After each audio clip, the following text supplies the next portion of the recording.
Part 1. All happy families are more or less dissimilar, all unhappy ones are more or less alike, says a great Russian writer in the beginning of a famous novel, Anna Arkadyevich Karenina, transfigured into English by R.G. Stonelower, Mount Tabor Limited, ISSO, that pronouncement has little if any relation to the story to be unfolded now, A Family Chronicle. The first part of Ivy is, a raps, closer to another Tolstoy work, Detstvo I Otrokystvo, Childhood and Fatherland, Pontius Press. 1858, Van's maternal grandmother Daria, Dolly, Dermanov was the daughter of Prince Peter Zemsky, governor of Ardor, an American province in the northeast of our great and variegated country, who had married, in 1824, Mary O'Reilly, a tall Irish woman of fashion. Dolly, an only child, Baum in Bras, married in 1840, at the tender and wayward age of 15, General Ivan Dermanov, commander of Yukon Fortress and PCL country gentleman, with lands in the Sevemtories, Severnria Temtorii, that tessellated protectorate still lovingly called Russian Estati, which commingles, granoblastically and organically, with Russian Kanadi, Utham Visfran W. Estati, where not only French, but Macedonian and Bavarian settlers enjoy a halcyon climate under our stars and stripes. The Dermanovs' favorite domain, however, was Rajiga near the Berg of that Narn, beyond Estatiland proper, in the Atlantic panel of the continent between elegant Kalyuga, New Cheshire, and no less elegant Lodogaz, Maine, where they had their townhouse and where their 3 children were born, a son, Juho died young and famous, and a pair of difficult female twins. Dolly had inherited her mother's beauty and temper, but also an older ancestral strain of whimsical, and not seldom deplorable, taste, well reflected, for instance, in the names she gave her daughters, Aqua and Marina. Why not Tufana, wondered the good and Sir Royally Antler General with a controlled belly laugh, followed by a small closing cough of feigned detachment. He dreaded his wife's flares. On April 23, 1869, in drizzly and warm, gauzy and green Kalyuga, Aqua, aged 25 and afflicted with her usual vernal migraine, maffied Walter Devine _ a Manhattan banker of ancient Anglo-Irish ancestry who had long conducted, and Iva soon to resume intermittently, a passionate affair with Marina. The latter, sometime in 1871, married her Firstlichner's first cousin, also Walter Devine, a quite as opulent, but much duller, chap. The IY in the name of Aqua's husband stood for demon, a form of Demian or Dementius, and thus was he called by his kin in society. He was generally known as Hermanveen or simply Dark Walter to distinguish him from Marina's husband, Durik Walter, or simply Red Veen _ Demon's twofold hobby was collecting old masters and young mistresses. He also liked middle-aged puns. Daniel Veen's mother was a Trumbull, and he was prone to explain at great length unless sidetracked by a Borbader how in the course of American history an English bull had become a New England Belvie. Somehow or other he had gone into business in his 20s and had rather rankly grown into a Manhattan dealer. He did not have initially at least any particular liking for paintings, had no aptitude for any kind of salesmanship, and no need whatever to jolt with the UPS and DONS of a job. The solid fortune inherited from a series of far more proficient and venturesome Veens _ confessing that he did not much care for the countryside, he srrnt only a few carefully shaded summer weekends at Ardis, his magnificent manor near Lottery _ he had revisited only a few times since his boyhood. Another estate he had, up non on Lake Kaite, near Luga, comprising, and practically consisting of that large, oddly rectangular though quite natural body of water which a perch he had once clocked took half an hour to cross diagonally, and which he owned jointly with his cousin, a great fisherman in his youth.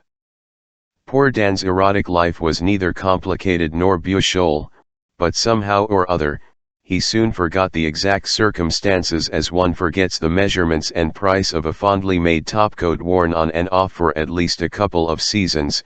He fell comfortably in love with Marina, whose family he had knew when they still had their Rajaga place, later sold to Mr. Elliot, a Jewish businessman.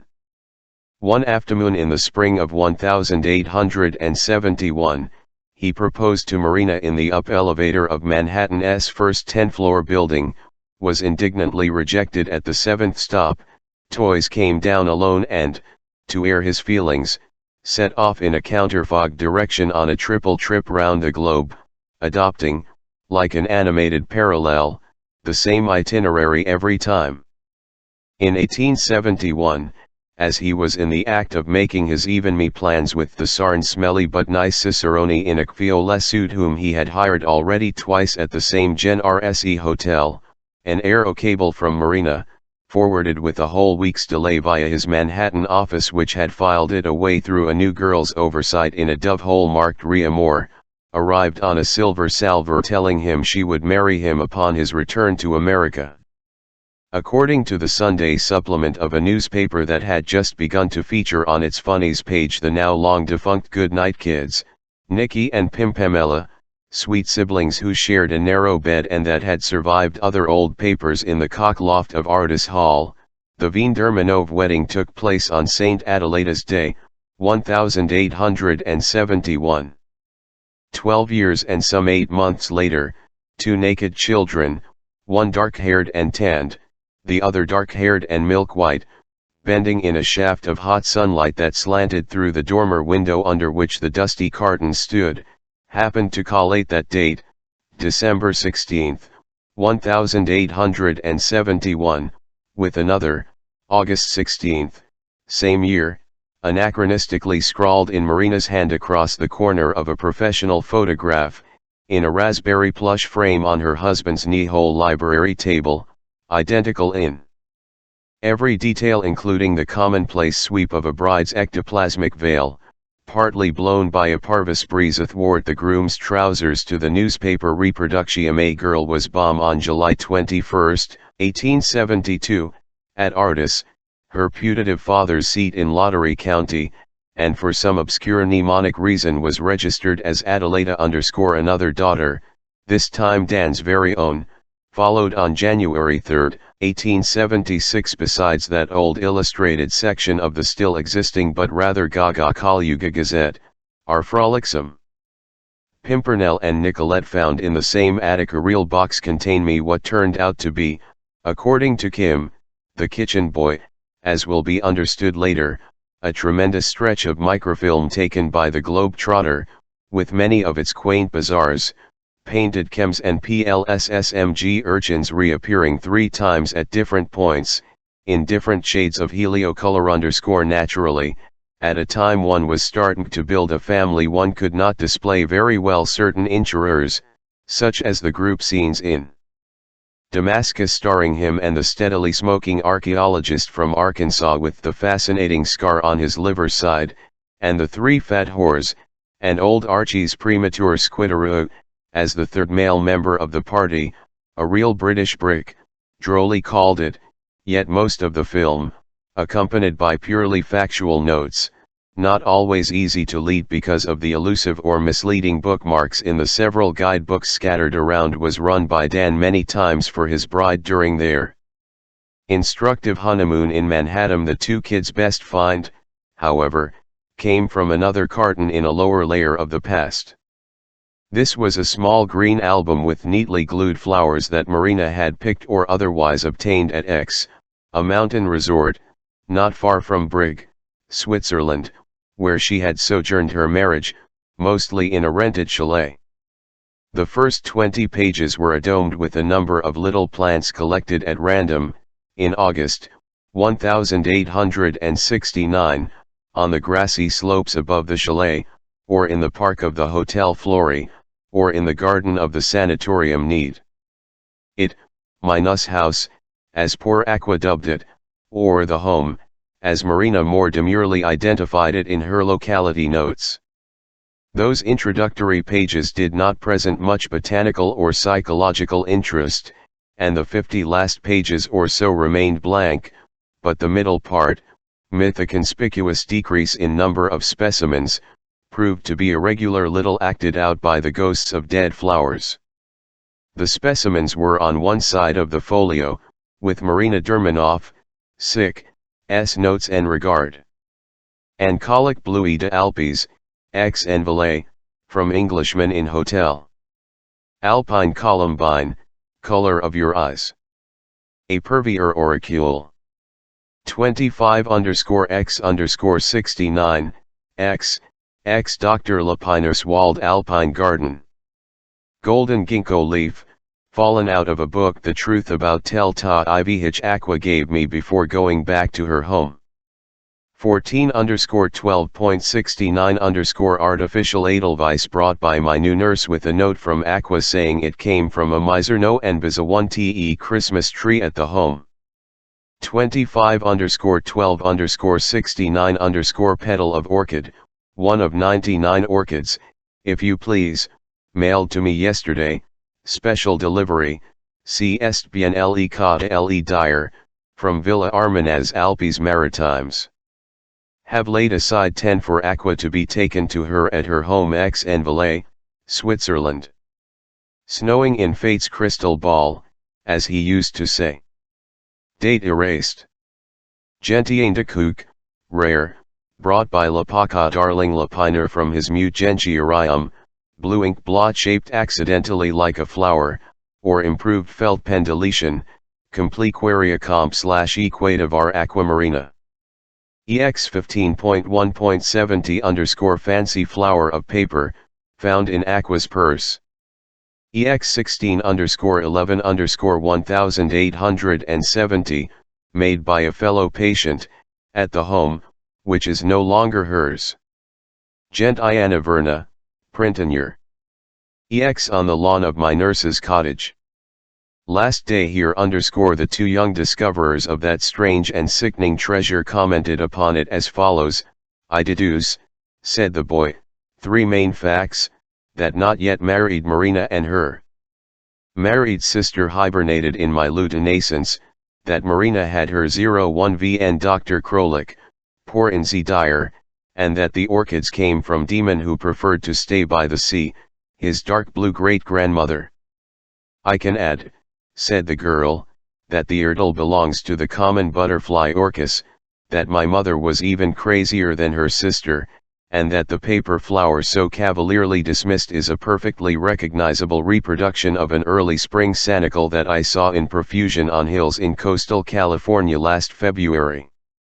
Dr. Krolik, our local naturalist, to whom you, Vans, have referred, as Jane Austen might have phrased it, for the sake of rapid narrative information, you recall Brune, don't you, Smith, has determined the example I brought back from Sacramento to Ardis, as the barefoot, bear, my love, not my foot or yours, or the Stabian flower girls in illusion, which your father, who, according to Blanche, is also mine, would understand like this: American finger snap.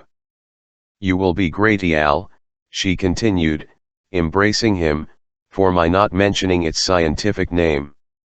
Incidentally, the other foot, the pied de lion from that poor little Christmas larch, is by the same hand possibly onging to a very sick Chinese boy who came all the way from Berkeley College. Good for you, Pompeianella, whom you saw scattering her flowers in one of Uncle Dan's picture books, but whom I admired last summer in a Naples museum. Now don't you think we should resume our shorts and shirts and go down, and bury or bum this album at once, girl? Right? Right, answered ADM Destroy and Forget. But we still have an hour before tea. Read the dark blue illusion, left hanging. A former viceroy of Astadi, Prince Ivan Temnosine, father of the children's great-great-grandmother, Princess Sofia Zemsky, 1755 to 1809, and a direct descendant of the Yaroslav rulers of pre-Tartar times, had a millennium-old name that meant in Russian dark blue.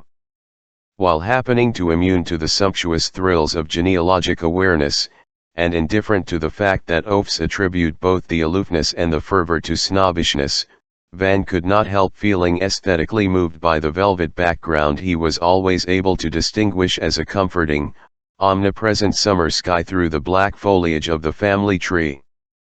In later years he had never been able to reread Proust, as he had never been able to enjoy again the perfumed gum of Turkish paste, without a roll wave of surfeit and a rasp of gravelly heartbum, yet his favorite purple passage remained the one concerning the name Guermantes, with whose hue his adjacent ultramarine merged in the prism of his mind, pleasantly teasing Van's artistic hue or who.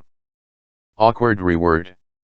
Marginal note in Ada Vien's late hand, 02 Marina's affair with Demon Vien started on his, her, and Daniel Vien's birthday, January 5, 1868, when she was 24 and both Vien's 30. As an actress, she had none of the breathtaking quality that makes the skill of mimicry seem, at least while the show lasts, one even more than the price of such footlights as Misomnia, Fancy, Arrogant Art, yet on that particular night, with soft snow falling beyond the plush and the paint, La Terminska, who paid the great Scot, her impresario, $7,000 a week for publicity alone, plus a bonney for every engagement, had been from the stand of the trashy Ephemeron, an American play based by some pretentious hack on a Farnese Russian romance, so dreamy, so lovely, so stirring that Demon, not quite a gentleman in amorous matters,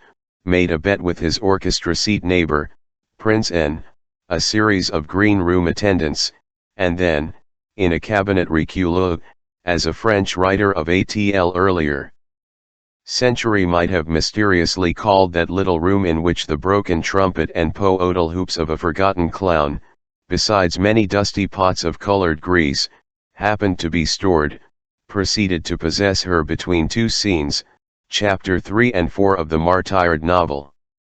In the first of these she had undressed in glacial silhouette behind a semi-transparent screen, reappeared in a flimsy and fetching nightgown, and spent the rest of the m.tech scene discussing a local squire, Baron Do_, with an old nurse in Eskimo boots. Upon the infinitely wise countrywoman's suggestion, she from the edge of her bed, on a side table cabriole legs, a love letter and 5 minutes to reread it in a languorous but loud voice for nobody's benefit in particular, since the nurse sat dozing on a kind of sea chest, and the spectators were mainly concealed myth the artificial moonlight's blaze upon the young lady's bare arms and heaving breasts even before the old Eskimo had shuffled off with the message, Demon Vien had left his pink chair and proceeded to win the wager, the success of his enterprise being assured by the fact that Marina, a kissing virgin, had been in love with him since their last dance on New Year's Eve. Moreover, the tropical moonlight she had just bathed in, the penetrative sense of her own beauty, the ardent pulses of the imagined maiden, and the gallant applause of an almost hill house made her especially vulnerable to the tickle of Demon's mustache. She had ample time, too, to change for the next scene, which started with a longish intermezzo staged by a ballet company whose services Scotty had engaged, bringing the Russians all the way in 2 sleeping cars from Belikinsk, Western Estati in a splendid orchard. Several merry young gardeners wearing for some reason the garb of Georgian tribesmen were popping raspberries into their mouths, while several equally implausible servant girls in charovars, somebody had the ord samovars, may got garbled in the agent's aero cable, were busy plucking marshmallows and peanuts from the branches of trees. At an invisible sign of Dionysian origin, they all plunged into the violent dance called Curvat or Ribbon Boule in the hilarious program whose howlers almost caused Vien, tingling, and light-loined, and with Prince N_'s rose-red banknote in his pocket, to fall from his seat. His heart missed a beat and never regretted the lovely loss, as she ran, flushed and flustered, in a pink dress into the orchard, earning a clack-third of the sitting ovation that greeted the instant dispersal of the MECILE but COL orful transfigurants from Lyaska or Iverim, her meeting with Baron O, who strolled out of a side alley, All spurs and green tails, somehow eluded Demon's consciousness, so stmck was he by the wonder oft had brief abyss of absolute reality between two bogus fulgurations of fabricated life. Without waiting for the end of the scene, he hurried out of the theater into the crisp crystal night, the snowflakes star-spangling his top hat as he returned to his house in the next block to arrange a magnificent supper. By the time he went to fetch his new mistress in his jingling sleigh, the last act ballet of Caucasian generals and metamorphosed Cinderellas had come to a sudden close, and Baron Do_, now in black tails and white gloves, was kneeling in the middle of an empty stage, holding the glass that his fickle lady had left him when eluding his belated advances. The claqueurs were getting tired and looking at their watches when Marina in a black cloak slipped into Demon's arms and swan sleigh. They reveled, and traveled, and they quarreled, and flew back to each other again. By the following winter he to suspect she was being unfaithful to him, but could not determine his rival in mid-March, at a business meal an art expert, an easy-going, lanky, likable fellow in an old-fashioned dress coat, Demon screwed in his monocle, unclicked out of its special flat case a small pen and wash and said he thought, did not doubt, in fact, but wished his certitude to admired, that it was a tl unknown product of Parmigianino's tender art. It showed a naked girl with a peach-like apple cupped in her half-raised hand sitting sideways on a convolvulus garland support, and had for its discoverer the additional appeal of recalling Marina when, wrung out of a hotel bathroom by the phone, and perched on the arm of a chair, she mummed the while asking her lover something that he could not make out because the bath's voice drowned her whisper. Baron Donsky had only to cast one glance at that raised shoulder and its inane vermiculated effects of delicate vegetation to confirm Demon's guess. Iwyansky had the reputation of not showing one sign of aesthetic emotion in the presence of the loveliest masterpiece. This time, nonetheless, he laid his magnifier aside as he yodeled a mask, and allowed his undisguised gaze to caress the velvety apple and the nude's dimpled and mossed parts with a smile of bemused pleasure. Would Mr. Veen consider selling it to him there and then? Mr. Veen, please. Mr. Veen would not. Skonky, a one-way nickname, must content himself with the proud thought that, as of today, he and the lucky owner were the sole Iropol to have ever admired it en connaissance de cause. Back it went into its special integement, but after finishing his fourth cup of cognac, Dio pleaded for one last peep.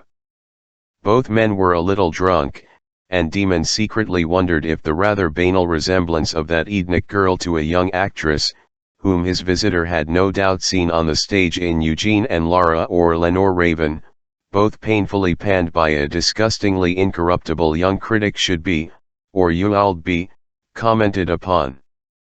It was not. Such nymphs were really very much alike because of their elemental limpidity, since the similarities of young of water are but murmurs of natural innocence and double talk mirrors. That's my hat, his is older, but we have the same London hatter. Next day Demon was having tea at his favorite hotel with a bohemian lady Ivy whom he had never seen before and was never to see again. She desired his recommendation for a job in the glass fish and flower department in a Boston museum, when she interrupted her voluble self to indicate Marina and Aqua, blankly slinking across the hall in modish sullenness and bluish furs with Dan Veen and a dactyl behind, and said, "Curious how that appalling actress resembles Eve on the clepsydrophone in Parmigianino's famous picture." "It is anything but famous," said Demon quietly, "and you can't have seen it."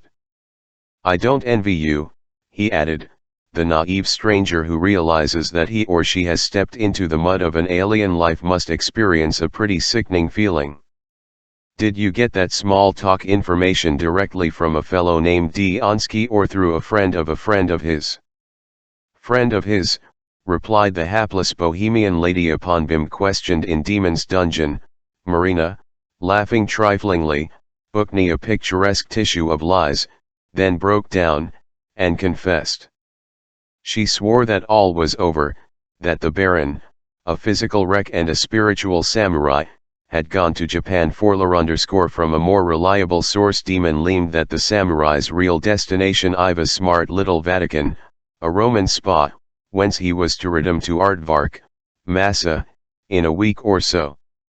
Since prudent Veen preferred killing his man in Europe, decrepit but indestructible Gamaliel was said to be doing his best to forbid duels in the Western Hemisphere, a canard or an idealistic president's instant coffee caprice, for nothing was to come of it. After all, Demon rented the fastest Petrola plane available. The Baron, looking very fit, in nice, saw him enter Gunther's bookshop, went in after him, and in the presence of the rather bored English shopkeeper, the astonished Baron across the face with a lavender glove. The challenge was accepted, 2 native seconds were chosen, the Baron for swords, and after a certain amount of good blood, Polish and Irish, a kind of American gory Mary, in barroom parlance, had bespattered 2 hairy torsos, the whitewashed terrace, the flight of steps leading backward to the walled garden in an amusing Douglas D'Artagnan arrangement, the apron of a quite accidental milkmaid, and the shirt sleeves of both seconds, charming Monsieur de Pestroer and Colonel St. Allen, a scoundrel. The latter gentleman separated the panting combatants, and Skonky died, not of his wounds, as it was viciously rumored, but of a gangrenous afterthought on the part of the least of them, self-inflicted, a sting in the groin, which caused circulatory trouble, notwithstanding quite a few surgical interventions during 2 or 3 years of protracted stays at the Aardvark Hospital in Boston, a city where, incidentally, he married in 1869 our friend the Bohemian lady, now keeper of glass biota at the museum. Marina arrived in Nice a few days after the duel, and tracked Demon down in his Villa Armina, and in the ecstasy of reconciliation neither remembered to der procreation, whereupon started the extremely interesno pologini, interesting condition, without which, in fact, these anguished notes could not been strung. Van, I trust your taste and your talent, but are we quite sure we should keep reverting so zestfully to that wicked world which after all may have existed only oneirologically? Van. Marginal jotting in Ada's 1965 hand, crossed out lightly in her latest wavering one. That reckless stage was not the last but the shortest, a matter of 4 or 5 days. He pardoned her. He adored her. He wished to marry her very much on the condition she dropped her theatrical career at once.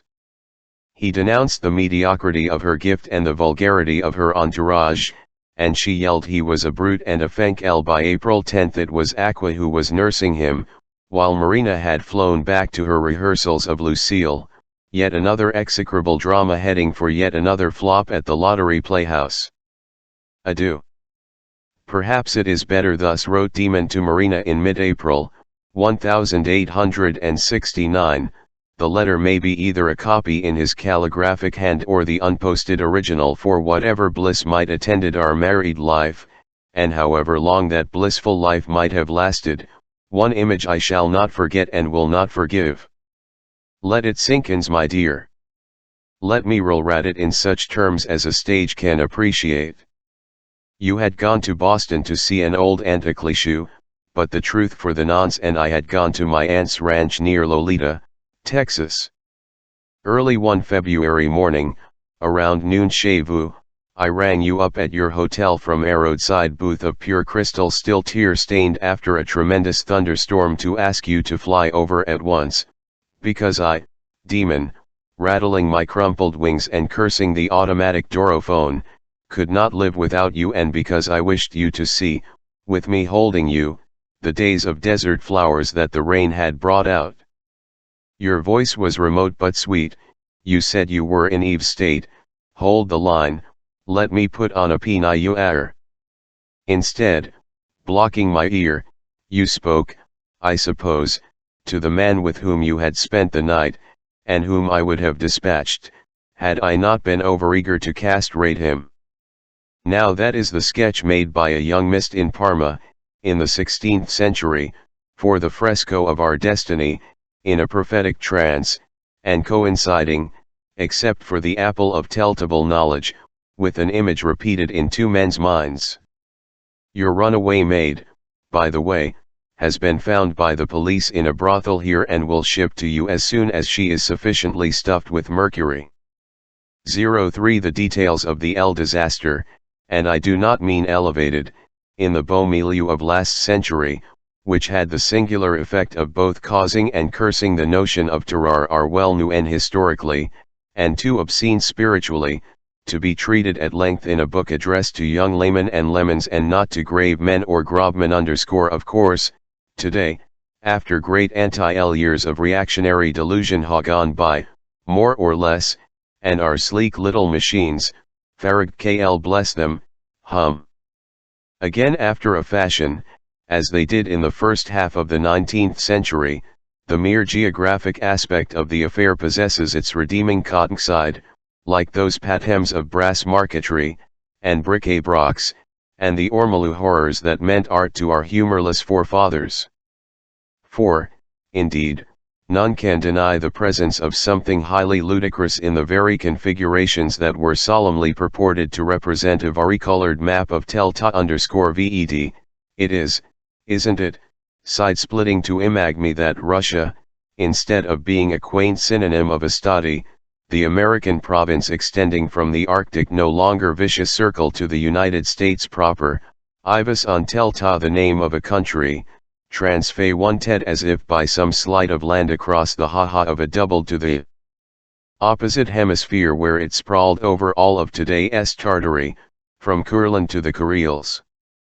But, even more absurdly if, in teltestrial spatial terms, the Amarussia of Abraham Milton was split into its components, with tangible water and ice separating the rather than poetical notions of America and Russia, a more complicated and even more preposterous discrepancy arose in regard to time, not only because the history of each part of the amalgam did not quite match the history of each counterpart in its discrete condition, but because a gap of up to 100 years one way or another existed between the two ealths, a gap marked by a _FFE confusion of directional signs at the crossroads of past time, with not all the no longers of one world corresponding to the not yets of the other.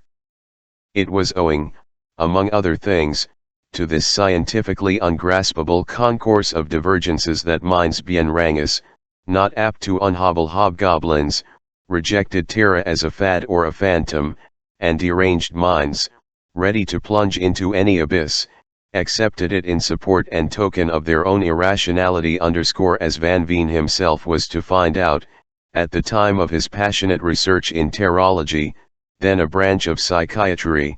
Even the deepest thinkers, the purest philosophers, par of Chose and Zapater of Aardvark, were emotionally divided in their attitude toward the possibility that there existed a dystophile glass of our dystophide glebe, as a scholar who desires to remain unnamed has put it with such euphonic wit. Kvarik, as poor MLLEL used to say to Gavrinsky_in Ada S. Hank L., there were those who maintained that the discrepancies and false overlappings between the two worlds were too numerous, and too deeply woven into the skein of successive not to taint myth tried fancy the theory of essential sameness, and there were those who retorted that the dissimilarities only confirmed the live organic reality pertaining to the other world, that a perfect likeness would rather suggest a specular, and hence circulatory, phenomenon, and that two chess games with identical ornings and identical end moves might ramio in an infinite number of variations, on one and in two brains, at any middle stage of their IRF1 RAB1 YCONV erging development. The modest narrator has to remind the rereader of all this, because in April, my favorite month 1869, by no means a mirabolic year, on St. George's Day, according to MLLE Leavihres Maudlin Memoirs, Demon Veen married Aquaveen out of spite and pity. A not unusual blend. Was there some additional spice? Marina, with perverse vainglory, used to affirm in bed that demons' senses must have been influenced by a queer sort of incestuous, whatever that term means, pleasure, in the sense of the French plaisir, which he works up a lot of supplementary spinal vibrato when he fondled, and savored, and delicately parted and defiled, in unmentionable but fascinating ways, flesh, unchair, that was both that of his wife and that of his mistress, the blended and brightened charms of five and pens, and aquamarina both single and double, a mirage in an emirate, a germinate gem, an orgy of epithelial alliterations.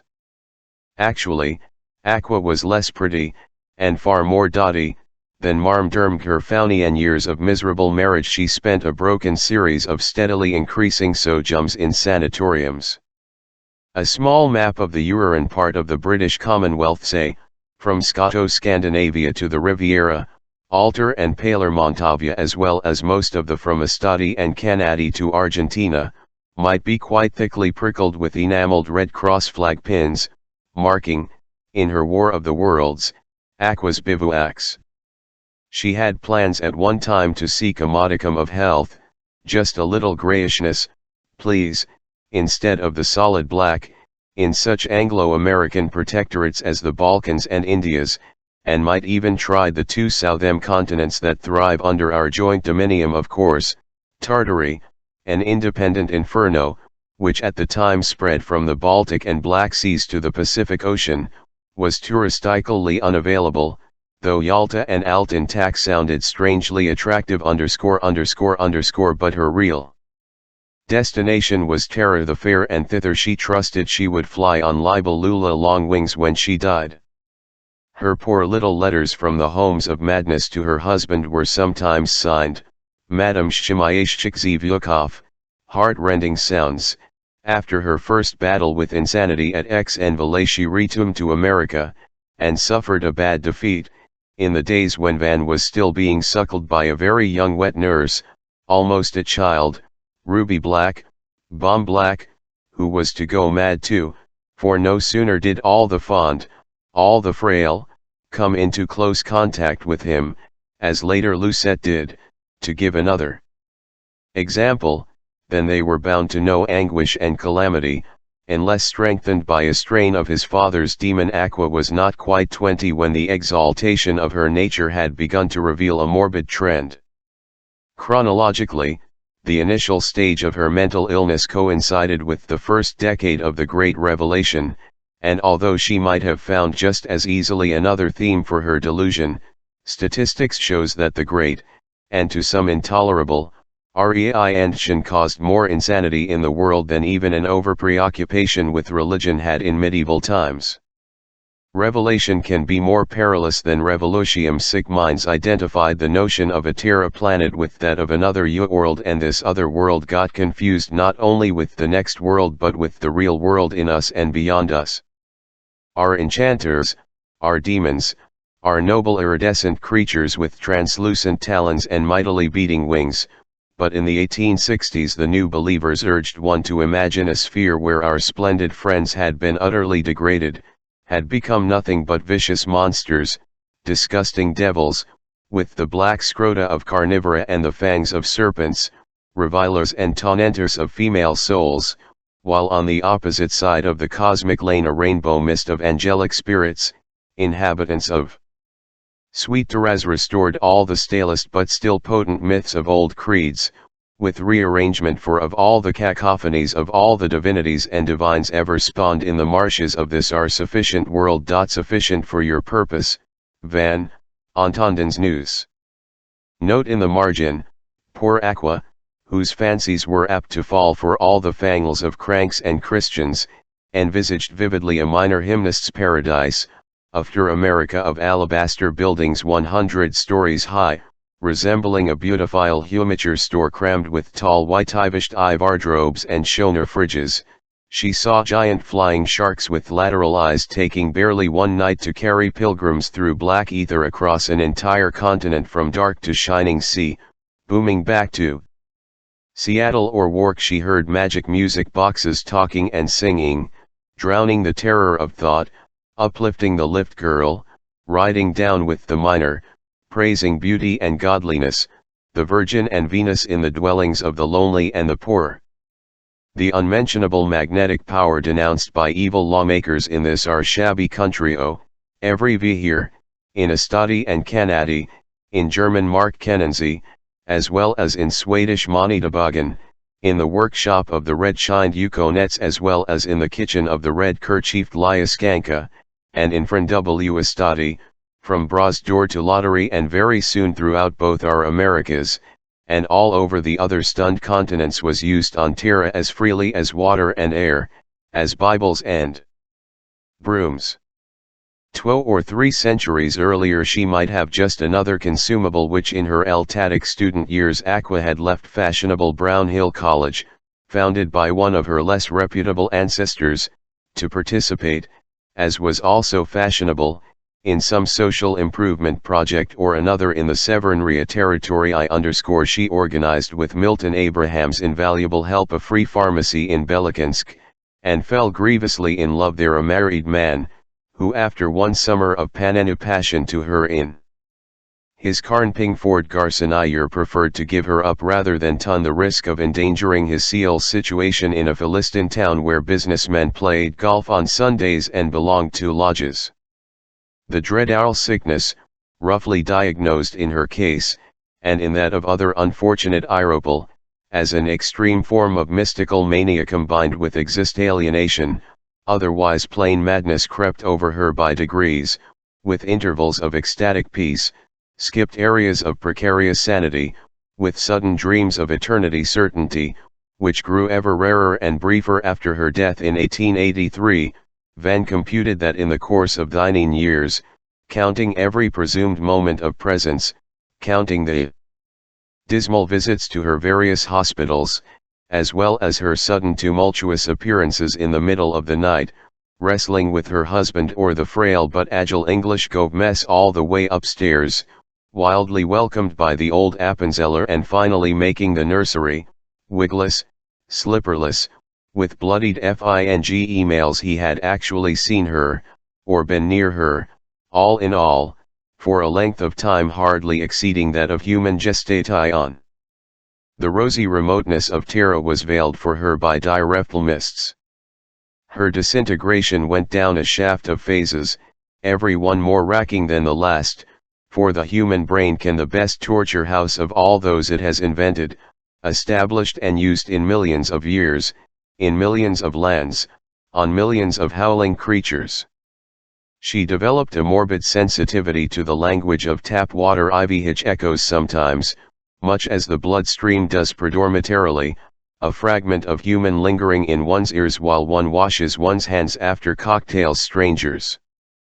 Upon first noticing this immediate, sustained, and in her case rather eager and mocking but really quite harmless replay of this or that recent discourse, she felt tickled at the thought that she, poor Aqua, had accidentally hit upon such a simple method of recording and transmitting speech, while technologists, the so-called eggheads, all over the world were twinged to make publicly utile and commercially rewarding the extremely elaborate and still very expensive, hydrodynamic telephones and other miserable gadgets that were to replace those that had gone k chertyam sobakim, Russian to the Deviv, with the banning of an unmentionable Lammer however, the rhythmically perfect, but verbally rather blurred volubility of faucets began to acquire too much pertinence since the purity of the running water's enunciation grew in proportion to the nuisance it made of itself.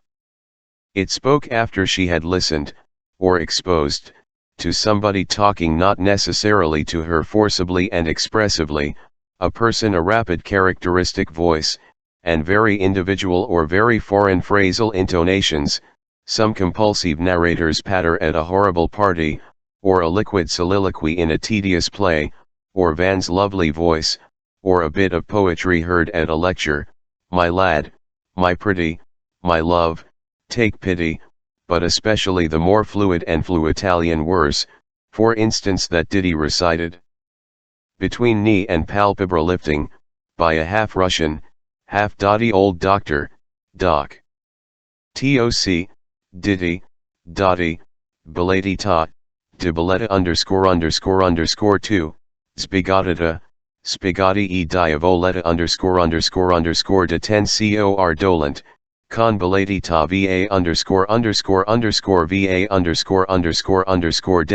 va destinament, ment ____ stop that record, or the gold I will go on demonstrating as he did this very moment in Florence a silly pillar commemorating, he said, the elmo that broke into leaf when they carried stone-heavy dead Saint Zeus by it through the gradual shade, or the Arlington Hal Titan talking incessantly to her silent husband as the vineyards sped by, and even in the tunnel, they can't do this to you, you tell them, Jack Black, you just tell them _____,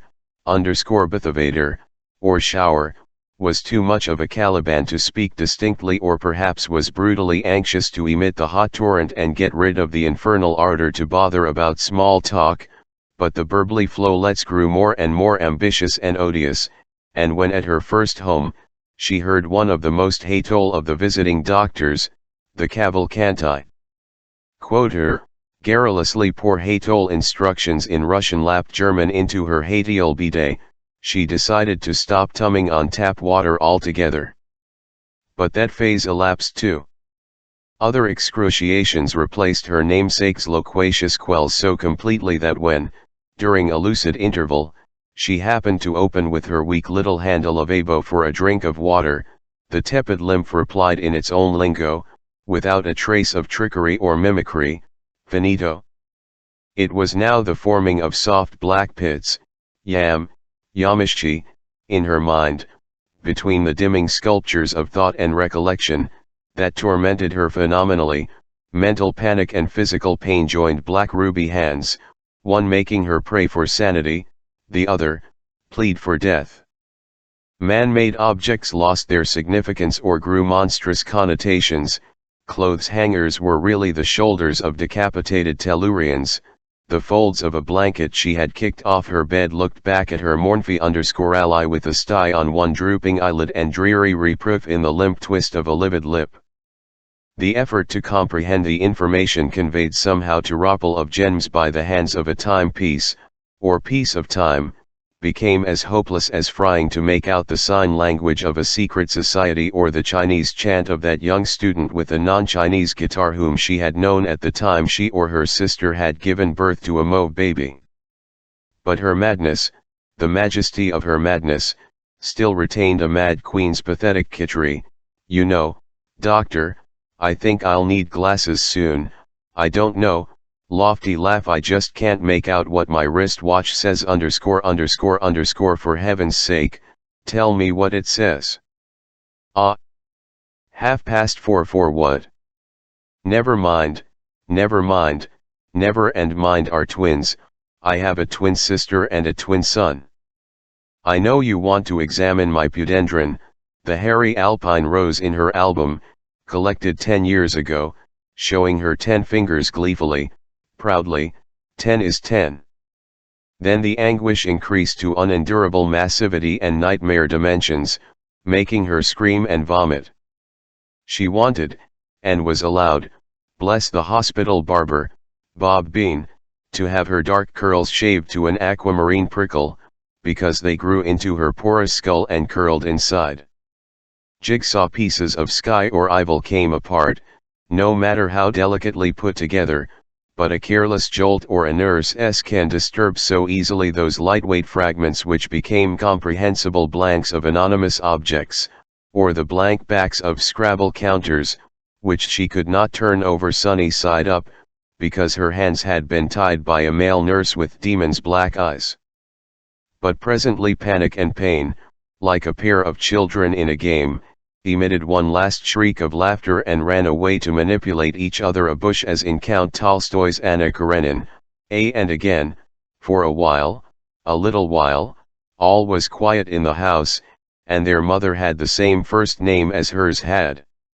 At one time Aqua believed that a stillborn male infant half a year old, a surprised little fetus, a fish of rubber that she had produced in her bath, in a lutenescence plainly marked X in her drayerns, after skiing at FTLL Pulver into a large stump, had somehow been and brought to her at the Nuss house, with her sister's compliments, wrapped up in blood-soaked cotton wool, but perfectly alive and healthy, to be registered as her son Ivan Veen _ at other moments she felt convinced that the child was her sister's, bomb out of during an exhausting, yet highly romantic blizzard, in a mountain riache on Sex Rouge, where a Dr. Alpmer, general practitioner and gentian lover, sat providentially waiting near a nude red stove for his boots to dry.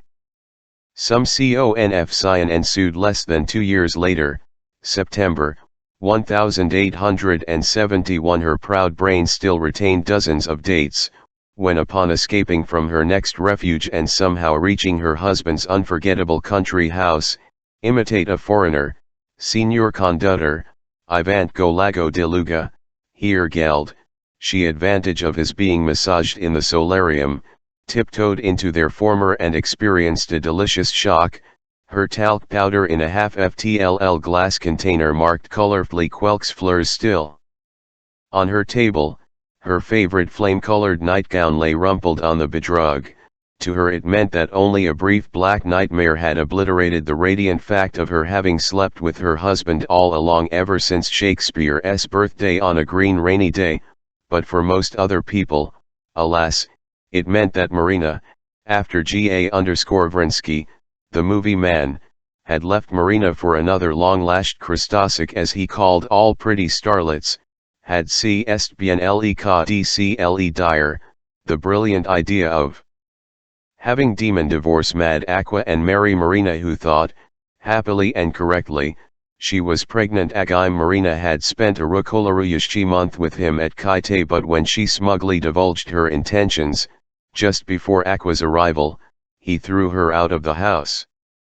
Still later, on the last short lap of a useless existence, Aqua scrap-rode all those ambiguous recollections and found herself reading and rereading busily, blissfully, her son's letters in a luxurious Anastoria at Centaur, Arizona. He invariably wrote in French calling her petite maman and describing the amusing he would be living at after his 19th birthday. She heard his voice through the nightly tinnitus of her new plan, last insomnious, and it consoled her. He called her usually mummy, or mama, accenting the last syllable in English, the first, in Russian. Somebody had said that triplets and heraldic dracunculi often occurred in trilingual families, but there was absolutely no doubt whatsoever now, except, perhaps, in Haytef the long-dead Marina's hell-dwelling mind, that Van was her, Aqua's, beloved son. Being unwilling to suffer another relapse after this blessed state of perfect mental repose, but knowing it could not last, she did what another patient had done in distant France, at a much less radiant and easy-going home. A Dr. Freud, one of the administerial centaurs, who may have been an Firnigru brother myth, a passport-changed name of the Dr. Freud of Signori Mondio in the Ardennes, or, more likely, the Sarn man, because they came from Vienne, Ishre, and were only sons, as her son was, or rather revived, the therapistic device, aimed at establishing a group feeling, of having the finest patients help the staff if thusly inclined. Aqua, in her tum, repeated exactly clever Eleanor Bonvard's trick, namely, opting for the making of beds and the cleaning of glass shelves. The Astorium in St. Taurus, or whatever it was called, who cares, one forgets little things very fast, when afloat in infinite non-thingness, was, perhaps, more with a more refined desertic view, than the Mondfreud Bleak House Hospital, but in both places a demented patient could outweet in one snap an imbecile pedant. In less than a week Aqua had accumulated more than 200 tablets of different potency. She knew most of them the jejune sedatives, and the ones that knocked you out from 8 p.m. till midnight, and several varieties of superior soporifics that left you with limpid limbs and a leaden head after 8 hours of non-being, and a drug which was in itself delightful but a little lethal if combined with a draught of the cleansing fluid commercialic known as morina, and a plump purple pill reminding her, she had to laugh, of those with which the little gypsy enchantress in the Spanish tale, dear to lottery schoolgirls, puts to sleep all the sportsmen and all their bloodhounds at the opening of the hunting season. Lest some busybody resurrect her in the middle of the float-away praise, Aqua reckoned she must procure for herself a maximum period of undisturbed stupor elsewhere than in a glass house, and the carrying out of that second part of the project was simplified and encouraged by another agent or double of the ISNRA professor, a Dr. Sigheiler whom everybody as a great guy and near genius in the usual sense of near beer. Such patients who proved by senane twitchings of the eyelids and other semi-private parts under the control of medical students that Sig, a slightly dephoned but not unhandsome old boy, was in the process of being dreamt of as a Papa Fig, spanker of girl bottoms and spunky spittoon user, were assumed to be on the way to haleness and permitted, upon awakening, to participate in nonnal outdoor activities such as picnics. Sly Aqua twitched, simulated a yow and opened her light blue eyes, with those startlingly contrasty jet black pupils that Dolly, her mother, also had put on yellow slacks and a black walk through a little pine wood, thumbed a ride a Mexican truck, found a suitable gulch in the chaparral and there, after writing a short note, began placidly eating from her cupped palm the multicolored contents of her handbag, like any Russian country girl Lakamyashkaya Yagadama, feasting on berries, that she had just picked in the woods. She smiled, dreamily enjoying the thought, rather Kareninian in tone, that her extinction would affect people about as deeply as the abrupt, mysterious, never explained demise of a comic strip in a Sunday paper one had been taking for years. It was her last smile. She was discovered much sooner, but had also died much faster than expected, and the observant Siggy, still in his baggy khaki shorts, that Sister Aqua, as for some reason they all called her, lay, as if buried prehistorically, in a fetus in utero position, a comment that seemed relevant to his students, as it may be to mine. Her last note, found on her and addressed to her husband and son, might have come from the sanest person on this or that earth. Azu Howardway, Hugh Toity. This eye-rolling toy, have earned the psychic right to enjoy a land party with Herr Dr. Sig, Nurse Joan the Terrible, and several patients, in the neighboring bar, Piney Wood, where I noticed exactly the same skunk-like squirrels, Van, that your dark blue ancestor to Ardis Park, where you will ramble one day, no doubt the hands of a cloak, even when out of order, must know and let the dumbest little watch know where they stand, otherwise neither is a dial but only a white face with a trick mustache _ similarly, Kilovek, human being, must know where he stands and let others know, otherwise he is not even a clock, piece, of a Kilovek, neither a he, nor she, but a tit of it, as poor Ruby, my little Van, used to say of her scanty right breast. Poor Princess Lointon, Truss Lointon by now, do not know where I stand. Hence I must fall. So adieu, my dear son, and farewell, poor demon. I do not know the date or the season, but it is a reasonably, and no doubt seasonably, fair day, with a lot of cute little ants queuing to get at my pretty pills. Signed, my sister's sister, who Tepper is Ada, now is out of hell, if we want life's sundial to show its hand, commented Van, developing the metaphor in the rose garden of Ardis Manor at the end of August, 1884. We must always remember that the strength, the dignity, the delight of man is to spite and despise the shadows and stars that hide their secrets from us. Only the ridiculous power of pain made her surrender. And I often think it would have been so much more plausible, aesthetically, ecstatically, estocially speaking, if she were really my mother. Oh, for when, in the middle of the 20th century, Van started to reconstruct his deepest past. He soon noticed that such details of his infancy as really mattered, for the special purpose the reconstruction pursued, could be best treated, could not seldom only treated, when reappearing at various later stages of his boyhood and youth, as sudden that revived the part while vivifying the whole. This is why his first love has precedence here over his first bad huff or bad dream. He had just turned 13. He had never before left the comforts of the paternal roof. He had never before realized that such comforts might not be taken for granted, only occurring in some introductory ready-made metaphor in a book about a boy and a school. A few blocks from the school grounds, a widow, Mrs. Taperoff, who was French but spoke English with a Russian accent, had a shop of objets d'art and more or less antique harniture. He visited it on a bright winter day. Crystal vases with crimson roses and golden brown asters were set here and there in the forepart of the shop on a gilt wood console, on a lacquered chest, on the shelf of a cabinet, or simply along the carpeted steps leading to the next floor where great wardrobes and flashy dressers semi-encircled a singular company of harps. He satisfied himself that those flowers were artificial and thought it puzzling that such imitations always pander so exclusively to the eye instead of also copying the damp fat feel of live and leaf. When he called next day for the object, unremembered now, 80 years later, that he wanted repaired or duplicated, it was not ready or had not been obtained.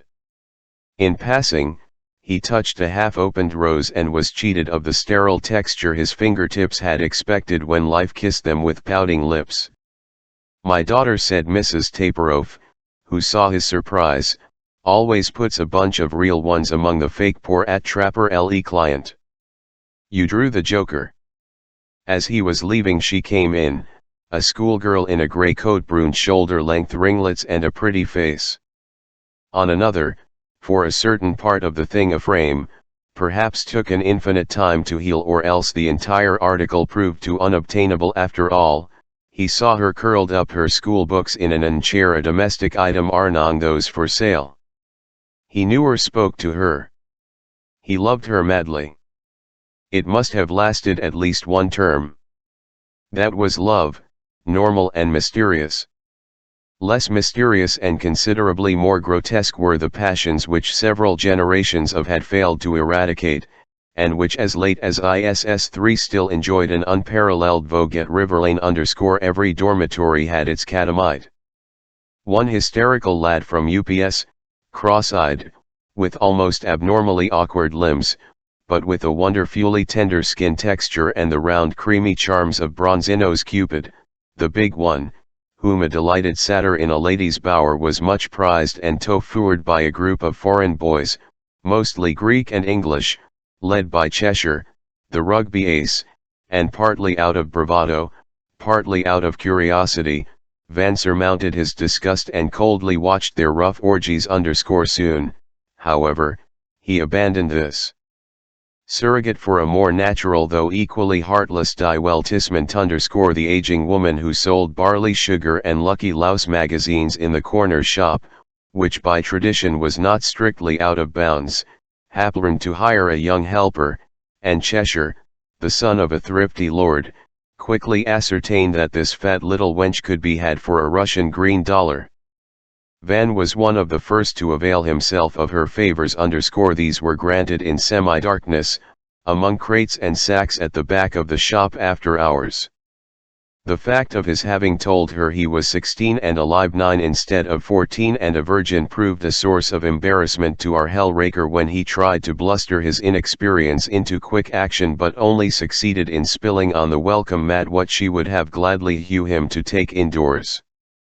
Things went 6 minutes later, after Cheshire and Zografos were through, but only at the next mating party did Van really begin to enjoy her gentleness, her soft sweet grip and hearty joggle.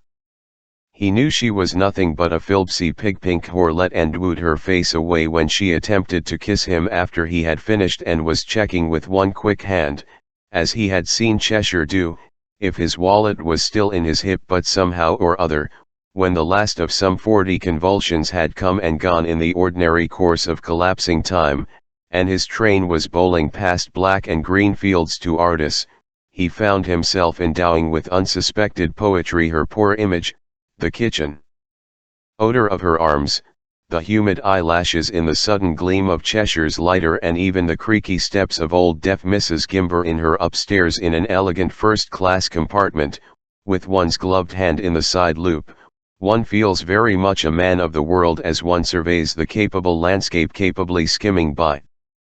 And every now and then the passenger's roving eyes paused for a moment as he listened inwardly to another itch, which he supersessed to, correctly, thank log, only a minor irritation of the epithelium. 05 In the early he descended with his 2 suitcases into the sunny peace of the little rural station whence a winding road led to Ardis Hall, which he was visiting for the first time in his life. In a miniature of the imagination, he had seen a saddled horse prepared for him. There was not even a trap. The station master, a stout sunburnt man in a brown uniform, was sure they expected him with the evening train, which was slower but had a T-car. He would ring up the hall in a moment, he added as he signaled to the anxious engine driver. Suddenly a hackney coach drove up to the platform, and a red-haired lady, carrying her straw hat and laughing at her own haste, made for the train and just managed to board it at Muvakel. So Van agreed to use the means of transportation made available to him by a chance crease in the texture of time, and seated himself in the old Calhche. The half-hour drive proved not unpleasant. He was taken through pinewoods and over rocky ravines, with birds and other animals singing in the flowering undergrowth. Sunflecks and lacy shadows schemed over his legs and lent a green twinkle to the brass button deprived of its twin on the back of the coachman's coat. They passed through Torfrancas, a dreamy hamlet consisting of 3 or 4 log isbas, a milk pail repair shop and a smithy smothered in jasmine. The driver waved to an invisible friend and the sensitive runabout swerved slightly to match his gesture. They were now spinning along a dusty country road. Fields. The road dipped and humped again, and at every ascent the old clockwork taxi would slow up as if on the brink of sleep and reluctantly overcome its weakness. They bounced on the cobblestones of Gomlet, a half-Russian village, and the chauffeur umickled again, this time to a boy in a cherry tree. Birches separated to let them pass across an old bridge. Lottery, with its Menu's black castle on a crag, and its gay multicolored roofs o'er the Doe and stream, were glimpsed to seen again many times much later in life. Presently the vegetation assumed a more southern as the lane skirted Ardis Park. At the next turning, the romantic mansion appeared on the gentle eminence of old novels. It was a splendid country house, 3 stories high, built of pale brick and purplish stone, whose tints and substance seemed to interchange their effects in certain lights. Notwithstanding the variety, amplitude, and animation of great trees that had long replaced the 2 regular rows of stylized saplings, thrown in by the mind of the architect rather than absorbed by the eye of a painter, Van immediately recognized Ardis Hall as depicted in the 200-year-old aquarelle that hung in his father's dressing. The mansion sat on a rise overlooking an abstract meadow with 2 tiny in-situ hats conversing not far from a stylized cow. None of the family was at home when Van arrived. A servant in waiting took his horse. He entered the Gothic archway of the hall where Boutialan, the old bald butler who unprofessionally now wore a mustache, dyed a rich gravy brown, met him with just delight. He had once been the valet of Van's father Paris, he said, "Que monsieur ne m'reconnaît pas," and prayed to remind Van of what Van had already recollected unaided, the Farmanicon, a special kind of box kite, untraceable nowadays even in the greatest museums housing the toys of the past, which Boutialan had helped him to fly one day in a meadow dotted with buttercups. Both looked up. The tiny red rectangle hung for an instant askew in a blue spring sky. The hall was famous for its painted ceilings. It was too early for tea. Would Van like him or a maid to unpack? Oh, one of the maids, said Van, wondering briefly what item in a schoolboy's luggage might be supposed to shake a housemaid. The picture of naked Ivory Revere, a model. Who cared, now that he was a man? Acting upon the butler's suggestion, he went to make a tour du jardin. As he followed a winding path, soundlessly stepping on its soft pink sand in the cloth gumshoes that were part of the school uniform, he came upon a person whom he recognized with disgust as being his former French governess. The place swarmed with ghosts. She was sitting on a green bench under the Persian lilacs, a parasol in one hand and in the other a book from which she was reading aloud to a small girl who was picking her nose and examining with dreamy satisfaction her finger before wiping it on the edge of the bench. Van decided she must be Ardelia, the eldest of the two little cousins he was supposed to get acquainted with.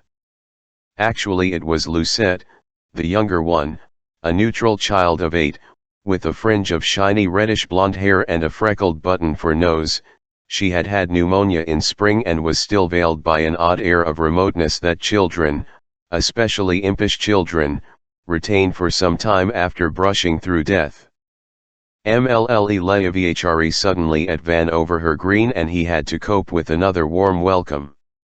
In contrast to Albert, she had not changed at all since the days she used to come 3 times a week to Dark V's house in town with a bagel and the tiny, tremulous Pudlet, now dead, that could not be left behind. It had glistening eyes like sad black olives.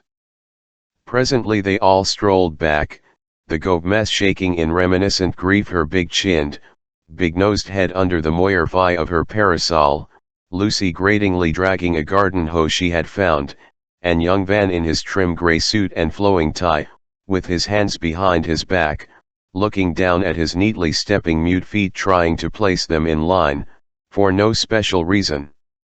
A Victoria had stopped at the porch. A lady, who resembled Van's mother, and a dark-haired girl of 11 or 12, preceded by a fluid dactyl, were getting out. Ada carried an untidy bunch of wild flowers. She wore a white frock with a black jacket, and there was a white in her long hair. He never saw that dress again, and when he mentioned it in retrospective evaluation she invariably retorted that he must dreamt it. She never had one like that, never could have put on a dark blazer on such a hot day, but he stuck to his initial image of her to the last, some 10 years ago, not long before or after his 4th birthday, and toward the end of his mother's long stay in a sanatorium. Aunt Marina had swooped upon him in a public park where there were pheasants in a big cage. She advised his nurse to mind her own business and took him to a booth near the band shell where she bought him a TL emerald stick of peppermint candy and told him that if his father wished she would replace his mother, and that you could not feed the birds without Lady Amherst's permission, or so he understood. They now had tea in a prettily ornate corner of the otherwise very austere central hall from which rose the grand staircase. They sat on chairs upholstered in silk around a pretty table. Ada's black jacket and a pink-yellow-blue nosegay she had of anemones, celandines and columbines lay on a stool of oak. The dog got more bits of cake than it did ordinarily. Price, the mournful old who brought the cream for the strawberries, resembled Van's teacher of history, Gigi Jones. "He resembles my teacher of history," said Van when the man had gone. "I used to love history," said Marina. "I loved to identify myself with famous women." "There's a ladybird on your plate, Yvonne. Especially with famous beauties, Lincoln's second wife or Queen Josephine. Yes, I've noticed it's beautifully done. We've got a similar set at home. Slavik, some cream? I hope you speak Russian?" Marina asked Van, as she poured him a cup of tea. "Neohotno no savrishno svobodno," reluctantly but quite fluently, replied Van, "Slega olmnovshis," with a slight smile. "Yes, lots of cream and 3 lumps of sugar. Ada and I share your extravagant tastes, liked it with raspberry syrup." "Pa," uttered Ada Marina's portrait, a rather good oil by Tresham, hanging above her on the wall, showed her wearing the picture hat she had used for the rehearsal of a hunting scene 10 years ago, romantically brimmed, with a rainbow wing and a great drooping plume of black banded silver, and Van, as he recalled the cage in the park and his mother somewhere in a cage of her outl, experienced a sense of mystery as if the commentators of his destiny had gone into a huddle. Marina's face was now made up to imitate her former looks, but fashions had changed. Her cotton dress was a rustic print, her auburn locks were bleached and no longer tumbled down her temples, and nothing in her attire or adamants echoed the dash of her riding crop the picture and the regular pattern of her brilliant plumage which Tresham had rendered with ornithological skill. There was not much to remember about that first tea.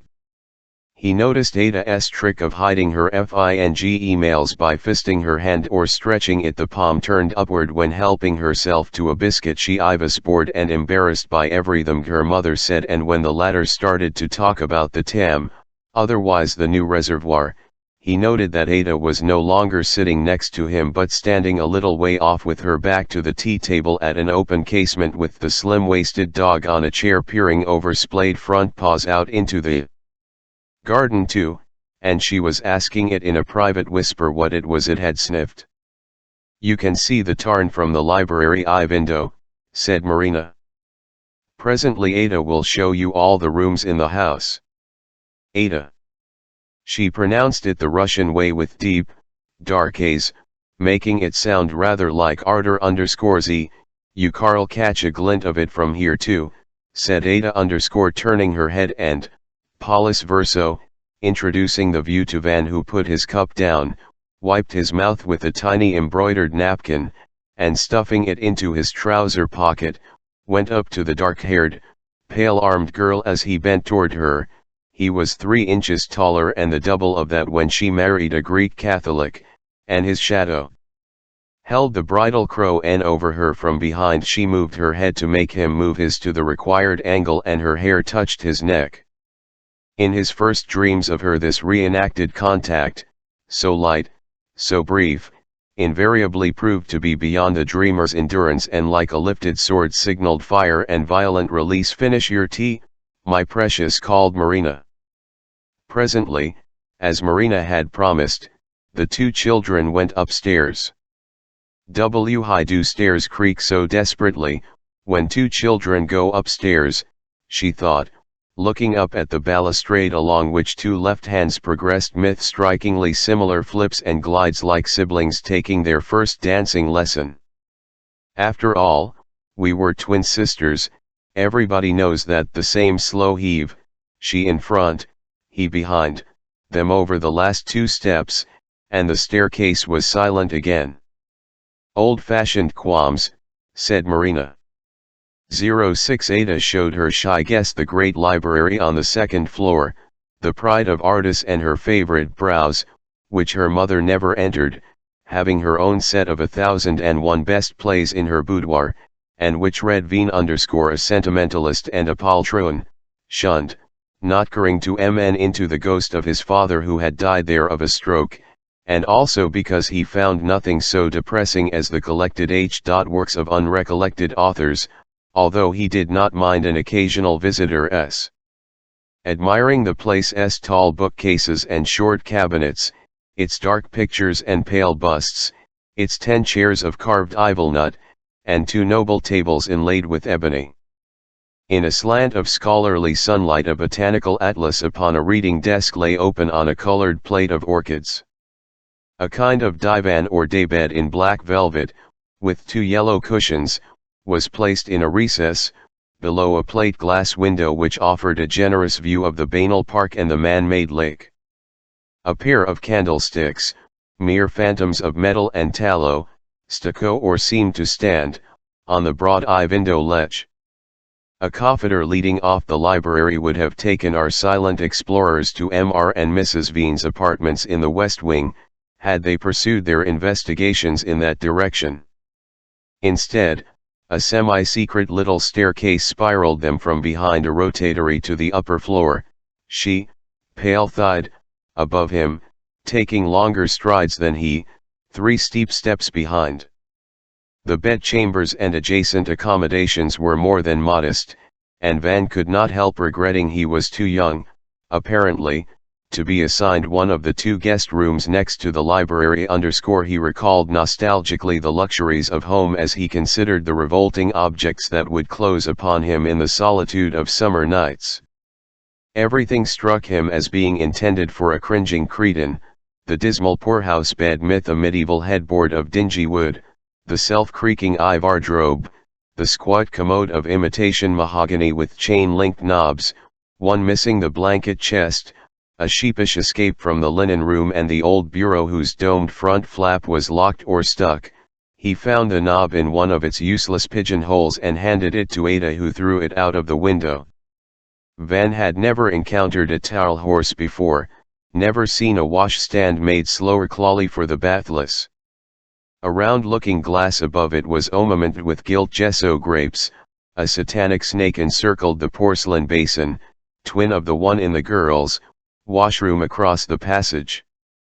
An elbow chair, a high back, and a bedside stool supporting a brass candlestick with a grease pen and handle, whose double he had seemed to have seen mirrored a moment ago, where, completed the worst and main part of the humble equipment. They went back to the corridor, she tossing her hair, he clearing his throat. Fun her down. Of some playroom or nursery stood ajar and stirred to and fro as little Lucette peeped out, one russet knee showing. Then the door leaf flew open, but she darted inside and away. Cobalt sailing boats adorned the white tiles of a stove, and as her sister and he passed by that open door, a toy barrel organ invitingly and into action with a stumbling little minuet. Ada and Van returned to the ground floor, this time all the way down the sumptuous staircase. Of the many ancestors along the Ivel, she pointed out her favorite, old Prince Vseslav Zemsky, 1699–1797, friend of Linnaeus and author of Flora Laetorica, who was portrayed in rich oil holding his barely pubescent bride and her blonde doll in his satin lap. An enlarged photograph, soberly framed, hung, rather incongruously, Van thought, next to the rosebud lover in his embroidered coat. The late Sumiriknikov, American precursor of the Lumiere brothers, had taken Ada's maternal uncle in profile with up-cheeked violin, a youth. After his farewell concert on the first floor, a yellow drawing room hung with damask and almished in what the French once called the Empire style opened into the garden, and now, in the late afternoon, was invaded across the threshold by the large leaf shadows of a Paulownia tree, named, by an indifferent linguist, explained Ada, after the patronymic, mistaken for a second name or surname of a harmless lady, Anna Pavlovna Romanov, daughter of nicknamed Paul-Peter, why she did not know, a cousin of the non-linguist's master, the botanical Zemsky. I'm going to scream, thought Van. A china cabinet encaged a whole of small animals, among which the oryx and the okapi, complete with scientific names, were especially recommended to him by his charming but impossibly pretentious companion. Equally fascinating was a five-fold screen with bright paintings on its black panels reproducing the first maps of 4.5 continents. We now pass into the music with its little used piano, and a Comer room called the gun room, containing a stuffed Shetland pony which an aunt of Danveen's, maiden name forgotten, thank log, once on the other, or some other, side of the house was the ballroom, a glossy wasteland with wallflower chairs. Reader, ride by, Mimo, Chitatel, as Turgenev M.T0te. The Mews, as they were impaired #RLY called in Lottery County, were architecturally rather confusing in the case of Ardis Hall. A latticed gallery looked across its garlanded shoulder into the garden and turned sharply toward the daylive _elsewhere, an elegant loggia, lit by long windows, led now tongue-tied Ada and intolerably Van into a bower of rocks, a sham grotto, with ferns clinging to it shamelessly, and an artificial cascade borrowed from some brook or book, or Van's burning bladder. After all the confounded tea, the servants' quarters, except those of two painted and powdered maids who had upstairs, were on the courtyard side of the ground floor, and Ada said she had visited them once in the explorative stage of her, but all she remembered was a canary and an ancient machine for grinding coffee beans which settled the matter. They zoomed upstairs. Van popped into a water closet and emerged in much better humor. A dwarf Haydn again played a few bars as they walked on. The attic. This is the attic. Welcome to the attic.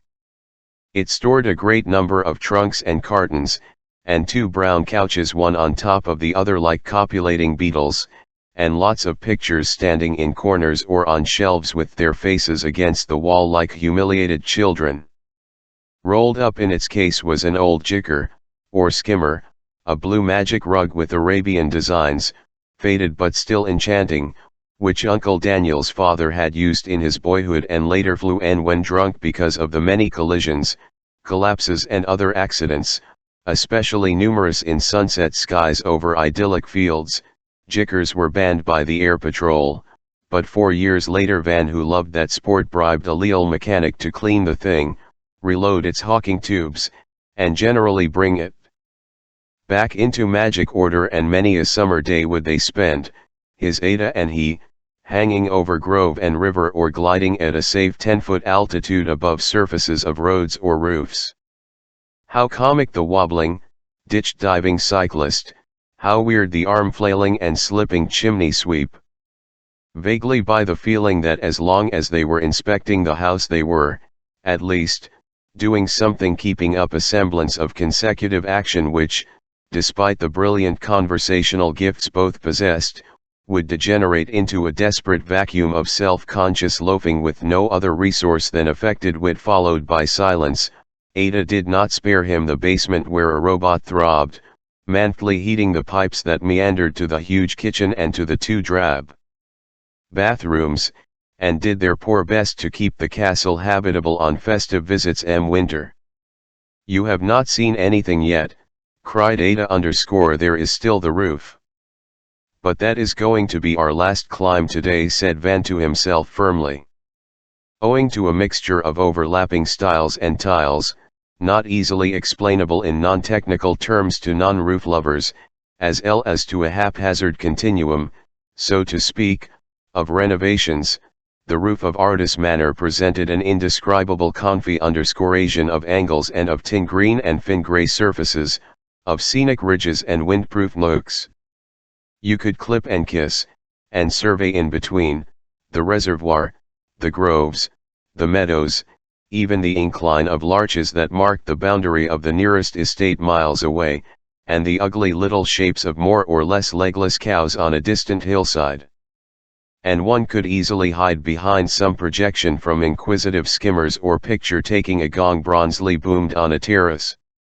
For some odd reason both children were relieved to learn that a stranger was expected to dinner. He was an Andalusian architect. Uncle Dan wanted to plan an artistic swimming pool for Ardor Manor. Uncle Dan had intended to come, too, with an interpreter, but had caught the Russian grippe, Spanish flu, instead, and had phoned Marina asking her to be very nice to good old Alonso. You must help me, Marina told the children with a worried frown. I could show him a copy, perhaps, said Ada, turning to Van, of an absolutely fantastically lovely nature moored by Juan de Labrador of Extremadura, golden grapes and a strange rose against a black background. Dan sold it to Demon, and Demon has promised to give it to me on my 15th birthday. We also have some Zerbar 6N fruit, said Van smugly. Tangerines, I believe, and a fig of Suns, with a wasp upon it. Oh, will dazzle the old boy with shop talk. They did not.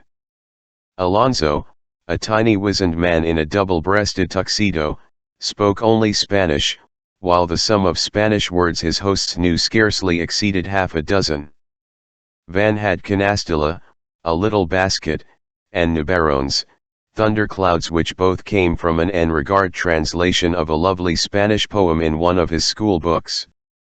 Ada remembered, of course, mariposa, butterfly, and the names of or three birds, listed in ornithological guides, such as paloma, pigeon, or greville, hazel hem marina new aroma and ombre, and an anatomical term with a J hanging in the middle. In consequence, the table talk consisted of long lumpy Spanish phrases pronounced very loud by the voluble architect who thought he was dealing with very deaf people, and of a smatter of French, intentionally but vainly Italianized by his victims. Once the difficult dinner over, Alonso investigated by the light of 3 torches held by 12 footmen a possible site for an expensive pool, put the plan of the grounds back into his briefcase, and after kissing by mistake Ada's hand in the dark, hastened away to catch the last train.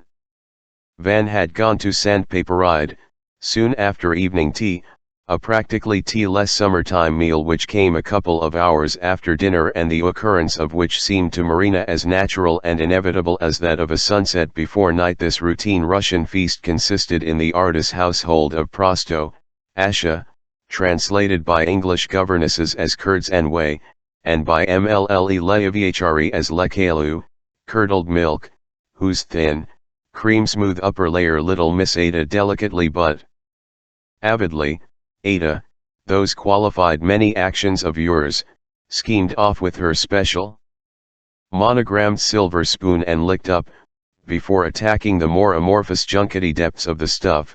With this came coarse black peasant bread, dusky klubnica, fragaria elatier, and huge, bright red garden strawberries, a cross between 2 other fragaria species.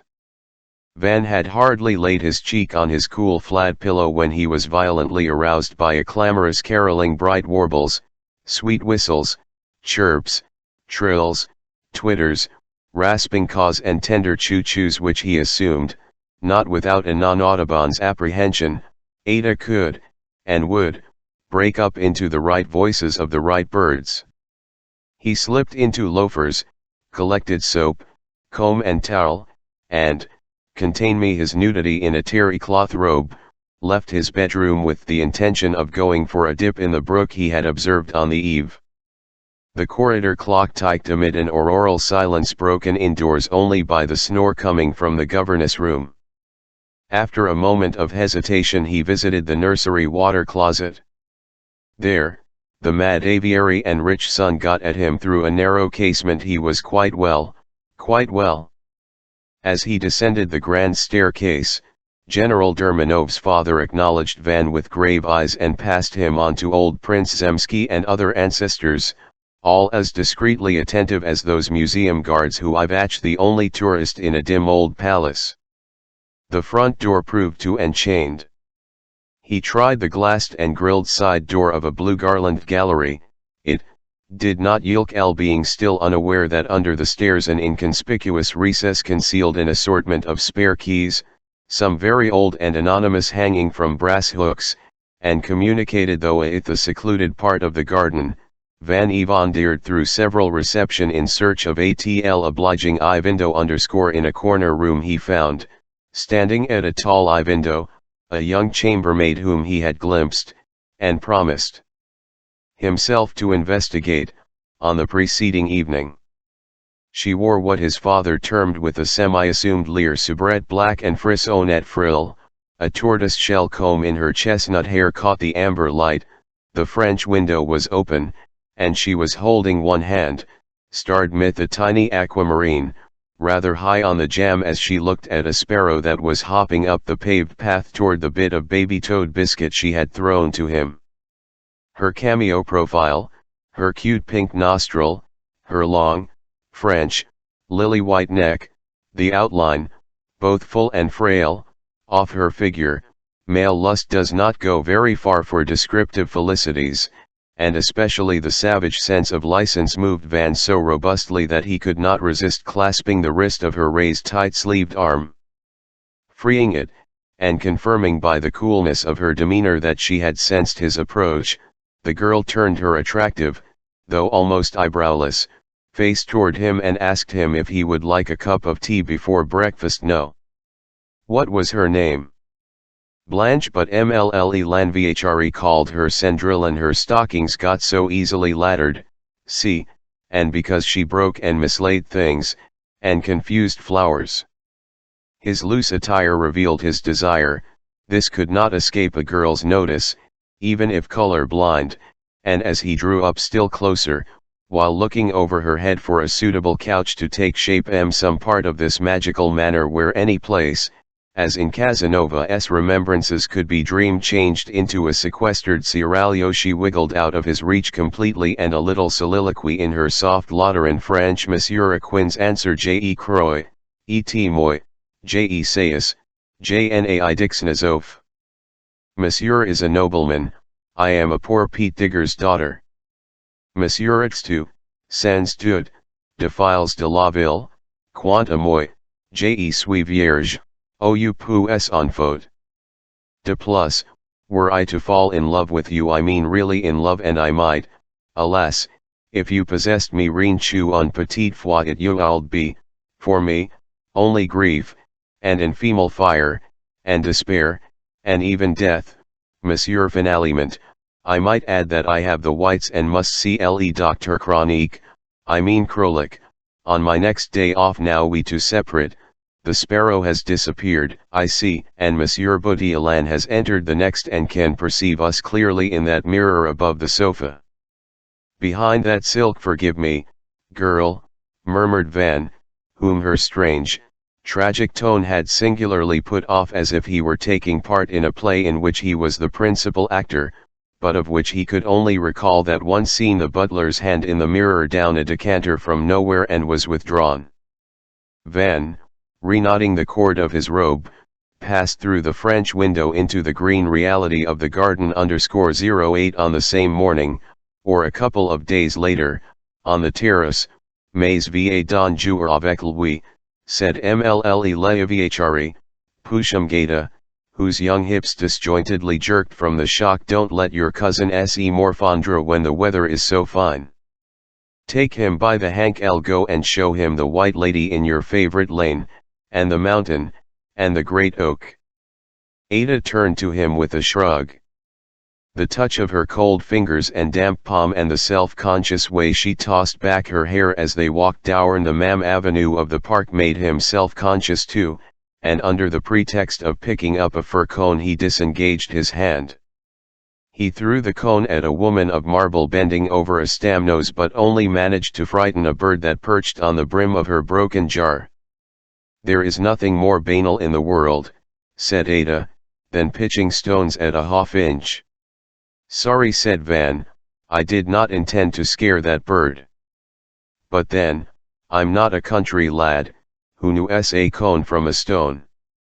What garns, au fond, does she expect us to play? I ignore, replied Ada _ I really don't care very much how her poor mind works. Cash, I suppose, or climbing trees. Oh, I'm at that, said Van.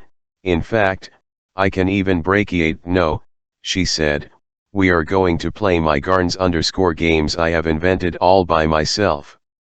Games Lucette, I hope, will be able to play next year with me, the poor pet. Come, let us start. The present series belongs to the Shadow and Shine group, two of which I'm going to show. I see, said Vam. You will in a moment, rejoined the pretty prig. First of all we must find a nice stick. Look, said Van, still smarting a bit, there goes another half-inch.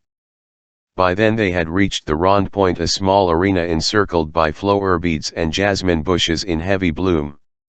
Sheerhead the arms of a linden stretched toward those of an oak, like a green-spangled beauty flying to meet her strong father hanging by his feet from the trapeze. Even then did we both understand that kind of heavenly stuff, even then. Something rather acrobatic about those branches up there, no, he said, pointing. Yes, she answered. I discovered it long ago.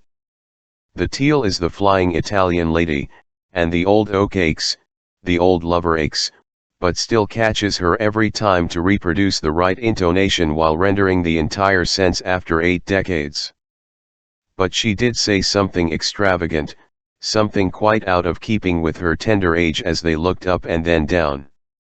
Looking down and gesturing with a sharp green stake borrowed from the peonies, Ada explained the first garn _ the shadows of leaves on the sand were variously interrupted by roundlets of live light. The player chose his roundlet the best, the brightest he could find, and firmly outlined at the point of his stick, whereupon the yellow round light would appear to grow convex like the brimming surface of some golden dye. Then the player delicately scooped out the earth with his stick or fingers within the roundlet. The level of that gleaming infusion distillal would magically sink in its goblet of earth and finally dwindle to one precious drop. That player won who made the most goblets in, say, 20 minutes. Van asked suspiciously if that was all. No, it was not. As she dug a firm little circle around a particularly fine gold gout, Ada squatted and moved, squatting, with her black hair falling over her ivory smooth knees while her haunches and hands worked, one hand holding the stick, the other brushing back strands of hair. A gentle breeze suddenly eclipsed her fleck. When that recurred, the player lost 1 point, even if the leaf or the cloud hastened to move aside. All right. What was the other game? The other game, in a sing-song voice, might seem a little more complicated. To play it properly one had to wait for PM to provide longer shadows. The player stopped saying the player. It is either you or me. Say, you. You outline my shadow behind me on the sand. I move. You outline it again. Then you mark out the next boundary, handing him the stick. If I now move back, you know, said Van, throwing the stick away. Personally, I think these are the most boring and stupid games anybody has ever invented, anywhere, anytime, AM or PM. She said nothing, but her nostrils narrowed. She retrieved the stick and stuck it back, furiously, where it belonged, deep into the loam next to a gratial flower, to which she looped it a silent nocl. She walked back to the house. He wondered if her walk would be more graceful when she grew up. I'm a nude brutal boy, please forgive me, he said. She inclined her head without looking back in token of partial reconciliation. She showed him 2 sturdy passed into iron rings on 2 tulip tree trunks, between which, before she was another boy, also Ivan, her mother's brother, used to sling a hammock in which he slept in midsummer when the nights became really sultry. This was the latitude of Sicily. After all, a splendid idea, said Van. By the way, do fireflies burn one if they fly into you? I'm just asking. Just a city boy's silly question.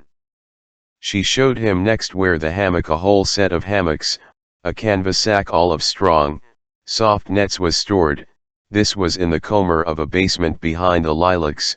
The key was concealed in this hole here, which last year was stuffed by the nest of a bird. No need to identify it. A pointer of sunlight daubed with greener paint, a long green box where cricket implements were kept, but the balls had been rolled down the hill by some rowdy children, the little Erminins, who were now Van's age and had grew and very nice and quiet as we all are at that age, said Van, and stooped to pick up a curved tortoise-shell comb, the kind that girls used to hold up their hair behind. He had seen one, exactly like that, quite recently, but when, in whose hairdo? One of the maids, said Ada _ that tattered chapbook must also belong to her, Les Amours du Docteur Mervago, a mystical romance by a pastor. Playing cricket with you, said Van, should be rather like using flamingos and hedgehogs _ our reading lists do not match, replied Adm. That Palace in Wonderland was to me the kind of book everybody so often promised me I would adore, that I developed an insurmountable prejudice toward it. Have you read any of Mlle Levi-Charles Stones? Well, you Ival _ she thinks that in some former Hindoish state she was a boulevardier in Paris, and writes accordingly. We can squirm from here into the front hall by a secret passage, but I think we are supposed to go and look at the grand ch, which is really an elm. Did he like elms? Did he know Joyce's poem about the 2 washerwomen? He did, indeed. Did he like it? He did. In fact, he was beginning to like very much, and Ardors and a das underscore they rhymed. Should he mention it? And now, she said, and stoppered, staring at him. Yes, he said, and now? Well, perhaps, I ought not to try to devalue after you trampled upon those circles of mine, but I'm going to relent and show you the real marvel of Ardis Manor, my larvarium. It's in the room next to mine, which he never saw. Never. How odd, come to think of it. She carefully closed a communicating door as they entered into what looked like a glorified rabbitry at the end of a marble-flagged hall, a comated bathroom, as it transpired. In spite of the place's bimgel-aired, with the heraldic stained glass windows standing wide open, so that one heard the screeching and catcalls of an undernourished and horribly frustrated bird population, the smell of the hutch's darn earth, rich roots, old greenhouse, and maybe a hint of goat was pretty appalling. Before letting him come nearer, Ada fiddled with little latches and grates, and a sense of great emptiness and depression replaced the sweet fire that had been consuming Van since the beginning of their innate games on that day. Je doled a tout ce qui ramp, I'm crazy about everything that crawls, she said. Personally, said Van, I rather like those that roll up in a muff when you touch them, those that go to sleep like old dogs. Oh, they don't go to sleep, Keliju, they swoon, it's a little syncope, explained Ada, frowning. And I imagine it may be quite a little shock for the younger ones. Yes, I can well imagine that, but I suppose one gets used to it, by and by. I mean. But his ill-informed hesitation soon gave way to aesthetic empathy. Many decades later Van remembered having much admired the lovely, naked, shiny, gaudily spotted and streaked shark moth caterpillars, as poisonous as the mullein flowers clustering around them, and the flat larvae of a local whose grey knobs and lilac plagues mimicked the knots and lichens of the twig to which it clung so closely as to practically lock with it, and, of course, the little vapour fellow, its black coat all along the back painted tufts, red, blue, yellow, of unequal length, like those of a fancy toothbrush treated with C5-ified colors underscore, and that kind of simile, myth, those special trims, reminds me today of the entomological entries in Ada's diary, which we must have somewhere, mustn't we, darling, in that drawer there? No. You don't think so? Yes. Hulta. Sarn, please, your round-cheeked script, my love, was a little larger, but otherwise nothing has changed. The retractile head and anal appendages of the garish monster that produces the modest puss moth belong to a most uncaterpillarish caterpillar, with front segments shaped like and a face resembling the lens of a folding camera. If you gently stroke its bloated smooth body, the sensation is quite silky and pleasant until the irritated creature ungratefully squirts at you an acrid fluid from a slit in its throat.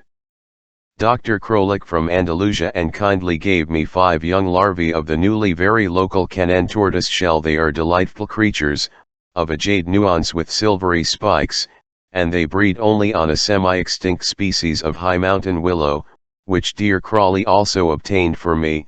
At 10 or earlier the Child had read, as Van had sample reveals, Les Malheurs de Swan, as the next I think Marina would stop scolding me for my hobby.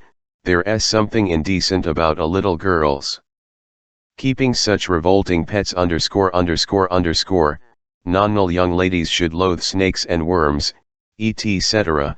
If I could persuade her to overcome her old-fashioned squeamishness and place simultaneously on palm and pulse, the hand alone would not be roomy enough.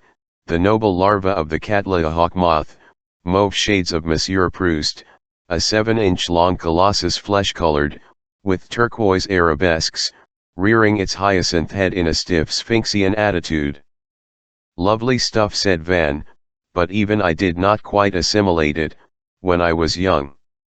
So let us not bore the boor who flips through a book and thinks, What a hoaxer, that old VV. At the end of his so remote, so near, 1884 summer van, before leaving Ardis, was to make a visit of adieu to Ada's larvarium _ the porcelain white, eye-spotted cowl, or shark, larva, a highly prized gem, had safely achieved its next metamorphosis, but Ada's unique Lorelei underwing had died, paralyzed by some ignominy that had not been deceived by those clever prominences and angoid smudges. The multicolored had comfortably pupated within a shaggy promising a Persian vaporer. Later in the autumn the two puss moth larvae had assumed a still uglier but at least more vermean and in a sense venerable aspect, their pitchforks now limply trailing behind them, and a purplish flush dulling the cubistry of their extravagant colors. They kept ramping rapidly all over the floor of their cage. In a surge of prepupational aqua had walked through a wood and into a gulch to do it last year. A freshly emerged nymph Alice Carmen was fanning its lemon and amber brown wings on a sunlit patch of grating, only to be choked with one nip by the nimble fingers of enraptured and heartless Ada. The Adetian Sphinx had tumbed, bless him, into an elephant-old mummy with a comically encased TMNK of the Germantoid TYW, and Dr. Chronicle was swiftly running on short legs after a very special orange tip above timberline, in another hemisphere. Anticharis Ada Chronicle, 1884, as it was known until changed to Aprithvitsi Stamper, 1883, by the inexorable law of taxonomic priority. But, afterwards, when all these beasties have hatched, asked Van, what do you do with them? Oh, she said, I take them to Dr. Chronicle's assistant, who sets them and labels them and pins them in glass trays in a clean oak cabinet, which will be mine when I marry. I shall then have a big collection, and continue to breed all kinds of leps. My dream is to have a special institute of fritillary larvae and violets, all the special violets they breed on.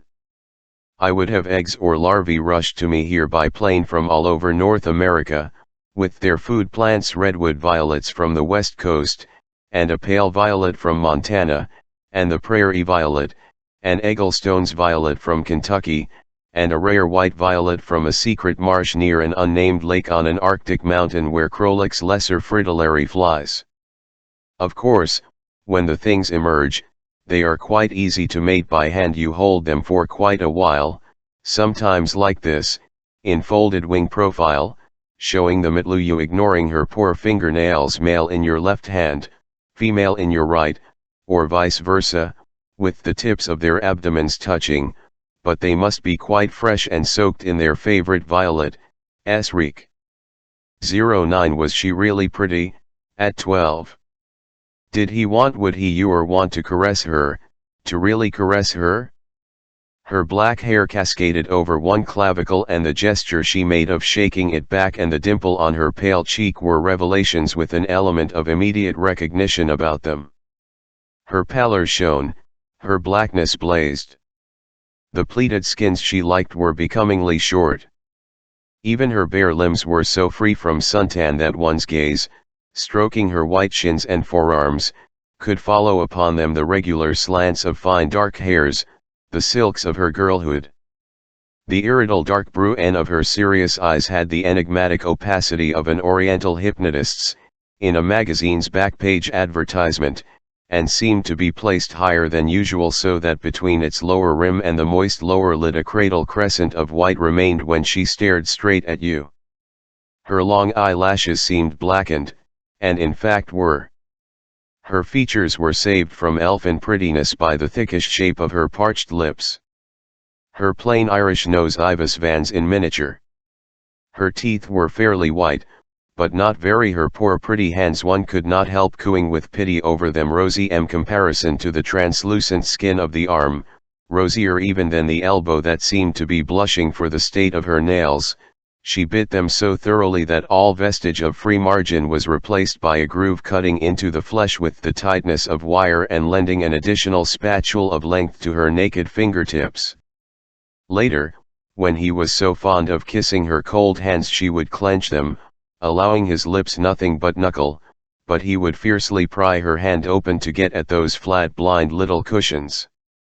But, oh my, oh, the long, languid, rose and silver, painted and pointed, delicately stinging onyxes of her adolescent and adult years.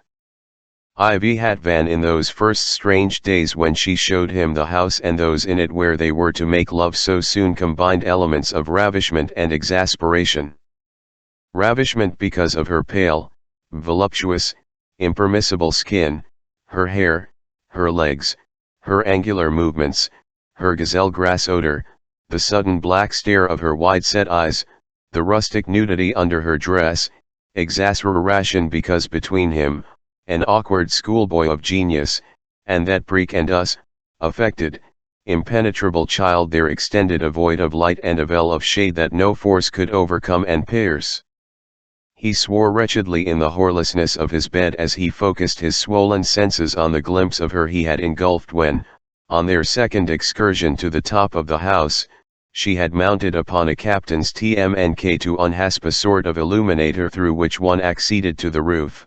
Even the dog had once gone there and a bracket or something urine-shed up her skirt, and he saw as one sees some sickening miracle in a biblical fable or a moth's shocking metamorphosis that the child was darkly flossed. He noticed that she seemed to have noticed that he had or might have noticed, what he not only noticed but retained with tender tête until he freed himself of that much later and in strange ways, and an odd, dull, arrogant look passed across her Elslan face, her sunken cheeks and fat pale lips moved as if she were chewing something, and she emitted a yelp of joyless laughter when he, Big Van, slipped on a tile after wriggling in his turn through the skylight, and in the sudden sun, he realized that until then, he, small Van, had been a blind virgin, since haste, dust, and dusk had obscured the mousy charms of his first harlot so often possessed. His sentimental education now went on fast. Next moment, he happened to catch sight of her washing her face and arms over an old-fashioned basin on a rococo stand, her hair knotted on the top of her head, her nightgown twisted around her waist like a clumsy corolla out of which issued her slim back, rib-shaded on the near side. A fat snake of porcelain curled around the basin, and as both the reptile and he stopped to watch Eve and the soft waggle of her bud breasts in profile, a big mulberry-colored cake of soap slithered out of her hand, and her black-socked foot hooked the door shut with a bang which was more the echo of the soap's crashing against the marble than a sign of pudic displeasure. 010 Weekday lunch at Artis Hall. Lucette between Marina and the governess, Van between Marina and Ada, Dak, the golden brownstoat, under the table, either between Ada and Mlle Leavichari, or between Lucette and Marina. Van secretly disliked dogs, especially at meals, and especially that smallish longish freak with a gamey breath. Arch and grandiloquent, Ada would be describing a dream, a natural history wonder, a belletristic device Paul Bourget's monologue interieur baffoed from old Leo, or some ludicrous blunder in the current column of Elsie de Nord, a vulgar literary demi-mondaine who thought that Liovine went about Moscow in a Nagel NNY tulip, a mujik's sheepskin coat, bare side out, bloom side in, as defined in a dictionary or commentator produced like a conjurer, never to be by Elsie's _her spectacular handling of subordinate clauses, her parenthetic asides, her sensual stressing of adjacent monosyllables. Idiot Elsie simply can't read. All this somehow finished by acting upon Van, as artificial excitements and exotic torture caresses might done, in an aphrodisiac sinistral direction that he both resented and perversely enjoyed. My precious, her mother called her, punctuating Ada's discourse with little ejaculations, terribly funny. Oh, I adore that, but also indulging in more admonitory remarks, such as do sit a wee bit straighter, or eat, my precious, accenting the eat with a motherly urge very unlike the malice of her daughter's spondaic sarcasms. Ada, now sitting straight, incurving her supple spine in her chair, then, as the dream or adventure, or whatever she was relating, reached a climax, bending over the place from which Price had prudently her plate, and suddenly all elbows, sprawling forward, invading the table, then leaning back, extravagantly making mouths, illustrating long, with both hands up. My precious, you haven't tried the Price, bring the what? The rope for the fakir's bare-bottomed child to climb up in the melting blue? It was sort of long. I mean, interrupting herself, underscore like a tentacle underscore no, let me see, shake of head, jerk of features, as if unknotting a tangled skein with one quick tug. No, enormous purple-pink plums, one with a wet yellow burst split. And so there I was, the tumbling hair, the hand flying to the temple, sketching but not terminating the brushing off strand stroke, then a sudden peal of rough rippled laughter ending in a moist cough. No, but seriously, mother, you must imagine me utterly speechless, screaming speechlessly, as I realized at the third or found meal Van also realized something. Far from being a bright lass showing off for the benefit of a newcomer, Ada's behavior was a desperate and rather clever attempt to prevent Marina from appropriating the conversation and transforming it into a lecture on the theater. Marina, on the other hand, while awaiting a chance to trot out her troika of hobby horses, took some professional pleasure in playing the hackneyed part of a fond mother, proud of her daughter's charm and humor, and herself charmingly and humorously lenient toward their brash circumstantiality. She was showing off, not Ada. And when Van had understood the true situation, he yelled take advantage of a pause, which Marina was on the point of filling with some choice Stanislavskiana, to launch Ada upon the troubled waters of Botany Bay, a voyage which at other times he dreaded, but which now proved to be the safest and easiest course for his girl. This was particularly important at dinner, since Lucette and her governess had an earlier evening meal upstairs, so that Mlle Leviachari was not there, at those critical moments, and could not be relied on to take over from lagging Ada with a breezy account of her work on a new novella of her composition.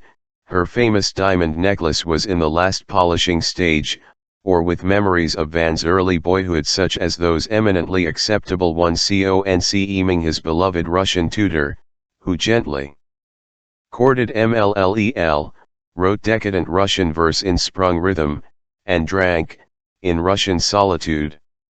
Vam, that yellow thingum, pointing at a flower prettily depicted on an Ecker crown plate, is it a buttercup? Ada, no. That yellow flower is the common marsh marigold, Caltha palustris. In this country, peasants miscall it cowslip, though of course the TME cowslip, Primula varies, is a different plant altogether. I see, said Vam. Yes, indeed, began Marina, when I was playing Ophelia, the fact that I had once collected flowers helped, no doubt, said Ada. Now the Russian word for marsh marigold is kuroslep, which mujiks in Tartary misapply, poor slaves, to the buttercup, or else koluznitsa, as used quite properly in Kalyuga, USA. All said Van. As in the case of many flowers, Ada went on, with a mad scholar's quiet smile, the unfamiliar French name of our plant, souci d'eau, has been traduced, or shall we say transfigured flowers into bloomers, pond van veen _je en pri, mes enfants. Put in Marina, who had been following the conversation with difficulty and now, through a secondary misunderstanding, thought the reference was to the undergarment by chance. This very moment, said Ada not deigning to enlighten her mother, our limed Gove, who was also yours, Van, and who, first time she pronounced it at that botanical lesson, is pretty hard on English Slora _kmg transmongrelizers monkeys called ursine howlers, though I suspect her reasons are more chauvinistic than artistic and moral, drew my wavering attention to some really gorgeous bloomers, as you call them. My attention, Van, in a near Fowley's soi-disant literal version called Sensitive in a recent Elsian rave Sensitive. Of Memoir, a poem by Rimbaud, which she fortunately and farsightedly made me learn by heart, though I suspect she prefers Musset and Capua, Les robes vertes et dutzends de fillets _____ quoted Van triumphantly. Exactly, mimicking Dan. Well, Leaviachari allows me to read him only in the Furiadan anthology, the same you have apparently, but I shall obtain his oeuvres complets very soon, oh very much sooner than anybody thinks. Incidentally, she will come down after tucking in Lucette, our darling who by now should be in her green nightgown. Angel Moy, pleaded Marina, I'm sure Van cannot be interested in Lucette's night dress. The nuance of willows, and counting the little sheep on her seal-de-lit which Fowley turns into the sky's bed instead of bed sealer. But, to go back to our poor flower. The forged Louis d'Or in that collection of fouled French is the transformation of Souci d'eau, our marsh marigold, into the asinine care of the water, although he had at his disposal dozens of synonyms, such as Molly Blob, Mary Bud, Maybubble, and many other nicknames associated with fertility feasts, whatever those are.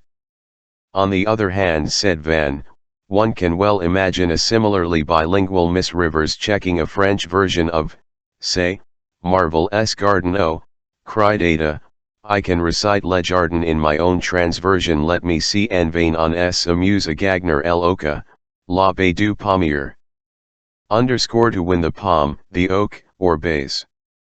Shouted Vam. You know, children, interrupted Marina resolutely with calming gestures of both hands, when I was your age, odd as and my brother was your age, Van, we talked about croquet, and poems, and puppies, and the last fic d'enfance, and the next picnic, and oh, millions of nice normal things, but never of old French botanists and genie knows what. But you just said you collected flowers, said Admo, just one season, somewhere in Switzerland. I don't remember when.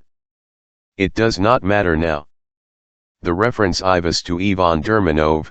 He had died of lung cancer years ago in a sanatorium, not far from Ex somewhere in Switzerland, where Van was born 8 years later. Marina often mentioned Ivan, who had been a famous violinist at 18, but without any show of emotion, so that Aiden now noted with surprise that her mother's heavy makeup had started to thaw under a sudden flood of tears, maybe some allergy to flat dry old flowers, an attack of hay fever, or gentianitis, as a slightly later diagnosis might have shown retrospectively. She blew her nose, with the sound of an elephant, as she said herself, and here Mlle Leaviachari came down for coffee and recollections of Van as a bambin Angelique who adored Ne4Fans the precious dear. Gilbert Swan etia lesbi decadal, and who had learned, all by himself, to release the adoration as soon as the kerosene Larn had left the mobile bedroom in his black nurse's fist. 011. A few days after Van's arrival, Uncle Dan came by the morning train from town for his habitual weekend stay. His family. Van happened to run into him as Uncle Dan was crossing the hall. The butler very charmingly, thought Van, signaled to his master who the tall boy was by setting one hand 3 feet from the ground and then notching it up higher and higher, an altitudinal code that our young 6-footer alone. Van saw the little red-haired gentleman glance with perplexity at old Bodila_N, who hastened to whisper Van's name. Mr. Daniel Veen had a curious manner, when advancing toward a guest, of dipping the fingers of his stiffly held right hand into his coat pocket and holding them there in a kind of purifying oration until the exact moment of the handshake came. He informed Van that it was going to rain in a few minutes, because it had started to rain at Ladue, and the rain, he said, took about half an hour to reach Ardis.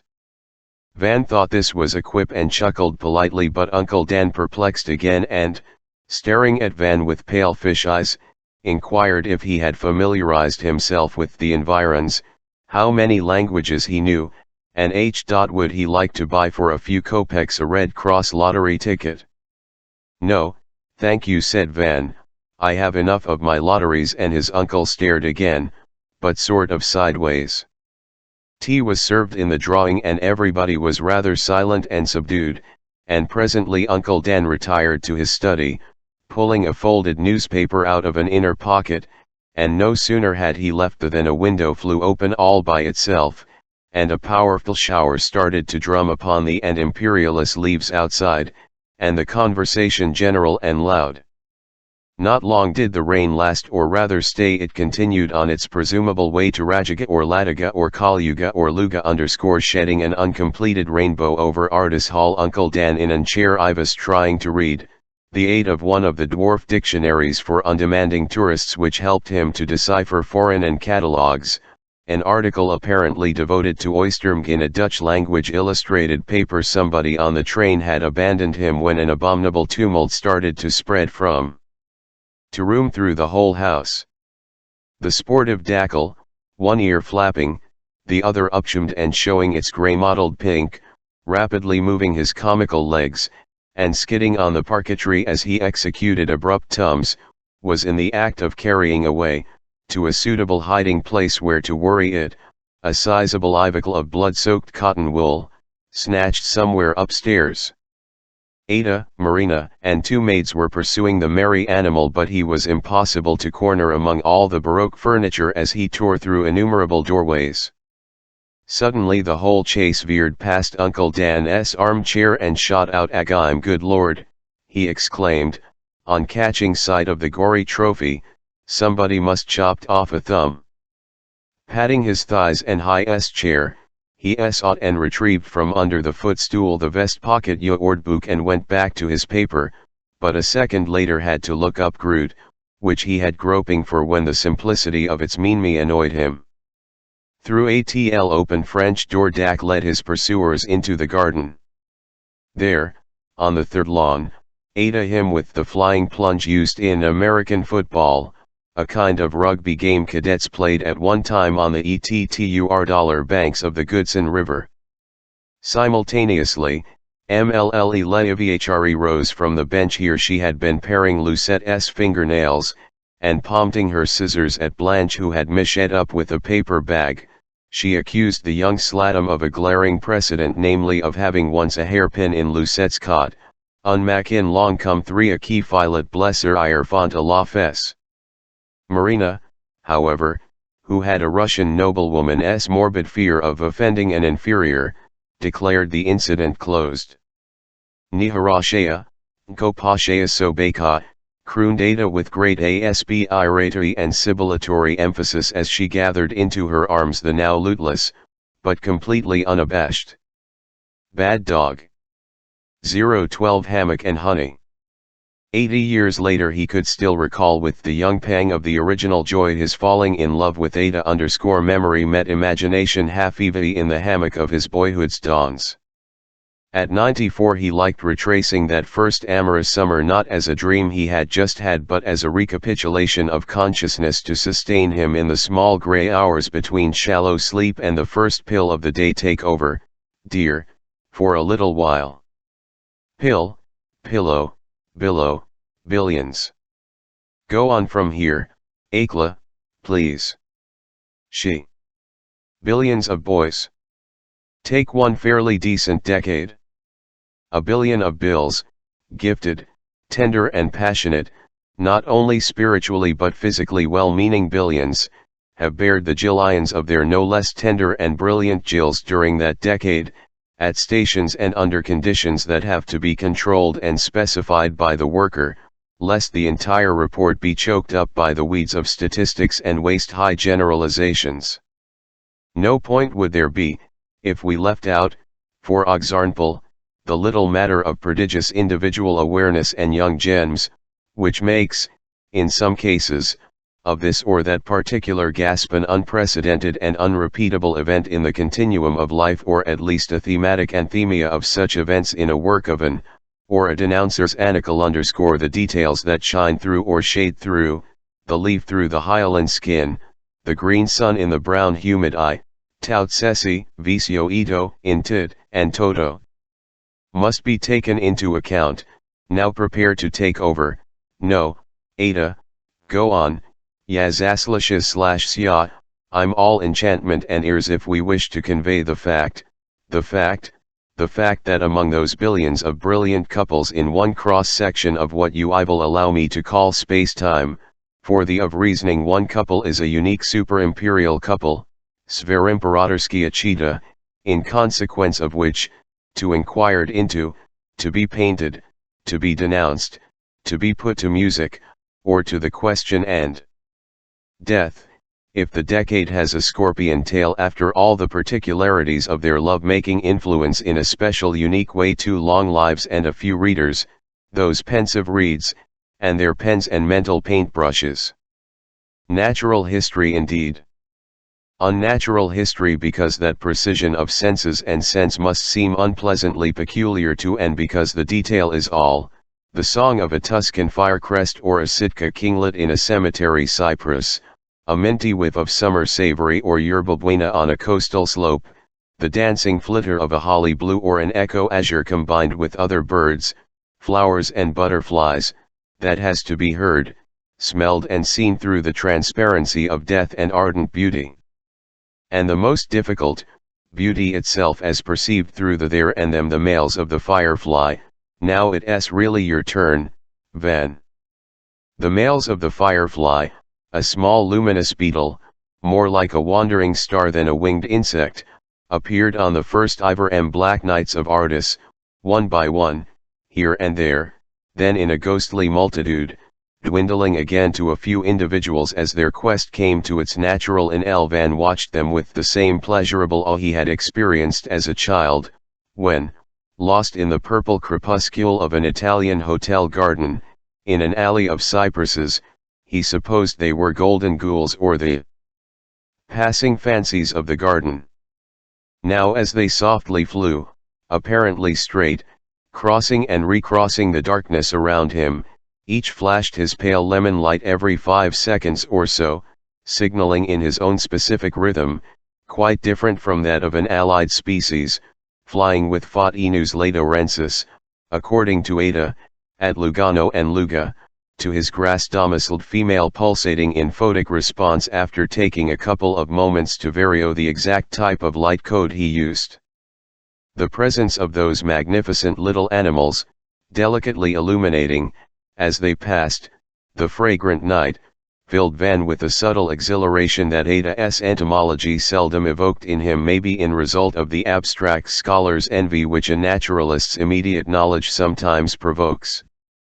The accomphofiable oblong nest, reticulated his naked body either under the weeping cedar that sprawled over one corner of a lawn, and granted a partial shelter in case of a shower, or, on safer nights, between 2 tulip trees, where a fauner summer guest, with an opera cloak over his clammy nightshirt, had awoken once because a stink bomb had burst among the instruments in the horsecolt, and striking a match, Uncle Van had seen the bright blotching his pillow. The windows in the black castle went out in rows, files, and night moves. The longest of the nursery water closet was Mlle Leaviachari, who came there with the rose oll lampad and her bavard. A breeze luffed the hangings of his now infinite chamber.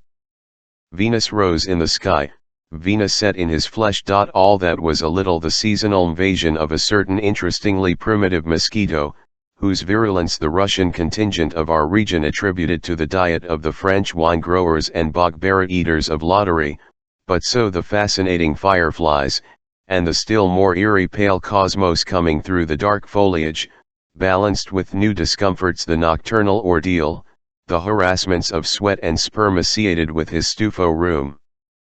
Night, of course, always remained an ordeal, throughout the near century of his life, no matter how drowsy or drugged the poor man might be, for genius is not almgerbread even for billionaire Bill with his pointed beardlet and stylized bald dome, or crusty Proust who liked to decapitate rats when he did not feel like sleeping, or this brilliant or obscure V_V_, depending on the eyesight of readers, Also poor people despite our jibes and their jobs, but at Ardis, the intense life of the star-haunted sky troubled the boy's night so much that, on the whole, he felt great ill when foul weather or the fouler nat the Camargue sky comber of our mujiks and the Mystique Moscovite of their no less alliterative retaliators drove him back to his bumpy bed. In this our dry report on Van Veen's early love, for Ada Veen, there is neither reason, nor for metaphysical digressium yet, let it be observed gust while the lucifers fly and throb, and an owl hoots also most rhythmically in the nearby park, that Van, who at the time had still not really tasted the terror of terror vaguely attributing it, when analyzing his dear unforgettable aquas torments, to pernicious fads and popular fantasies even then, at Founien recognized that the old myths, which willed into helpful being a whirl of worlds, no matter how silly and mystical, and situated them within the grey matter of the star-suffused heavens, contained, perhaps, a glavorm of strange truth. His nights in the hammock, where that other poor youth had cursed his blood cough and sunk back into dreams of prowling black spumas and a crash of cymbals in an orchestral orchestra as suggested to him by career physicians, were now haunted not so much by the agony of his desire for Ada, as by that meaningless space overhead, undariad, everywhere, the demon counterpart of divine time, tingling about him and through him, as it was to read Ingle myth a little more meaning fortunately in the last nights of a life, which I do not regret, my love. He would fall asleep at the moment he thought he would never sleep again, and his dreams were young. As the first flame of day reached his hammock, he woke up another man and very much of a man indeed. Ada, our Ardors and Arbors a dactylic trimeter that was to remain Van Veen's only contribution to Anglo-American poetry sang through his brain bless the starling and damn the stardust. He was 14 and a half, he was burning and bold, he would have her fiercely someday. One such green resurrection he could particularize when replaying the past. Having drawn on his swimming trunks, having worked in and crammed in all that intricate, reluctant multiple machinery, he had toppled out of his nest and Folnvith endeavored to determine whether her part of the house had come alive. It HACL he saw a flash of crystal, a fleck of color _ she was having sa petite conation du matin alone on a private balcony. Van found his sandals with a in one and a pedal in the other and, through the entered the house. Children of her type contrive the purest philosophies. Ada had worked out her own little system. Hardly a week had elapsed since Van's arrival when he was found worthy of being initiated in her web of wisdom. An individual's life consisted of sultane classified things, real things, which were unfrequent and priceless, simply things, which formed the routine stuff of life, and ghost things also called fogs, such as fever, toothache, dreadful disappointments, and death. Three or more things occurring at the same time formed a tower or, if they came in immediate succession, they made a bridge. Real towers, and real bridges, were the joys of life, and when the towers carn in a series, one experienced supreme rapture. It almost never happened, though.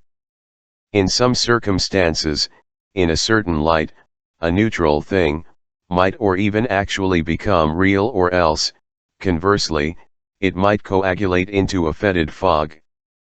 When the joy and the joyless happened to be intensed, simultaneously or along the ramp of duration, one was confronted with ruined towers and broken bridges. The pictorial and architectural details of her metaphysics made her nights easier than Van's, and that morning as on most mornings he had the sensation of returning from a much more remote and grim country than she and her sunlight had come from. Her plump, stickily glistening lips smiled.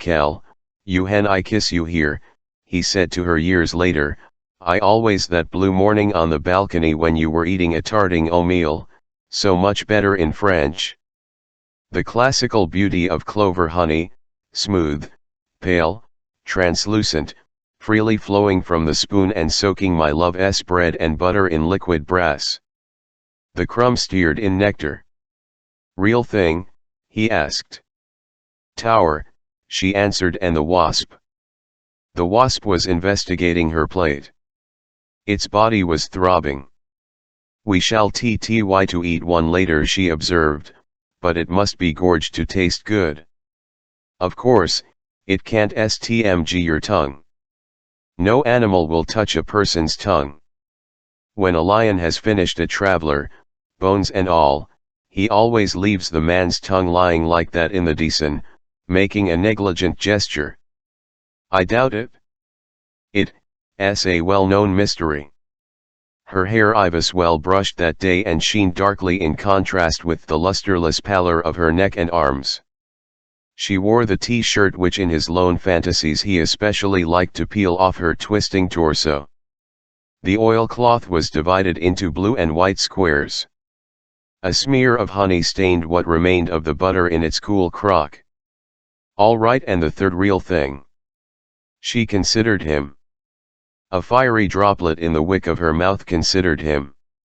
A three-colored velvet violet, of which she had done an aquarelle on the eve, considered him from its fluted crystal. She said nothing. She licked her spread fingers, still looking at him. Van, getting no answer, left the balcony. Softly her tower crumbled in the sweet silence. Some 013 for the big picnic on Ada's 12th birthday and Ida's 42nd jour de fête.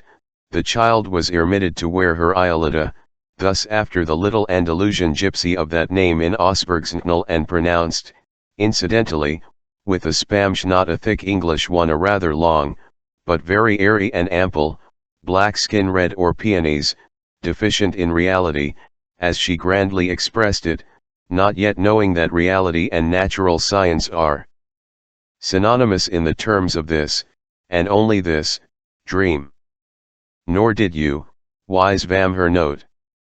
She had stepped into it, naked, while her legs were still damp and piny after a special rubbing with the Ivish cloth, monk baths being unknown under MLLE Leviachari's regime, and pulled it on with a brisk jiggle of the hips which provoked her Gomez's familiar rebuke, mais nete trumus pacum sa quan tu mets tajup.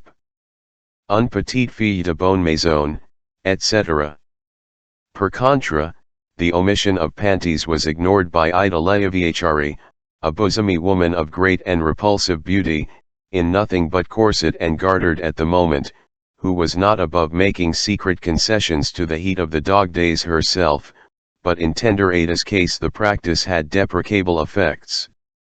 The child tried to assuage the rash in the sword arch, with all its accompaniment of sticky, itchy, not altogether unpleasurable sensations, by tightly straddling the cool limb of a shaddle apple tree, much to Van's disgust, as we shall see more than once. Besides the Iolita, she wore a shawn-sleeved white-black striped jersey, a floppy hat, hanging behind her back from an elastic around her throat, a V-ed hairband, and a pair of fold sandals. Neither hygiene, nor sophistication of taste, were, as Van kept observing, typical of the Ardis household. She tumbled out of her tree like a hoopoe when they all were ready to start. Hurry, hurry, my bird, my angel. The English coachman, Ben Wright, was still stone sober, having had for breakfast only 1 pint of ale. Blanche, who had been to a big picnic at least once, when rushed to Pine Glen to unlace Mademoiselle, who had fainted, now resumed the less glamorous duty of carrying away snarling and writhing Dak to her little in the turret. A charabanc had already conveyed 12 footmen, 3 armchairs, and a number of hampers to the site of the picnic.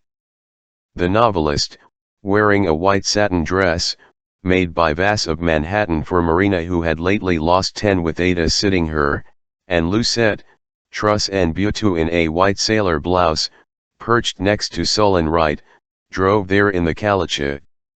Van rode behind on one of his uncle's or grand-uncle's bicycles. The forest road remained reasonably smooth if you kept to its middle run, still sticky and dark after a rainy damp.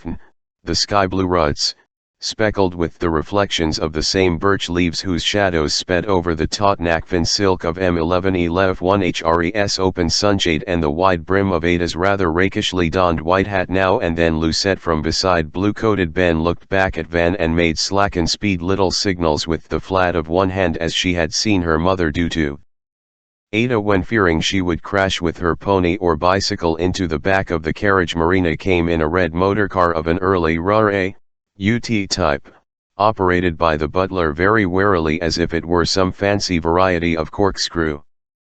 She looked unwontedly smart in a man's grey flannels and sat holding the palm of her gloved hand on the knob of a clouded cane as the car, wobbling a little, amped to the very edge of the picnic site, a picturesque glade in an old wood cut by ravishingly lovely ravines. A strange pale butterfly passed from the opposite side of the woods, along the Lugano dirt road, and was followed presently by a landau from which emerged one by one, nimbly or slowly, depending on age and condition, the Erminin twins, their young pregnant aunt, narrationally a great burden and a governess, white-haired Madame Forestier, the school friend of Mathilde in a forthcoming story. 3 adult gentlemen, moreover, were expected but never tummed up, Uncle Dan, who missed the morning train from town, Colonel E.Ninen, A.U. Ardor, whose liver, he said in a note, was behaving like a Prussian egg, and his tutor and chess partner the famous Dr. Krolik, who called himself Ada's colt jeweler, and indeed brought her his birthday present early on the following day. 3 exquisitely carved chrysalids, inestimable gems, cried throatily Akla,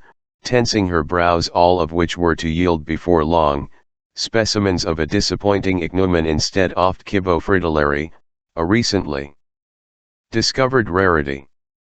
Stacks of tender kmstla sandwiches, perfect rectangles 5 inches by 2, the tawny corpse of a turkey, black Russian bread, pots of grey bead caviar, candied violets, little raspberry tarts, half a gallon of Goodson white port, another of ruby, watered claret in thermos flasks for the girls, and the cold sweet tea of happy childhoods. All this is more readily imagined than one found it instructive. Thus in the Ms. Ed _1 found it instructive to place side by side Ada Veen and Grace Erminin, the schemed milk pallor of Ada and her coeval's healthy hot flush, the straight black of the one and the brown bob of the other, my love's lackluster grave eyes and the blue 5-inkle Grace's horn-rimmed glasses, the former's naked thigh and the latter's long red stockings, the gypsy skiff and the sailor suit. Still more instructive, perhaps, was to note how Greg's plain features had been transposed practically intact into his sister's aura, where they acquired a semblance of girlish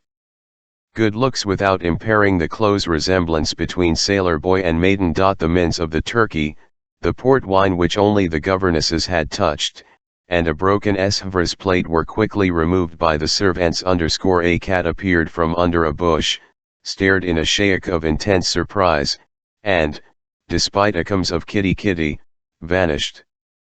Presently Mlle Leavhre asked Ada to accompany her to a secluded there. The fully clad lady, with her voluminous dress retaining its stately folds but grown as it were an inch longer so that it now hid her prunella shoes, stock still over a concealed downpour, and a moment later reveled to her nominal height.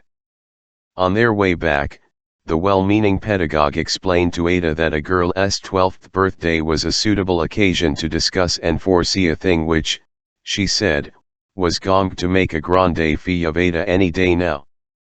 Ada, who had sufficiently instructed about it by a school teacher 6 months earlier, and who in fact had had it already twice, now astounded her poor governess, who could never cope with Ada's sharp and strange mind, by declaring that it was all bluff and nonsense, that those things hardly ever happened to normal girls today and would certainly not occur in her case.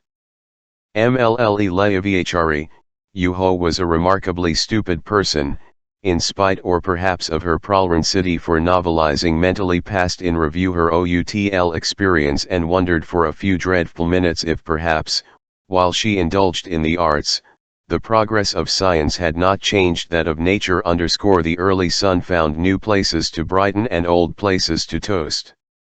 Aunt Ruth dozed with her head on an ordinary bed pillow provided by Madame Forestier, who was knitting a tiny jersey for her charge's phi_ature half-sibling. Lady Erminin, through the bothersome after-haze of suicide, was, reflected Marina, looking down, with old wistfulness and ATL infant's curiosity, at the picnickers, under the glorious pine verdure, from the Persian blue of her ABC and of bliss. The children displayed their talents. Ada and Grace danced a Russian fling to the accompaniment of an ancient music box, which kept halting in mid-bar, as if recalling other shores, other, radial, waves. Lucette, one fist on her hip, sang a Saint Mal Fisher song. Greg put on his sister's blue skirt, hat and glasses, all of which transformed him into a very sick, mentally retarded Grace, and Van walked on his hands 2 years earlier, when about to begin his first prison term at the fashionable and brutal boarding school, to which other Veens had gone before him, as far back as the days when Washingtonias were Wellingtonias too. Van had resolved to study some striking stunt that would give him an immediate and brilliant ascendancy. Accordingly, after a conference with Demon, King Wing, the latter's wrestling master, taught the strong lad to walk on his hands by means of a special play of the shoulder muscles, a trick that necessitated for its acquirement and improvement nothing shorn of a dislocation of the caryatics_IV had pleasure, thus in the Miss.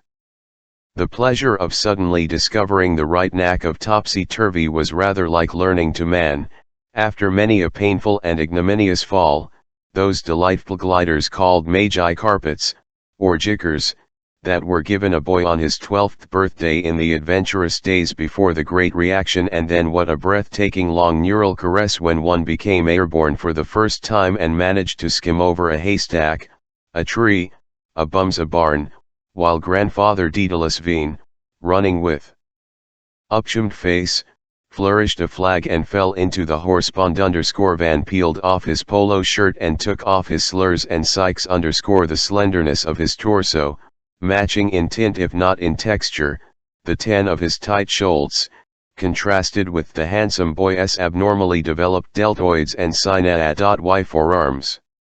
4 years later Van could stun a man one blow of either elbow, his reversed body gracile 1-1y curved, his brown legs hoisted like a Tarentine sail, his joined ankles tacking. Van gripped with splayed hands the brow of gravity, and moved to and fro, veering and sidestepping, opening his mouth the wrong way, and blinking in the odd Bill Bokeh fashion peculiar to eyelids in his abnormal position. Even more extraordinary than the variety and variety of the movements he made in imitation of animal hind legs was the effortlessness of his stance. King Wing warned him that Vichello, a Yukon professional, lost it by the time he was 22, but that summer afternoon, on the silky ground of the Pine Glade, in the magical heart of Ardor, under Lady Erminin's blue eye, 14-year-old Van treated us to the greatest we have ever seen a brachiambulant give. Not the faintest flush showed on his face or neck. Now and then, when he detached his organs of locomotion from the lenient ground, and seemed actually to clap his hands in midair, in a miraculous parody of a ballet jump, one wondered if this dreamy indolence of levitation was not a result of the earth's cancelling its pull in a fit of absent-minded benevolence. Incidentally, one curious consequence of certain muscular changes and osteal reclicks caused by the slower clal training with which Wing had racked him Ivis Van's inability in later years to shrug his shoulders questions for study and discussion, did both palms leave the ground when Van, while reversed, seemed actually to skip on his hands. 2. Was Van's adult incapacity to shrug things off only physical, or did it correspond to some archetypal character of his undersoul? 3. Why did Ada burst into tears at the height of Van's performance? Finally, MLLE Leavhre read her La Rivière de Diamants, a story she had just typed out for the Quebec Quarterly. The pretty and refined wife of a seedy clerk borrows a necklace from a wealthy woman friend. On the way home from the office party she loses it. For 30 or 40 horrible years the unfortunate husband and wife labor and economize to repay the debts they accumulated in the purchase of a half-million-franc necklace which they had secretly substituted for the lost one when returning the jewel box to Madame F_O. How Mathilde S. fluttered would Jean open the box.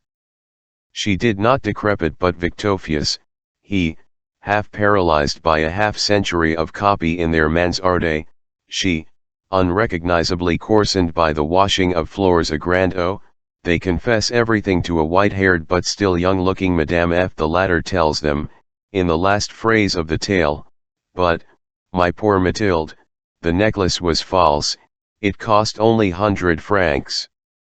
Marina's contribution was more modest, but it too had its charm. She showed Van and Lucette, the others knew all it, the exact pine and the exact spot on its rugged red trunk where in old, very old days a magnetic telephone nested, communicating with Ardis Hall. After the banme of currents and circuits, she said, rapidly but freely, with an actress's vulture pronouncing those not quite proper words while puzzled Lucette tugged at the sleeve of Vanica, who could explain everything her husband's grandmother, an enmire of great genius, tubed the red Mount Phil, running just the glade from a hill above Ardis.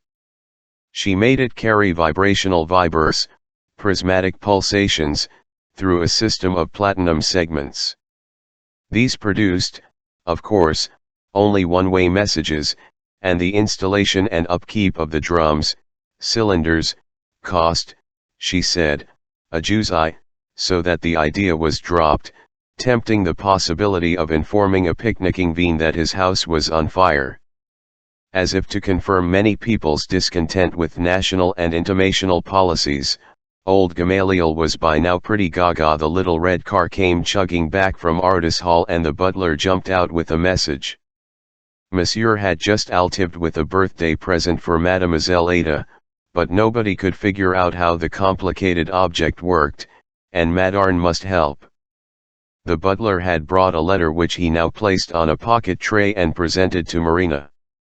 We cannot reconstitute the exact wording of the message, but we know it said that this thoughtful and very expensive gift was a huge beautiful doll, unfortunately, and strangely, more or less naked, still more strangely, with a braced right leg and a bandaged left arm, and of plaster jackets and lubber accessories, instead of the usual frikes and frills.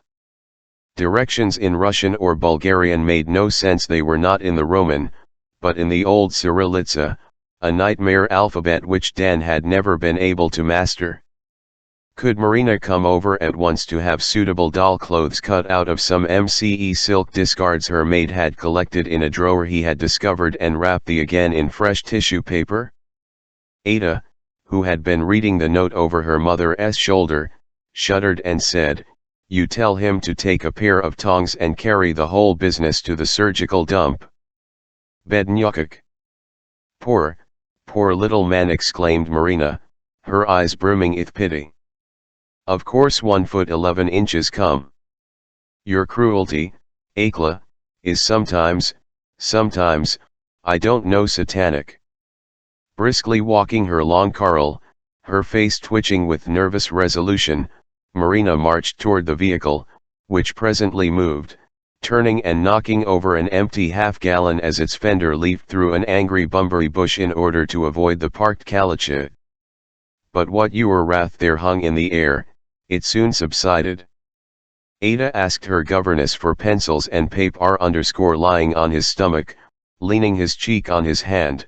Van looked at his love's inclined neck as she played anagrams with Grace, who had innocently suggested science, said Ada, writing it down. Oh no, objected Grace.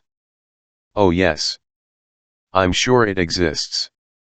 He is a great scient. Dr. Ensick was scient in insects. Grace meditated, tapping her puckered brow with the eraser end of the pencil, and came up with, anicist. Incest, said Ada instantly. I give up, said Grace. We need a dictionary to check your little inventions.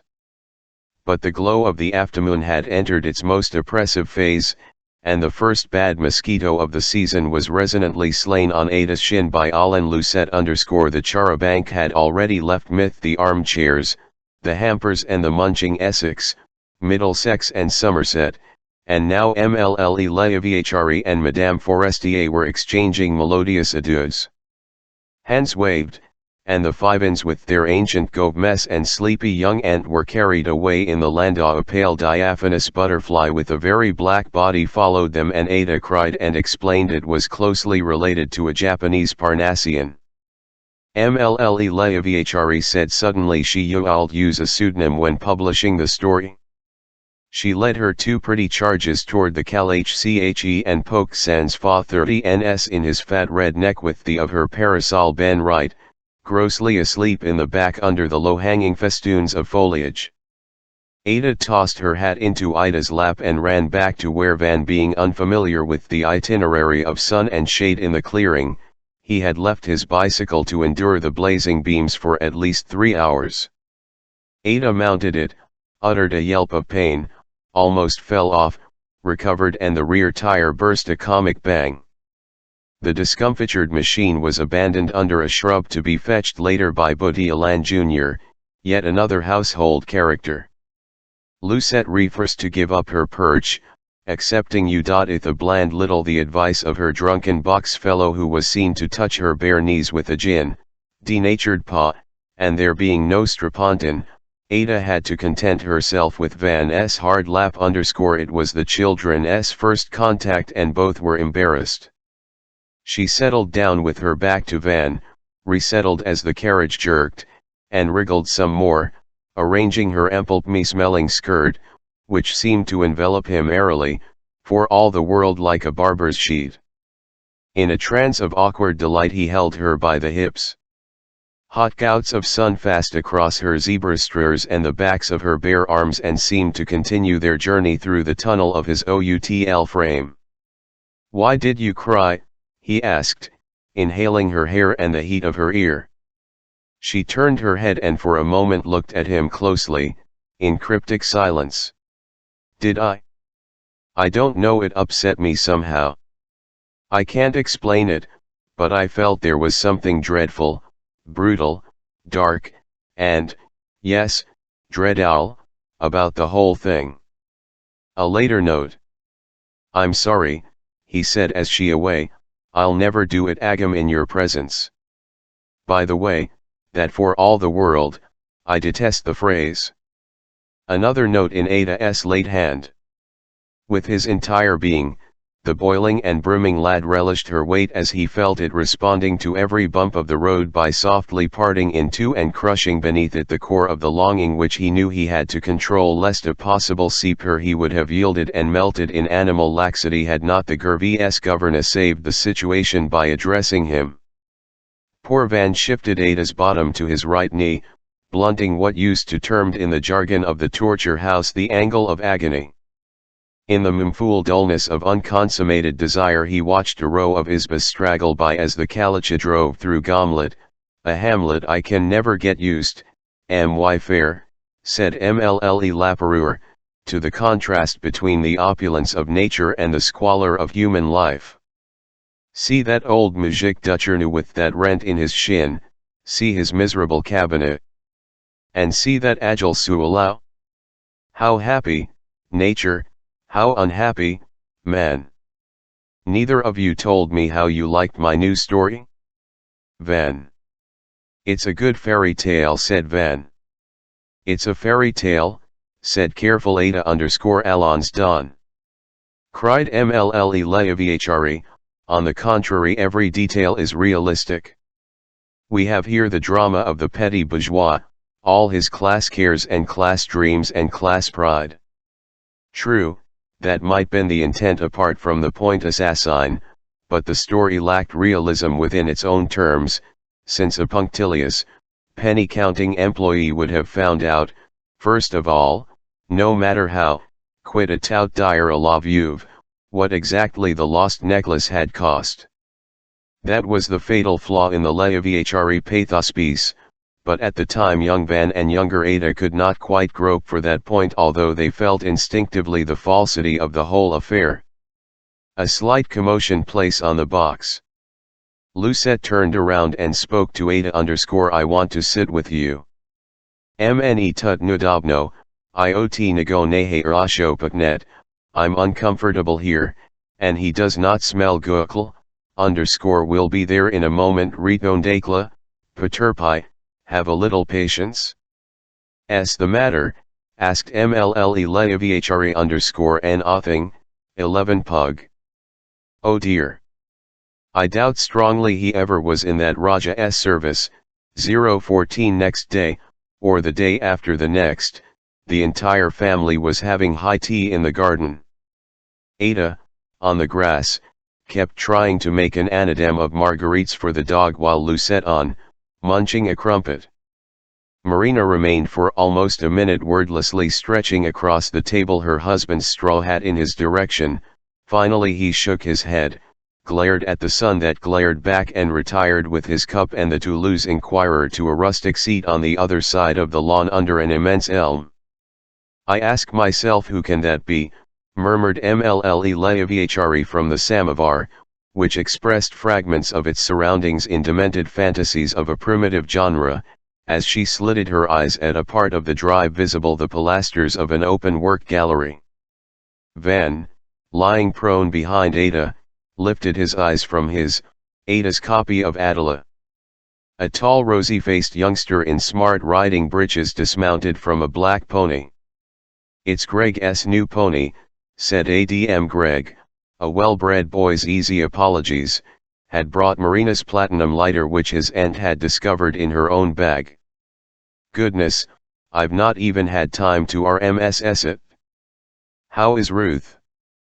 Greg said that both Aunt Ruth and Grace were laid up with acute indigestion, not because of your wonderful sandwiches, he hastened to add, but because of all those bumberies they picked in the bushes. Marina was about to jingle a bronze bell for the to bring some more toast, but Greg said he was on his way to a party at the Countess de Pray's.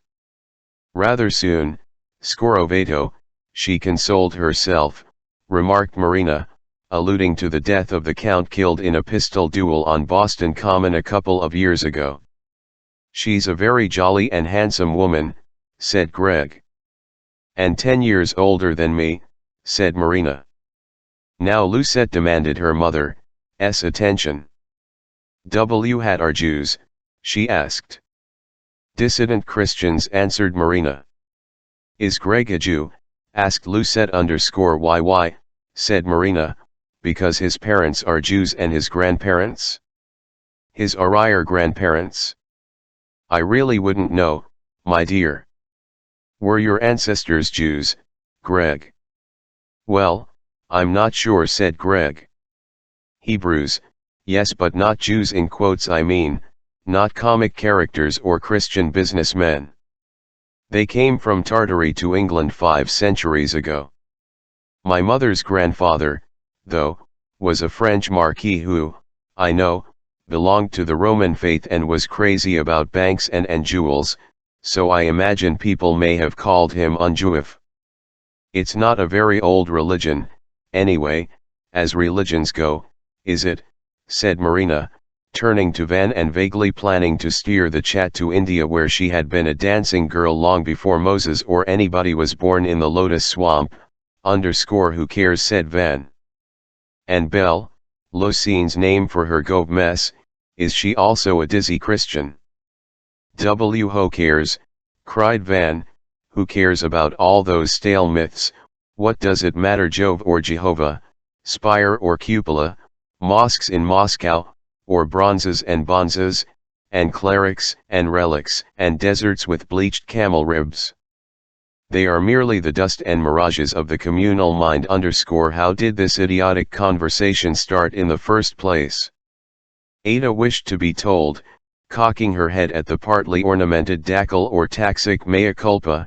Mlle Lanvinra explained with offended dignity. All I said, at the picnic, was that Greg might not care for ham sandwiches, because Jews and Tartars do not eat pork. The Romans, said Greg, The Roman colonists, who crucified Christian Jews and Barabbas, and other unfortunate Iropal in the old days, did not touch pork either, but I certainly do, and so did my grandparents. Lucette was puzzled by a verb Greg had used.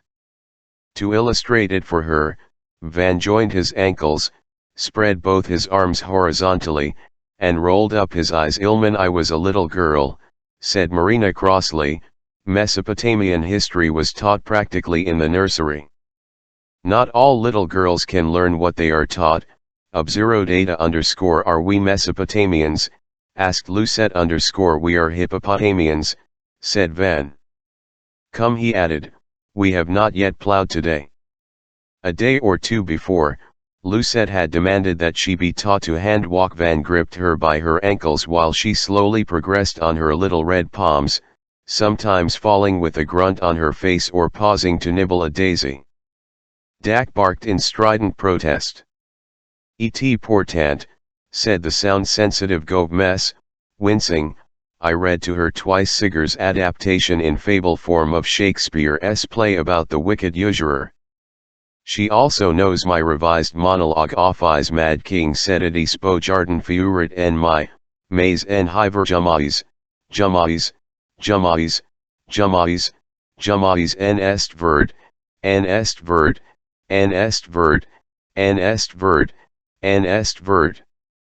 Oh, that s good, exclaimed Greg with a veritable sob of admiration.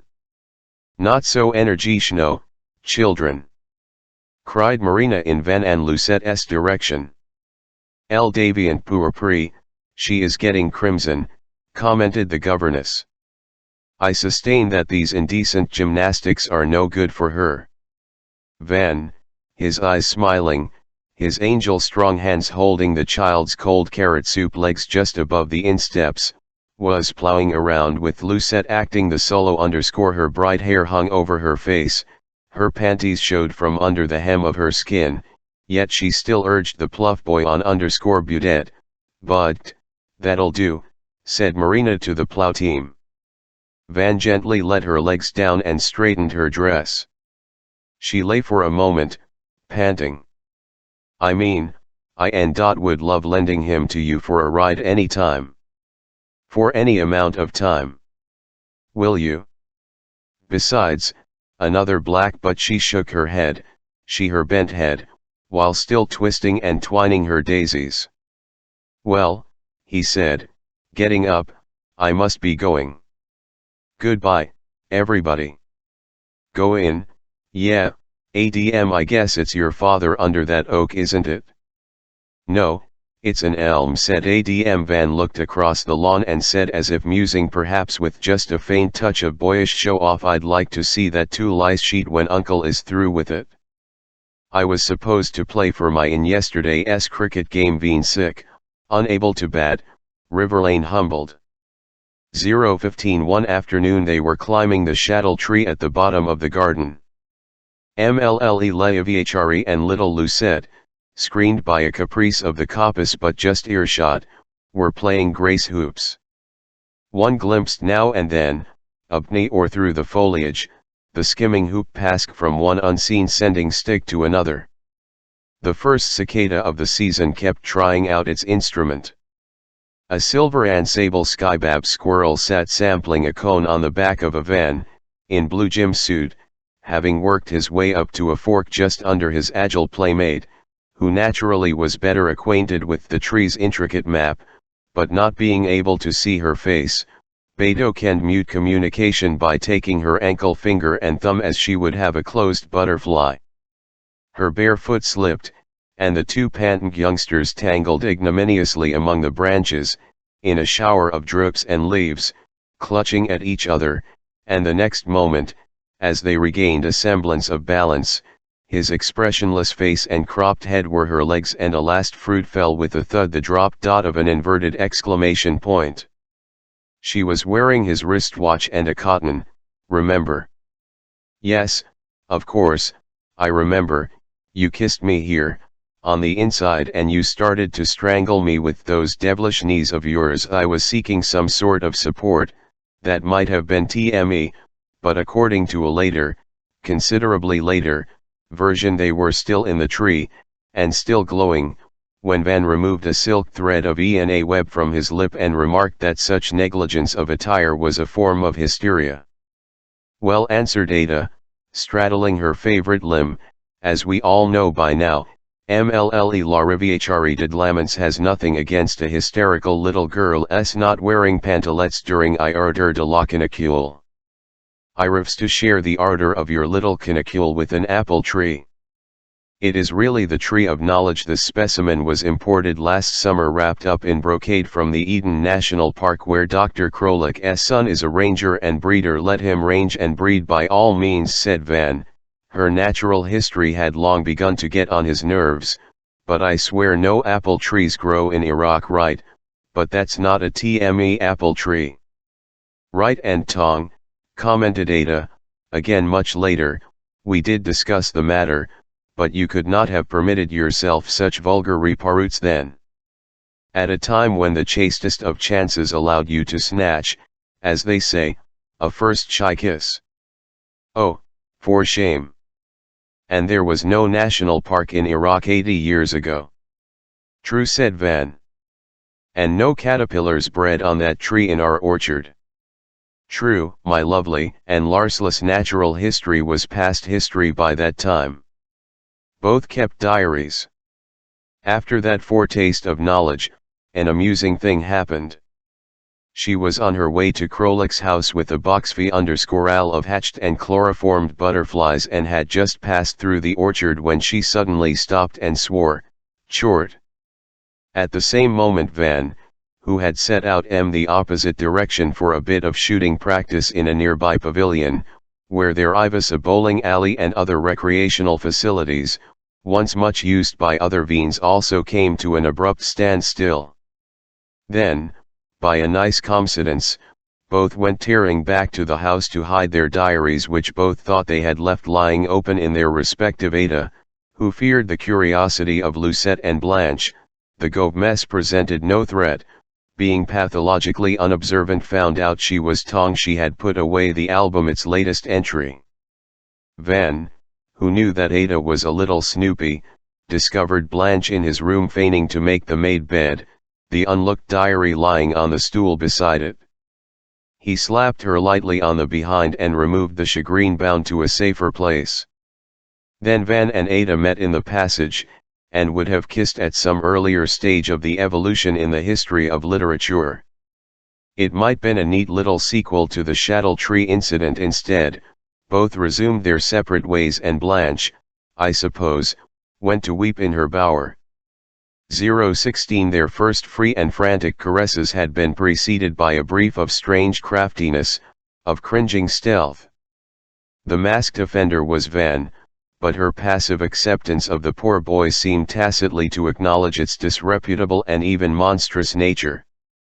A few weeks later both were to regard that phase of his courtship with amused condescension.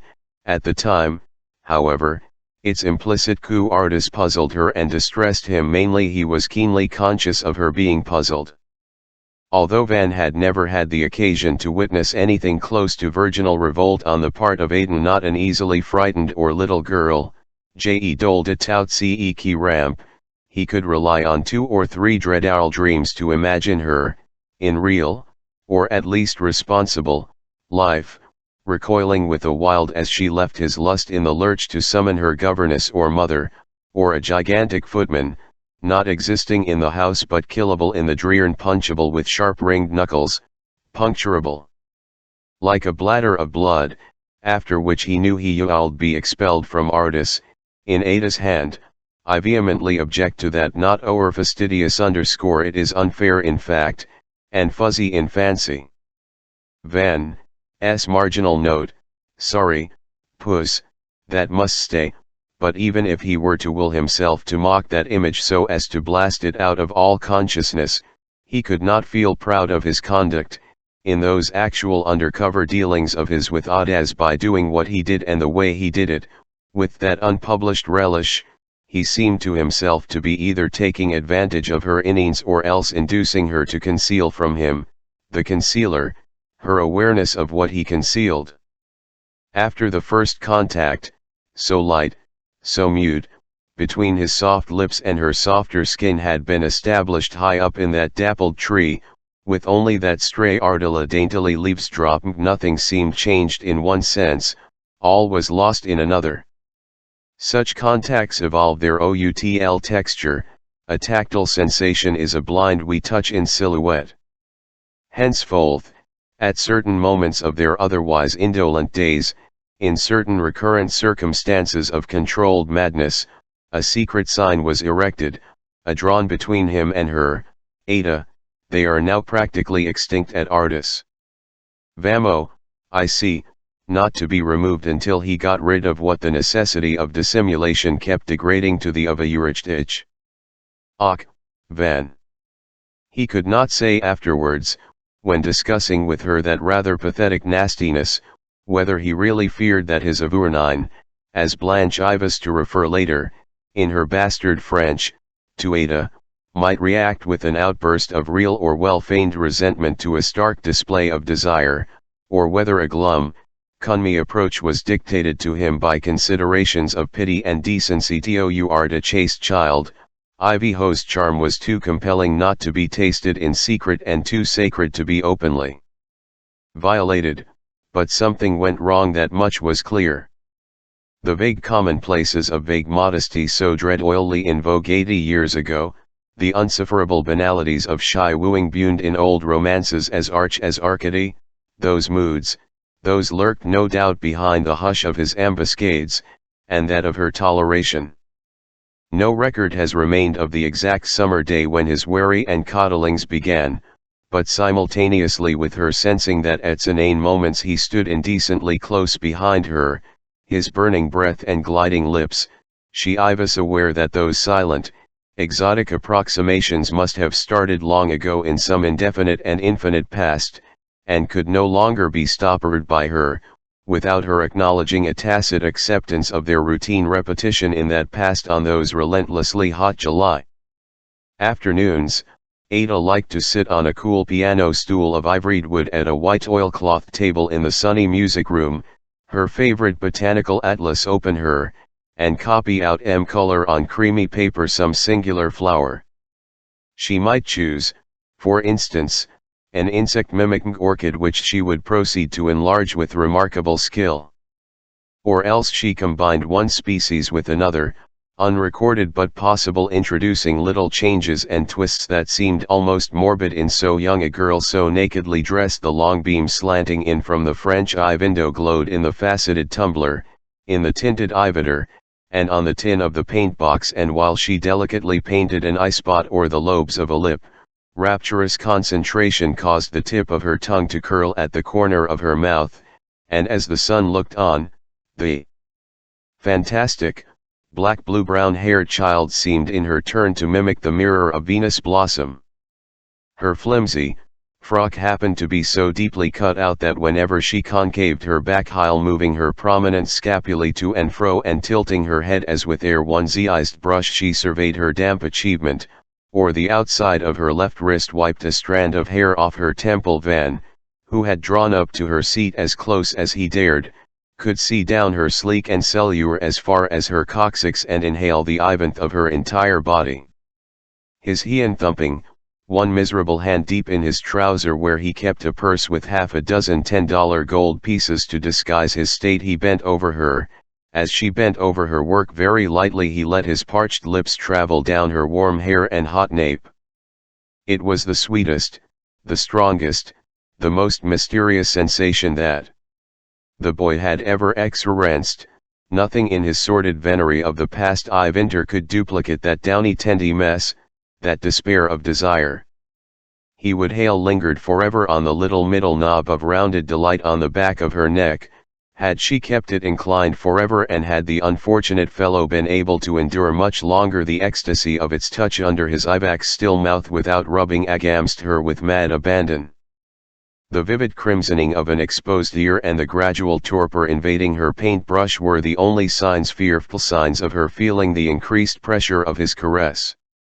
Silently he would slink away to his room, lock the door, grasp a towel, uncover himself, and call forth the image he had just left behind, an image still as safe and bright as a hand-cupped flame carried into the dark, only to be got rid of there with savage zeal, after which, drained for a while, with shaky loins and weak cake, Van would return to the purity of the sun-suffused room where a little girl, now glistening with sweat, was still painting her flower, the marvelous flower that simulated a bright moth that in turn simulated a scarab.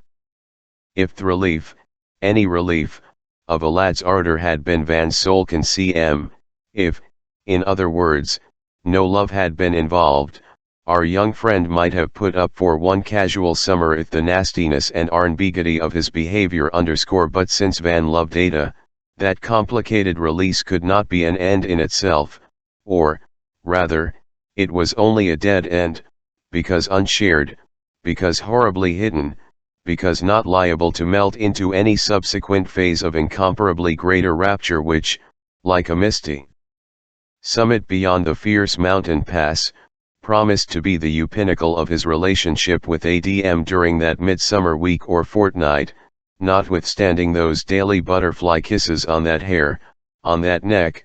Van felt even farther removed from her than he had been on the eve of the day when his mouth had accidentally come into contact an inch of her skin hardly perceived by him sensually in the maze of the chattel tree.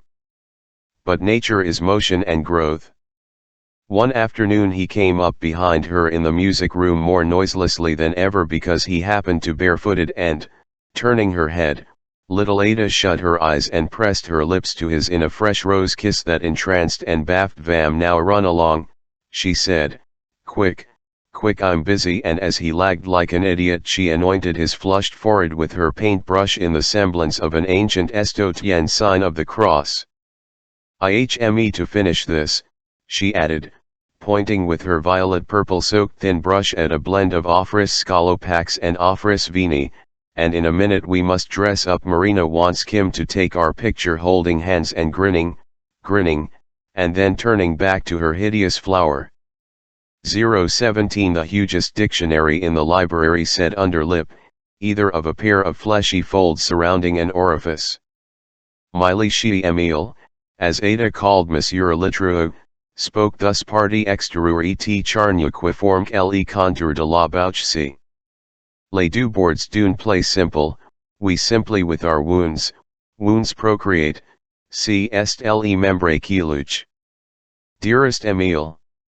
A fat little Russian encyclopedia was solely concerned with Kuba, lip, as meaning a district court in ancient Lyaska or an Arctic gulf. Their lips were absurdly similar in style, tint, and tissue. Van's upper one resembled in shape a long-winged seabird coming directly at you, while the nether lip, fat and sullen, gave a touch of brutality to his usual expression. Nothing of that brutality existed in the case of Ada's lips, but the bow shape of the upper one and the largeness of the lower one, its disdainful prominence and opaque pink, repeated Van's mouth in a feminine key during our children's kissing phase, a not particularly healthy fortnight of long messy embraces. Some odd pooty buns screen cut them off, so to speak, from each other's raging KX1IES_, but contacts and reactions to contacts could not help coming through like a distant vibration of desperate signals. Endlessly, steadily, delicately, Van Uwald brushed his lips against hers, teasing their burning bloom, back and forth, right, left, life, death, reveling in the contrast, the airy tenderness oft open idle, and the gross congestion of the hidden flesh. There were other kisses. "I'd like to taste," he said, "the inside of your mouth. God, how I'd like to be a goblin-sired and explore that cave. I can lend you my tongue," she said, and did. A large boiled strawberry, still very hot.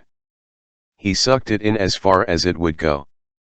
He held her close and lapped her palate. "Their chins got thoroughly U.et_hanky," she said, and informally slipped her hand into his trouser pocket, but withdrew it quickly, and had him give it himself. "No comment_, I appreciated your tact," he told her when they recalled it amusement and awe, that rapture and that discomfort, "but we lost a lot of time." "Irretrievable opals Z," He limned her face. Nose, cheek, chin all possessed such a softness of outline, associated retrospectively with keepsakes, and picture hats, and frightfully expensive little courtesans in Wicklow, that a mawkish admirer might well imagine the pale plume of a reed, that unthinking man Pascal Trezes shaping her profile, Ivy while a more childish and sensual digit you'd have liked, and did like, to palpate that nose, cheek, chin. Remembrance, like Rembrandt, is dark but festive. Remembered ones dress up for the occasion and sit still. Memory is a photo studio de luxe on an infinite Fifth Power Avenue. The fillet of black viette binding her hair that day, the day of the mental picture, brought out its sheen at the silk of the temple and along the chalk of the parting. It hung lank and long over the neck, its flow disjoined by the shoulder, so that the matte white of her neck through the black bronze stream showed in triangular elegance. Accentuating her nose's slight tilt tummed it into lucettes, smoothing it downs into Samoyed. In both sisters, the front teeth were a trifle large and the nether lip too fat for the ideal beauty of marble death, and because their noses were permanently stuffed, both girls, especially later, at 15 and 12, looked a little dreamy or dazed in profile. The lusterless whiteness of ACWS skin, at 5, 16, 20, 33, etc., was incomparably rarer than Lucette's golden bloom, at 8, 12, 16, 25, fineness. In both, the long pure line of the throat, come straight from Marina, tormented the senses with unknown, ineffable promises, not kept by the mother. The eyes. Ada's dark brown eyes. Ilhat, Ada asks, are eyes anyway? 'Two holes in the mask of life.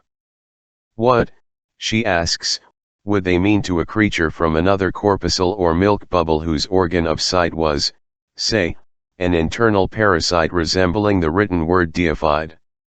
W had, indeed, would a pair of beautiful, human, Lemurian _Olish, eyes mean to anybody if found lying on the seat of a taxi? Yet I have to yours. The iris, black brown amber specks or placed around the serious pupil in a dial arrangement of identical hours. The eyelids, sort of pleaty, v skladokau, rhyming in Russian the diminutive of her name in the accusative case, _I shape, languorous. The procuress in Wicklow, on that satanic night of black sleet, at the most tragic and almost fatal point of my life, Van, thank goodness, is in Ada's hand, dwelt peculiar force on the long eyes of her pathetic and 90 now adorable grandchild. How I used to seek, what tenacious anguish, traces and tokens of my unforgettable love in all the brothels of the world. He discovered her hands, forget that nail-biting business. The pathos of the carpus, the grace of the phalanges demanding helpless genuflect ions, a mist of brimming tears, agonies of unresolvable adoration. He touched her wrist, like a dying a quiet madman, he caressed the parallel strokes of the delicate down shading the beam-net's forearm. He went back to her knuckles fingers, please I am sentimental, she said.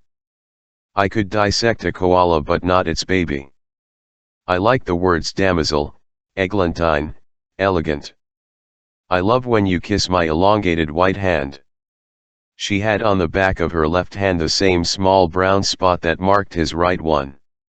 She was sure, she said either disingenuously or giddily it descended from a birthmark Marina had removed surgically from that very place years ago when in love with a cat who complained it resembled a bedbug. On very still afternoons one could hear the pre-tunnel toot of the toot-toot-to-Toulouse from the hill, where that exchange can be localized. Cat is too strong, remarked Van. I used it fondly. Henso. I think I know the man.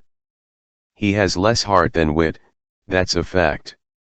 As he looks, the palm of a gypsy asking for alms fades into that of the almsgiver asking for a long life. IVI hen will filmmakers reach the stage we have reached? Blinking in the green sunshine under a birch tree, Ada explained to her passionate fortune teller that the circular marblings she shared with Turgenev's Katya, another innocent girl, were called waltzes in California, because the Sekerlta Ival dance all night. On her 12th birthday, July 21, 1884, the child had stopped biting her fingernails, but not her toenails, in a grand act of will, as her quitting cigarettes was to be. 20 years later, true, one could list some compensations such as a blessed lapse into delicious sin at Christmas, when Culex Chateaubriand Brown does not fly. A new and conclusive resolution was taken on New Year's Eve after MLLE Leavichari had threatened to smear poor Ada's fingertips with French mustard and tie green, yellow, orange, red, pink riding hoods of around them. The yellow index was a travail. Soon after the birthday picnic, when kissing the hands of his little sweethean had become a tender obsession, Myth Van, her nails, although still on the squarish side, became strong enough to deal with the excruciating itch that local children experienced in midsummer. During the last week of July, there emerged, with diabolical regularity, the female of Chateaubriand's mosquito, Chateaubriand, Charles, who had not been the first to be bitten by it, but the first to bottle the offender, and with cries of vindictive exultation to carry it to Professor Brune, who wrote the rather slap-bang original description, small black palpi, hyaline wings. __yellowy in certain lights _____, which should be extinguished if one keeps open the casement's German printer. _____, the Boston entomologist for August, quick work, 1840, was not related to the great poet and memoirist bomb between Paris and Tagny, as he'd better, said Ada, who liked crossing orchids. Mon enfant, ma s, pour, songe à passer du grand chicne à Tagny, songe à la montagne, songe à la douceur of scraping with one's claws or nails the spots visited by that flummer-footed insect characterized by an insatiable and reckless appetite for Adas and Ardelias, Lucines and Lucilles, multiplied by the itch. The pest appeared as suddenly as it would vanish. It settled on pretty bare arms and legs without the hint of a hum, in a kind of recuii silence, that by contrast caused the sudden insertion of its absolutely hellish proboscis to resemble the brass crash of a military band. 5 minutes after the attack in the crepuscule, porch step and clicket-crazed garden, a fiery irritation would set in, which the strong and the cold ignored, confident it would last a mere hour, but which the weak, the adorable, the voluptuous took advantage of to scratch and scratch scrumptiously. Canteen can't. Sladko. Sweet. Pushkin used to exclaim in relation to a different species in Yukon during the week following her birthday. Ada's unfortunate FING emails used to stay gamete-stained, and after a particularly ecstatic, lost to the world session of scratching, literally streamed down her shins. A pity to see, mused her distressed admirer, but at the same time disgraceful_ally fascinating, for we are visitors and investigators in a strange universe, indeed, indeed. The girl's pale skin, so excitingly delicate to Van's eye, so vulnerable to the needle, was, nevertheless, as strong as a stretch of Samarkand satin, and withstood all self-flaying attempts whenever, odd as her dark eyes veiled as in the erotic trances Van had already begun to during their immoderate kissing, her lips parted, her large teeth lacquered with saliva, scraped with her fingers the pink mounds caused by the rare Miss X bite, for it is a rather rare and interesting mosquito, described not quite simultaneously by two angry old men. The second was Braun, the Philadelphian dipterist, a much better one than the Boston professor, and rare and rapturous was the sight of my beloved trying to quench the lust of her precious skin, leaving at first Irarle, then Ruby, stripes along her enchanting leg, and briefly attaining a drugged beatitude into which, as into a vacuum, the ferocity of the itch would rush with renewed strength. "Look here," said Van, "if you do not stop now when I say 1, 2, 3, I shall open this knife," opening the knife, "and slash my leg to match yours. Oh, please, devour your FING emails. Anything is more you'll come _ because, perhaps, Van's life stream was too bitter even in those glad days. Chateaubriand's mosquito never cared much for him. Nowadays it seems to getting extinct, what with the cooler climate and the Morinelk draining of the lovely rich marshes in the Lottery region as well as near Caluga, Con _ and Lugano, PM, a shot series, all females, replete with their fortunate captors has recently been collected, I am told, in a secret habitat quite far from the above-mentioned stations. Ada's note. 018 not only in age in what Van called their dotage but even more so in their adolescence, summer, 1888 did they seek a scholarly excitement in establishing the past evolution, summer, 1884, of their love, the initial stages of its revelations, the freak discrepancies in gappy chronographies. She had kept only a few mainly and entomological pages of her diary, because on rereading it she had found its tone false and finical. He had destroyed his entirely because of its clumsy, schoolboyish style combined with heedless, and false, cynicism. Thus they had to rely on oral tradition, on the mutual collection of common memories. And do you remember, Etienne Pomnish, Ette souviens tu, invariably that implied codetta of and, introducing the bead to be threaded in the tom necklace, with them, in their intense talks, the standard device for beginning every other sentence. Calendar dates were debated, sequences sifted and shifted, sentimental notes compared, hesitations and resolutions passionately analyzed if their recollections now and then did not tally. This was often owing to sexual differences rather than to individual temperament. Both were diverted by life's young hamlings, both saddened by the wisdom of time. Ada tended to see those initial stages as an extremely gradual and diffuse growth, possibly unnatural, probably unique, but wholly delightful in its smooth unfolding which precluded any brutish impulses or shakes of shame. Van's memory could not help picking out specific episodes branded forever with abrupt and poignant, and sometimes regrettable, physical thrills. She had the impression that the insatiable delectations she wanted at, without having expected or summoned them, were experienced by Van only by the time she attained them, that is, after weeks of cumulative caresses. Her first physiological reactions to them she demurely dismissed as related to childish practices which she had indulged in before and which had little to do with glory and tang of individual happiness.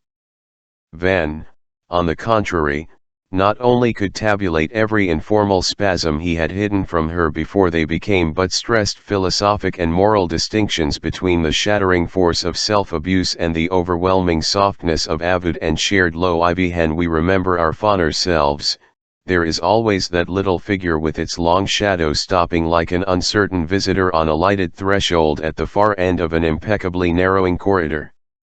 Ada saw herself there as a wonder-eyed waif with a bedraggled nosegay. Van saw himself as a nasty young satyr with clumsy hooves and an ambiguous flue pipe. "But I was only 12, Ada would cry when some indelicate detail was brought up. "I was in my 15th year, sadly said Van. "And did the young lady recall?" he asked, producing metaphorically some notes from his piquet, the very first time she guessed that her shy young cousin, their official relationship, was physically excited in her presence, though decently swathed in layers of linen and wool and not in contact with the young lady? She said, frankly no, she did not indeed, could not because at 11, despite trying numberless times to unlock with every key in the house the cabinet in which Walter Daniel Veen kept Jap, and including Erot Prince, as seen distinctly labeled through the glazed door, the key to which Van found for her in a twinkle taped to the back of the she had still rather hazy about the way human beings mated. She was very observant, of course, and had closely examined various insects in copula, but at the period discussed clear examples of mammalian maleness had rarely come to her notice and had remained unconnected with any idea or possibility of sexual function, such as for example the time she had contemplated the soft-looking beige beak of the Negro janitor's boy who sometimes urinated in the girls' water closet at her first school in ISS 3, _2 other phenomena that she had observed an earlier. Proved ridiculously misleading. She must have been about 9 when that elderly gentleman, an eminent painter whom she could not and would not name, came several times to dinner at Ardis Hall.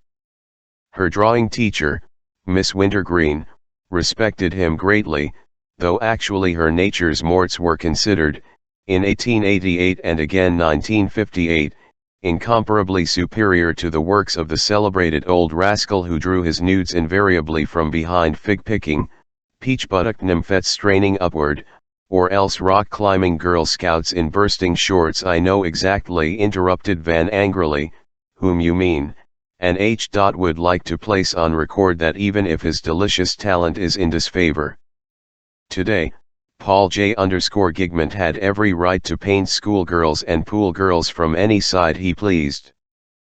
Proceed. Every time, said Unrumdata, Pigment came, she cowered when hearing him trudge and snort and pant upstairs, ever nearer like the memorial guest, that immemorial ghost, seeking her, crying for her in a thin, querulous voice not in keeping with marble. Poor old chap, murmured Van. His method of contact, she said, puis quanabord ce thume la, and I'm certainly not making offensive comparisons, was to insist, with maniacal force, that he help her reach for something, anything, a little gift he had brought, or simply some old toy that he'd picked up from the nursery and hung up high on the wall, or a pink candle burning blue that he commanded her to blow out on an arbor de Noël. And despite her gentle protests he would raise the child by her elbows, taking his time, pushing, grunting, saying, "All, how heavy and pretty she was." This went on and on until the dinner gong boomed or nurse entered with a glass of fruit juice, and what a relief it was, for everybody concerned, when in the course of that fraudulent ascension her poor little made it at last to the crackling snow of his shirt front, and he her, and buttoned his dinner jacket. And she remembered stupidly exaggerated / commented Vam also, I suppose, artificially recolored in the lamplight of later events as revealed still later. And she remembered blushing painfully when somebody said poor pig had a very sick mind and a hardening of the artery, that is how she heard it, or artery, but she also knew, even then, that the artery could become awfully long, for she had seen Drongo, a black horse, looking, she must confess, most dejected and embarrassed by what was happening to it right in the middle of a rough field with all the daisies watching. She thought, Archada said, how temptfully, was another question that a foal was dangling, with one black rubber leg free, out of Drongo's belly, because she did not understand that Drongo was not a mare at all and had not got a as the kangaroo had in an illustration she worshipped, but then her English nurse explained that Drongo was a very sick horse and everything fell into place. Fine, said Van, that's certainly fascinating, but I was thinking of the first time you might have suspected I was also a sick pig or horse. I am recalling, he continued, the round table in the round rosy glow and you kneeling next to me on a chair. I was perched on the chair's swelling arm and you were building a house of cards, and your every movement was magnified, of course, as in a trance, dream slow but also tremendously vigilant, and I positively reveled in the girl odor of your bare arm and in that of your hair, which now is murdered by some popular perfume. I date the around June 10, a rainy evening less than eek after my first arrival at Ardis. The cards, she said, and the light and the noise of the rain, and your blue cashmere pullover, but nothing else, nothing odd or improper, That came later. Besides, only in French love stories les messieurs who meant young ladies. Well, I did while you went on with your delicate n.work_tactile magic. Infinite patience. Fingertips stalking gravity. Badly bitten nails, my sweet. Forgive these notes, I cannot really express the discomfort of bulky, sticky desire. You see, I was hoping that when your castle toppled you would make a Russian splash gesture of surrender and sit down on my hand. It was not a castle. It was a Pompeian villa with mosaics and paintings inside. I used only count cards from Grandpa's old gambling packs. Did I sit down on your hot hard hand? On my open palm, darling. A pucker of paradise. You remained still for a moment, fitting my cup. Then you rearranged your limbs and renaled quick, collecting the flat shining cards agam to build again slowly. We were abominably depraved, weren't we? All bright kids are depraved. I see you do recollect not that particular but the apple tree, and when you kissed my neck, et tout le rest and then strufstvud, apophias, the night of the burning bam. 019 A sort of hoary riddle, Les Sophies Mes de Sophie by MLLE in the Bibliothèque Vieux Rose series. Did the burning barn come before the cockloft or the cockloft come first? Oh, first. We had long been kissing cousins when the fire started. In fact, I was getting some do beignet cold cream from lottery for my poor chapped lips. And we both were roused in our separate rooms by her crying au feu. July 28th? August 4th? Who cried? Stop Ching cried? Lev 1HRE cried? Levihre. Answer. Crying that the barn flambait? No, she was fast ablaze, I mean, asleep. I know, said Van, it I was she, the hand-painted handmaid, who used your watercolors to touch up her eyes, or so Levihre said, who accused her and Blanche of fantastic sins. Oh, of course. But not Marina's poor French, it was our little goose Blanche.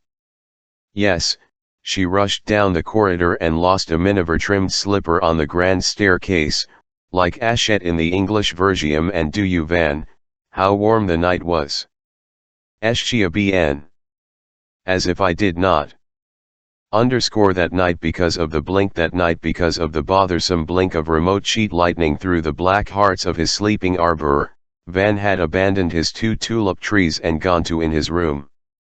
The tumult in the house and the maid's shriek interrupted a rare, brilliant, dramatic dream, whose subject he was unable to recollect later, although he still held it in a saved jewel as usual.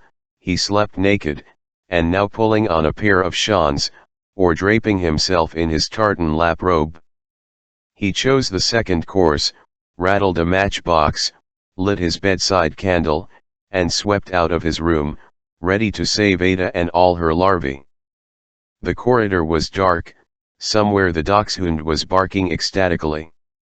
Van gleaned from subsiding CNEs that the so-called baronial barn, a huge beloved structure 3 miles away, was on fire.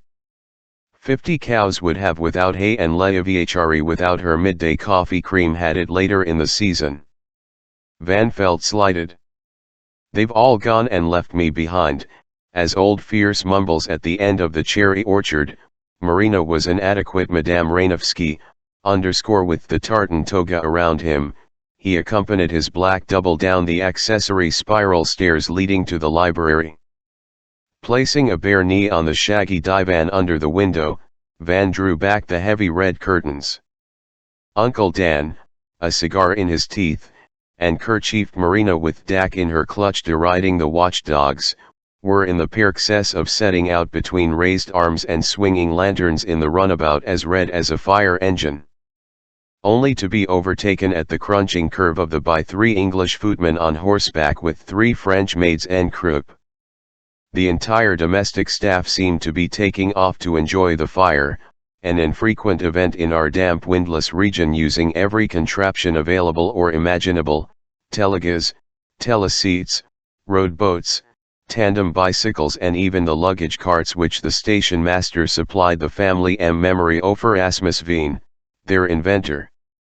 Only the Gove mess, as Akla, not Van, had by then discovered, slept on through everything, snoring with a wheeze and a harkle in the room adjacent to the old nursery, where little Lucette lay for a minute awake before run me after her dream and jumping into the last furniture van, kneeling at the picture window, watched the inflamed eye of the cigar recede and vanish. That multiple departure. Take our underscore that multiple departure really presented a marvelous sight against the pale star-dusted firmament of practically subtropical Ardor, tinted the black trees with a distant flamingo flush at the spot where the barn was bumming underscore. To reach it one had to drive round a large reservoir which I could make out breaking into scaly light here and there every time some adventurous hostler or pantry boy crossed it on water skis or in a Rob Roy or by means of a raft. Typical raft ripples like fire snakes in Japan, and one could now follow with an artist's eye the motorcar's lamps, fore and aft, progressing east along the bank of that rectangular lake, then tumbling sharply upon reaching its B corner, trailing away up the Shan side and creeping back west, in a dim and diminished aspect, to a middle point on the far margin where they swung north and disappeared. As 2 last retainers, the and the night watchman, scurried across the long tour a horseless trap or braked at them with erected thills, or was it a rickshaw? Uncle Dan once had a Japanese valet van, was delighted and shocked to distinguish, right there in the inky shrubbery, Ada in her long nightgown passing by with a lighted candle in one hand and a slur in the other, as if stealing after the belated Ignacolists underscore. It was only her reflection in the glass. She dropped the found shoe in a waste paper basket and joined Van on the divan. "Can one see anything? Oh, can one see?" the dark-haired child kept, and 100 bams blazed in her ember-black eyes, as she beamed and peered in blissful curiosity. He her of her candlestick, placing it near his own longer one on the window ledge. "You are naked, you are dreadfully indecent," she observed without looking and without any emphasis or reproof, whereupon he cloaked himself tighter, Ramses the Scotsman, as she knelt beside him. For a moment they both contemplated the romantic night piece framed in the eye window. He had started to stroke her, shivering, staring ahead, following with a blind man's hand the dip of her spine through the batiste. "Look, gypsies," she whispered, pointing at 3 shadowy forms, 2 men, one with a ladder, and a child or dwarf moving across the grey lawn. They saw the candlelit window and decamped, the smaller one walking auriculans as if taking pictures. "I stayed home on purpose, because I hoped you would too." "It was a coincidence," she said, or said later she'd said, while he continued to fondle the flow of her hair, and to massage and rumple her night dress, not darmed yet to go under and up, daring, to mold her nates until, with a little hiss, she sat down on his hand and her heels, as the burning castle of cards collapsed. She turned to him, and next moment he was kissing her bare shoulder, and pushing against her like that soldier in the queue. "First time I hear about him. I thought old Near Nymphobotamus had my only predecessor. Last spring. Trip to town. French theatre matinfee underscore mademoiselle had mislaid the tickets. The poor fellow probably thought Tartuffe was a tart or a strip teaser underscore ce qui en est pas si Beirut, au fond. W. Hitch was not so dumb after all. Okay. In that scene of the burning bam, yes? Nothing. Go on. Oh, Van, that night, that moment as we knelt side by side in the candlelight like praying children in a very bad picture, showing 2 pairs of soft wrinkled, once arboreal animal, solace not to grandma who gets the Christmas card but to the surprised and pleased. I remember wanting so badly to ask you for a bit of purely scientific information, because my sidelong glance not now, It's not a nice sight right now and it will be worse in a moment, or words to that effect. Van could not decide whether she really was utterly ignorant and as pure as the night sky now drained of its fire color, or whether total ignorance advised her to indulge in a cold game. It did not really matter. Wait, not right now, he replied in a half-muffled mutter. She insisted. Ivan ask, I wanna know. He caressed and parted with his fleshy folds. Parties trust Charnews, in the case of our passionate siblings, her lank loose, nearly lumbus length, when she threw back her head as now, black silks as he tried to get at her bed-warm spleenius. It is not necessary, here or elsewhere, there was another similar passage, to blotch a reasonably pure style with vague anatomical terms that a psychiatrist remembers from his student days. In Ada's later hand, I want ask, she repeated as he greedily reached his hot pale goal. I want to ask you, she said quite distinctly, but also quite beside herself. His ramping palm had now worked its way through at the armpit, and his thumb on a nipple made her palate tingle, ringing for the maid in Georgian novels inconceivable without the presence of electricity. I protest you cannot, it is banned even in Lithuanian and Latin. Ada's note, to ask you _ ask, cried Van, but don't spoil everything, such as feeding upon you, writhing against you. Well, why, she asked, demanded, challenged. One flame crepitated, one cushion was on the floor. Why do you get so fat and hard there when you get where? When I what? In order to explain, tactfully, tactually, she belly danced against him, still more or less kneeling, her long hair getting in the way, one eye staring into his ear. Their reciprocal positions had become rather muddled by then. Repeat, he cried as if she were far away, a reflection in a dark window. You will show me at once, said Ada firmly. He discarded his makeshift kilt, and her tone of voice changed immediately. Oh, dear, she said as one child to another.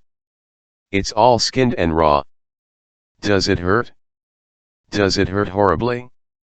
Touch it quick, he implored Van.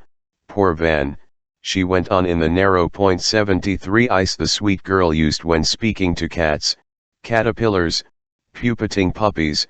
Yes, I'm sure it smarts. You all did help if I'd touch, are you sure? You bet, said Van, on an Estbas Beirut C point, there are limits to stupidity, colloquial and rude, _relief map, said the primrose prig, the rivers of Africa. Her index traced the blue Nile down into its jungle and traveled up again. Now what's this? The cap of the red bolet is not half as plushy _ in fact, positively chattering, I'm reminded of geranium or rather Largonium bloom. God, we all are, said Van. Oh, I like this texture, Van, I like it. Really I do. Squeeze, you goose, can't you see I'm dying? But our young botanist had not the faintest idea how to handle the thing properly, and Van, now in extremis, driving it roughly against the hem of her night dress, could not help groan me as he dissolved in a puddle of pleasure. She down in dismay. Not what you think, remarked Van calmly. This is not number one. Actually it's as clean as grass sap. Well, now the Nile is settled. Stop spec. I wonder, Van, why you are doing your best to transform our poetical and unique past into a dirty farce. Honestly, Van. Oh, I am honest, that's how it went. I wasn't sure of my ground, hence the sauciness and the simper. Ah, parlez pour vous, I, dear, can affirm that those famous finger trips up your Africa and to the edge of the world came considerably later when I knew the itinerary by heart. Sorry, no, if people remembered the Sarn they would not be different people. That's how it went, but we are not different. Think and dream are the same in French. Think of the douceur, Van.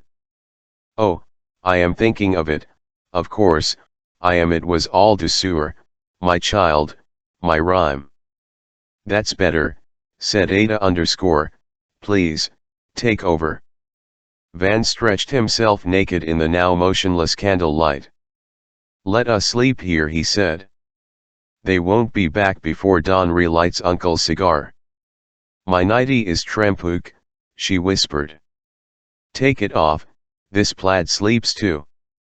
Don't look, Van. That's not fair, he said, and helped her to slip it up and over her hair-shaking head. She was shaded with a mere touch of kohl at the mystery point of her chalk-white body. A bad boil had left a pink scar between two ribs. He kissed it, and lay back on his clasped hands. She was inspecting from above his tanned body the ant caravan to the oasis of the navel. He was decidedly hirsute for so young a boy. Her young round breasts were just above his face. I denounce the Philistine's post-coital cigarette both as a deuter and an honest _. It is, however, true that Van was not unaware of a glass box of Turkish traumatis on a console too far to be reached with an indolent stretch. The tall clerk struck an anonymous quarter, and Ada was presently watching, cheek on fist, the impressive, though oddly morose, stirrings, steady clockwise launch, and ponderous upswing of virile revival, but the shag of the couch was as tickly as the star-dusted sky. Before anything new happened, Ada went on all fours to rearrange the lap robe and cushions. Native girl imitating rabbit, he groped for and cupped her hot little slut from behind, then frantically scrambled into a boy's sandcastle molding position, but she turned over, Nanvili ready to embrace him the way Juliet is recommended to receive her Romeo. She was right. For the first time in their love story, the blessing, the genius of lyrical speech descended upon the rough lad.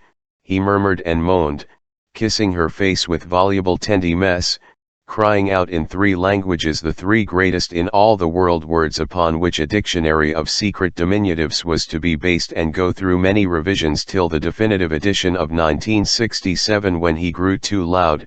She shushed, shushingly breathing into his mouth, and now her four limbs were frankly around him.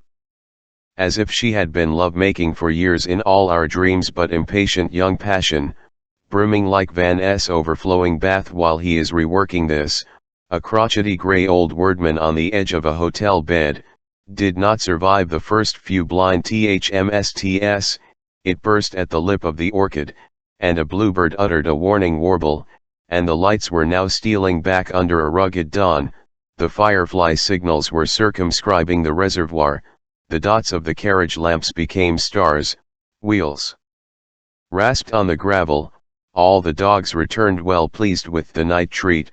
The niece Blanche jumped out of a pumpkin-hued police van in her stockinged feet, long after midnight, alas, and our 2 naked children, grabbing lap robe and night dress, and giving the couch a parting pat, pattered back with their candlesticks to their "And do you remember," said grey-mustached Van as he took a cannabina cigarette from the table and rattled a yellow-blue matchbox. How reckless we were, and how Leovichari stopped snoring but a moment later went on shaking the house, and how cold the iron steps were, and how disconcerted I was by your, how shall I put it, lack of restraint, idiot, said Ada, from the wall side, without tumming her head. Summer 1960? Crowded hotel somewhere between X and Ardes. Ought to begin dating every page of the manuscript, should be kinder to my unknown dreamers. 020 next morning, his nose still in the dream bag of a deep pillow contributed to his otherwise austere bed by sweet Blanche, with whom, by the parlor game miles of sleep, he had holding hands in a heartbreaking nightmare, or perhaps it was just her cheap. The boy was at once aware of the happiness knocking to be let in. He deliberately endeavored to prolong the glow of its incognito by dwelling on the last vestiges of jasmine and tears in a silly dream, but the tiger of happiness fairly leaped into being. That exhilaration of a newly acquired franchise. A shade of it he seemed to have kept in his sleep, in that last part of his recent dream in which he had told Blanche that he had learned to levitate and that his ability to treat air with magic ease would allow him to break all records for the long jump by strolling, as it were, a few inches the ground for a stretch of say 30 or 40 feet, too great a length might be suspicious, while the stands went wild, and Zambovsky of Zambia stared, arms akimbo, in consternation and disbelief. Tenderness rounds out TME triumph, gentleness lubricates genuine liberation, emotions that are not diagnostic of glory or passion in dreams. One half of the fantastic joy Van was to taste from now on, forever, he hoped, owed its force to the certainty that he could lavish on Ada openly and at leisure, all the puerile petting that shame, male selfishness, and moral apprehension had prevented him from envisaging. On weekends, all 3 meals of the day were heralded by 3 gongs, small, medium and big. The first now announced breakfast in the dining room. Its vibration suscitated the thought that in 26 steps Van Uwald join his young accomplice, whose delicate musk he still preserved in the hollow of his hand, and affected Van with a kind of radiant amazement. Had it really happened? Are we really free? Senane caged birds, say Chinese amateurs shaking with Fatman mirth, knock themselves out against the bars, and lie unconscious for a few minutes, every blessed morning, right upon awakening, in ATL automatic, dream continuing, dreamline dash. Although they are, those iridescent prisoners, quite perky and Dale and talkative the rest of the time. Van thrust his bear into a sneaker, retrieving the while its mate from under the bed. He hurried down, past a pleased-looking Prince Zemsky and a grim Vincent Veen, Bishop of Balticomary and Como. But she was not down yet.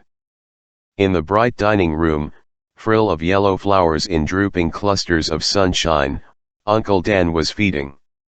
He wore suitable clothes for a suitably hot day in the country, namely, a candy-striped suit over a mauve flannel shirt and pico waistcoat, a blue and red club tie and a safety gold-pinned very high soft collar. All his trim stars and colors were a little displaced, though, in the process of comic strip printing, it was Sunday. He had just finished his first buttered toast, with a dab of ye old orange marmalade, and was making turkey sounds as he rinsed his dentures orally with a mouthful of coffee prior to swallowing it and the flavorous flotsam. Being, as I had reason to plucky, I could make myself suffer a direct view of the man's pink face with its rotating, red tashi, but I was not obliged, mused Van, in 1922, when he saw those Baganotier flowers again, to stand his chinless profile with its curly red sideburns. So Van considered, not without appetite, the blue jugs of hot chocolate and batten segments of bread prepared for the hungry children. Marina had her breakfast in the butler, and Price ate in a recess of the pantry, a pleasing thought, somehow, and Mlle Leovichari did not touch any food till noon, being a doom-fearing midnight, the sect, not the shop, and had actually made her father confessor join her group. "You could have taken us to see the fire, uncle dear," remarked Van, pouring himself a cup of chocolate. "Ada will tell you all about it," replied Uncle Dan, lovingly buttering and marmalading another toast. "She greatly enjoyed the excursion." "Oh, she went with you, did she?" "Yes, in a black charabanc, with all the butlers. Jolly go KX1 fun, rally, pseudo-British pronunciation, but that must have been one of the scullery maids, not Ada," remarked Van. "I didn't realize," he added, "we had several here, I mean, butlers." "Oh, I imagine so," said Uncle Dan vaguely. He #aided the intimal rinsing process, and with a slight cough put on his spectacles, but no morning paper had come and he took them off again. Suddenly Van heard her lovely dark voice on the staircase saying in an upward direction, "Jeiaivu dans ume de corbels de la bibliothèque," presumably in reference to some geranium or violet or slipper or orchid. There was a banister pause, as photographers say, and after the maid's distant glad cry had come from the library, Ada's voice added, "Je me demanda, I wonder qui I am Miss Law, who put it there, $8 apres." She entered the dining. She wore, though not in collusion with him, black shorts, a white jersey and sneakers. Her hair was drawn back from her big round brow and thickly pigtailed. The rose of a rash under her lower lip glistened with glycerin through the patchouli on. She was too pale to really pretty. She carried a book. "My eldest is rather plain but has nice hair, and my youngest is pretty, but foxy red," Marina used to say. Ungrateful, ungrateful artist, but not ungrateful lover. A veritable wave of adoration buoyed him up from the pit of the stomach to heaven. The thrill of seeing her, and knowing she knew, and knowing nobody else knew that they had so freely, and dirtily, and delightfully indulged in, less than 6 hours ago, turned out to be much for our green lover, despite his trying to trivialize it. The moral corrective of an opprobrious fluffing badly a half-hearted hello, not a habitual morning greeting, which, besides, she ignored. He bent over his breakfast while watching with a secret polyphemic organ her every movement. She slapped lightly Mr. Veen's bald head with her in passing behind him and noisily moved the chair next to him on the other side from Van. Blinking, daintily, she poured herself a big cup of chocolate. Though it had been thoroughly sweetened, the child placed a lump of sugar on her spoon and eased it into the cup, relishing the way the hot brown liquid used and dissolved one crystal-grained crumbling comber and then the entire piece. Meanwhile, Uncle Dan, in delayed action, chased an imaginary insect off his plate, looked up, looked around, and at last acknowledged the newcomer. "Oh yes, Ada," he said, "Van here is anxious to know something." "What were you doing, my dear, while he and I were taking care of the fire?" Its reflection invaded Adm. Van had never seen a girl, as translucently white-skinned as she, or indeed anybody else, porcelain or peach, blush so substantially and habitually, and the habit distressed him as being much more improper than any act that might cause it. She stole a foolish glance at the somber boy and began saying something, having been fast ablaze in her bedroom. "You were not," interrupted Van harshly, "you were with me looking at the blaze from the library window." "Uncle Dan is all wet muniges vos Americanisms," said the latter, and then opened his arms wide in paternal welcome as guileless Lucette trotted into the with a child's pink stiff-bagged butterfly net in her little fist. Like an oriflamme, Van shook his head disapprovingly at Ada. She showed him the sharp urdle of her tongue, and with a of self-indignation her lover felt himself flushing in his tum. So much for the franchise. He wringed his napkin and retired to the Mestecco, little place, off the front hall. After she too had finished breakfasting, he waylaid her, gorged with sweet butter, on the landing. They had one moment to plan things. It was all, historically speaking, at the dawn of the novel which was still in the hands of parsonage ladies and French academicians, so such moments were precious. She scratching one raised knee. They agreed to go for a walk, lunch, and find a secluded place. She had to finish a translation for MLLE Leaviachari. She showed him her draft. Françoise Capua? Yes. Their fall is gentle. The Quintel, before they reach the mud, the oak tree by its leaf of copper, the maple by its leaf of blood. "Leur chute est lente," said Van, "on put les suivre du regard and reconnaissant." That paraphrastic touch of chopper and mud is, of course, pure Loden, minor poet and translator, 1815 to 1895. Betraying the first half of the stanza to save the second is rather like that Russian nobleman who chucked his coachman to the wolves, and then fell out of his sleigh. "I think you are very cruel and stupid," said Ada. "This is not meant to be a work of art or a brilliant parody. It is the ransom exacted by a demented governess from a poor overworked schoolgirl. Wait for me in the Bagnodier Bower," she added.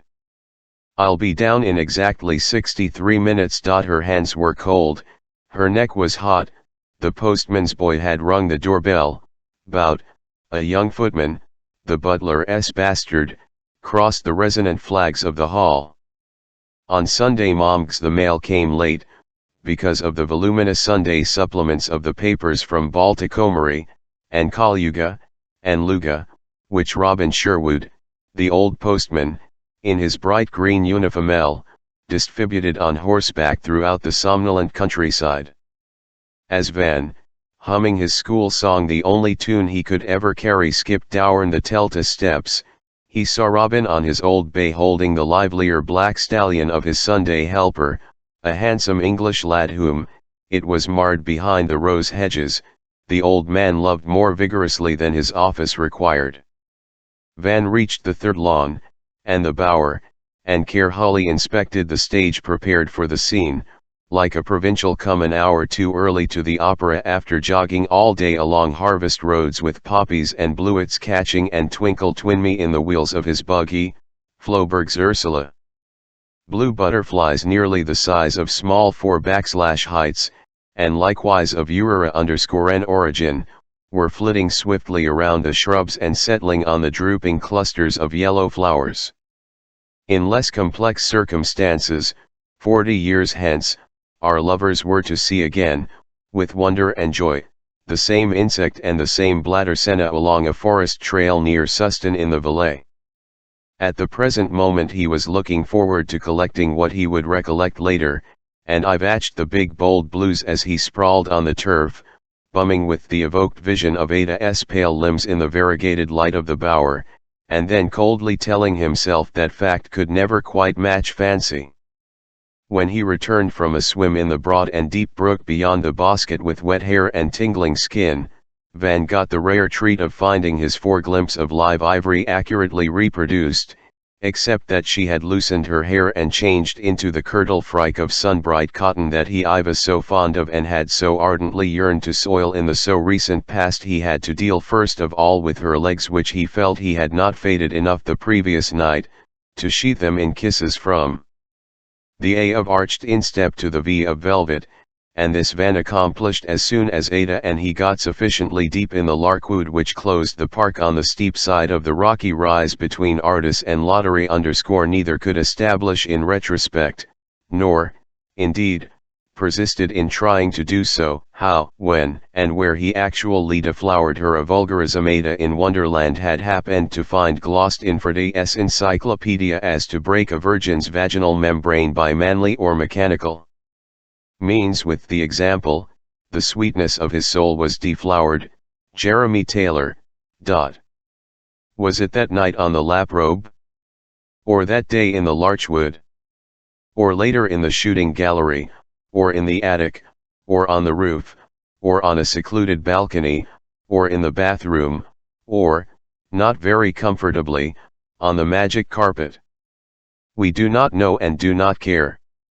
You kissed and nibbled, and poked, and prodded, and worried me there so much and so often that my virginity was lost in the shoom, but I do recall definitely that by midsummer the machine which our forefathers called sex was working as smoothly as later, in 1888, etc., darling.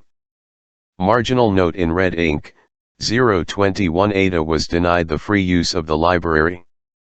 According to the latest list, printed May 1, 1884, it contained 14,841 items, and even that dry catalogue her governess preferred not to place in the child's hands pour ne pas lui donner d'ijus. On her 0vn shelves, to be sure, Ada had taxonomic works on botany and entomology as well as her and a few innocuous popular novels.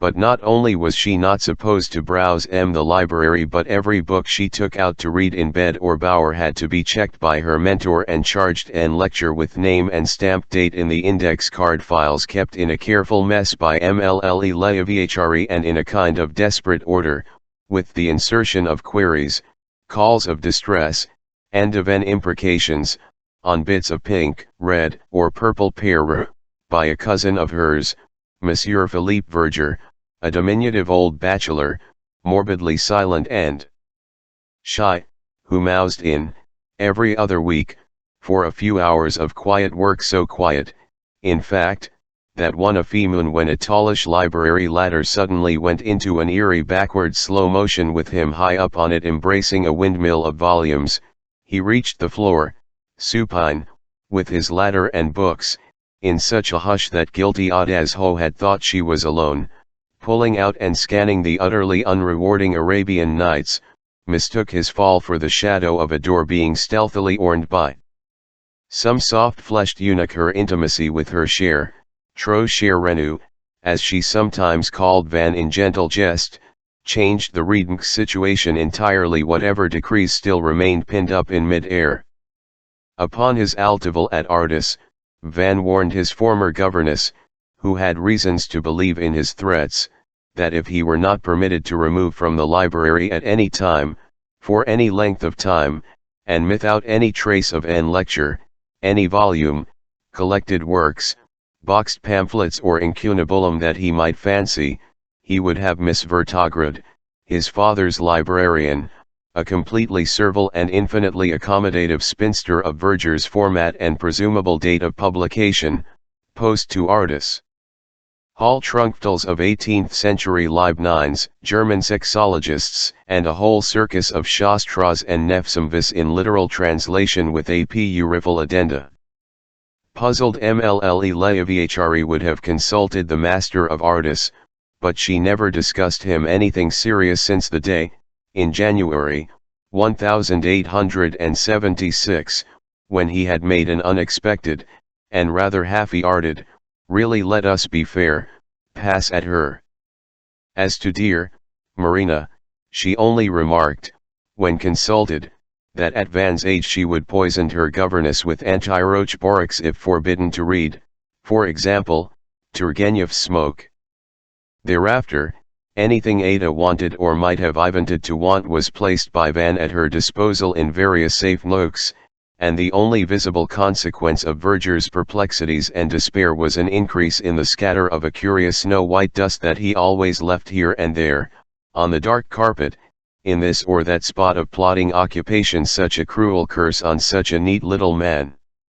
At a nice Christmas party for private librarians arranged under the auspices of the Braille Club in Rajaga a couple of years earlier, emphatic Miss Vertograd had noticed that she and giggling Verger, whom she was in the act of sharing a quiet little cracker, tugged apart with no audible result, nor did the gold paper frilled at both ends yield any bonbon or brelaki or other favor of fate, shared also a spectacular skin disease that had portrayed recently by a famous American novelist in his Chiron and described in side-splitting style by a co-sufferer who wrote essays for a London weekly.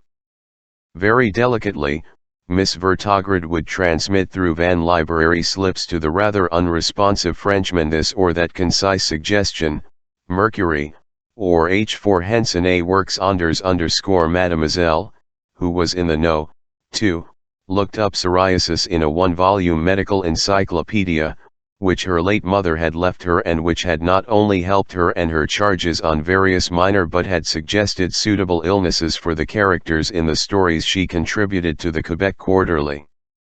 In the present case, the cure optimistically advised was to take a warm bath at least twice a month and avoid spices.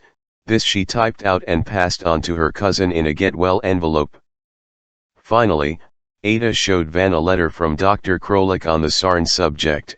It said, English version, crimson-blotched, silver-scaled, yellow-crusted wretches, the harmless psoriatics, who cannot communicate their skin trouble and are otherwise the healthiest of people actually, their bobos protect them from boobas and as my teacher used to observe, were confused with lepers. Yes, lepers in the Middle Ages, when thousands if not millions of Vergers and Vertograds crackled and howled bound by enthusiasts to stakes erected in the public squares of Spain and other fire-loving countries. But this note they decided not to plant in the meek martyrs index under PS as they had first intended. Lepidopterists are over-eloquent on lepidosis _ novels, poems, Scientific and philosophical works wandered out unnoticed after the poor librarian gave his due mission Uplaruk on the 1st of August, 1884. They crossed lawns and travelled along hedges somewhat in the mariner of the objects calmed away by the invisible man in Wells' delightful tale, and landed in Ada's lap wherever she and Van had their trysts. Both sought excitement in books as the readers always do, found in many renowned works pretentiousness, tedium and facile misinformation. In a story by Chateaubriand about a pair of romantic siblings, Ada had not quite when she first read it at 9 or 10 the sentence Les deux enfants peuvent dans abandonner au plaisir sans aucune crainte. A body critic in a collection of articles which she now could guilloily consult, Les Muses est amusant, explained that the don referred both to the infertility of tender age and to the sterility of tender consanguinity. Van said, however, that the writer and the critic helped, and to illustrate his contention, drew his sweetheart's attention to a chapter in the Opus Sex and Lex dealing with the effects on the community of a disastrous caprice of nature. In those times, in this country incestuous meant not only unchanged as the point regarded linguistics rather than legalistics but also implied, in the phrase incestuous cohabitation, and so forth, interference with the continuity of human evolution. History had long replaced appeals to divine law by common sense and popular science. With those considerations in mind, incest could be termed a crime only inasmuch as inbreeding might be criminal, but as Judge Bald pointed out already during the albino riots of 1835, practically all non-American and tanner agriculturists and animal farmers used inbreeding as a method of propagation that tended to preserve, and stimulate, stabilize and even create new favorable characters in a race or strain unless practiced too rigidly. If practiced rigidly, incest led to various forms of decline, to the of cripples, weaklings, muted mutates and, finally, to sterility. Now that smacked of crime, and since nobody could be supposed to control judiciously orgies of indiscriminate inbreeding, somewhere in Tartary 50 generations of ever woollier and woollier sheep had recently ended abruptly in one hairless, five-legged, impotent little lamb, and the beheading of farmers failed to resurrect the fat strain. It was raps to ban incestuous cohabitation altogether. Judge Bald and his followers disagreed, perceiving in the deliberate suppression of a benefit for the sake of avoiding a probable evil the infringement of one of humanity's main rights, that of enjoying the liberty of its evolution, a liberty no other creature had ever known. Unfortunately, after the rumored misadventure of the Volga herds and herdsmen, a much better doomed fate diverse in the CT_SA at the height of the controversy. An American, a certain Ivan Ivanov of Yakutsk, as an habitually intoxicated, a KL definition, said Ada lightly, of the TME artist managed somehow to impregnate in his sleep, it was claimed by him and his huge family, his 5-year-old great-granddaughter, Maria Ivanov, and, then, 5 years later, also got Maria's daughter, Daria, with child, in another fit of somnolence. Photographs of Maria, a 10-year-old granny with little Daria and baby Varia crawling around her, in all the newspapers, and all kinds of amusing puzzles were provided by the genealogical farce that the relationships the numerous living and not always clean living members of the Ivanov clan had become in angry Yakutsk. Before the 60-year-old somnambulist could go on procreating, he was into a monastery for 15 years as required by an ancient Russian law. Upon his release he proposed to make honorable amends by marrying Daria, now a buxom lass with problems of her own. Journalists made a lot of the wedding, and the shower of gifts from well-wishers, old ladies in New England, a progressive poet in residence at Tennessee Waltz College, an entire Mexican high etc. And on the same day Gamaliel, then a stout young senator, thumped a conference table such force that he huffed his fist and demanded a retrial and capital punishment. It was, of course, only a gesture, but the Ivanov affair cast a long shadow upon the little matter of favorable inbreeding. By mid-century not only first cousins but uncles and grandmeks were forbidden to intermarry, and in some feltal parts of Estadi the izba I windows of large peasant farneles in which up to a dozen people of different size and sex slept on one blin-like mattress were ordered to be kept uncurtained at night for the convenience of petrol torch flashing patrol's peeping pats, as the anti-Frisch tabloids called them. Another hearty laugh shook Van when he unearthed for entomologically minded Ada the following passage in a reliable history of mating habits. Some of the perils and ridicule which attend the missionary position adopted for mating purposes by our puritanical intelligentsia and so justly derided by the primitive but healthy-minded natives of the Biguri Islands are pointed out by a prominent French Orientalist thick-skipped here who the mating habits of the fly Ceromia amoratapu part _ copulation takes place with surfaces pressed together and the mouths touching. When the last throb-free zone of intercourse is terminated, the female sucks out the male's body content through the mouth of her impassioned partner. One supposes, see Pessin et al. Another copious footnote that the tidbits, such as the juicy leg of a bug in Velk #D in a webby substance, or even a mere token, the frivolous dead end or subtle beginning of an evolutionary process qui le such as a petal carefully wrapped up and tied up with a frond of red fern, which Sinane male flies, but apparently not the Femerata and Amorata morons, bring to the female before mating, represent a prudent guarantee against the misplaced voracity of the young lady. Still more harnessing was the message of a Canadian social worker, Madame de Ryan Fichenai, who published her treatise, On Contraceptive Devices, in Kapuskin Patois, to spare the blushes of Estotiens and United Statians, while instructing hardier fellow workers in her special field.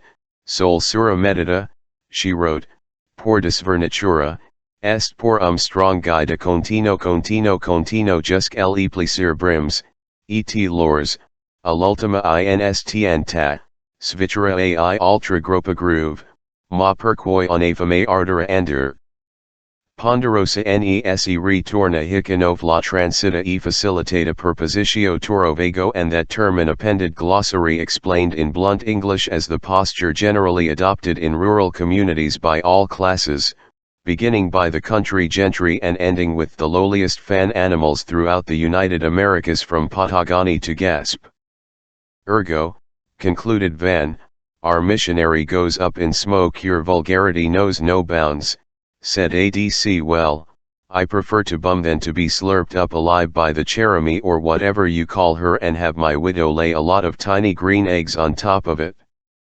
Paradoxically, Scientada was bored by big learned works with woodcuts of organs, pictures of dismal medieval whorehouses, and photographs of this or that little Caesar M. The process of being ripped out of the uterus as performed by butchers and mask surgeons in ancient and modern times, whereas Van, who disliked natural history and fanatically denounced the existence of physical pain in all worlds, was infinitely fascinated by descriptions and depictions of hot_found human flesh.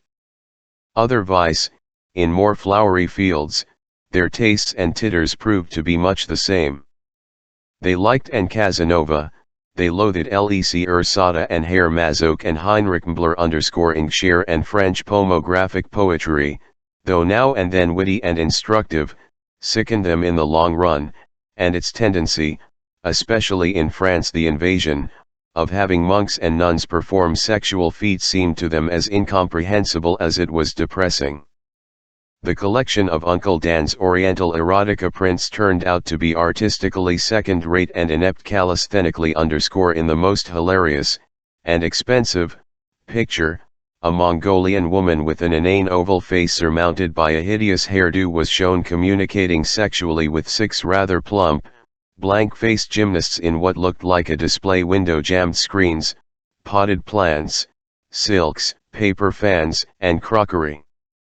3 of the males, canto-fied in attitudes of intricate discomfort, were using simultaneously 3 of the harlot's main orifices. 2 older clients were treated by her manually, and the 6th, a dwarf, had to beckon tented with her deformed foot. 6 other voluptuaries were sodomizing her immediate partners, and one more had got stuck in her armpit. Uncle Dan, having patiently disentangled all those limbs and belly folds directly or indirectly connected the absolutely calm lady, still retaining somehow parts of her robes, had penciled a note that gave the price of the picture and identified it as, "Geisha with 13 lovers." Van looted, however, a 15th navel thrown in by the generous altist but impossible to account for anatomically. That library had provided a raised stage for the unforgettable scene of the burning barn, it had thrown open its glazed doors, it had promised a long idyll of bibliolatry, it might have a chapter in one of the old on its own shelves, a touch of parody gave its theme the comic relief of life. 022 My sister, do you still recall the Blue Lottery and Ardis Hall? Don't you any more that castle bathed by the lottery? Ma s.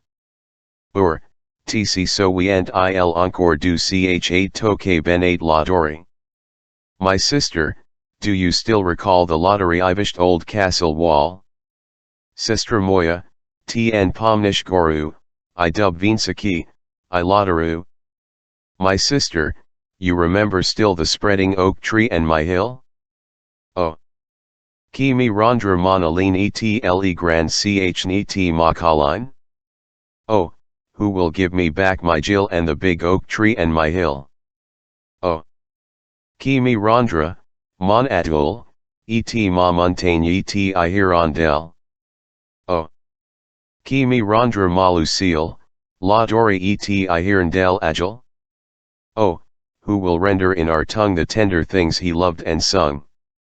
They went boating and swimming in lottery, they followed the bends of its adored river, they tried to find more rhymes to it, they walked up the hill to the black mints of Brian's castle, with the swifts still flying around its tower. They traveled to Kalyuga and drank the Kalyuga waters, and saw the family dentist.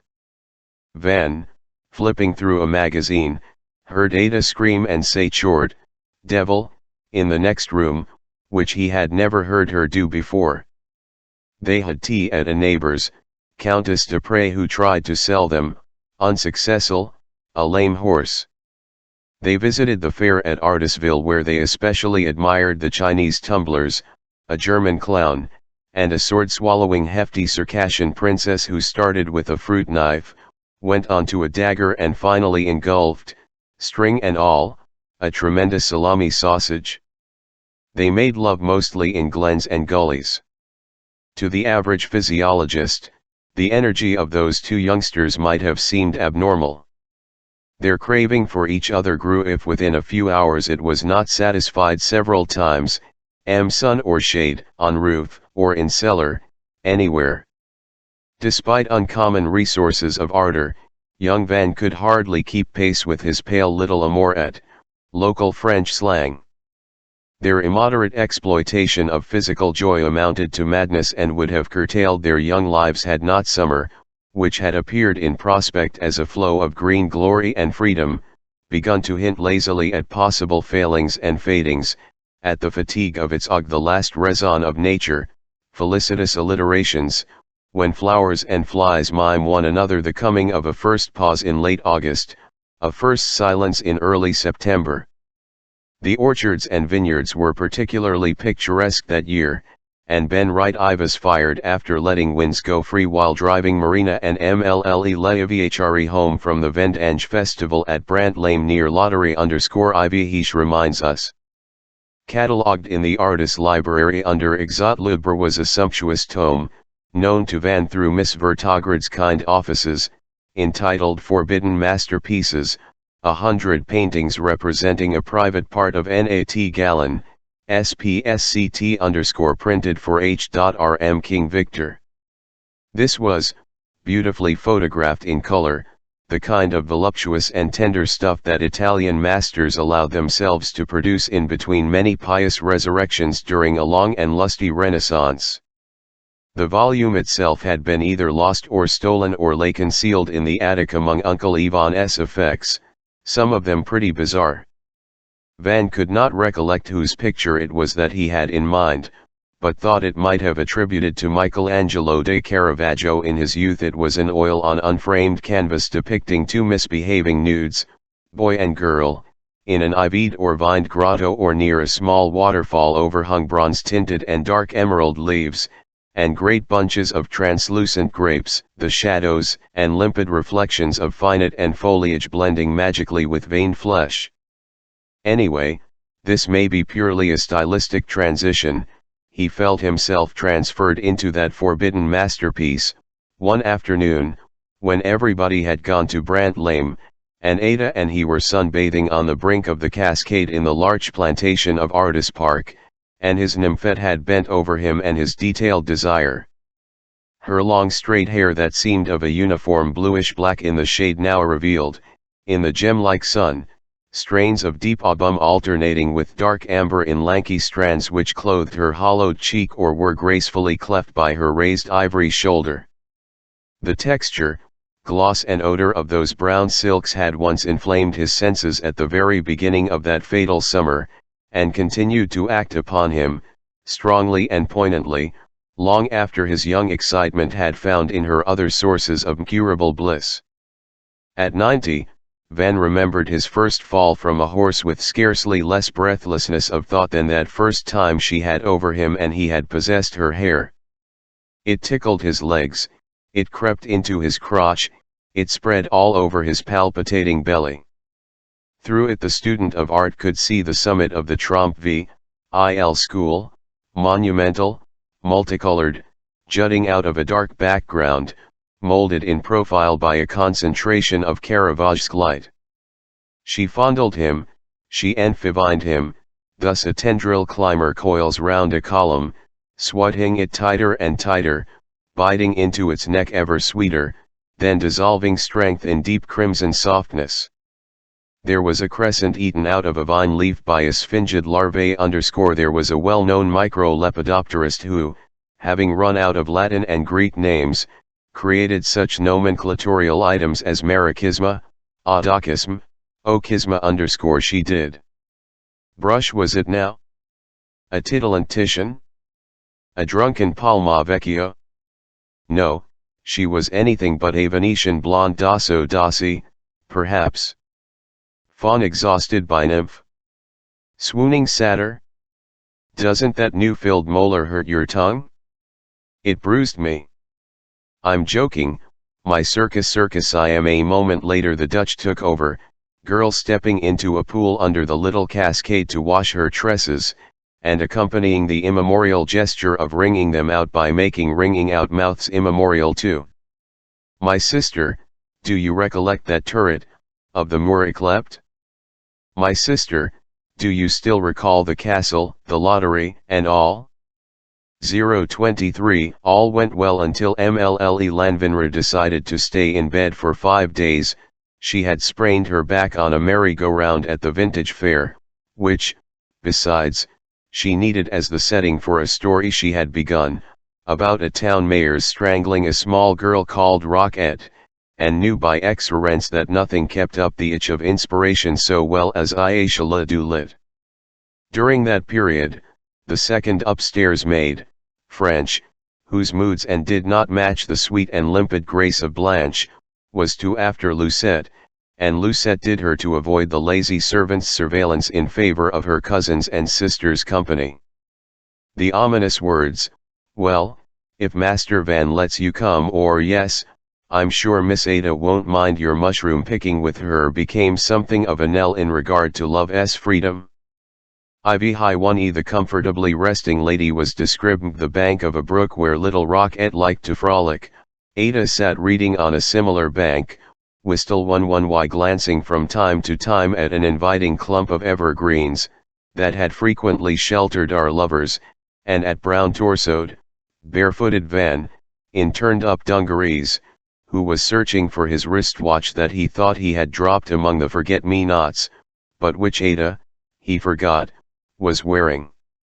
Lucette had abandoned her skipping rope to squat on the brink of the brook and float a fetus-sized rubber doll. Every now and then she squeezed out of it a fascinating squirt of water through a little hole that Ada had had the bad taste to perforate for her in the slippery orange-red toy. With the sudden impatience of inanimate things, the doll managed to get swept away by the current. Van shed his pants under a willow and retrieved the fugitive Ada, after considering the situation for a moment, shut her book and said to Lucette, whom usually it was not hard to enchant, that she, Ada, felt she was quickly turning into a dragon, that the scales had to turn green, that now she was a dragon and that Lucette must be tied to a tree with the skipping rope so that Van might save her. Just in time. For some reason, Lucette balked at the notion, but physical strength prevailed. Van and Ada left the angry captive firmly attached to a willow TMNK, and, prancing, to feign swift escape and pursuit, disappeared for a few precious minutes in the dark grove of conifers. Writhing, Lucette had somehow torn off one of the red-knobbed grips of the rope and seemed to have almost disentangled herself when Dragon and Knight, prancing, retumed. She complained to her governess, completely misconstruing the whole matter, which could also be said of her new composition, summoned Van, and from her screened bed, through a reek of embrocation and sweat, told him to refrain from turning Lucette's head by making of her a fairy tale damsel in distress. On the following day Ada informed her mother that Lucette badly needed a bath and that she would give it to her, whether her governess liked it or not. "Horatio," said Marina, while getting ready to receive a neighbor and his protégé, a young actor, in her best Dame Marina style, but the temperature should kept at exactly 28, as it had been since the 18th century, and don't let her stay in it longer than 10 or 12 minutes. "Beautiful idea," said Van as he helped Ada to heat the tank, fill the old battered bath and warm a couple of towels. Despite her being only in her 9th year and rather underdeveloped, Lucette had not escaped the delusive pubescence of red-haired little girls. Her armpits showed a slight stipple of bright floss and her chub was dusted with copper. The liquid prison was now ready and an alarm clock given a frill quarter of an hour to live. "Let her soak first, you'll soak her a fiend vards," said Van feverishly. "Yes, yes, yes," cried Adm. "I'm Van," said Lucette, standing in the tub with the mulberry soap between her legs and protruding her shiny tummy.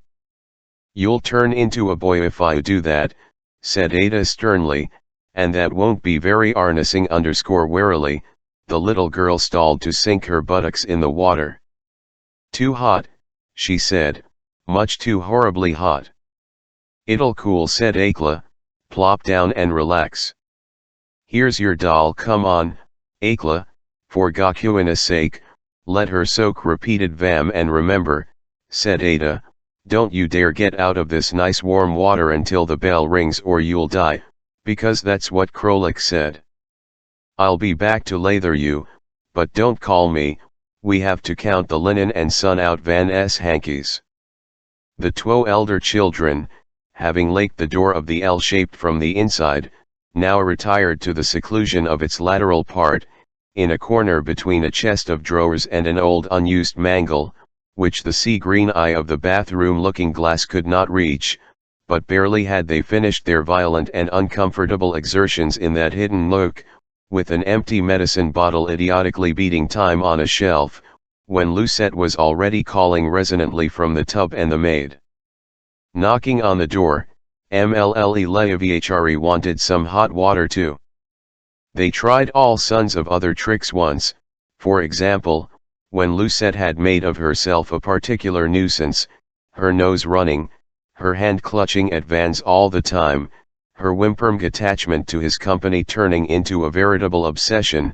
Van mustered all his persuasive skill, charm, eloquence, and said with conspiratory undainons, "Look, my dear. This Bruin book is one of my most treasured possessions. I had a special pocket made for it in my school jacket. Numberless fights have been fought over it with wicked boys who wanted to steal it. What we have here," turning the pages reverently, "is no less than a collection of the most and famous short poems in the English language. This tiny one, for example, was composed in tears 40 years ago by the poet laureate Robert Brown, the old gentleman whom my father once pointed out to me up in the air on a cliff under a cypress, looking down on the foaming turquoise surf. Nice, an unforgettable sight for all concerned. It is called Peter and Margaret. Now you have, say, turning to Ada in solemn consultation, 40 minutes, give her a frill hour, she can't even memorize Moranton, all right, a full hour to learn these 8 lines by heart. You and I, whispering, are going to prove to your nasty arrogant sister that stupid little Lucette can do anything. If, lightly brushing her bobbed hair with his lips, if, my sweet, you can recite it and confound Ada by not making one single slip, you must be careful about the here, there and the this, that, and every other detail. If you can do it, then I shall give you this valuable for keeps. Let her tty the one about finding a feather and seeing peacock plain, said Ada drily. It's a bit harder. No, she and I have already chosen that little ballad. All right. Now go in here, opening a door, and don't come out until I call you. Otherwise, you'll forfeit the reward, and I will regret the loss all your life.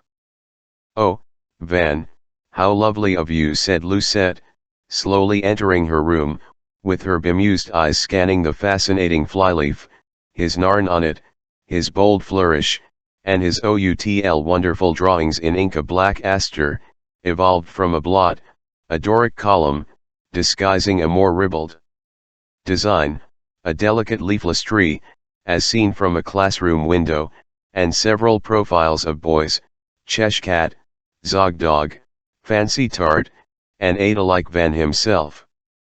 Van hastened to join Ada in the attic. At that moment he felt quite proud of his stratagem.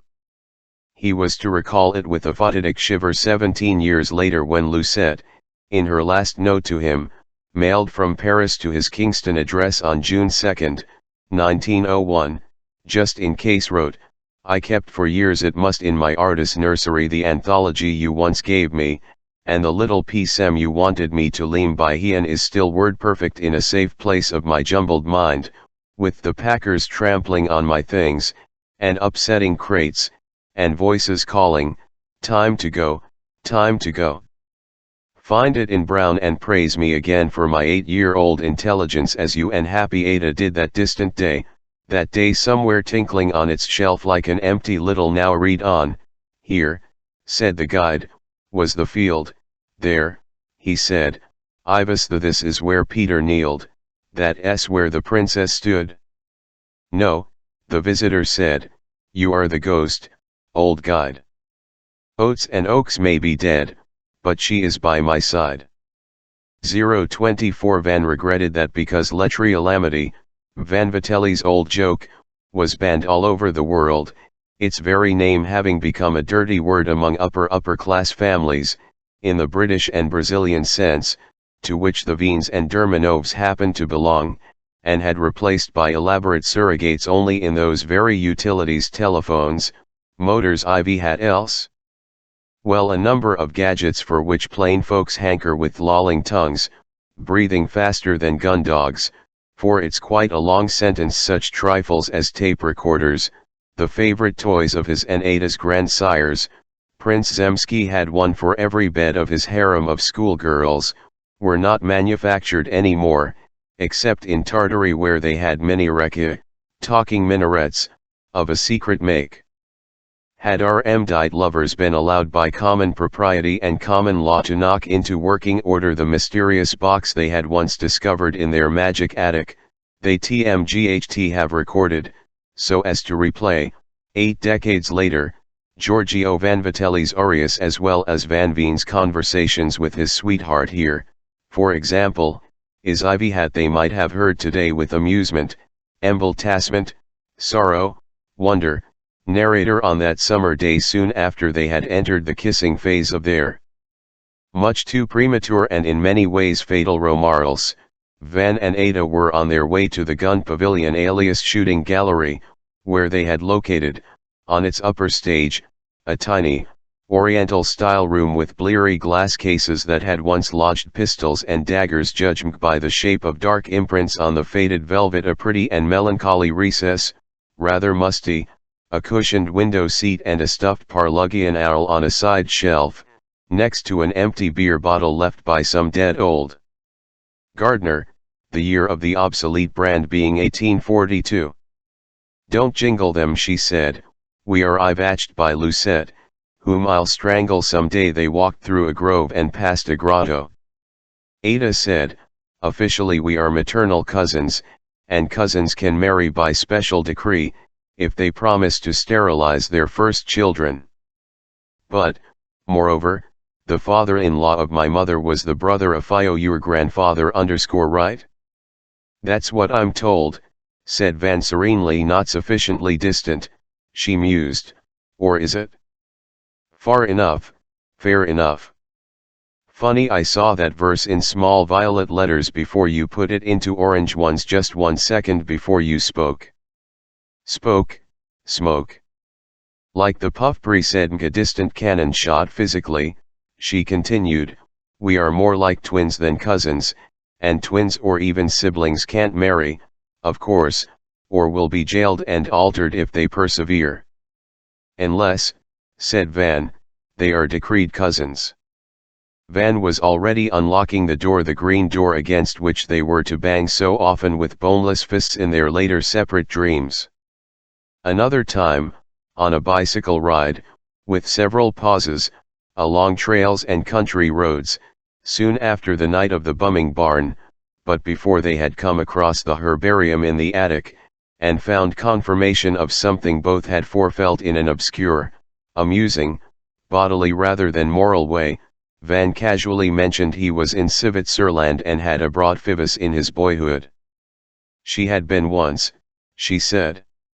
Most summers she spent at Ardor, most winters in their Kaluga town home, 2 upper stories in the former Zemski Cherdig, Palazzo, in 1880, Van, aged 10, had traveled in silver trains with shower baths, accompanied by his father's secretary, the secretary's 18-year-old white-gloved sister, with a bit part as Van's English governess and milkmaid, and his chaste, angelic Russian tutor, Andrei Andreevich Aksakov, AAA to gay raisons in Louisiana and Nevada.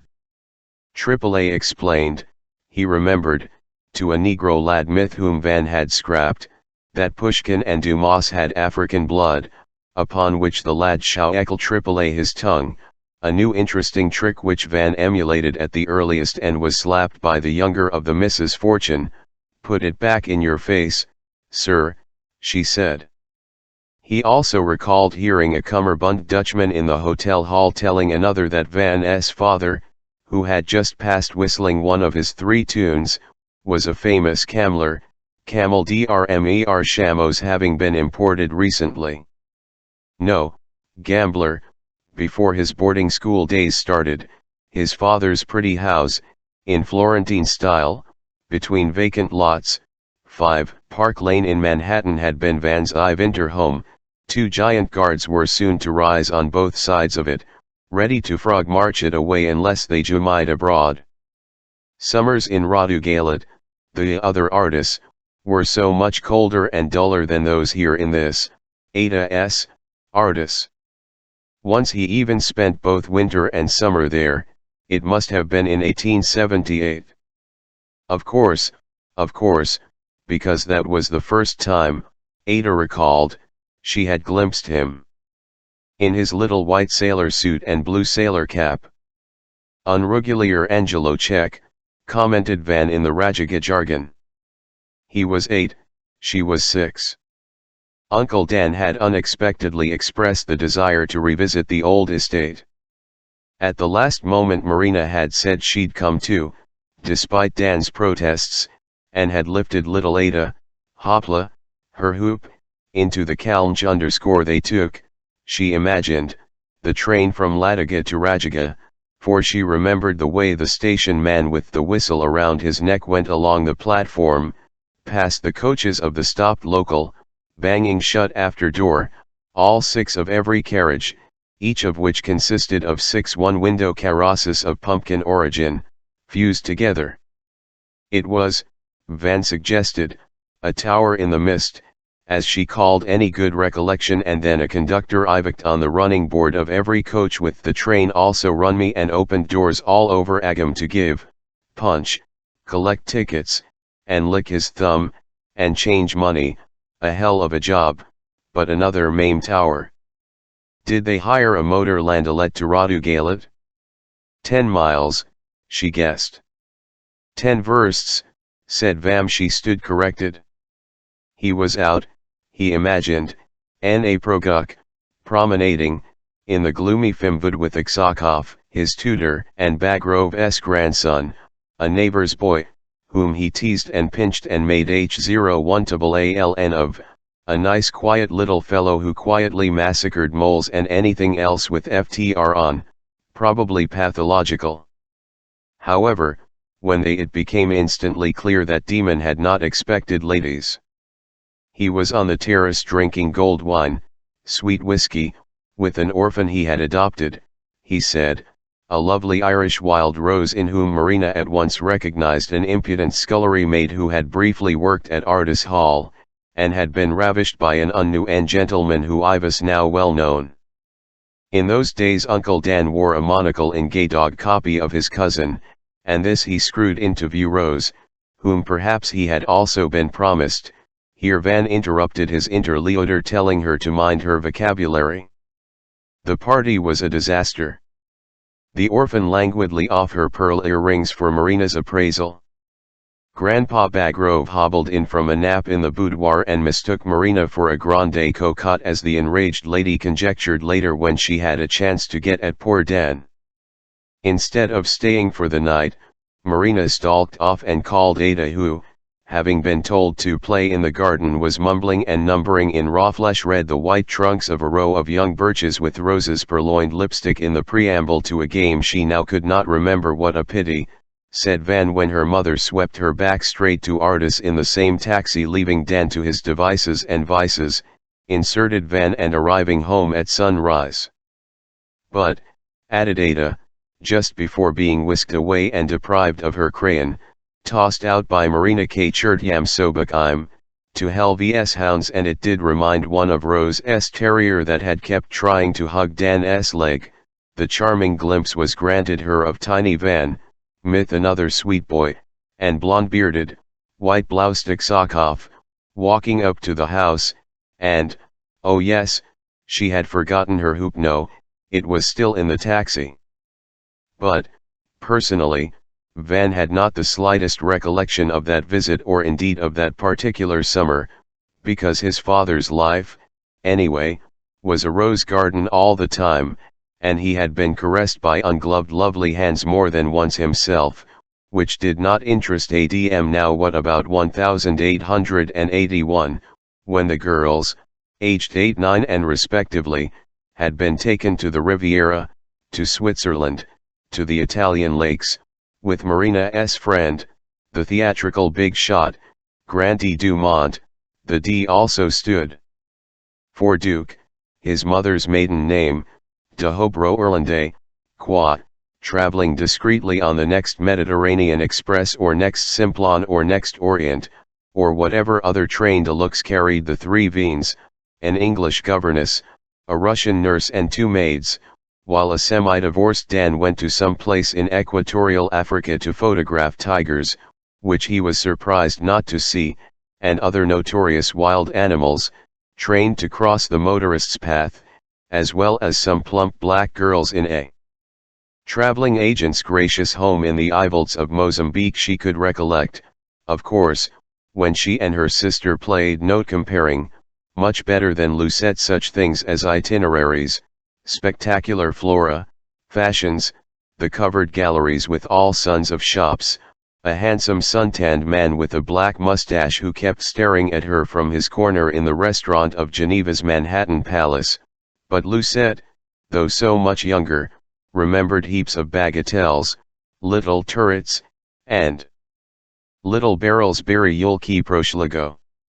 She was, said Lucette, like the girl in a set line, a popular novel, a Makudoan of intuition, stupidity, nanvidfi and cunning. By the way, she had confessed, Ada had made her confess, that it Ivas, as Van had suspected, the other way round, that when they returned to the Darnsel in distress, she Ivas in all haste, not freeing herself, but actually trying to tie herself up again after breaking loose and spying on them through the larches. Lord, said Van, that explains the angle of the soap. Oh, what did it matter, who cared? Ada only hoped the poor little thing would be as happy at Ada's age as Ada Ivas now. My love, my love, my love, my love. Van hoped the bicycles parked in the bushes did not show their sparkling metal through the leaves to some passenger on the forest road. After that, they tried to settle whether their ways had merged somewhere or mn closely parallel for a bit that year in Europe.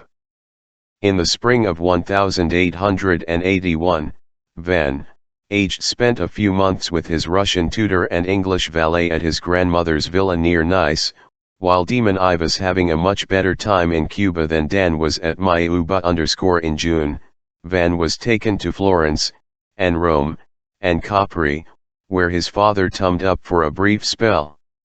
They parted again, Demon sailing back to America, and Van with his tutor going first to Gardun on Lake Garda, where Aksakov reverently pointed out Gerda's and D'Annunzio's marble footprints, and then staying for a while in autumn at a hotel on a mountain slope above Lehman Lake, where Karamzin and Count Tolstoy had roamed. Did Marina that Van was somewhere in the same general area as she throughout 1881? Probably no. Both girls had scarlet fever in Cannes, while Marina was in Spain with her grandee. After carefully matching memories, Van and Ada concluded that it was not impossible that somewhere along a winding Riviera road they passed each other in rented Victorias that both were green, with green harnessed horses, or perhaps in two different trains, going perhaps the same way, the little girl at the window of one sleeping car looking at the brown sleeper of a parallel train which gradually diverged toward sparkling stretches of sea that the little boy could see on the other side of the tracks. The contingency was too mild to romantic, nor did the possibility of their having walked or mn past each other on the quay of a Swiss town afford any concrete thrill. But as Van casually directed the searchlight of back thought into that maze of the past where the milter-lined narrow paths not only took different turns, but used different levels, as a mule-drawn can passes under the arch of a viaduct along which a motor schemes by, he found himself tackling, in still vague and idle fashion, the science that was to obsess his mature years: problems of space and time, space versus time, time-twisted space, space as time, time as space, and space breaking away from time, in the final tragic triumph of human cogitation: I am because I die. But this, exclaimed Ada _ is certain, this is reality, this is pure fact, this forest, this moss, your hand, the ladybird on my leg, this cannot taken away, can it? It will, it was. This has all come together here, no matter how the paths twisted, and fooled each other, and got fouled up, they inevitably met here. We must now find our bicycles, said Vans. We are lost in another part of the forest. Oh, let's not return yet, she cried. Oh, wait. But I want to make sure of our whereabouts and whenabouts, said Vam. It is a philosophical need. The day was darkening, a beaming vestige of sunlight lingered in a west-em strip of the overcast sky. We have all seen the person who, after gaily greeting a mend, crosses the street with that smile still fresh on his face, to be eclipsed by the stare-off stranger who might have missed the cause and mistaken the effect for the bright leer of madness. Having worked out that metaphor, Van and Ada decided it was really time to go home. As they threw gomlet, the sight of a Russian tra/air gave such a prod to their hunger that they dismounted and entered the dim little tavern. A coachman drinking tea from the saucer, holding it up to his loud lips in his large claw, came straight from a pretzel string of old novels. There was nobody else in the steamy hole save a kerchiefed woman pleading with Bogoveyevoshkaya, a leg-dangling lad in a red shirt to get on with his fish soup. She proved to be the Tra/airkeeper and rose, wiping her hands on her apron, to bring Ada, whom she recognized at once, and Van, whom she not incorrectly, to be the little chatelain's young man, some small Russian-type hamburgers, called bidok/a. Each devoured half a dozen of them, then they retrieved their bikes from under the jasmines to on. They had to light their carbide lamps. They made a last pause before reaching the darkness of Ardor Park. By a kind of lyrical coincidence they found Marina and Mlle Lanviachari having evening tea in the seldom used Russian-style glassed-in veranda. The novelist, who was now quite restored, but still in flowery negligeau, had just finished reading her new story in its first fair copy, to be typed on the morrow, to Tokay sipping Marina, who had le Triste and was much affected by the suicide of the gentleman au rouge poussant. Deveg encore pie de sauve who, frightened by his victim's fright, so to speak, had compressed too hard the throat of the little girl he had raped in a moment of gloutonnerie impardonnable. Van drank a glass of milk and suddenly felt such a wave of delicious exhaustion invading his limbs that he thought he'd go straight to Tant Pies, said Ada, reaching voraciously for the cakes, English fruitcake. Harn Riemke, she inquired, but tottering Van shook his head, and having kissed Marina's melancholy hand, retired. Tant Pies, roll-rated Audas, and with invincible appetite started to smear butter all over the yolk-tinted rough surface and rich incrustations: raisins, angelica, candied cherry, cedrat of a thick slice of cake. Mlle Lanviachari, who I was following Ada's movements with awe and disgust, said, Jerxve. 11 n'est pas possible tu en met du beurre par deshes tout cette pete britannique, masse indigeste et immonde. Etcen est que la première tranche, said Ada. Do you want a sprinkle of cinnamon on your lecalou? Asked Marina. You know, Belle, tump to Mlle Leaviachari, she used to call it sanded snow when she was a baby. She was never a baby, said Belle emphatically. She could break the back of her pony before she could walk. I wonder, asked Marina, how many miles you rode to have our athlete drained so thoroughly. Only, replied Ada with a munch smile. 0:25 on a sunny morning, with the trees still green, but the asters and fleabanes already taking over in ditch and dock. Van set out for Lataga, N.A., to spend a fortnight there with his father and 3 tutors before returning to school in cold Lugasmain. Van kissed Lucette on each dimple and then on the neck and winked to Primlar 16hre who at Marina. It was time to go. They saw him off. Marina in her schluckfruck, Lucette petting, substitution ally, Dak. Mlle Leaviachari ho did not know yet that Van had left behind an inscribed book she had given him on the eve, and a score of copiously servants, among whom we noticed Kitchen Kim with his camera, practically the entire household, except Blanche who had the headache, and dutiful Ada who had asked to excused, having promised to visit an infirm villager.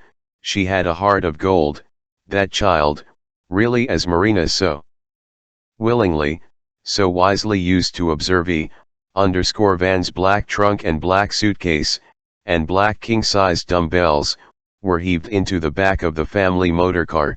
Boudielan put on a captain's cap, too big for him, and grape blue goggles. Remove votre bottom, I will drive, said Van, and the summer of 1884 was over. She rolls sweetly, sir, remarked Boudielan in his quaint old-fashioned English.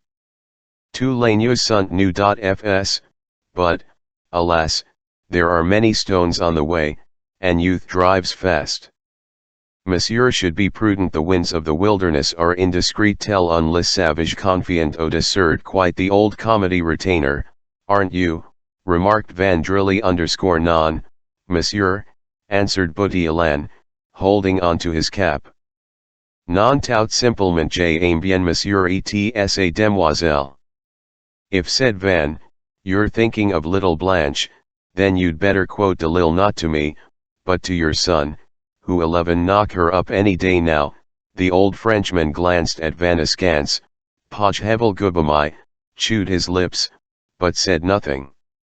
One will stop here for a few minutes, said Van, as they reached Forest Fork, just beyond Ardis.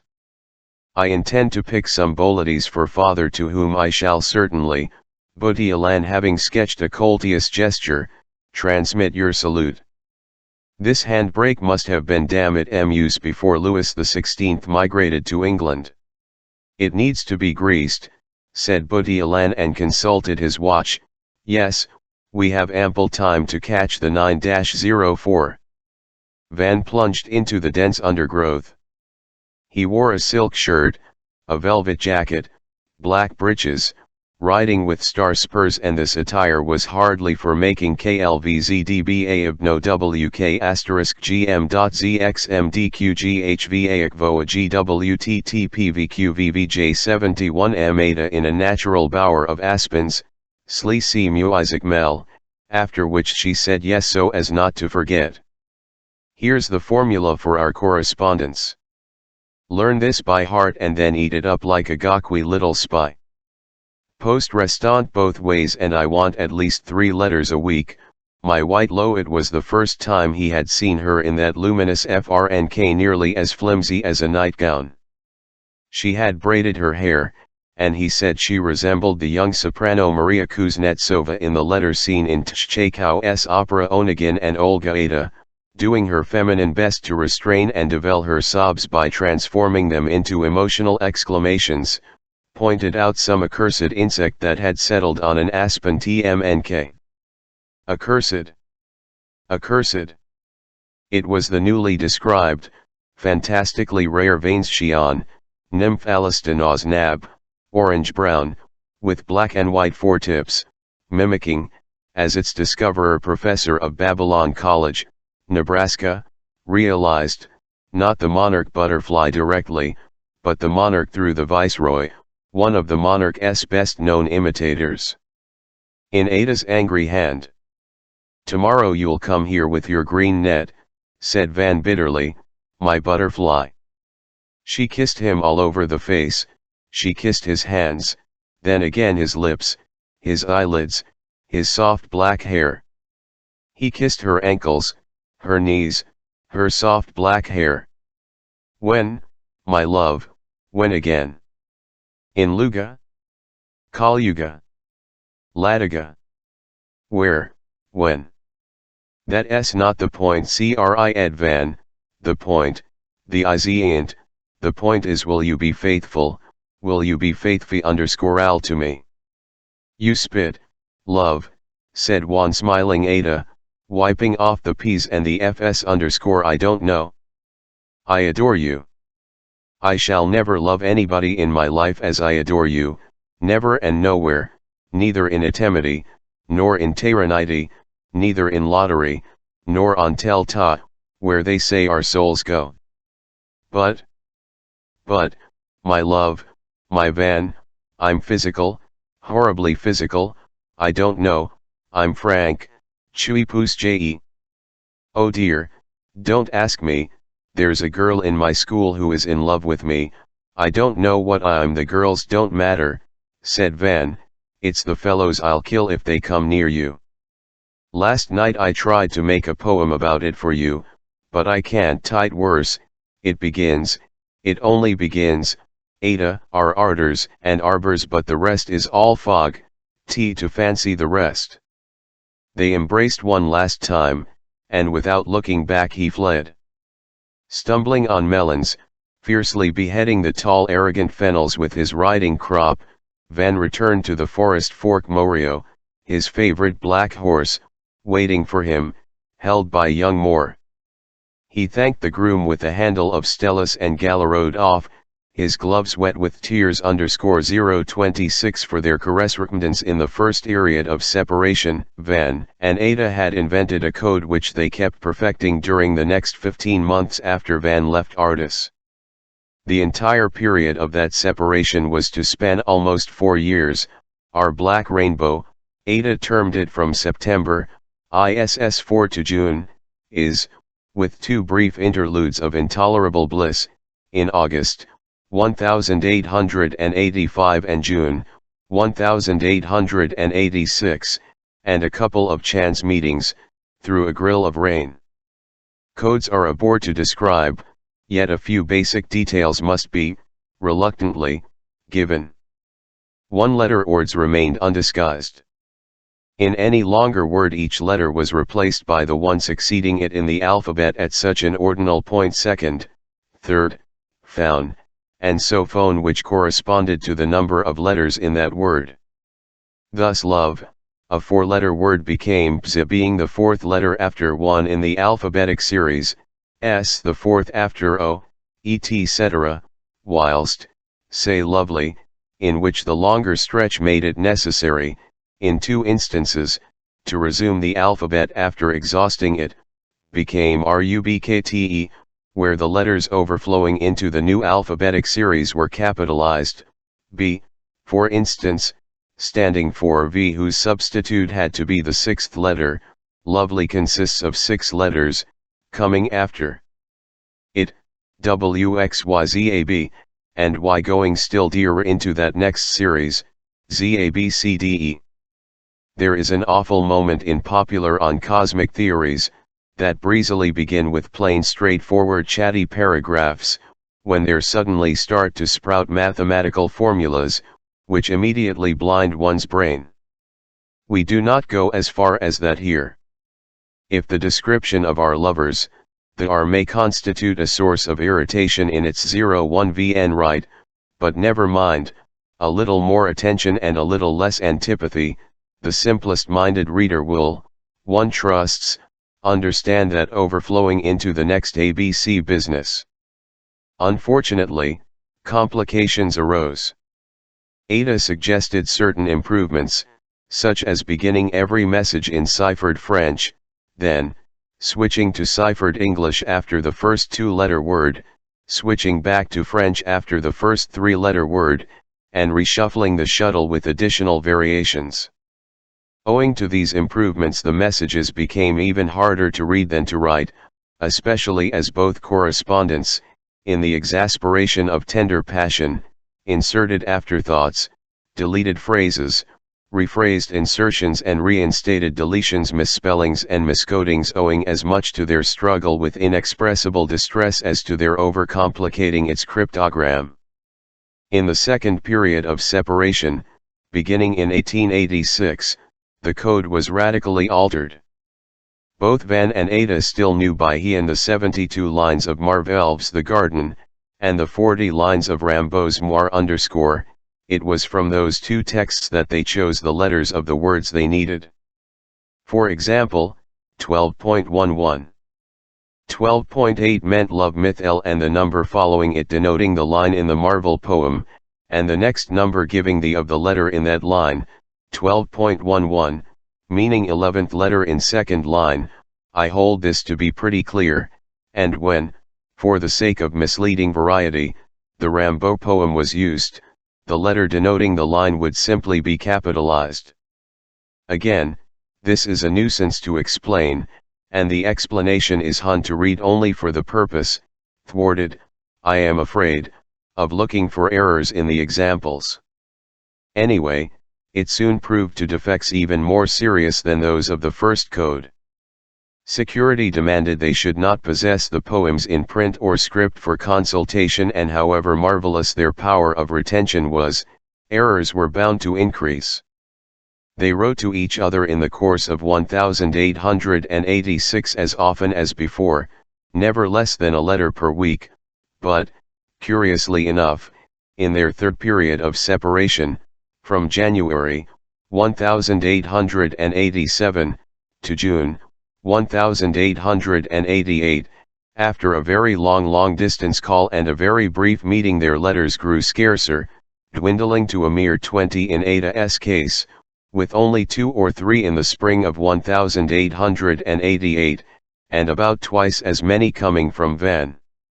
No passages from the correspondence can be given here, since all the letters were destroyed in 1889, I suggest omitting this little chapter altogether. Ada's note.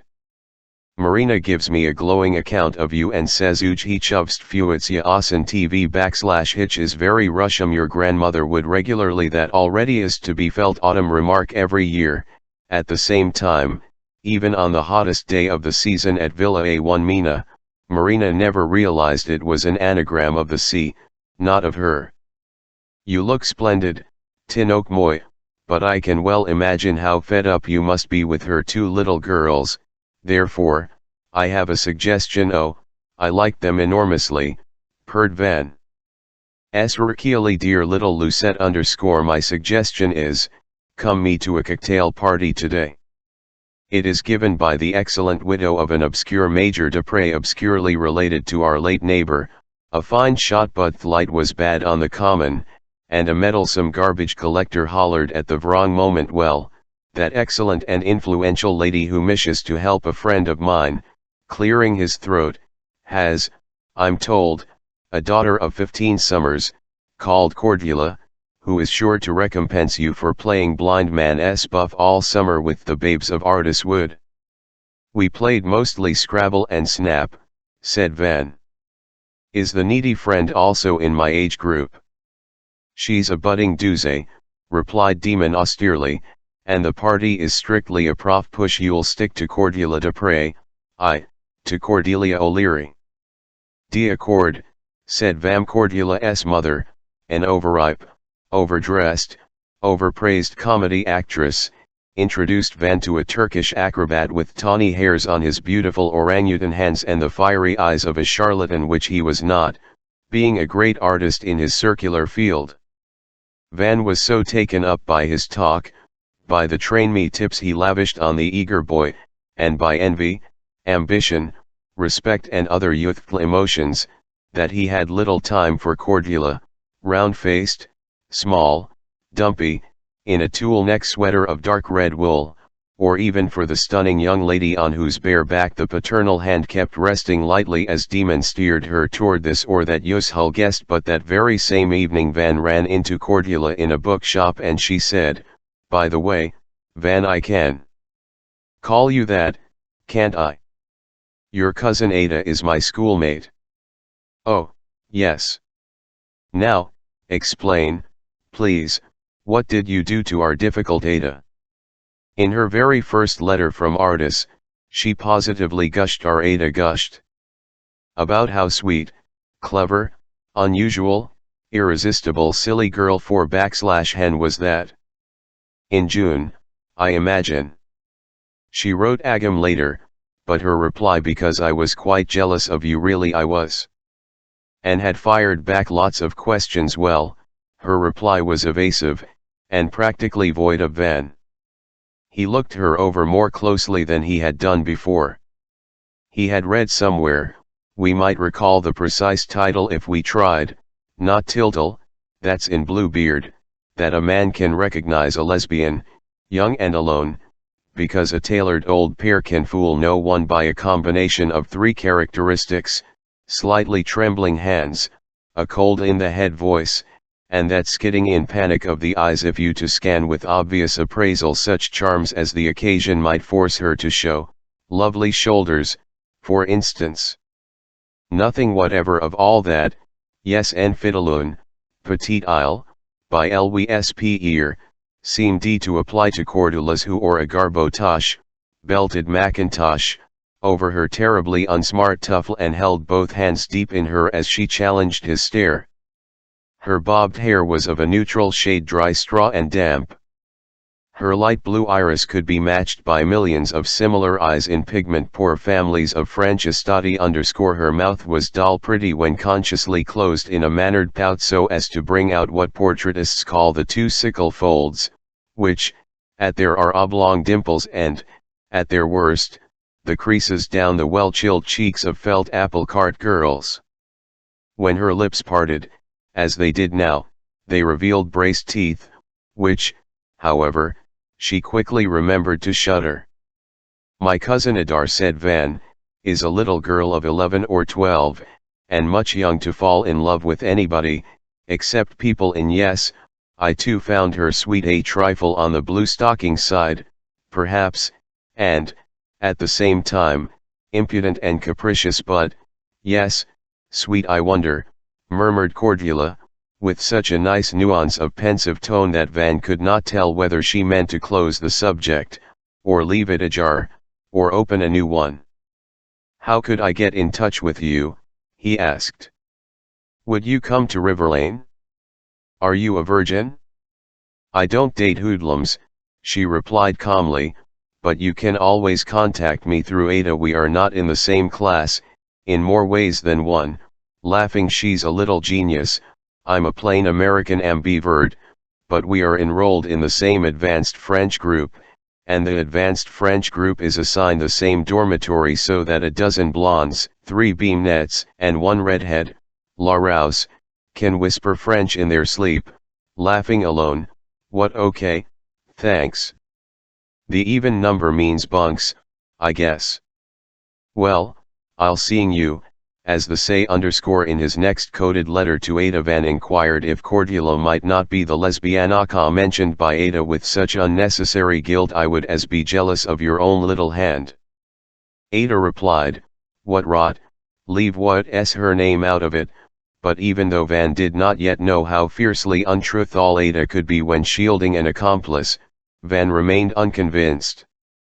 The miles of her school were old-fashioned and strict to the point of lunacy, but they reminded Marina nostalgically of the Russian Institute for Noble Maidens in Yakutsk, where she had kept breaking them with much more ease and success than Ada or Cordelia or Grace could at Brownhill. Girls were allowed to see boys at hideous teas with pink cakes in the headmistress's reception room 3 or 4 times per term, and any girl of 12 or 13 could meet a gentleman's son in a certified milk bar, just a few blocks away, every third Sunday, in the company of an older girl of irreproachable morals. Van braced himself to see Ada thus, hoping to use his magic wand for transforming whatever young spinster came along into a spoon or a tuma. Those dates had to be approved by the victim's mother at least a fortnight in advance. Soft-toned Miss Cleft, the headmistress, rang up Marina, who told her that Ada could not possibly need a chaperone to go out with a cousin who had been her sole companion on day-long rambles throughout the summer. That's exactly it, Cleft rejoined. 2 young ramblers are exceptionally prone to intemvene, and a Tom is always close to a buck L, but they are practically brother and sister, ejaculated Marina, thinking as many stupid people do that practically works ways reducing the TMTH of a statement and making atomism sound like the TMTH underscore, which only increases the peril, said Soft Cleft. Anyway, I11 compromise, and tell dear Cordelia de pray to make a third. She admires Yvonne and adores Ada, consequently can only add zest to the zipper. Stale slang, stale even then. Gracious, what figly-migly, mimsy-fimsy, said Marina, after having hung up. In a dark, unwarned of what to expect, strategic foreknowledge might have helped to face the ordeal. Van waited for Ada in the school lane, a dismal back alley, puddles reflecting a sullen sky and the fence of the hockey ground. A local high school boy, dressed to kill, stood near the gate, a little way off, a fellow waiter. Van was about to march back to the station when Ada appeared with Cordelia underscore la bonne surprise. Van greeted them with a show of horrible heartiness. And how goes it with you, sweet cousin? Ah, Cordelia.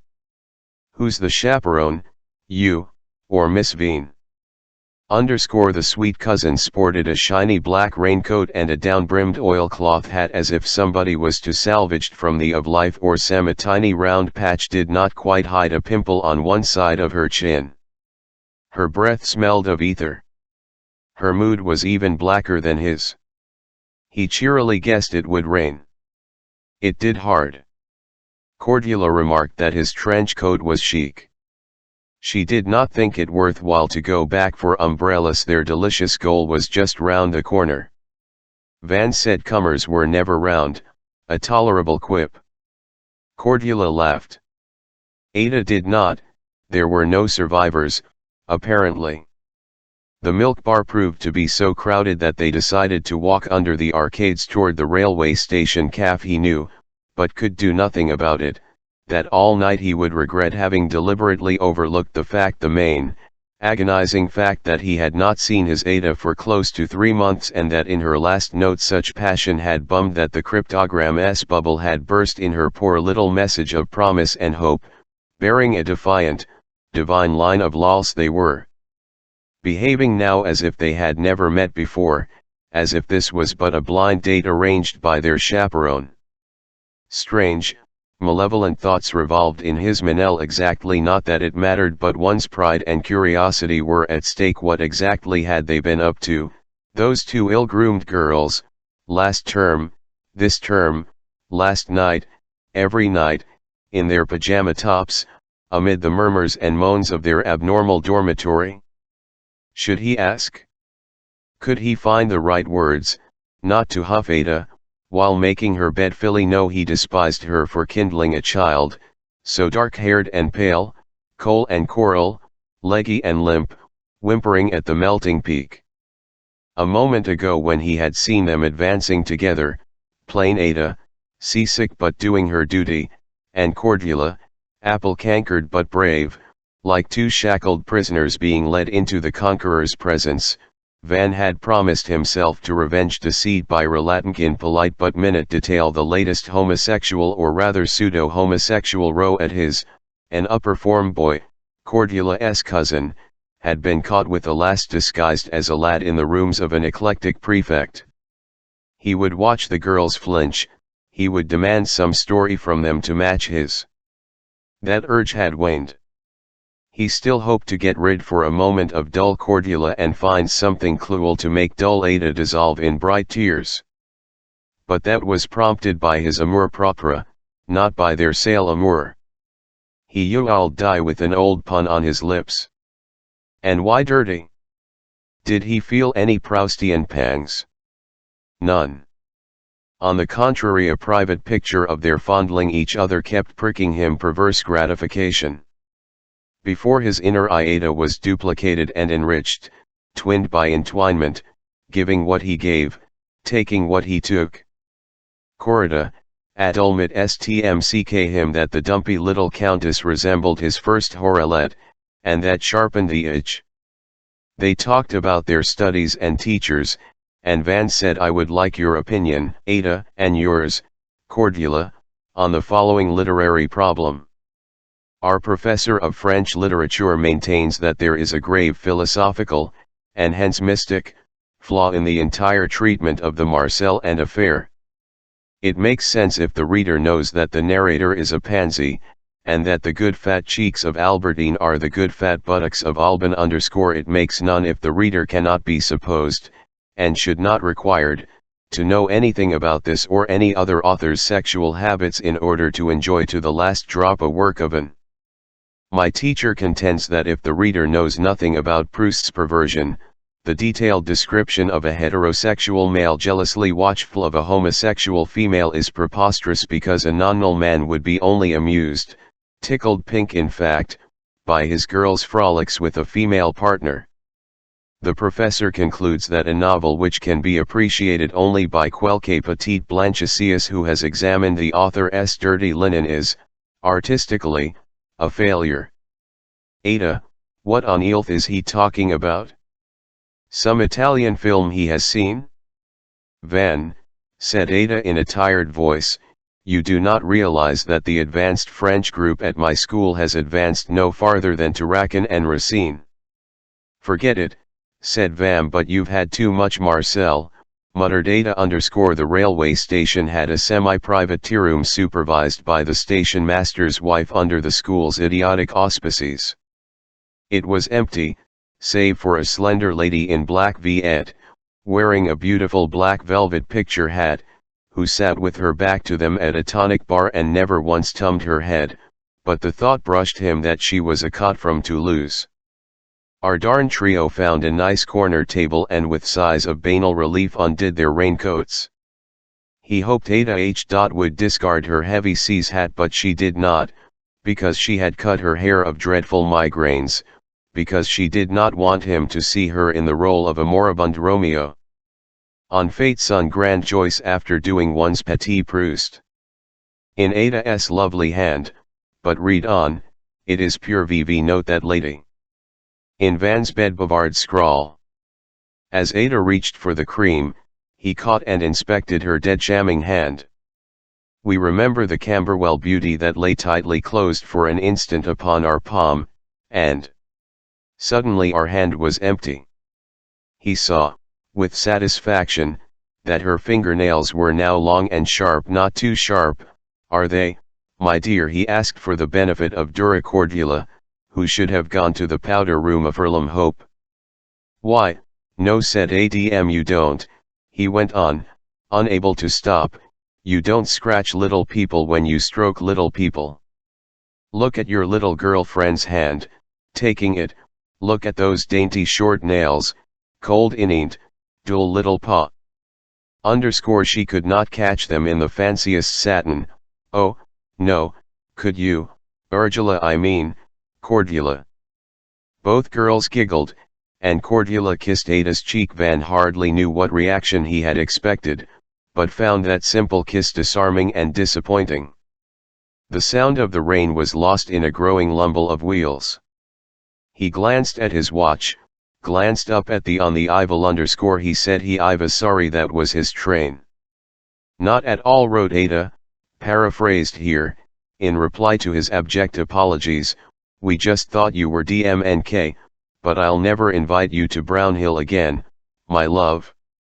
028 The year 1880, Aqua was still alive somehow, somewhere, was to prove to be the most retentive and talented one in his long, too long, never too long life. He was 10. His father had lingered in the West, where the many-colored mountains acted upon Van as they had on all young Russians of genius. He could solve an Euler-type problem or learn by heart Pushkin's Headless Horseman poem in less than 20 minutes. With white-bloused, enthusiastically sweating Andrei Andreevich, he lolled for hours in the violet shade of pink cliffs, studying major and minor Russian m.titers and puzzling out the exaggerated but, on the whole, complementary allusions to his father's volitations and loves in another life in Lermontov's diamond-faceted tetrameters. He struggled to keep back his tears, while AAA blew his fat red nose, when shown the peasant bear food pyramid of Tolstoy preserved in the clay of a motor court in Utah, where he had titten the tale of Murat, the Navajo chieftain, a French general's bastard, shot by Cora Day in his swimming pool. What a soprano Cora had been. Demon took Van to the world-famous house in Telluride in West Colorado, and there he enjoyed, and sometimes detested, the greatest intimational Shaw's English blank verse plays, French tragedies in rhymed couplets, thunderous German musical dramas with giants and magicians and a defecating white horse.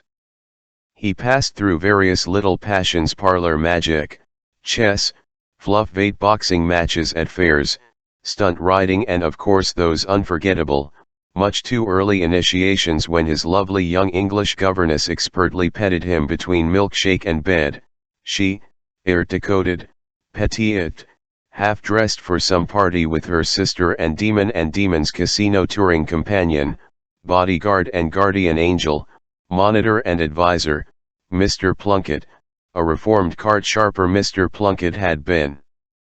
In the summer of his adventurous years, one of the greatest Schulers, politely called gaming conjurers both in England and America. At 40, in the middle of a draw poker session, he had been by a fainting fit of cardiac arrhythmia, which allowed, alas, a bad loser's dirty hands to go through his pockets, and spent several years in prison, had reconvened to the Roman faith of his forefathers, and, upon completing his term, had dabbled in missionary work, written a handbook on conjuring, conducted bridge columns in various papers, and done some sleuthing for the police. He had two stalwart sons in the force, the outrageous Ravages. of time and some surgical tampering with his rugged features had made his grey face not more attractive but at least unrecognizable to all but a few old cronies, who now shunned his chilling company, anyway.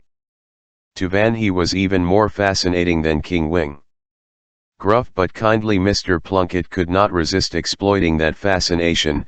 We all like to be liked, by introducing Van to the tricks of an art now become pure and abstract, and therefore genuine. Mr. Plunkett considered the use of all mechanical media, mirrors and vulgar sleeve rakes as leading inevitably to exposure, just as jellies, muslin, hands, and so on sully and shorten a professional medium's career. He taught Van what to look for when suspecting the cheater with bright objects around him, Christmas tree or twinkler as those amateurs, some of them respectable clubmen, are called by professionals. Mr. Plunkett only in sleight of hand, secret pockets were useful, but could turned inside out and against you. Most essential was the fee of a card, the delicacy of its palming, and digitation, the false shum, deck sweeping, pack roofing, prefabrication of deals, and above all a finger agility that practice could metamorphose into veritable vanishing acts or, conversely, into the materialization of a joker or the transformation of two pairs into four kings. One absolute requisite, if using privately an additional deck, Ivis memorizing discards when hands were not prearranged for a couple of months. Van practiced card tricks, then to other recreations. He was an apprentice who learned fast, and kept his files in a cool place. In 1885, having completed his prep school education, he went up to Cho's University in England, where his fathers had gone, and travelled from time to London or Lut, as prosperous but not over-refined British colonials called that lovely pearl-grey sad city on the other side of the Channel, sometime during the winter of 1886-7, at dismally cold Cho's, in the course of a poker game with two Frenchmen and a fellow student whom we shall call Dick, in the latter's smartly furnished inn. Serenity County. He noticed that the French twins were losing. Not only they were happily and hopelessly tight, but also because Milord was that crystal cretin of Plunkett's vocabulary, a man of many mirrors, small reflecting surfaces variously angled and shaped, glinting discreetly on watch or signet ring, dissimulated like female fireflies in the undergrowth, on table legs, inside cuff or lapel, and on the edges of ashtrays, whose position on adjacent supports Dick kept shifting with a negligent air, all of which, as any card charler might tell you, was as dumb as it was redundant. Having bided his time, and lost several thousands, Van decided to put some old lessons into practice. There was a pause in the game. Dick got up and went to a speaking tube in the corner to order more wine. The unfortunate twins were passing to each other a fountain pen, thumb-pressing and repressing it in disastrous transit as they calculated their losses, which exceeded Van's. Van slipped a pack of cards into his pocket and stood up, rolling the stiffius out of his mighty shoulders. I say, Dick, ever met a gambler in the States called Plunkett? Bald grey chap when I knew Plunkett. Plunkett? Must have been before my time. Was he the one who turned priest or something? Why? One of my father's pals. Great artist Aldist. Yes, mist. I'm an mist. I suppose you think you're an artist. Many people do.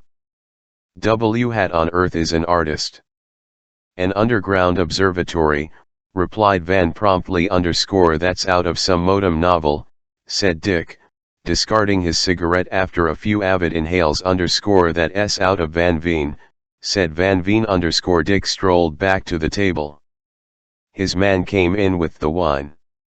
Van retired to the W_C_ and started to ditter the deck, as old Plunkett used to call the process.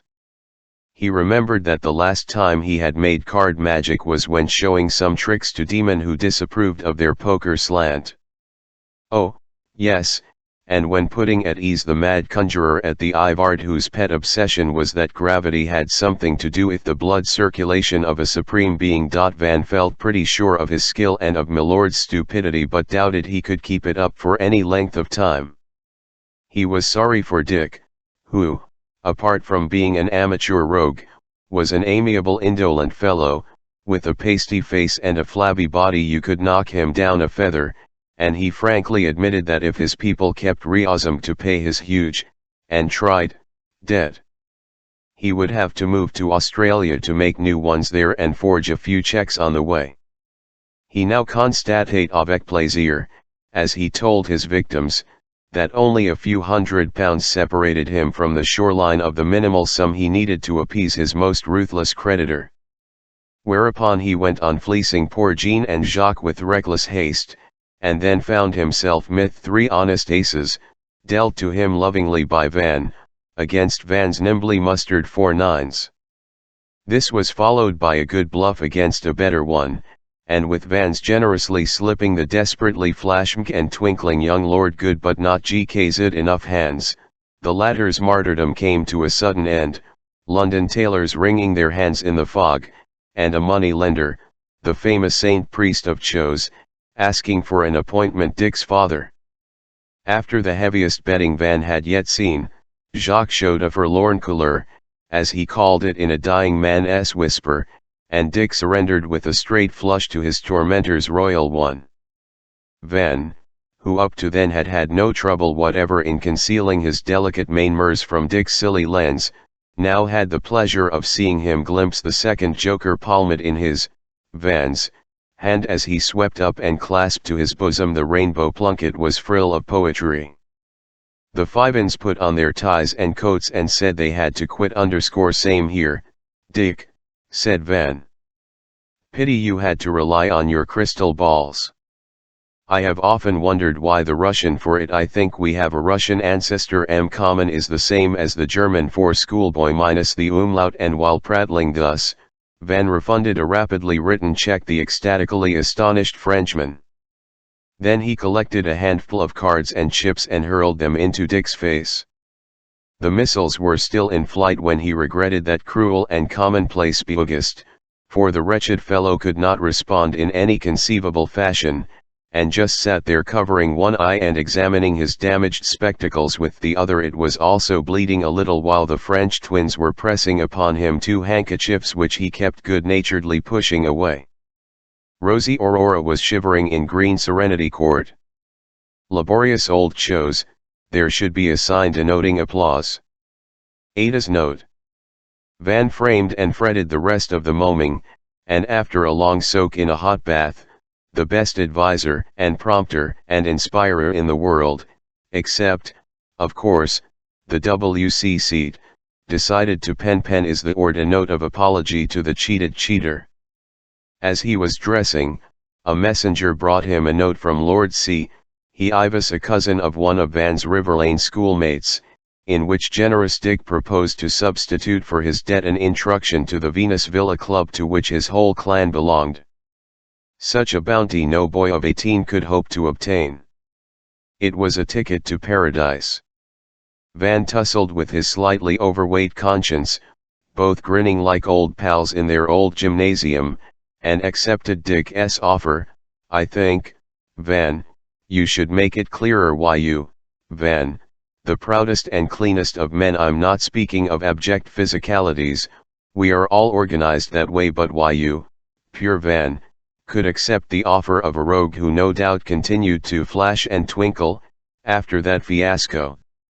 I think you should explain, primo, that you were dread oily olenforked, and secunda, that you could not bear the thought that the rogue knew, that he being a rogue, you could not call him out, and were safe, so to speak, right? Van, do you hear me? I think he did not twinkle long after that. 5 or 6 years later, in Monte Carlo, Van was passing by an open-air cam when a hand grabbed him by the and a radiant, ruddy, comparatively respectable Dixie leaned toward him over the petunias of the latticed balustrade. Van, he cried, I've given up all that looking-glass dung, congratulate me. Listen, the only safe way is to mark M. Wait, that's not all. Can you imagine, they've invented a microscopic, and I mean microscopic, point of euphorion, a precious metal, to insert under your thumbnail.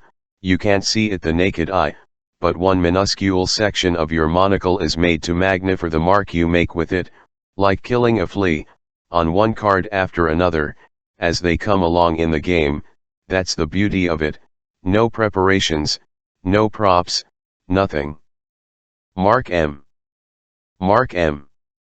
Dick Iva still shouting, as Van walked away. 029 in mid-June 1Y, 1886, while Van was winning the table tennis tournament on board a luxury liner, that now took a whole week to reach in White Dignity Manhattan from Dover. Marina, her daughters, their gove mess, and 12 maids were shivering more or less simultaneous stages of Russian influenza at various stops on their way by train from Los Angeles to Lottery. A hydrogram from Chicago awaiting Van at his father's house on July 21, her dear birthday, said, Dadaist impatient patient arriving between 24th and 7th call Doris can meet regards vicinity.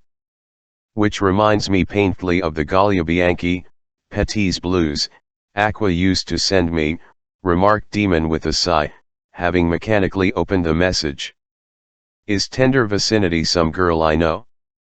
Because you may glare as much as you like, but this is not a wire from to Dr_Van raised his eyes to the boucher plafond of the breakfast room, and shaking his head in admiration, commented on Demon's acumen. Yes, that was right.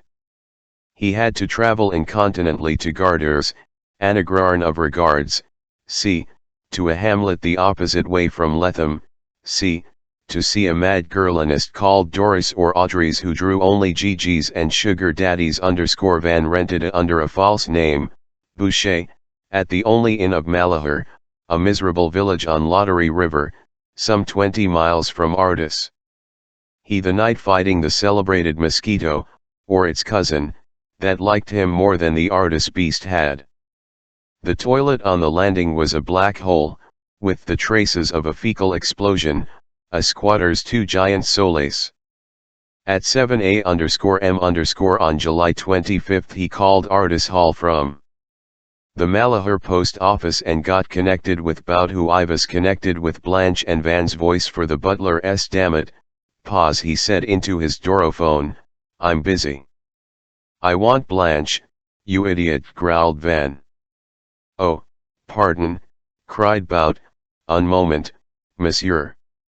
A bottle was audibly uncorked, drinking HNK at 7 in the morning, and Blanche took over, but scarcely had Van begun to deliver a carefully ordered message to transmit it to Ada, when Ada herself, who had been on the qui-vive all night, answered from the nursery, where the clearest instrument in the house quivered and bubbled under a dead barometer. Forest Fork in 45 minutes. Sorry to spit tower, replied her sweet ringing voice, as an airman in Heman Blue might say Roger. He rented a motorcycle, a Wainable machine, with a saddle upholstered in billiard cloth and pretentious false mother-of-pearl handlebars, and drove, bouncing on tree roots along a narrow forest ride. The first thing he saw was the star gleam of her dismissed bike, she by it, arms akimbo, the black-haired white angel, looking away in a daze of shyness, wearing a terry cloth robe and slippers as he carried her into the nearest thicket. He felt the of her body, but only realized how ill she was when after 2 passionate spasms she got up ftll of tiny brown ants and tottered, and almost collapsed, muttering about gypsies stealing their jeeps.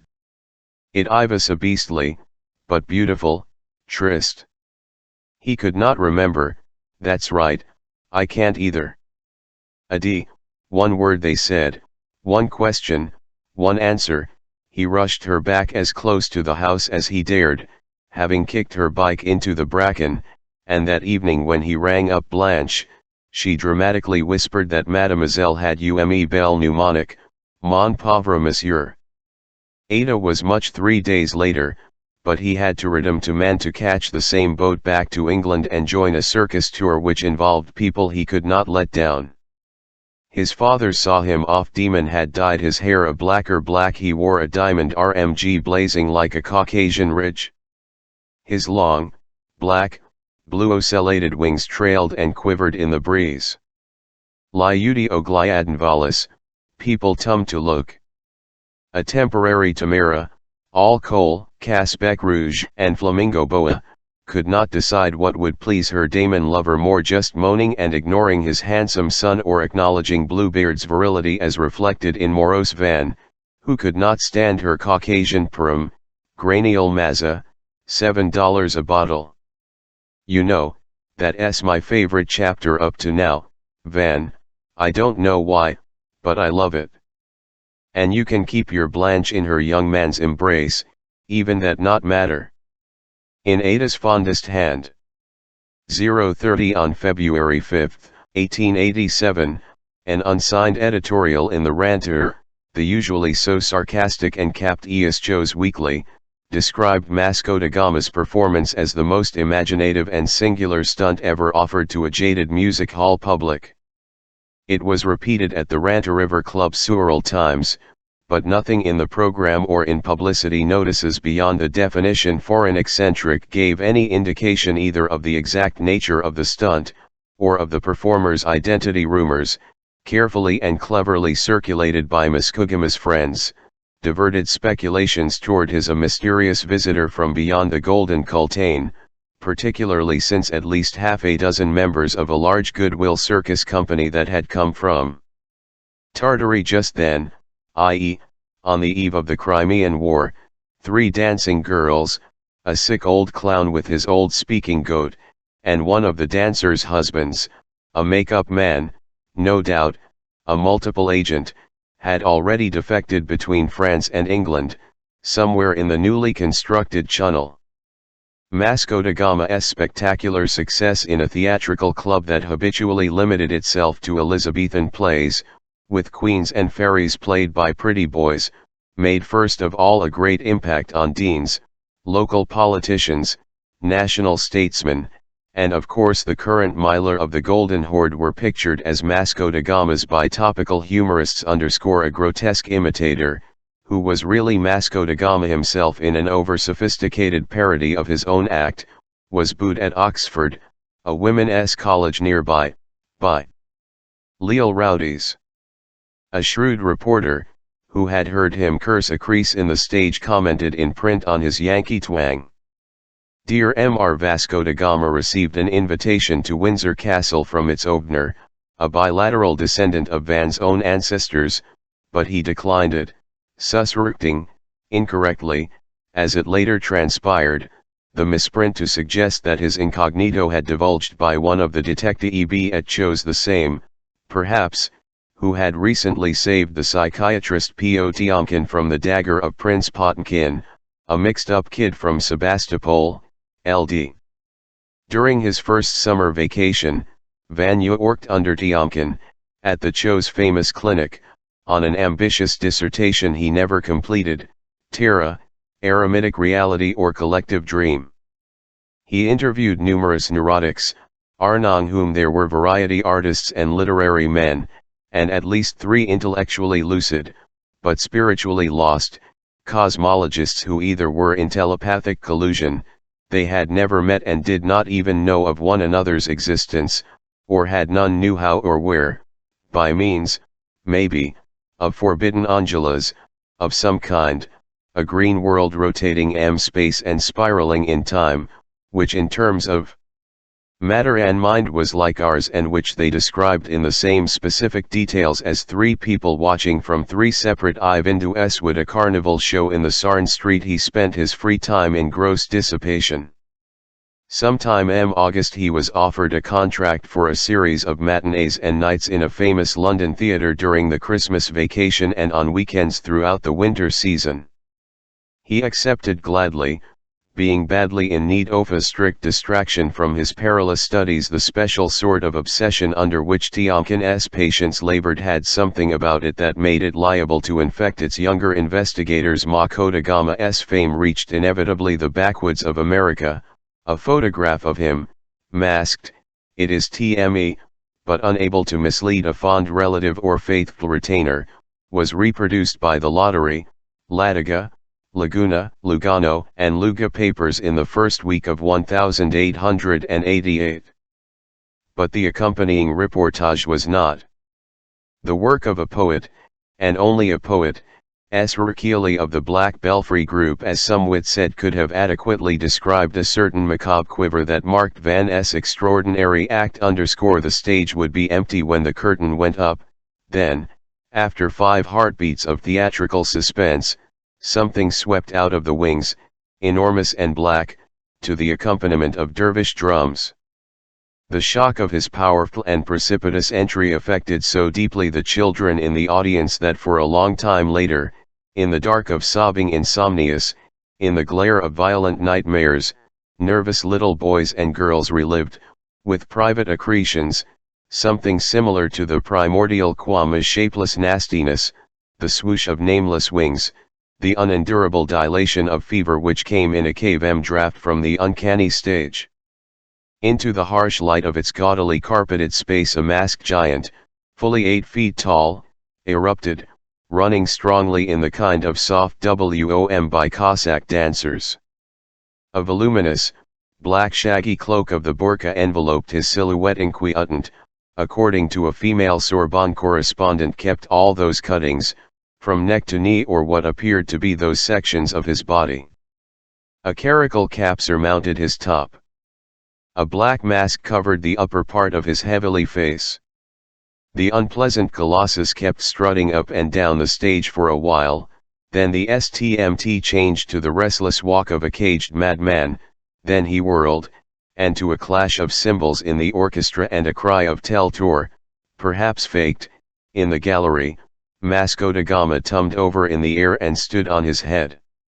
In this weird position, with his cap acting as a pseudo-paddle pad, he jumped up and down, pogo stick fashion, and suddenly came apart. Van's face, shining with sweat, grinned the legs of the boots that still shod his rigidly raised arms. Simultaneously his real feet kicked off and away the false head with its crumpled cap and bearded mask. The magical reversal made the house gasp. Frantic, deafening, delirious, a veritable tempest of applause followed the gasp. He bounded off stage and next moment was back, now sheathed in black tights, dancing a jig on his hands. We devote so much space to the description of his act not only because variety artists of the eccentric race are apt to be forgotten especially soon, but also because one wishes to analyze its thrill. Neither a miraculous catch on the cricket field, nor a glorious goal slammed in at soccer, he was a college blue in both those splendid games, nor earlier physical successes, such as his knocking out the biggest bully on his first day at River Lane, had ever given Van the satisfaction Makoto Garna experienced. It was not directly related to the warm breath of fulfilled ambition, although as a very old man, looking back at a life of unrecognized endeavor, Van did welcome with amused delight, more delight than he had actually felt at the time, the banal acclaim and the vulgar envy that swirled around him for a shon while in his youth. The essence of the satisfaction belonged rather to the same order as the one he later derived from self-imposed, extravagantly difficult, seemingly absurd tasks when V_V_ sought to express something, which until expressed had only a twilight being, or even none at all, nothing but the illusion of the backward shadow of its imminent expression. It was a castle of cards. It was the standing of a metaphor on its head, not for the sake of the trick's difficulty, but in order to perceive an ascending waterfall or a sunrise in reverse, a triumph, in a sense, over the artists of time. Thus the rapture young Makoto Gama derived from overcoming gravity was akin to that of artistic revelation in the sense utterly and naturally unknown to the innocence of critical appraisal, the social scene commentators, the moralists, the ideamongers and so forth.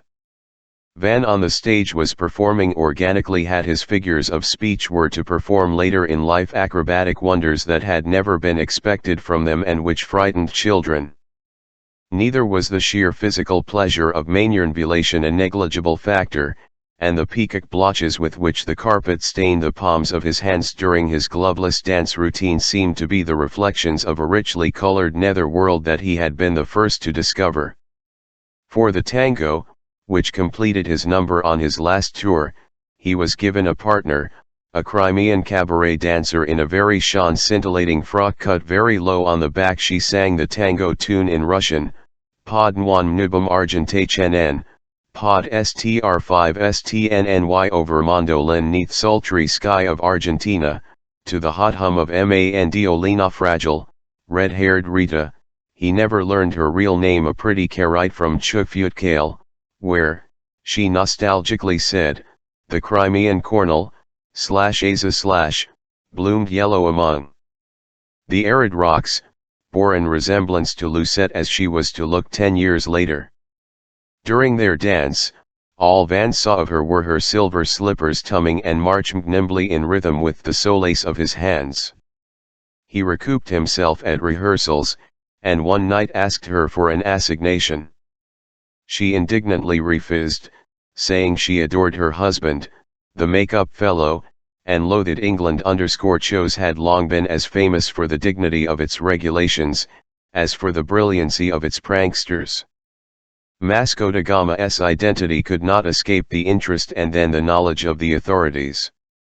His college tutor, a decrepit and dour homosexual, with no sense of humor whatever and an innate respect for all the conventions of academic life, pointed out to a highly imitated and barely polite Van that in his second year at Chose he was not supposed to combine his university studies with the circus, and that if he insisted on becoming a variety mist he would send N. The old gentleman also wrote a letter to Demon asking him to make his son forget physical stunts for the sake of philosophy and psychiatry, especially since Van was the first American to have won, at 17, the Dudley Prize, for an essay on insanity and eternal life. Van was not quite sure yet what compromise pride and prudence might arrive at, when he left for America early in June, 1888. 031 Van revisited Ardis Hall in 1888. He arrived on a cloudy June afternoon, unexpected, unbidden, unneeded, with a diamond necklace coiled loose in his peacock. As he approached from a side lawn, he saw a scene out of some new life being rehearsed for an unknown picture, him, not for him. A big party seemed to be breaking up. 3 young ladies in yellow-blue vasfrikes with fashionable sashes sultounded a stoutish, foppish, baldish young man who stood, a flute of champagne in his hand, glancing down from the drawing-room terrace at a girl in black with bare arms. An old runabout, shivering at every jerk, was being cranked up by a hoary chauffeur in front of the porch, and those bare arms, stretched out, were holding outspread the white cape of Baroness von Skull, a grand-aunt of hers, against the white cape Ada's new long figure was profiled in black, the black of her small silk dress with no sleeve, no ornaments, no memories. The slow old Baroness stood groping for something under one armpit, under the other for what? A crutch. The dangling end of tangled bangles. And as she half-tummed to accept the cloak, now taken from her grand-niece by a belated new footman, Ada also half-turned, and her yet ungummed neck showed white as she ran up the porch steps. Van followed her inside, in between the hall columns, and through a group of guests, toward a distant table with crystal jugs of cherry ambrosia. She wore, unmodishly, no stockings, her calves were strong and pale, and, I note here, for the ghost of a novel, the low cut of her black dress allowed the establishment of a sharp contrast between the familiar matte whiteness of her skin and the beamtel black horsetail of her new hairdo. Excluding each other, private swoons split him in two, the devastating certainty that as soon as he reached, in the labyrinth of a nightmare, a brightly remembered small with and a child's washstand, she you'll join him there in her new smooth long beauty, and, on the shade side, the pang and panic of finding her changed, hating what he wanted, condemning it as wrong, explain me to him dreadful new circumstances that they were dead or existed only as extras in a house rented for emotion. Picture. But hands offering him wine or almonds or their open selves, impeded his dream quest. He pressed on, notwithstanding the swoops of recognition. Uncle Dan him out with a cry to a stranger who feigned amazement at the singularity of the optical trick, and, next moment, a repainted, red-wigged, very drunk and tearful Marina was gluing cherry vodka lips to his jaw and unprotected parts, with smothered mother sounds, half moo, half moan, of Russian affection. He disentangled himself and pursued his quest. She had now moved to the drawing room, but by the expression of her back, by the tense scapulae, Van knew she was aware of him. He wiped his wet buzzing ear and acknowledged a nod the raised glass of the stout blond fellow, Percy Dupre. Or did Percy have an older brother? A fourth maiden in the Canadian couturier's calm and bluet summer creation stopped Van to infamel him with a pretty that he did not remember her, which was true. "I am exhausted," he said. "My horse caught a hoof in a hole in the rotting planks of Lottery Bridge and had to be shot. I walked 8 miles. I think I am dreaming." "I think you are dreaming. No, I'm Cordula," she cried, but he was off again. Ada had vanished.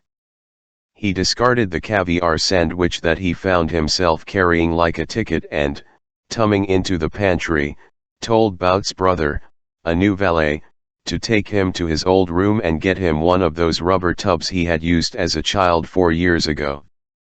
Plus somebody's spare pajamas. His train had broken down in the fields between Lataga and Lottery. He had iviced 20 miles, God knows when they'd send up his bags. "They have just come," said the real Bout with a smile both confidential and mournful. Blanche had jilted him. Before tubbing, Van craned out of his narrow casement to catch sight of the laurels and lilacs flanking the front porch whence came the hubbub of gay departures. He made out ADM. He noticed her running after Percy, who had put on his grey topper and was walking away across a lawn hitch. His transit at once caused to overlap in Van's mind with the fleeting memory of the paddock where he and Van had once happened to discuss a lame horse and Riverlane. Ada, the young man in a patch of sudden sunlight, he and she stood shrieking to him and tossing her head in a way she had when nervous or displeased. Dupre kissed her hand. That was French, but all right. He held the hand he had kissed while she spoke and then kissed it again, and that was not done. That was dreadful, that could not be endured. Leaving his post, naked, Van went through the clothes he had shed. He found the necklace. In icy flurry, he tore it into 30-40 glittering hailstones, some of which fell at her feet as she burst into the room. Her glance swept the floor. "W had a shame Z," she Van calmly quoted the punchline from MLLE Lanvichari's Farna story, mais, ma pauvre Amy, /le yotate fosse, which was a bitter lie, but picking up the spilled diamonds, she and embraced him, weeping. The touch of her skin and silk was all the magic of life. "But why does everybody greet me with tears?" He also wanted to know, was that Percy Dupre? It was. Who had been kicked out of Riverlane? She guessed he had. He had changed, he had grown swine stout. Hadn't he just? Was he her new beau? "And now," said Ada, "Van is going to stop being vulgar. I mean, stop forever. Because I had and have and shall always have only one beau, only one beast, only one sorrow, only one joy. We can collect your tears later," he said. "I can't." Her open kiss was hot and tremulous, but when he tried to draw up her dress she flinched. A murmur of reluctant denial, because the door had come alive. 2 small fists could be heard drumming upon it from the outside, in a rhythm both knew well. Hi, Lucette, cried Van, I'm changing, go away hi, Van. They Ivan Ada, not you.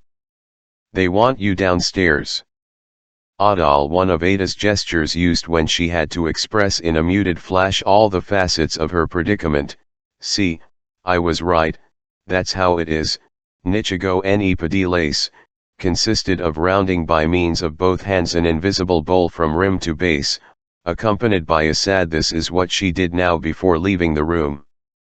The situation was repeated in a much more pleasing stram a few hours later. For supper Ada wore another dress, of msın cotton, and when they met at night, in the old tool room by the glow of a carbide lantern, he her with such force that he nearly tore it in two to expose her entire beauty. They were still fiercely engaged, on the same covered the sarn tartan lap robe thoughtfully brought, when the outside door noiselessly opened, and Blanche glided in like a tl imprudent ghost. She had her outl key, was back from a rendezvous with old Sor, the Burgundian night watchman, and stopped like a fool gaping at the young couple. Knock next time, said Van with a grin, not bothering to pause, rather enjoying, in fact, the bewitching apparition. She wore a miniver cloak that Ada had lost in the woods. Oh, she had become wonderfully pretty, and lle manget dieto, but Ada slammed the lantern shut, and with apologetic groans, the slut groped her way to the inner passage. His true love could not help giggling, and Van resumed his passionate task.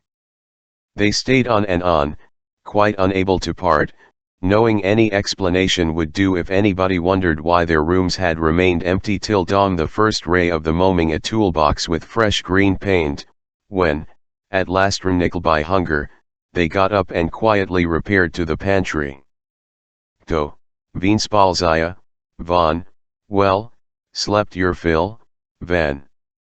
Said Ada buoyantly, mimicking her mother's voice, and she continued in her mother's English, by your appetite, I judge. And, I think it is only the first professed. Oak, grumbled Van's, my kneecaps. That bench was kmal_ and I am hungry. They sat, facing each other, at a breakfast table, munching black bread with fresh butter, and Virginia ham, and slices of Genum Emmentaler cheese, and here's a pot of transparent honey, two cheerful cousins, raiding the icebox as children in old fairy tales, and the thrushes were sweetly whistling in the bright green garden as the dark green shadows drew in their claws. My teacher, she said, at the drama thinks I'm better in farces than in tragedy. If they only knew. There is nothing to know, retorted Vam. Nothing has changed. But that's the general impression. It was too dim down there for details. We'll examine them tomorrow on our little island. My sister, do you still recall? Oh, shut up, said Ada _ given up all that stuff. Petits ver de soit _____ come, cried Van.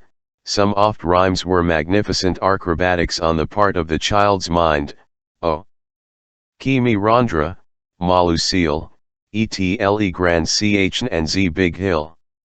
Little Lucille, he added in an effort to dissipate her frowns with a joke, little Lucille has become so ironic that I think I'll switch over to her if you keep losing your temper like that.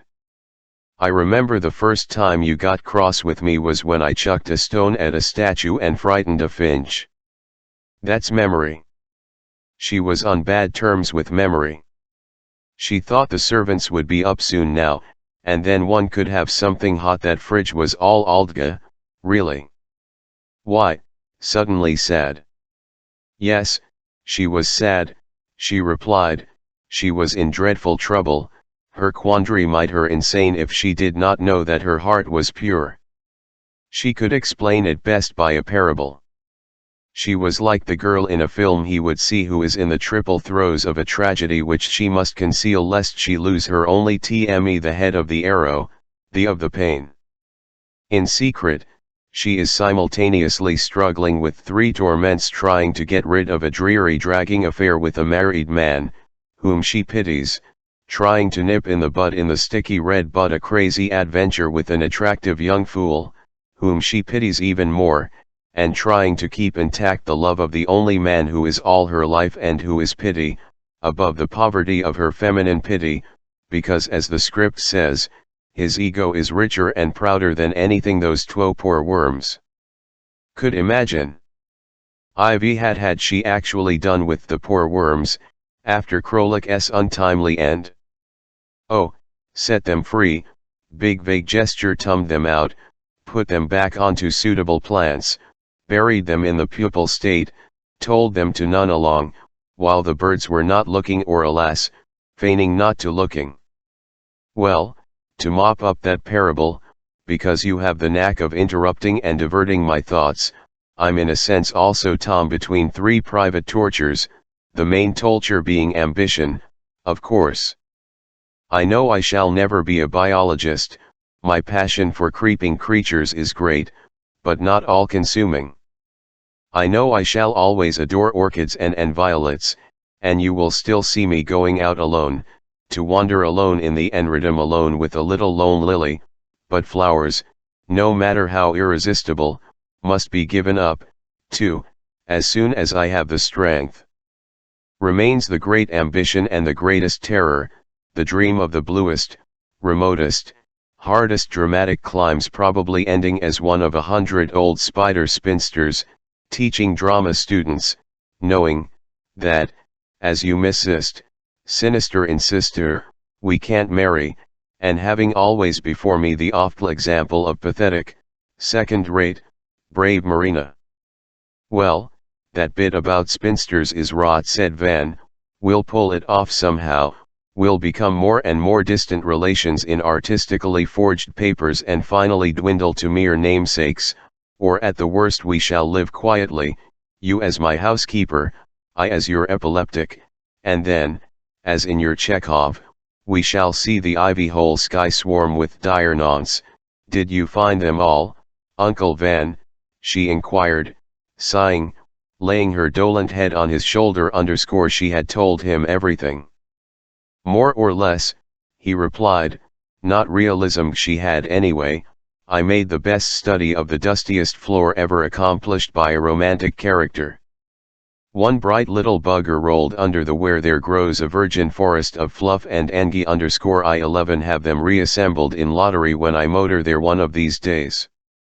I have lots of things to buy, a gorgeous bathrobe in honor of your new swimming pool, a cream called chrysanthemum, a brace of dueling pistols, a folding beach mattress, preferably black to bring you out not on the beach but on that bench, and on our ILDC lottery. Except, she said, that I do not approve of your making a laughing stock of yourself by looking for pistols in souvenir shops, especially when Ardis Hall is full of old shotguns and rifles, and revolvers, and bows and arrows. You remember, we had lots of practice with them when you and I were children. Oh, he did. Children, yes. In point of fact, how puzzling to keep seeing that recent past in nursery terms. Because nothing had changed. You are with me, aren't you? Nothing, not counting little improvements in the grounds and the governess. Yes. Wasn't that a scream? Lar 16HRE blossoming forth as a great writer. A sensational Canadian best-selling author. Her story The Necklace, La Rivière de Diamants, had a classic in girls, and her gorgeous pseudonym Guillaume de Montparnasse, the leaving out of the T made it more intime, was well known from Quebec to Cayuga. As she put it in her exotic English, fame struck and the rubles rolled, and the dollars poured, both currencies being used at the time in East Estadolande. But good Ida, far from abandoning Marina, with whom she had been platonically and irrevocably in love ever since she had seen her in Bilitis, accused herself of neglecting Lucette by overindulging in literature. Consequently she now gave the child, in spurts of vacational zeal, considerably more attention than poor little Ada, said Ada had received at 12, after her first, miserable, term at school. Van had been such an idiot, suspecting Cordula Chaste, gentle, dumb, little Cordula de Prey, when Ada had explained to him, twice, thrice, indifferent that she had invented a nasty tender scoimate, at a time when she had been literally torn from him, and only assumed in advance, so to speak, such a girl's existence. A kind of blank check that she wanted from him. Well, you got it, said Van, but now it's destroyed and will not renewed. But why did you mn after Fat Percy? What was so important? Oh, very important, said Oddaz, catching a drop of honey on her nether lip. His mother was on the Dorophone, and he said please tell her he was on his way home, and I forgot all about it, and rushed up to kiss you. Said Van, we used to call that a donut truth, only the truth, and the whole truth, with a hole in the truth. I hate you, cried Ada and made what she called a warning frog face, because Boutialan had appeared in the doorway, his mustache shaved, coatless, tieless, in crimson braces that were holding up to his chest his well-filled black trousers. He disappeared, promising to bring them their coffee. But let me ask you, dear Van, let me ask you something. How many times has Van unfaithful to me since September, 1884? 613 times, answered Vam with at least 200 hurries, who only caressed me.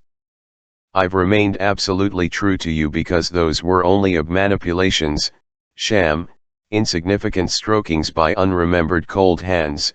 The butler, now Al11Y dressed, arrived with the coffee and toast. And the Lottery Gazette. It contained a picture of Marina being fawned upon by a young Latin actor. Pa, exclaimed Ada. I had quite forgotten. He's coming today, with a movie man, and our afternoon will be mined. But I feel refreshed and fit, she added, after a third cup of coffee. It is only 10 minutes to 7 now. We shall go for a nice stroll in the park. There are 1 or 2 places that you might recognize. My love, said Vans, my phantom orchid, my lovely Bladdersenna. I not slept for 2 nights, one of which I spent imagining the other, and this other turned out to be more than I had imagined. I've had enough of you for the time being.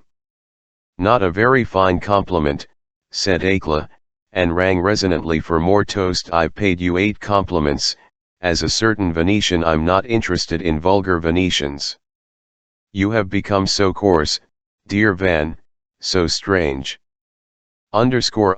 Sorry, he said, getting up. I don't know what I'm saying, I'm dead tired. I'll see you at. There will be no lunch today, said Adm. It will be some messy snack at the poolside, and sticky drinks all day. He wanted to kiss her on her silky head, but Boutialan at that moment came in, and while Ada was crossly rebuking him for the meager supply of toast, Van escaped. 032. The shooting script was now ready. Marina, in Dorian robe and coolie hat, reclined reading in a long chair on the patio. Her director, G. Avrinsky, elderly, bald-head, with a spread of grizzled ALR on his fat chest, was alternately sipping his vodka and tonic and feeding Marina TYW. Written pages from a folder.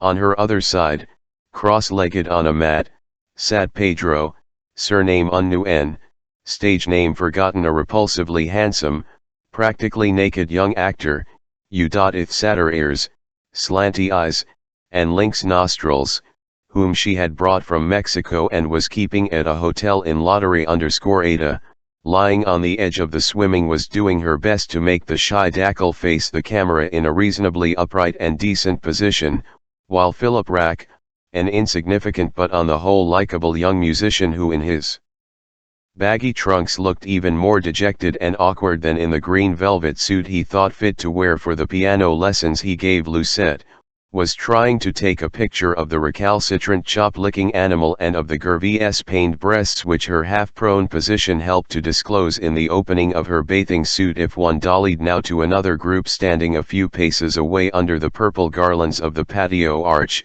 One might take a medium shot of the young maestro's pregnant wife in a I-11 one-ka dotted dress replenishing goblets myth salted almonds, and of our distinguished lady novelist resplendent in mauve flounces, mauve hat, mauve shoes, presque zebra vest on Lucette, who kept rejecting it with rude remarks, learned from a maid but uttered in a tone of voice just beyond deafish mllevhres field of hearing. Lucette remained topless.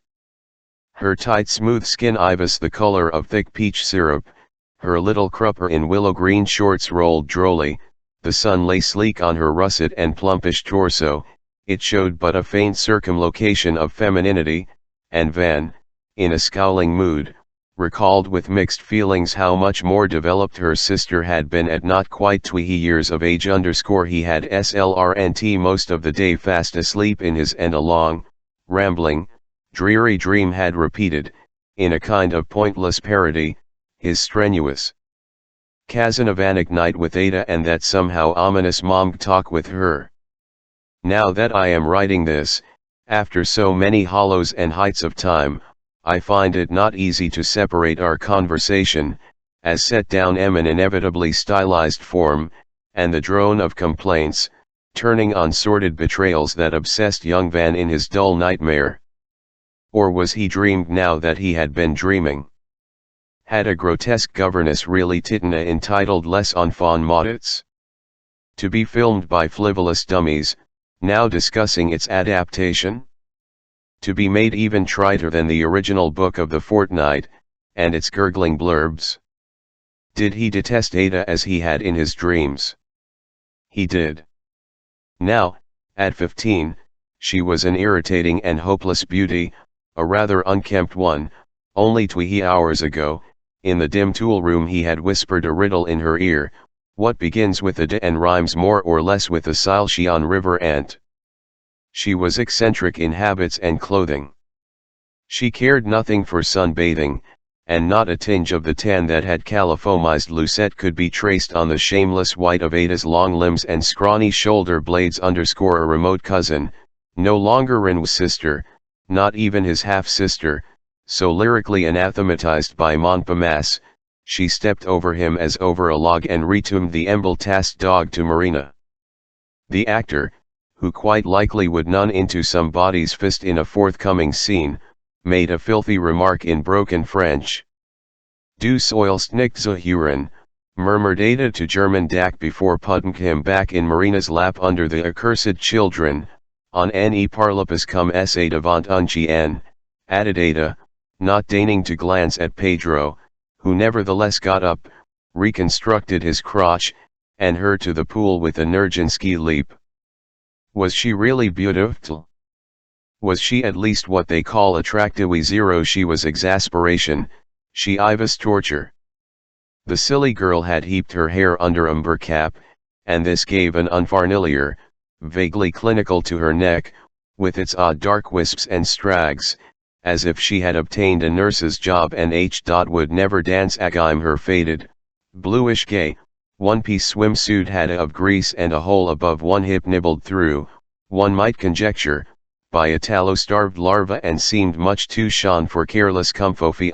She smelled of damp cotton, axillary tufts, and nennuphars, like Mad Ophelia. None of those minor matters would have annoyed Van, had she and he been alone together, but the presence of the all-male actor made everything obscene, drab and insupportable. We moved back to the lip of the pool. Our young man, being exceptionally brezglev, squeamish, easily disgusted, had no desire to share a few cubic meters of chlorinated Celestino, blues your bath, with two other fellows. He was emphatically not Japanese. He always remembered, with shudders of revulsion, the indoor pool of his prep school, the running noses, the pimpled chests, the chance contacts with male flesh, the suspicious bubble bursting like a small stink bomb, and especially, the bland, sly, triumphant, and absolutely revolting wretch who stood in shoulder-high water and secretly urinated, and, God, how he had beaten him up, though that Vere de Vere was 3 years older than he. He now kept Caroli out of reach of any possible splash as Pedro and Phil sniffied and fooled in their foul bath. Presently the pianist, floating up and showing his off-gums in a servile grin, tried to draw Ada into the pool from her outstretched position on the tiled margin, but she evaded the grab off eyes despair by embracing the big orange ball she had just fished out and, pushing him away with that shield, she then threw it toward Van, who slapped it aside, refusing the gambit, ignoring the gamble, scumming the gambler. And now Harry Pedro hoisted himself onto the brink and began to flirt with the miserable girl. His banal attentions were, really, the least of her troubles. Your little aperture must be raccommodated, he said. Que voulez-vous dire, forsake, she asked, instead of dealing him a backhand. Permit that I contact your charming penetralium, the idiot insisted, and put a wet finger on the hole in her swimsuit. Oh that, shrugging and rearranging the shoulder strap displaced by the shrug. Never mind that. Next time, maybe, I-11 put on my fabulous new bikini next time, maybe, no Pedro. Too bad, said Ada _ now go and fetch me a Coke, like a good dog. E2? Pedro asked Marina as he walked past her chair. Again screwdriver. Yes, dear, but with grapefruit, not orange, and a little Zucchero. I can't understand, turning to Vrinsky, why do I sound 100 years old on this page and 15 on the next? Because if it is a flashback, and it is a flashback, I suppose, she pronounced it Fiashbeck, Rennie, or what's his name, Renfie, should not know what he seems to know. He not, cried Ga, it's only a half-hearted flashback anyway. This Rennie, this lover one, does not know, of course, that she is trying to get rid of lover number 2, while she's wondering all the time if she can dare go on dating 3, the gentleman farmer, see. New, Idok to Slaznavato, sort of complicated Grigory Akamovic, said Marina, scratching her cheek, for she always tended to discount, out of sheer self-preservation, the considerably more Slazn patterns out of her own past. Read on, read, it all becomes clear, said Ga _ riffing through his OUN copy. Incidentally, observed Marina, I hope dear Ida will not object to our making him not only a poet, but a ballet dancer. Pedro could do that beautifully, but he can't be made to recite French poetry. If she protests, said Vrinsky, she can go and stick a telegraph pole where it belongs. The indecent telegraph caused Marina, who had a secret fondness for salty jokes, to collapse in Ada-like ripples of rolling laughter. Pocketif she's so smooth road adn, but let's serious, I still don't see how and why his wife, I mean the second guy's wife, accepts the situation. Polajhini. Vrinsky spread his fingers and tkrs _ prikium tut Polajhini, situation. She is blissfully ignorant of their affair, and besides, she knows she is fubsy and frumpy, and simply cannot comrade with dashing Hilmi. I see, but some won't, said Marina. In the meantime, Herr Rack swam up Agam and joined Ada on the edge of the almost losing his baggy TMNKS in the process of an amphibious heave. Permit me, Ivan, to get you also a nice cold Russian cock, said Pedro, really a very gentle and amiable youth at heart. Get yourself a coconut, replied nasty Van, testing the poor fawn, who did not get it, in any sense, and, giggling pleasantly, went back to his mat. Claudius, at least, did not court Ophelia. The melancholy young German was in a philosophical mood shading into the suicidal. He had to return to Kalugano with his Elsie, who Doc X Retter thought would present him with driplets in dry yeeks _ he hated Kalugano, his and her hometown, where in a moment of mutual abletation stupid Elsie had given him her all on a park bench after a wonderful office party at Musakovsky's organs where the oversexed Pitiflof had a good job. "When are you leaving?" asked ADMF Orist. "Day after tomorrow." "Fine, that's fine." "Adieu." Mr. Rackporfield drooped, finger-palming sad nothings on wet stone, shaking his heavy head, gulping visibly. "One feels one feels," he said, "that one is merely playing a role and has forgotten the next slow reach. I'm told many feel that," said Ada. "It must be a furchtbar feeling." "Cannot helped. No hope any more at all?" "I am dying, yes." "You are dead," Mr. Rack said. ADM she had been casting sidelong glances, during that dreadful talk, and now saw pure, fierce Van under the tulip tree, quite a way off, one hand on his hip, head thrown back, drinking beer from a bottle. She left the pool edge, with its corpse, and moved toward the tulip tree, making a strategic detour between the authoress, who still unaware of what they were doomed to her novel was dozing in a deck chair, out of whose arms her chubby fingers grew like pink mushrooms, and the leading lady, now puzzling over a love scene where the young chatelaine's radiant beauty was mentioned. "But," said Marina, "how can one act out radiant? What CLKRS radiant beauty mean?" "Pale beauty," said Pedro helpfully, glancing up at Ada as she passed by, "the beauty for which many men would cut off their members." "Okay," said Vrinsky _ "let us get on with this damned script." He leave the poolside patio, and since we contemplate doing it in color. Van left the poolside patio and strode away. He turned into a side gallery that led into a grovey part of the garden, grading insensibly into the park proper. Presently, he noticed that Ada had hastened to follow him. Lifting one elbow, revealing the black star of her armpit, she tore off her bathing cap and with a shake of her head liberated a torrent of hair. Lucette, in color, trotted behind her. Out of charity for the sisters' bare feet, Van changed his course from gravel path to velvet lawn, reversing the action of Dr. Arrow, pursued by the invisible albino in one of the greatest novels of English literature. They caught up with him in the second copse. Lucette, in passing, stopped to pick up her sister's cap and sunglasses, the sunglasses of much sunglasses, a sharn to throw them away. "My tidy little Lucette, I shall never forget you," placed both objects on a tree stump near an empty bottle, trotted on, then went back to examine a bunch of pink mushrooms that clung to the stump, snoring. "Double take, double exposure.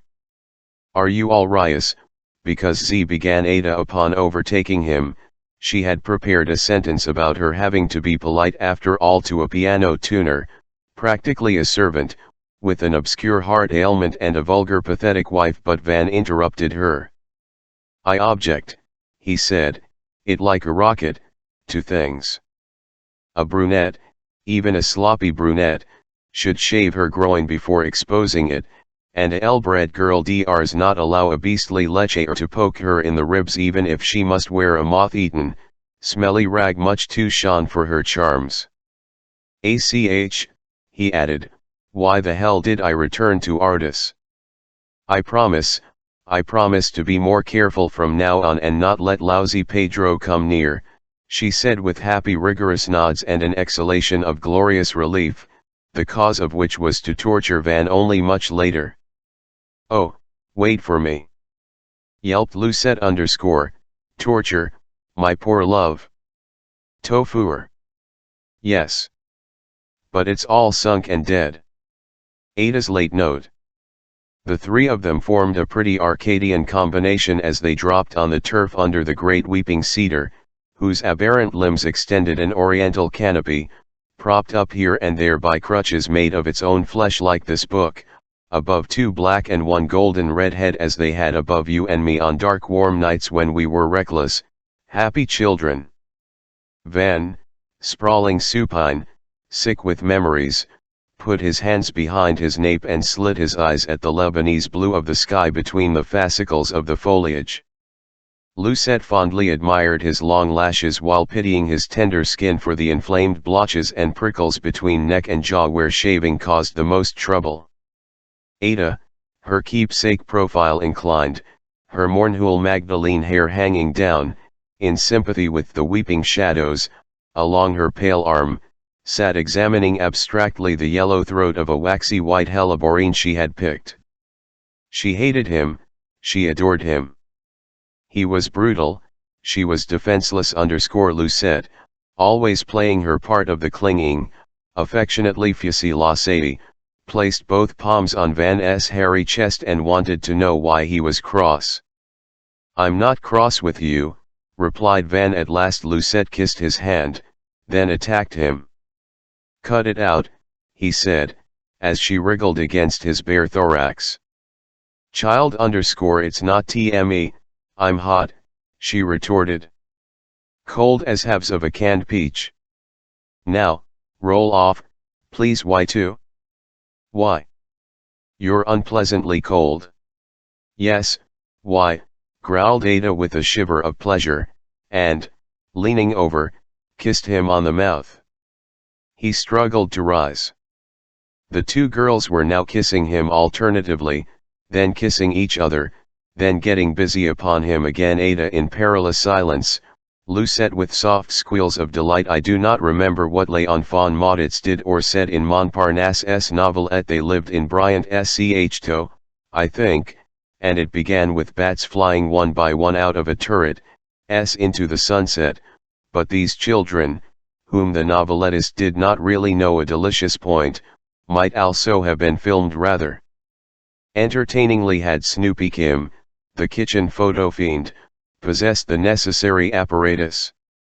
One hates to write about those matters, it all comes out so improper, aesthetically speaking, in written description, but one cannot help recalling in this ultimate twilight, where minor artistic blunders are fainter than very haggitive bats in an insect-poor wilderness of orange air, that Lucette's devo little contributions augmented rather than Van's invariable reaction to the only and main girl's lightest touch, actual or imagined.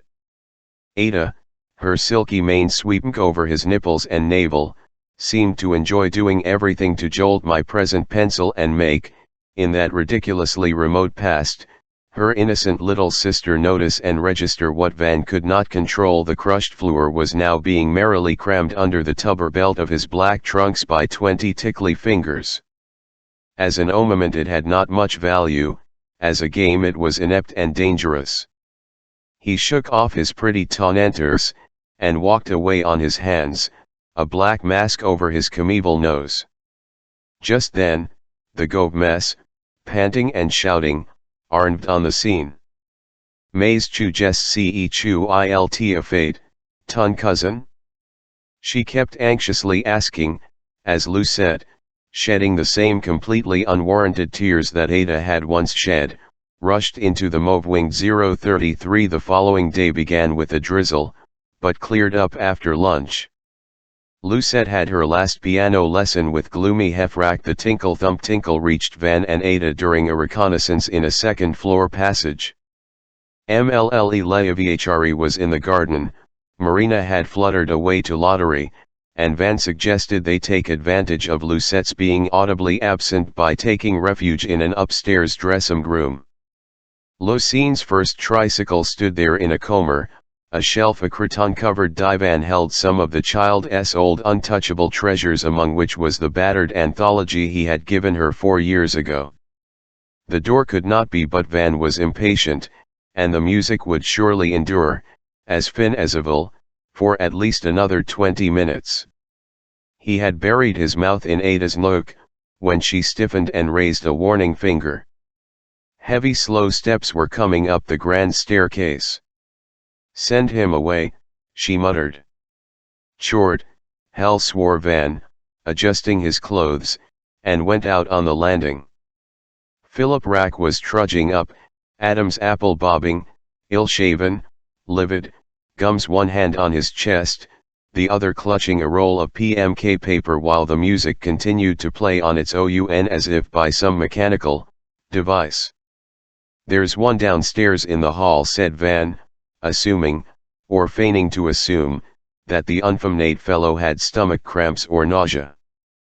But Nerak only wanted to make his farewells to Ivan Demonovich, accented miserably on the second, to Fräulein Ada, to Mademoiselle Ida, and of course to Madame. Alas, Van's cousin and aunt were in town, but Phil might certainly find his friend Ida riding in the rose garden. Was Van sure? Van was damned well sure. Mr. Rack Van's hand with a deep sigh, looked up, looked down, tapped the banisters with his mysterious pink paper and went back to the music room, where Mozart had begun to falter. Van waited for a moment, listening and grimacing involuntarily, and presently rejoined Ada. She sat a book in her lap. "I must wash my right hand before I touch you or anything," he said. She was not really reading, but nervously, angrily, absently flipping through the pages of what happened to be that old anthology she who at any time, if she picked up a book, would at once get engrossed in whatever text she happened to slip into from the book's brink with the natural movement of a water creature put back into its brook. "I have never clasped a wetter, limper, nastier forelimb in all my life," said Van, and cursing, the music downstairs had stopped, went to the nursery W_C_, where there was a tap. From its eye window he saw Rack put his lumpy black briefcase into the front basket of his bicycle and weave away, taking his hat off to an unresponsive gardener. The clumsy cyclist's balance did not survive his futile gesture. He blushed harshly against the hedge on the other side of the path, and crashed. For a moment or two Rack remained in tangled communion with the privet, and Van wondered if he should not go down to his aid. The gardener had turned his back on the sick or drunken musician, who, thank goodness, was now getting out of the bushes and replacing his briefcase in its basket. He rode away slowly, and a surge of obscure disgust made Van spit into the toilet bowl. Ada had left the dressing by the time he returned. He discovered her on a balcony, where she was peeling an apple for Lucette. The kind pianist would always bring her an apple, or sometimes an inedible pear, or 2 small plums. Anyway, that was his last gift. "Mademoiselle is calling you," said Van to Lucette. "Well, she'll hail to wait," said Ada, leisurely continuing her ideal role, a yellow-red spiral which Lucette watched with ritual fascination. "Have some work to do," Van blurted out. "Bored beyond words. Shall be in the library." "Okay," limpidly responded Lucette without tongue, and emitted a cry of pleasure as she caught the finished festoons he spent half an hour seeking. He had put back in the wrong place. He found it at last. He saw he had finished annotating it and so did not need it any more. For a while he lay on the black divan, but that seemed only to increase the pressure of passionate obsession. He decided to return to the upper floor by the cochlea. There he recalled anguish, as something fantastically ravishing and hopelessly irretrievable, her hurrying up with her candlestick on the night of the burning barn, capitalized in his memory forever. He with his dancing light, her hurdies and calves and mobile shoulders and streaming hair, and the shadows in huge surges of black geometry overtaking them, in their winding upward course, along the yellow wall. He now found the 3rd floor door latched on the other side, and had to return down to the library, memories now blotted out by trivial exasperation, and take the grand staircase. As he advanced toward the bright sun of the balcony door he heard Ada explaining something to Lucette. It was something amusing. It had to do with "I do not remember and cannot invent." Ada had a way of hastening to finish a sentence before mirth overtook her, but sometimes, as now, a brief burst of it would cause her words to explode, and then she would catch up them and conclude the phrase with still greater haste, keeping her mirth at bay, and the last word would be followed by a triple ripple of sonorous, throaty, erotic and rather cozy laughter. "And now, my sweet," she added, kissing Lucette on her dimpled cheek. Do me a favor, and Dourn, and tell Bad Bell it's high time. You had your milk and petit butter. Zhivo, quick. Meanwhile, Van and I will retire to the bathroom or somewhere where there's a good glass and I'll give him a haircut, he needs one badly. Don't you, Van? Oh, I know where we'll go. Run along, MN along, Lucette _034. That frolic under the Sealyham cedar proved to be a mistake. Whenever not supervised by her schizophrenic governess, whenever not being read to, or evoked, or put to bed, Lucette was now a pest at nightfall if Marina was not around, drinking, say, with her guests under the golden globes of the new garden lamps that glowed here and there in the sudden greenery, and mingled their kerosene reek with the breath of heliotrope and jasmine. The lovers could steal out into the deal darkness and stay there until the nocturna, a keen midnight breeze came tumbling the foliage. True Saint Lauremu, as Soar, the ribald night watchman, expressed it. Once, with his emerald lantern, he had stumbled upon them, and several times a phantom Blanche had crept past them, laughing softly, to mate in some humbler with the robust and securely old glowworm. But waiting all day for a propitious night was much for our impatient lovers. More often than not they had worn themselves out well before dinner time, just as they used to in the past. Lucette, however, seemed to lurk every screen, to peep out of every mirror.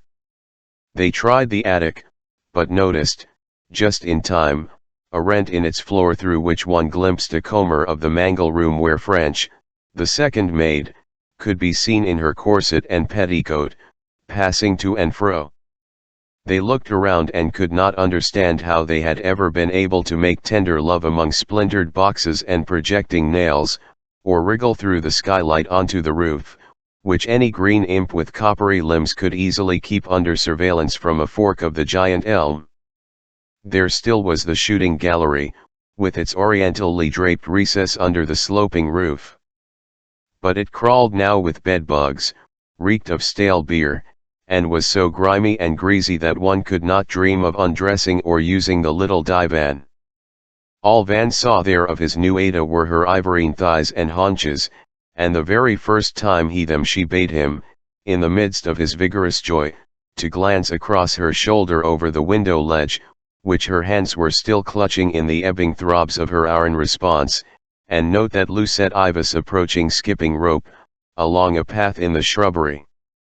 Those intentions were repeated on the next 2 or 3 occasions. Lucette would come ever nearer, now picking a chanterelle and feign me to eat it raw, then crouching to capture a grasshopper, or at least going through the natural motions of idle play and carefree pursuit. She would advance up to the center of the weedy playground in front of the forbidden pavilion, and there, with an air of dreamy innuence, staff to jiggle the board of an old swing that hung from the long and lofty limb of Baldy, a partly leafless but still healthy old oak, which appeared, oh, I remember, Van, in a century-old lithograph of Ardor, by Peter de Rast, as a young colossus protecting 4 cows and a lad in rags, one shoulder bare. Veen, our lovers, you like the autophile possessive, don't you, Van? Happened to look out again. Lucette was rocking the glumdackle, or looking up at an imaginary woad lurker, or with various pretty contortions unhurriedly mounting the grey looped board and swinging gently and gingerly as if never having done it yet, while idiot Dak barked at the locked pavilion door. She increased her momentum so cannily that Ada and her cavalier, in the pardonable blindness of ascending bliss, never once witnessed the instant when the round rosy face with all its freckles aglow swooped up and 2 green eyes leveled at the astounding tandem. Lucette, the shadow, followed them from lawn to loft, from gatehouse to stable, from a modem shower booth near the pool to the ancient bathroom upstairs. Lucette in the box came out of a trunk. Lucette desired they take her for walks. Lucette insisted on their playing Leapto, and with her and Ada and Van exchanged dark looks. Ada thought up a plan that was not simple, Ibis not clever, and moreover worked the wrong way. Perhaps she did it on purpose. Strike out, please, Vam. The idea was to have Van fool Lucette by petting her in Ada's presence, while kissing Ada at the same time, and by caressing and kissing Lucette when Ada was away in the woods botanizing. This, Ada affined, would achieve two ends: assuage the pubescent child's jealousy and act as an alibi in case she caught them in the middle of a more ambiguous romp. The three of them cuddled and cosseted so frequently and so thoroughly that at last one afternoon on the long-suffering black divan he and Ada could no longer restrain their amorous excitement, and under the absurd pretext of a hide-and-seek game they locked up Lucette in a closet used for storing bound lums of the Coluga waters and the Lugano sun, and frantically made love, while the child knocked and called and kicked until the key fell out and the keyhole turned an arlgrey green. More objectionable yet than those fits of vile temper were, to Ada's mind, the look of stricken ecstasy that Lucine's face expressed when she would tightly cling to Van with arms and knees and prehensile tail, as if he were a tree trunk, even an ambulating tree trunk, and could not pry off him unless smartly slapped by Big Sister. "I have to admit," said Ada to Van as they floated downstream in a red torta drape of willows on a lottery islet, "I have to admit with shame and sorrow, Van, that the splendid plan is a fuzzle. I think the brat has a dirty mind. I think she is criminally in love with you. I think I shall tell her you are her uterine brother and that it is illegal and altogether abominable to flirt with uterine brothers. Ugly dark words scare her, I know, they scared me when I was 4, but she is essentially a dumb child, and should be protected from nightmares and stallions. If she still does not desist, I can always complain to Marina, saying she disturbs us in our meditations and studies. But you don't mind? Perhaps she excites you?" "Yes. She excites you, confess." "This summer is so much sadder than the other," said Van softly. 035 We are now on a willow islet amidst the quietest branch of the Blue Lottery, with wet fields on one side and on the other a view of Bryant's castle, remote and romantically black on its oak-timbered hill. In that oval seclusion, Van subjected his new Ada to a comparative study. Juxtapositions were easy, since the child he had known in minute detail 4 years before stood vividly illumined in his mind against the Sarn backdrop of flowing blue. Her forehead area seemed to have diminished, not only because she had become taller, but because she did her hair differently, with a dramatic swirl in front. Its whiteness, now clear of all blemishes, had acquired a particularly matte inga, and soft skin folds crossed it, as if she had been frowning much all those years. Poor Ada _ the eyebrows were as regal and thick as ever. The eyes had kept their voluptuous palpebral creases, the lashes, their semblance of jet dust incrustation, the raised iris, its Hindu hypnotic position, the lids, their inability to stay alert and wide open during the briefest embrace, but those eyes' expression when she ate an apple, or examined a found thing, or simply listened to an animal or a person had changed, as if new layers of reticence and sadness had accumulated, half veiling the pupil, while the glossy eyeballs shifted in their lovely long sockets a more restless motion than of yore. Mlle Hypnacush, whose eyes never dwell on you and yet pierce you. Her nose had not followed Van's in the latter's thickening of Hybemian outline, but the was definitely bolder, and the tip seemed to turn up more strongly, and had a little reticle groove that he did not recall having seen in the 12-year-old Colleenette _ in strong light. A suggestion of darkish silk down, related to that on her forearms, could be now made out between nose and mouth, but was, she said, to extinction at the first cosmetical session of the fall season. A touch of lipstick now gave her mouth an air of deadpan sullenness, which, by contrast, increased the shayok of beauty when in gaiety or greed she revealed the moist shine of her large teeth and the red riches of tongue and palate. Her neck had been, and remained, his most delicate, most poignant delight, especially when she let her hair flow freely, and the warm, white, adorable skin showed through in chance separations of glossy black strands. Boils and mosquito bites had pestering her, but he discovered the pale trace of an inch-long cut which ran parallel to her vertebrae just below the ivist and which resulted from a deep scratch caused last August by an erratic hatpin, or rather by a thorny twig in the inviting hay. "You are merciless, Vam, on that secret islet, forbidden to Sunday couples." It belonged to the Veens, and a notice calmly proclaimed that trespassers might get shot by sportsmen from Ardis Hall, Dan's wording. The vegetation consisted of 3 Babylonian ivolos, a fringe of alder, many grasses, cattails, sweet flags, and a few purple-lipped tway blades, over which Ada crooned as she did over puppies or kittens under the shelter of those neurotic willows. Van pursued his survey.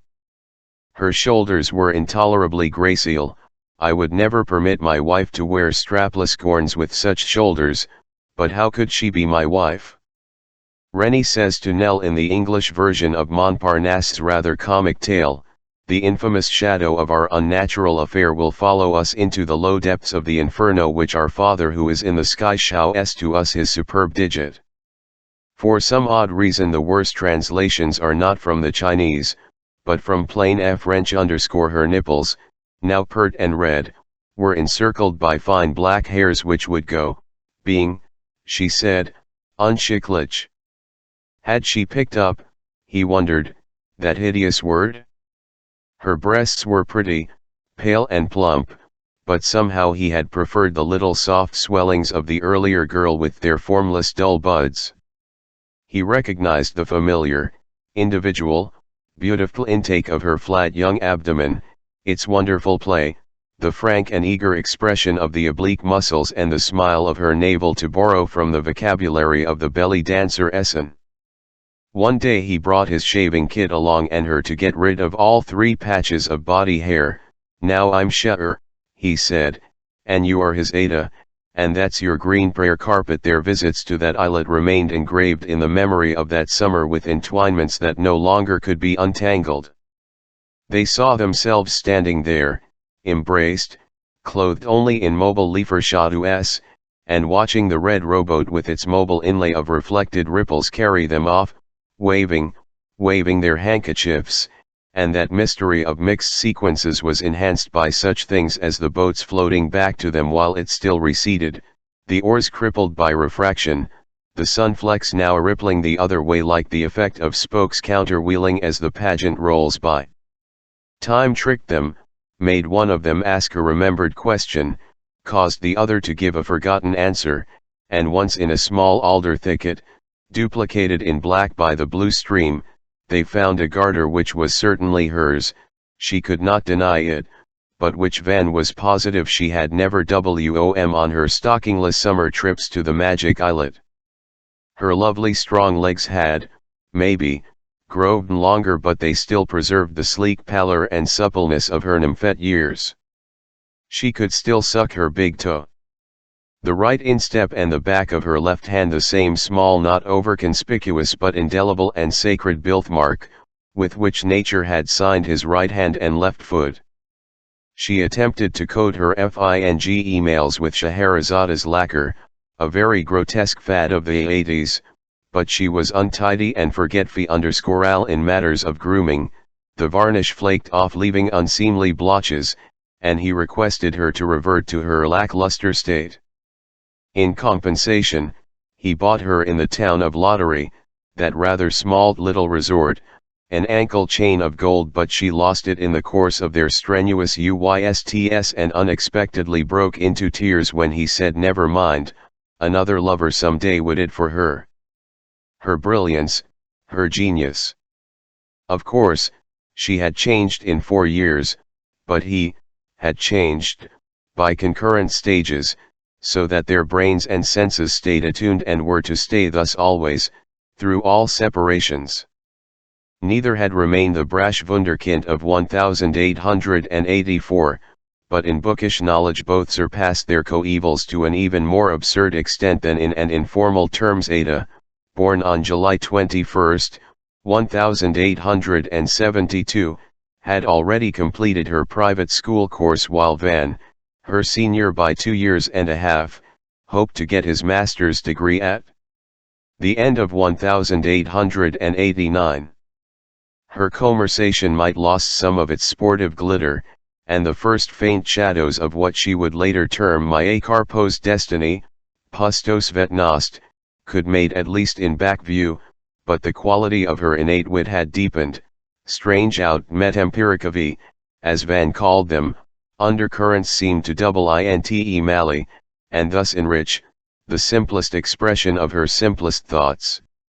She read as voraciously and indiscriminately as he, but each had evolved a more or less pet subject, he the terological part of psychiatry, she the drama, especially Russian a pet, he found pat in her case but hoped would be a passing vagary. Her Florimania endured, alas, but after Dr. Krolik died, in 1886, of a heart attack in his garden, she had placed all her live pupae in his open coffin. Ivy, here he lay, she said, as plump and pink as in vivo. Amorously, now, her otherwise dolorous and irresolute adolescence, Ada was even more aggressive and responsive than in her abnormally passionate Klhook, a diligent student of case histories. Dr. Van Veen never quite managed to match ardent 12-year-old Ada with a non-delinquent, non-nymphomaniac, mentally highly deviled #D, spiritually happy and normal English child in his files, although many similar little girls had bloomed and learned to seed in the old Château of France and Estade-Hollande, as portrayed in extravagant romances and senile memoirs. His own passion for her Van found even harder to study and analyze when he recollected caress by caress his Venus Villa sessions, or earlier visits to the river houses of Ranta or Livid, as he satisfied himself that his reactions to Ada remained beyond all that, since the merest touch of her finger or mouth following a swollen vein produced not only a more potent but essentially different delicia than the slowest Winslow of the most sophisticated young harlot ill had, then, was it that raised the animal act to a level higher than even that of the most exact ans or the wildest flights of pure science. It would not be sufficient to say that in his love-making Ada he the pang, the agon, the agony of supreme reality. Reality, better say, lost the quotes it wore like claws, a world where independent and original minds must cling to things or pull things apart in order to ward off madness or death, which is the master madness. For one spasm or two, he was safe. The new naked reality needed no tentacle or anchor. It lasted a moment, but could be repeated as often as he and she were physically able to make loss. The color and fire of that instant reality depended solely on Ada's identity as perceived by him. It had nothing to do with Vilu or the vanity of virtue in a large sense. In fact, it seemed to Van later that during the ardent sighs of that summer he knew all along that she had been, and still was, atrociously untrue to him, just as she knew long he told her that he had used off and on, during their separation, the live mechanisms tense males could rent for a few minutes as described, with profuse woodcuts and photographs, in a 3-volume history of prostitution which she had read at the age of 10 or 11, between Hamlet and Captain Grant's Microgalaxies. For the sake of the scholars who will read this forbidden memoir with a secret tingle, they are human, in the secret chasms of libraries, where the chatter, the lays and the fannies of rotting pornographers are piously kept. Its author mused in the margin of galley proofs which a bedridden old man heroically texts, for those slippery long snakes add the last touch to a writer's woes. A few more, the end of the sentence cannot be deciphered, but fortunately the next paragraph is scrawled on a separate writing pad page. Editor S note _ about the rapture of her identity. The asses who might really think that in the starlight of eternity, my Van Veen's, and her, Ada Veen's, conjunction, somewhere in North America, in the 19th century represented but 1/1,000,000th of a trillionth part of a pinpoint planet's significance can bray AI/lurs, ailers, AI/lurs, the English word would not supply the onomatorc KIC element. Old Veen is kind because the rapture of her identity, placed under the microscope of reality, which is the only reality, shows a complex system of those subtle bridges which the senses traverse laughing, embraced, throwing flowers in the air between membrane and brain, and which always was and is a form of memory, even at the moment of its perception. I am weak, I write badly. I may die tonight. My magic carpet no longer schemes over crown canopies and gaping nestlings, and her rarest orchids. In Sat 036 Pedanticata once said that the looking up of words in a lexicon for any other needs than those of expression, be it instruction or and lay somewhere the ornamental assortment of flowers, which could, she conceded, mildly romantic in a maidenly head-cocking way, and making collage pictures of disparate butterfly WMGS, which was always vulgar and often criminal.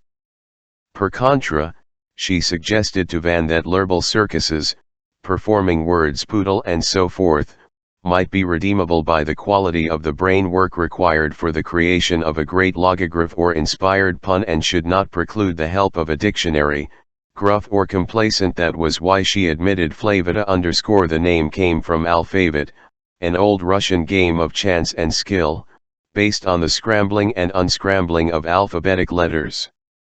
It was fashionable throughout Estadi and Kanadi around 1790, was revived by the Madhaters, as the inhabitants of New Amsterdam were once called, in the beginning of the 19th century, made a great comeback after a brief slump, around 1860, and now a century later seems to be again in vogue, so I am told, under the name of Scrabble, invented by some genius quite independently from its original form or forms. Its chief Russian variety, cut tent in Ada's childhood, was played in great country houses with 125 lettered blocks. The object was to make rows and files of words on a board of 225 squares. Of these, 24 were brown, 12 black, 16 orange, 8 red, and the rest golden yellow, i.e., flavid, in concession to the game's original name. Every letter of the Cyrillic alphabet rated a number of points, the rare Russian F as much as 10, the common A as little as 1. Brown doubled the basic value of a letter, black tripled it, orange doubled the sum of points for the whole word, red tripled the sum. Lucette Ujald later recall how her sister's triumphs in doubling, tripling, and even nonupling, when passing through 2 red squares, the numerical value of words evolved monstrous femelles in her delirium during a severe streptaic ague in September 1st SSS. In Colphemia _ for each round of the game each player helped himself to 7 blrks from the container where they lay face down, and arrayed in turn his word on the board. In the case of the opening coup, on the still empty field, all he had to do was to align any 2 or all of his 7 letters in such a way as to involve the central square, marked with a blazing heptagon. Subsequently, the catalyst of one of the letters already on the had to be used for composing one's word, a cross or do n _ that player one who collected the greatest of points, letter by letter and word by word _ the set our 3 children received in 1884 from an old friend of the family, as Marina's former lovers were known. Baron Klimovitov, consisted of a large folding board of salmon and a box full of weighty rectangles of ebony inlaid with platinum letters, only one of which was a Roman one.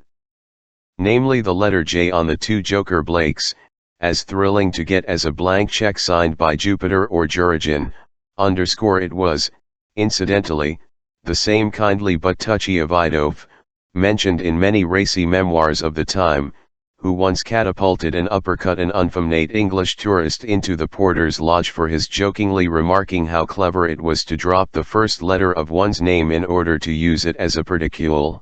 At the Grits, in Venezia Ross by July the 10 A's had dwindled to 9, and the 4 D's to 3. The missing A eventually turned up under an aproned armchair, but the D was lost, faking the fate of its apostrophizable double as imagined by a Walter C. Keyway, ESQ_, just before the latter landed, a couple of unstamped postcards, in the arms of a multilinguist in a frock coat, brass buttons.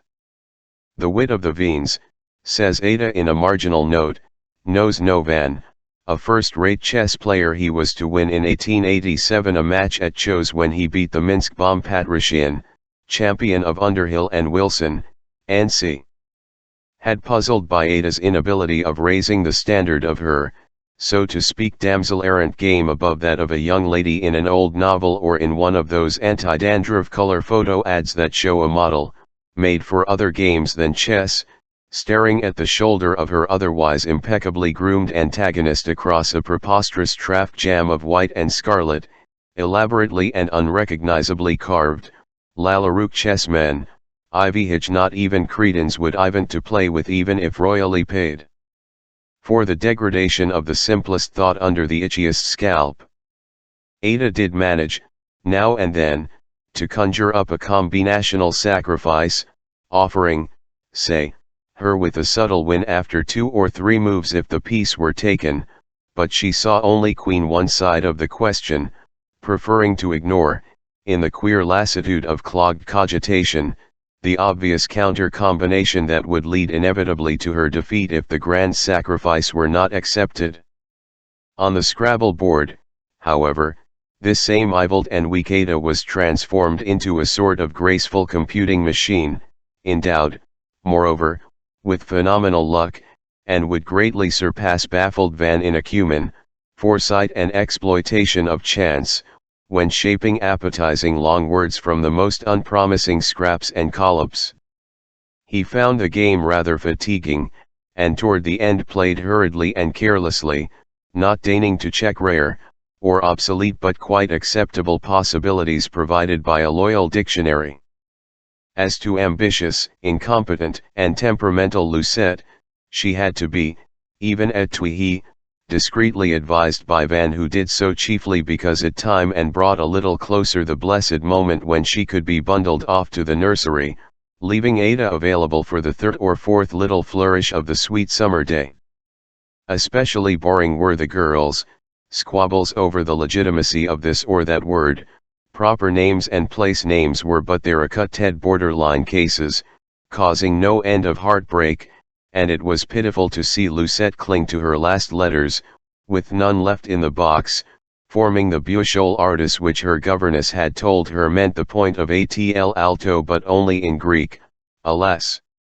A particular nuisance Ivas the angry or disdainful _ looking up of dubious words in of lexicons, sitting, standing and sprawling around the girls, on the floor, under Lucette's chair upon which she knelt, on the divan, on the big round table with the board and the Blakes, and on an adjacent chest of drawers. The rivalry between Moronic Ojhegov, a big, blue, badly bound volume, containing 872 words, and a small but chippy Edmondson in Dr. Jerskijevsky's reverent version, the taciturnity of abridged brutes and the unconventional magnanimity of a 4-volume doll, my darling Dahlia moaned Ada as she obtained an obsolete cant word from the gentle long-bearded ethnographer. All this would have boring to Van had he not been stung as a scientist by the curious affinity between certain aspects of Scrabble and those of the planchette. He became aware of it one August evening in 1SS4 on the nursery balcony, under a sunset sky the last fire of which snaked across the comber of the reservoir, stimulated the last swifts, and intensified the hue of Lucette's copper curls. The morocco had been unfolded on a much ink-stained, monogrammed, and notched deal table. Pretty Blanche, also touched, on earlobe and thumbnail, with the evening's pink and redolent with the perfume called Miniver Musk by handmaids, had brought a still unneeded lamp. Lots had been cast. Ada had won the right to begin, and was in the act of collecting one by one, mechanically and unthinkingly, her 7 luckies, from the open case where the blocks lay face down, showing nothing but their anonymous black backs, each in its own cell of Flavid. She was speaking at the same time, saying casually, I'd much prefer the Benton lamp here, but it is out of kerosene. Pet, addressing Lucette, be a good scout, call her good heavens. The 7 letters she had taken, and was sorting out in her spectrike, the little trough of Japan each player had before him, now phoned in quick and, as it were, self-impulsed rearrangement the key word of the chance sentence that had attended their random assemblage. Another time, in the bay of the library, on a thundery evening, a few hours before the barn burned, a succession of Lucines blocks fumbled the amusing Vainyada, and from this she extracted the very piece of almature she was in the act of referring to in a revish little voice, but I, too, perhaps, would like to sit on the divan. Soon after that, as so often occurs, games, and toys, and vacational friendships, that seemed to promise an itmal alture of Hun, Flavida followed the bronze and blood-red trees into the autumn mists, then the black box Ivus mislaid, was forgotten and accidentally rediscovered, among of table silver, 4 years later, shortly before Lucette's visit to town, where she a few days with her father in mid-June.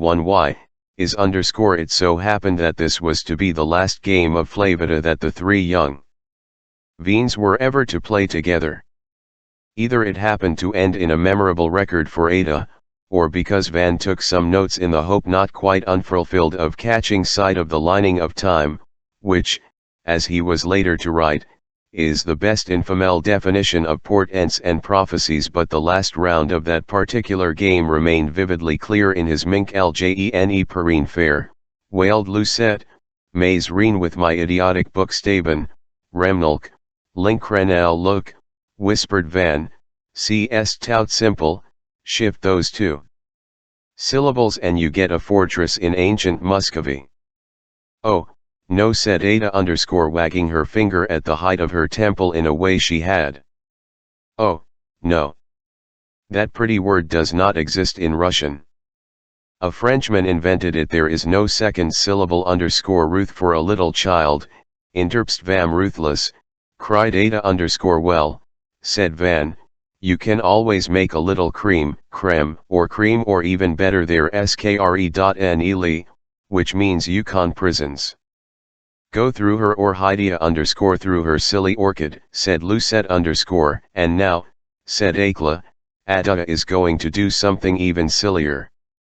And taking advantage of a cheap letter recklessly sewn some time before in the 7th compartment of the uppermost final row, Ada, with a deep sigh of pleasure, composed the adjective torf which went through a brown square at F and through 2 red squares, 37x9 333 points, and got a bonus of 50, for placing all 7 Blakes at 1 stroke, which made 383 in all, the highest score ever obtained for one word by a Russian scrambler. There, she said, buffalo pas facile. And brushing away with the rosy knuckles of her white hand the black bronze hair from her temple, she recounted her monstrous points. A smug, melodious tone of voice like a palimpsest narrating the poison cup killing of a superfluous lover, while Lucette fixed Van with a mute, Altunmi appeal against life's injustice, and then looking again at the board emitted a sudden howl of hope. It's a place name. One can't use it. It's the name of the first little station after Lottery Bridge. That's right, Pet sang out Admo, Pet, you are so right. Yes, Torfranaya, or as Blanche says, La Tourbière, is, indeed, the pretty but rather damp village where our Sendry/Lons family lives.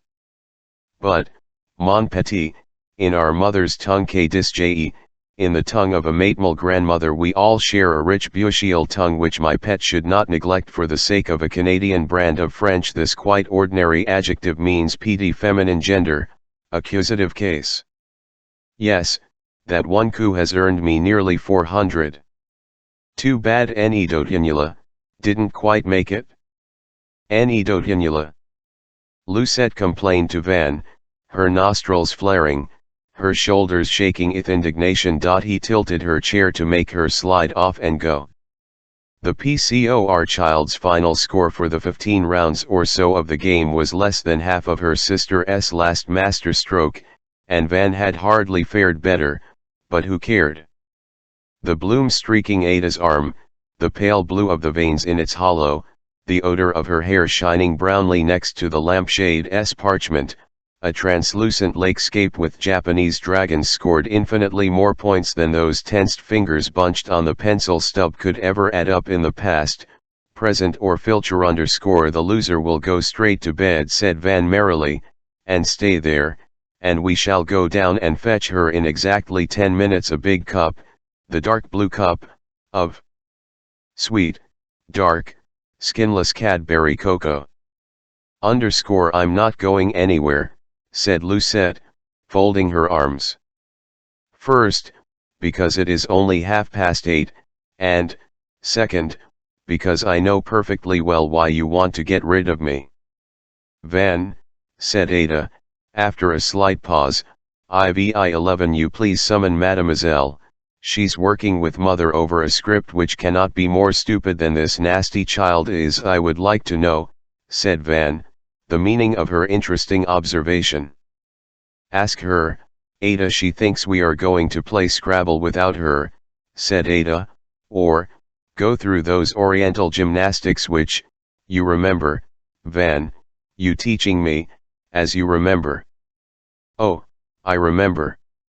You remember I showed you what my teacher of athletics, you remember his name, King Wing, taught me.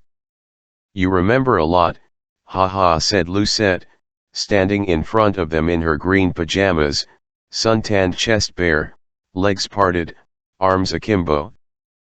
Perhaps the simplest began Ada. Underscore the simplest answer, said Lucette, is that you two can't tell me why exactly you want to get rid of me. Perhaps the simplest answer, continued Ada, is for you, Van, to give her a vigorous, resounding spanking. I dare you, cried Lucette, and invitingly.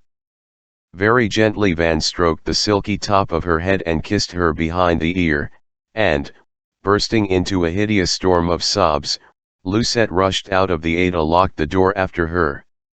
She's an utterly mad and depraved gypsy nymphette, of course, said Ada, yet we must be more careful than ever. Oh terribly, terribly, terribly, oh, careful, my darling. 037 It was raining.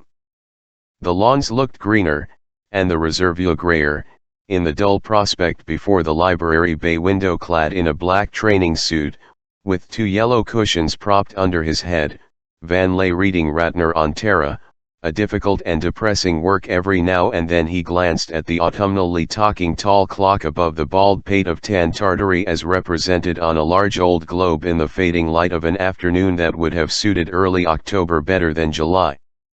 Ada, wearing an unfashionable belted mackintosh that he disliked, with her handbag on a strap over one shoulder, had gone to Kaluga for the whole day, officially to TTY on some clothes, unofficially to consult Dr. Krolik's cousin, the gynecologist Seitz, or Zayats as she transliterated him mentally, since it also belonged, as Dr. Rabbit did, to the Leporine group M. Russian pronunciation.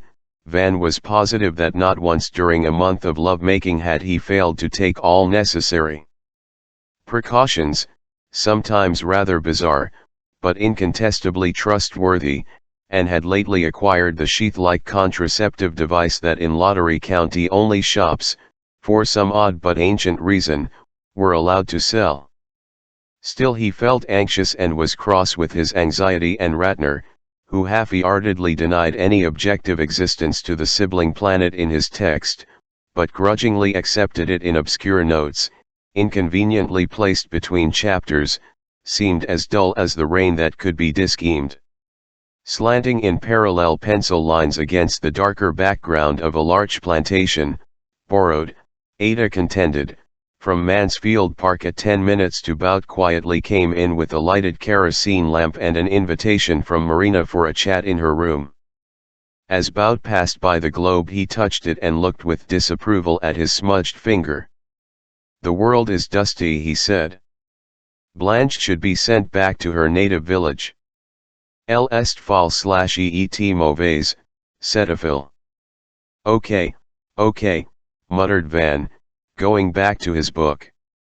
Bout left the room, still shaking his silly cropped head, and Van, yawning, allowed Ratner to slide down from the black divan onto the black Carl Wright_IV hen. He looked up again at the cleric, it was gathering its strength to strike. He hastily got up from his couch, recalling that Blanche had just come in to ask him to complain to Marina that Mlle Ada had Agam refused to give her a lift to Beard Tower, as local jokers called her poor village. For a few moments the brief dim dream was so closely hazed with the real event that even when he recalled Bout's putting his finger on the rhomboid Irmsala where the Allies had just landed, as proclaimed by the lottery newspaper spread-eagled on the library table, he still clearly saw Blanche wiping Crimea clean with one of Ada's lost handkerchiefs. He swarmed up the Caeli to the nursery water closet, heard from afar the governess and her wretched pupil recite speeches from the horrible Berenice, a contralto croak alternating with a completely expressionless little voice, and decided that Blanche, or rather Marina, probably wished to know if he had been serious when he said the other day he would enlist at 19, the earliest volunteer age. He also gave a minute's thought to the sad fact that, as he well knew from his studies, the conf scion of two realities, one in single, the other in double, quotes, was a symptom of impending insanity. Naked-faced, dull-haired, wrap-rowed up in her oldest kimono, her Pedro had suddenly left for Rio.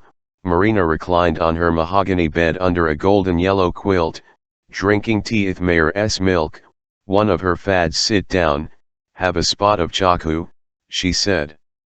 "The cow is in the smaller jug, I think." "Yes, it is."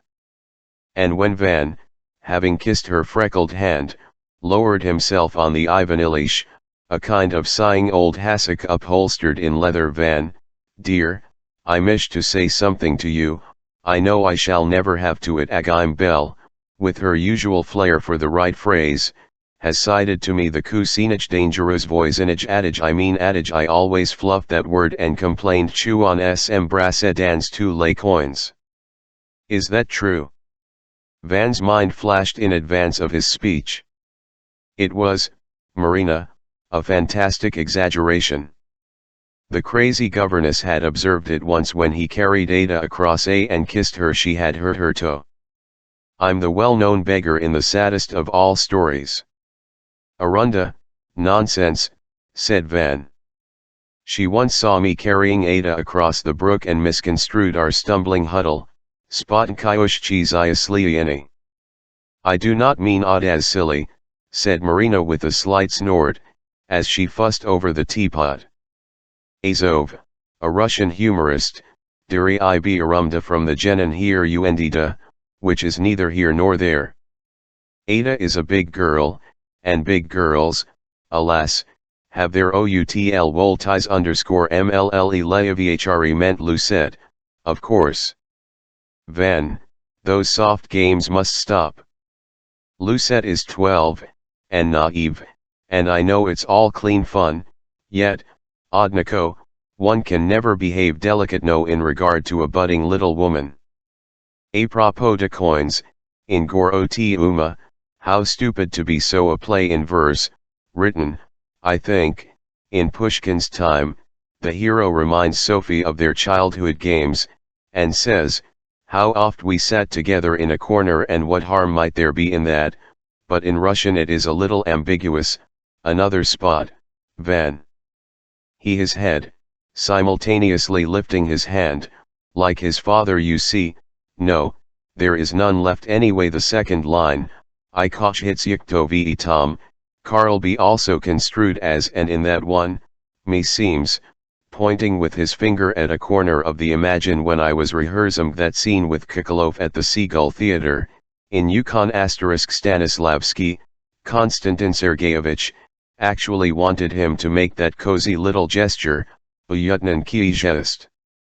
How very amusing, said Vam the dog. Karn turned up a brimming brown eye vanward, toddled up to the window, looked at the rain like a little person, and returned to his filthy cushion in the next room. I could never stand that breed, remarked Van. Dakalophobie. But girls, do you like girls, Van? Do you many girls? You are not a pederast, like your poor uncle, are you? We have had some dreadful perverts in our ancestry, but why do you laugh? Nothing, said Van. I just want to put on record that I adore girls. I had my first one when I was 14. Mais qui me rendra mon hulun? She had raven black hair and a skin like skimmed milk. I had lots of much creamier ones later. I kajksiekto ve tom. How strange, how sad. Sad, because I know hardly anything about your life, my darling, moy dushka. The Zemskis were terrible rakes, Rajvaratniki, one of them loved small girls, and another relate d und ses juments and had her tied up in a special way. Dante asked me how, double hand gesture of horrified ignorance when he dated her in her stall Kastati. Apropos, I could never understand how heredity is transmitted by bachelors, unless genes can jump like chess knights. I almost beat you, last time we played. We must play again, not today, though I'm too sad today. I would have liked so much to know everything, about you, but now it's late. Recollections are always a little stylized, stylizo Van, as your father used to say, an irresistible and hateful man, and now, even if you showed me your old diaries, I could no longer whip up any real emotional reaction to them, though all actresses can shed tears, as I'm doing now. You see, rummaging for her handkerchief under her pillow when children are still quite tiny, Tuki Mali Utki, we cannot imagine that we can go without them, for even a couple of days, and later we do, and it's a couple of weeks, and later it's months, grey years, black decades, and then the opera bouffe of the Christians. Etemity _ I think even the shortest separation is a kind of training for the Elysian Games. Who said that? I said that. And your costume, though very becoming, is, in a sense, Trorny at Nerary, _ I'm spouting drivel. Forgive me these idiotic tears. Tell me, is there anything I could do for you? Do think up something. Would you like a bushel, practically new Peruvian scarf, which he left behind, that crazy boy? No. It's not your style. Now go. And remember not a word to Pcormlle Leavhre, who means well. Ada came back just before dinner time. Worries. He met her as she climbed rather wearily the grand staircase, trailing her vanity bag by its strap up the steps behind her. Worries. She smelled of tobacco, either because, as she said, she had an hour in a compartment for smokers, or had smoked, she added, a cigarette or two herself in the Ditter's waiting room, or else because, and this she did not say, her unknown lover was a heavy smoker, his open red mouth full of rolling blue fog. Well? Tout est bien? Asked Van after a sketchy kiss. No worries.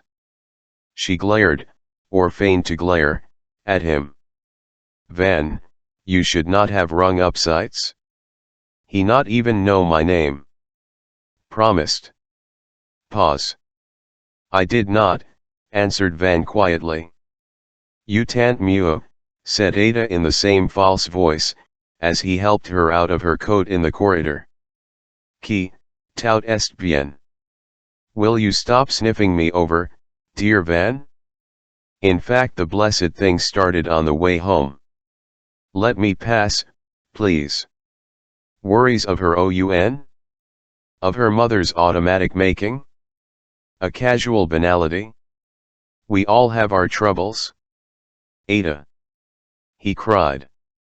She back, before unlocking her, always locked. What? Tuzen back, not knowing what to say.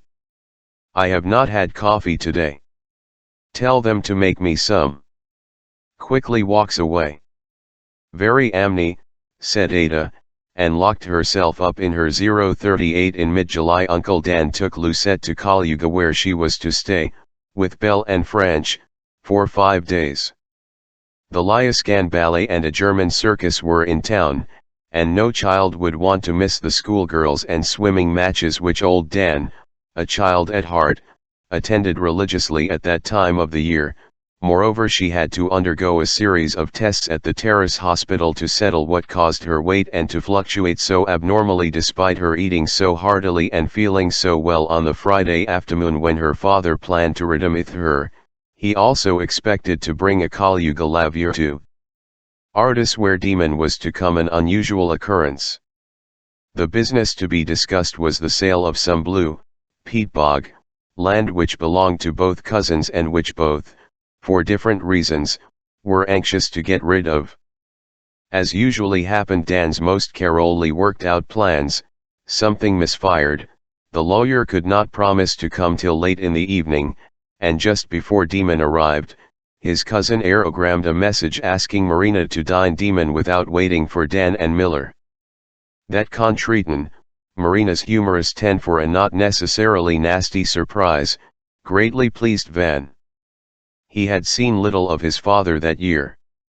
He loved him with light-hearted devotion, had worshipped him in boyhood, and respected him staunchly now in his tolerant but informed youth. Still later a tinge of repulsion, the same he felt in regard to his own immorality, became admixed to the love and the esteem, but, on the other hand, the older he grew the more firmly he felt that he would give his life for his father, at a moment's notice, pride and pleasure, in any circumstance imaginable. When Marina, in the late 1890s, in her miserable dotage, used to ramble on, with embarrassing and disgusting details, about dead Demon's crimes, he felt pity for him and her, but his indifference to Marina and his adoration for his father remained unchanged to endure thus even now, in the chronologically hardly believable 1960s. No accursed generalizer, with a halfpenny mind and dry fig heart, you'll be able to explain, and this is my sweetest revenge for all the detract ions my life at work has met with, the individual vagaries evolved in those and similar matters. No art and no genius would exist without such vagaries, and this is a final pronouncement, darning all clowns and clods. Ivy had Demon visited Ardor in recent years? April 23, 1884, the day Van's first summer stay there had been suggested, planned, promised. Twice in the summer of 1885, while Van was climbing mountains in the western states, and the Veen girls were in Europe. A dinner in 1886, in June or July, where Ivis Van.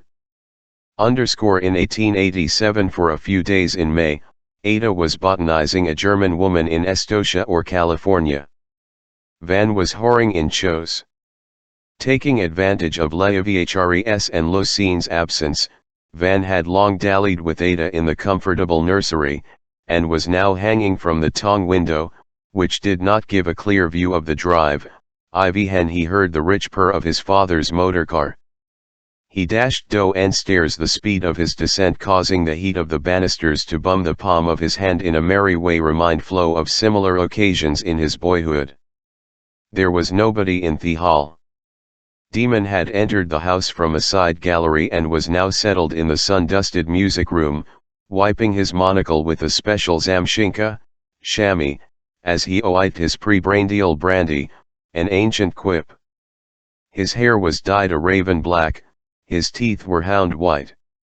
His smooth glossy Bruin face with its trimly clipped black mustache and humid dark eyes beamed at his son, expressing the radiant love which Van reciprocated, and which both vainly tried to camouflage with habitual pleasantry.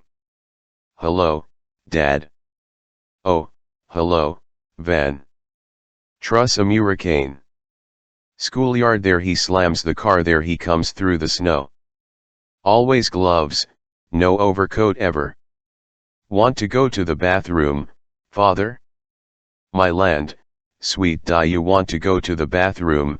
Asked Van, with a 5 _ no thanks, I had my bath this morning _ quick sigh acknowledging the passage of time. He, too, remembered every detail of those father and son dinners at River Lane, the immediate dutiful offer of the W_C_, the hearty masters, the ignoble meal, creamed hash, God save America, embarrassed sons, vulgar fathers, titled Britisher and Greek grandee matching yachts, and yaks, and yoikfests in the Bahamutas _ may I transfer inconspicuously this delicious pink frosted synthesis from my plate to yours, son. You don't like it, Dad? Acting horribly hurt, God save their poor little American taste buds. Your new car sounds wonderful, said Van. Doesn't it? Yes. Ask Van about that Gornichon Franco-Russian slang of the meanest grade for a cute Camara stock, huh? And how is everything, my dear boy? I saw you last the day you returned from Chose. We waste life in separations. We are the fools of fate. Oh, let's spend a month together in Paris or London before the Michaelmas term. Demon shed his monocle and wiped his eyes with the modish lace-frilled handkerchief that lodged in the held pocket of his dinner jacket. His tear glands were facile in action when no real sorrow made him control himself. You look quite satanically fit, Dad. Especially with that fresh in your lapel eye. I suppose you have not been much in Manhattan lately. Where did you get its last syllable?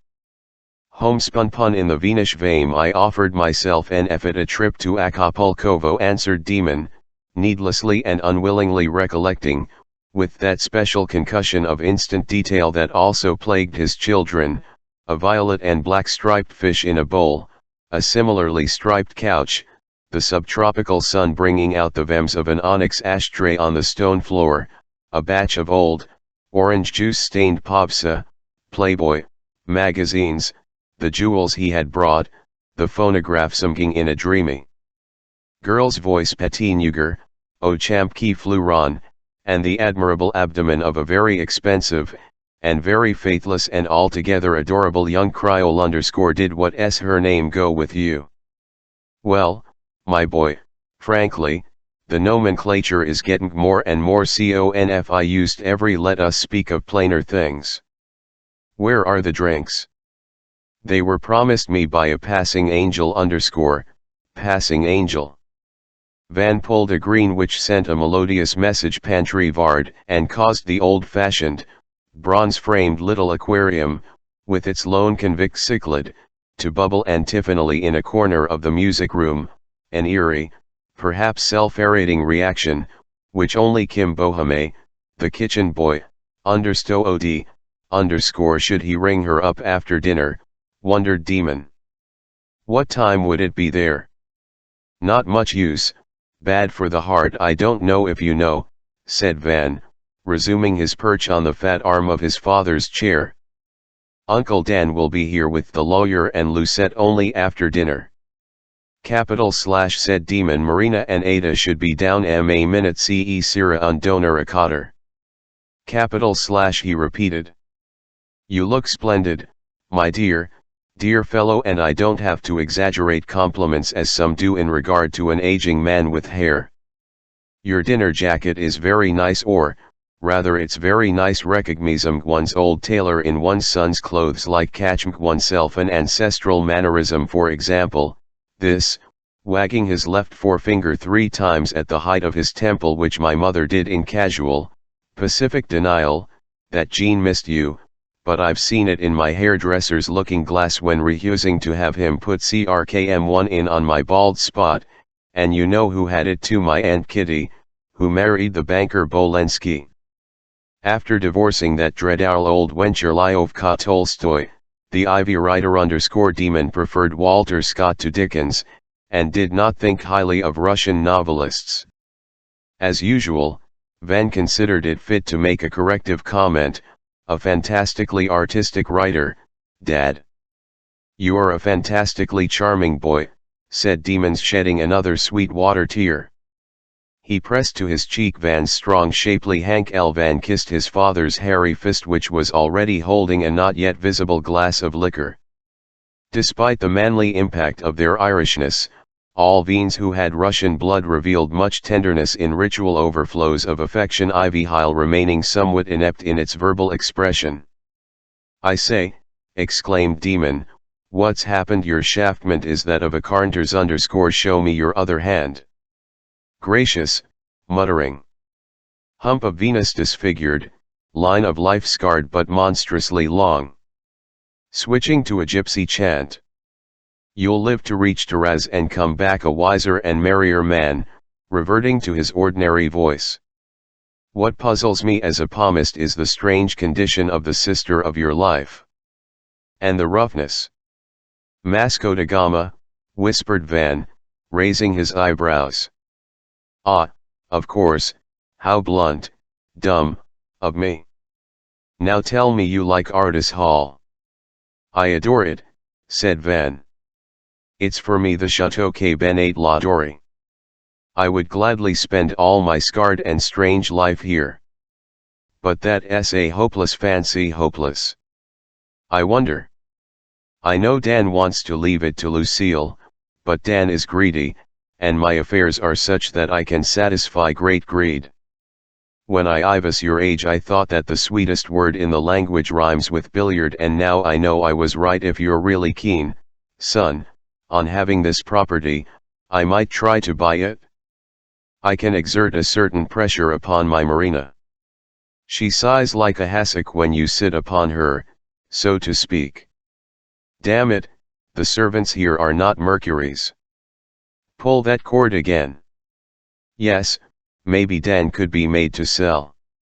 That's very black of you, Dad, said pleased Van, using a slang phrase he had learned from his tender young nurse, Ruby, who was bomb in the Mississippi region. Here most magistrates, public high priests of various so-called denominations, and other honorable and generous men, had the dark or darkish skin of their West African ancestors, who had been the first navigators to reach the Gulf of Mexico _I. Demon mused.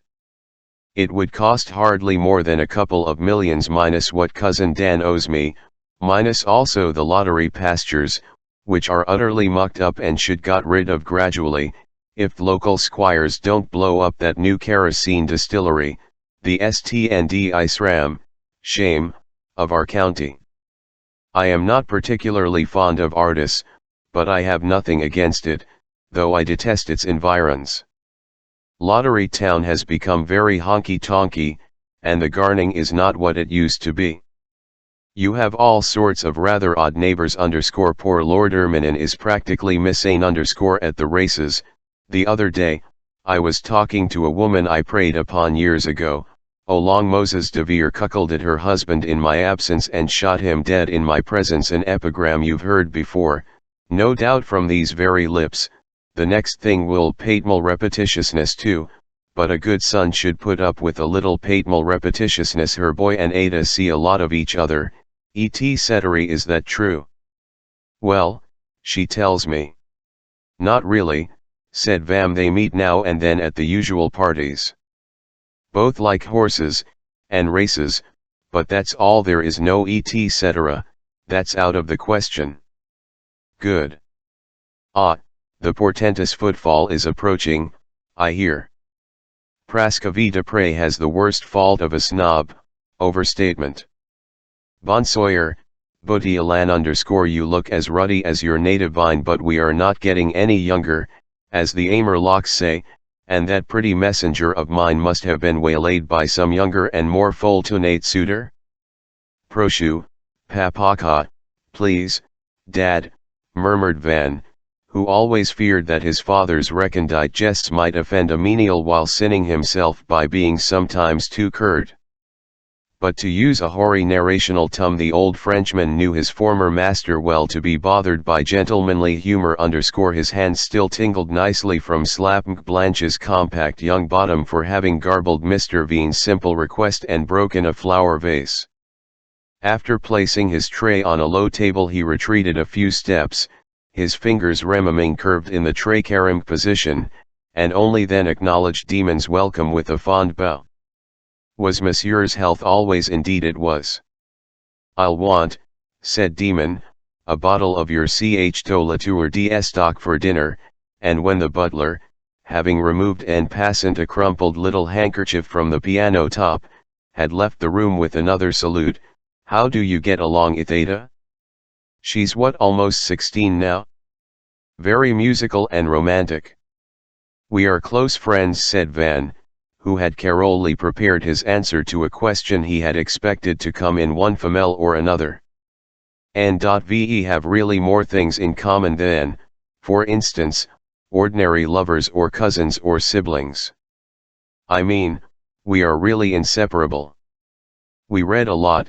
She is spectacularly self-educated, thanks to her granddad's library.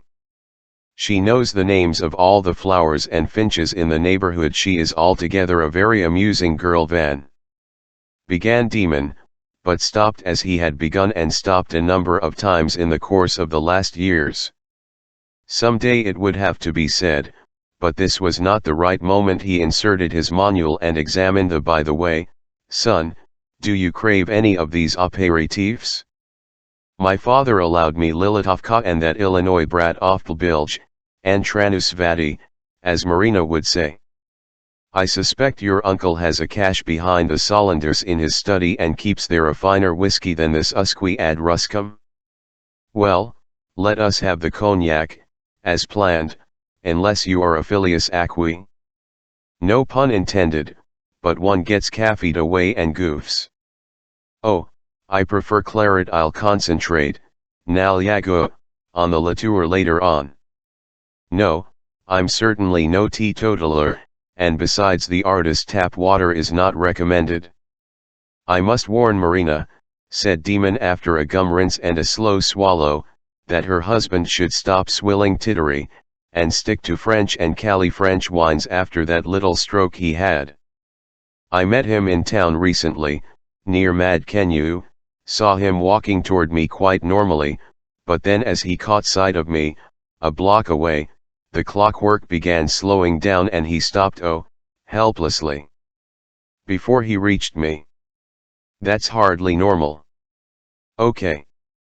Let our sui arts never meet, as we used to say, up at shows. Only Yukonians think cognac is bad for the liver, they have nothing but well, I'm glad you get along so well, Ada that's fine. A moment ago, in that gallery, I ran into a remarkably pretty soubrette. She never once raised her lashes and answered in French when I please, my boy, move that screen a little, that's right, the stab of a sunset, especially from under a thunderhead, is not for my poor eyes. Or poor ventricles. Do you like the type, Van? The bowed little head, the bare neck, the high heels, the trot, the ugle, you do, don't you?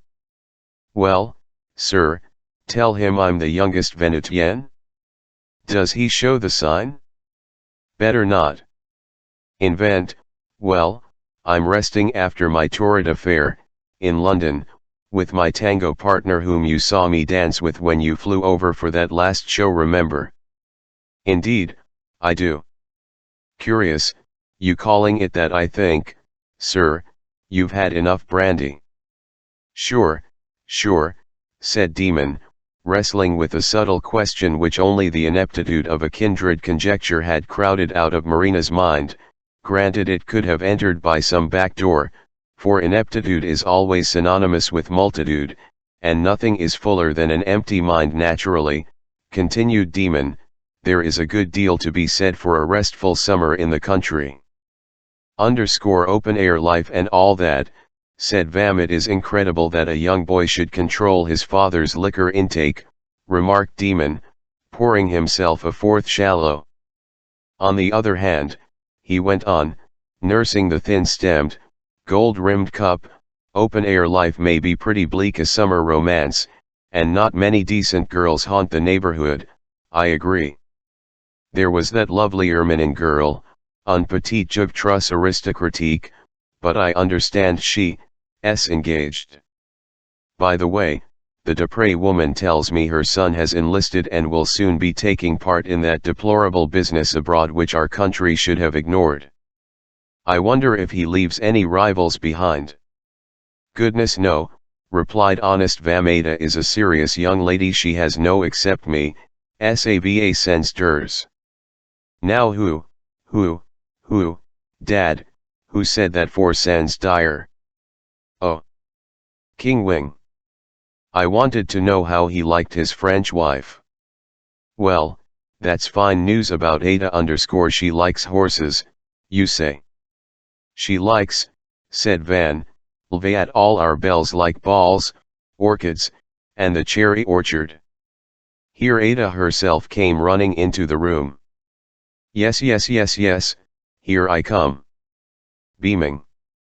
Old demon, if idescent wings humped, half rose but sank back again, enveloping Ada with one arm, holding his glass in the other hand, kissing the girl in the neck, in the hair, bull-towing in her sweetness with more than an uncle's fervor _ gosh, she exclaimed, with an outbreak of nursery slang that affected Van with even more umilini, attendrissement, melting ravishment, than his father seemed to experience.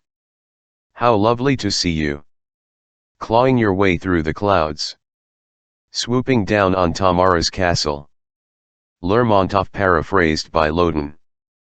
The last time I enjoyed you, said Demon, was in April when you wore a raincoat with a white and black scarf and simply reeked of some arsenic stuff after seeing your dentist. Dr. Perlman has married his receptionist, you'll be glad to know. Now to business, my darling. I accept your dress, the sleeveless black sheath. I tolerate your romantic hairdo, I don't care much for your pumps na bosunogu, on bare feet your beau masque perf me passe encore, but, my precious, I abhor and reject your livid lipstick. It may the fashion in good old lottery _ it is not done in man or London lad. No, okay, said Ada and, baring her big teeth, nabbed fiercely her lips with a tiny handkerchief produced from her. That's also provincial, you should carry a black silk purse. And now I'll show what a diviner I am, your Drearn is to be a concert pianist. It is not, said Van indignantly. Perfect nonsense, she can't play a note. Well, no matter, said Demam, observation is not always the mother of deduction.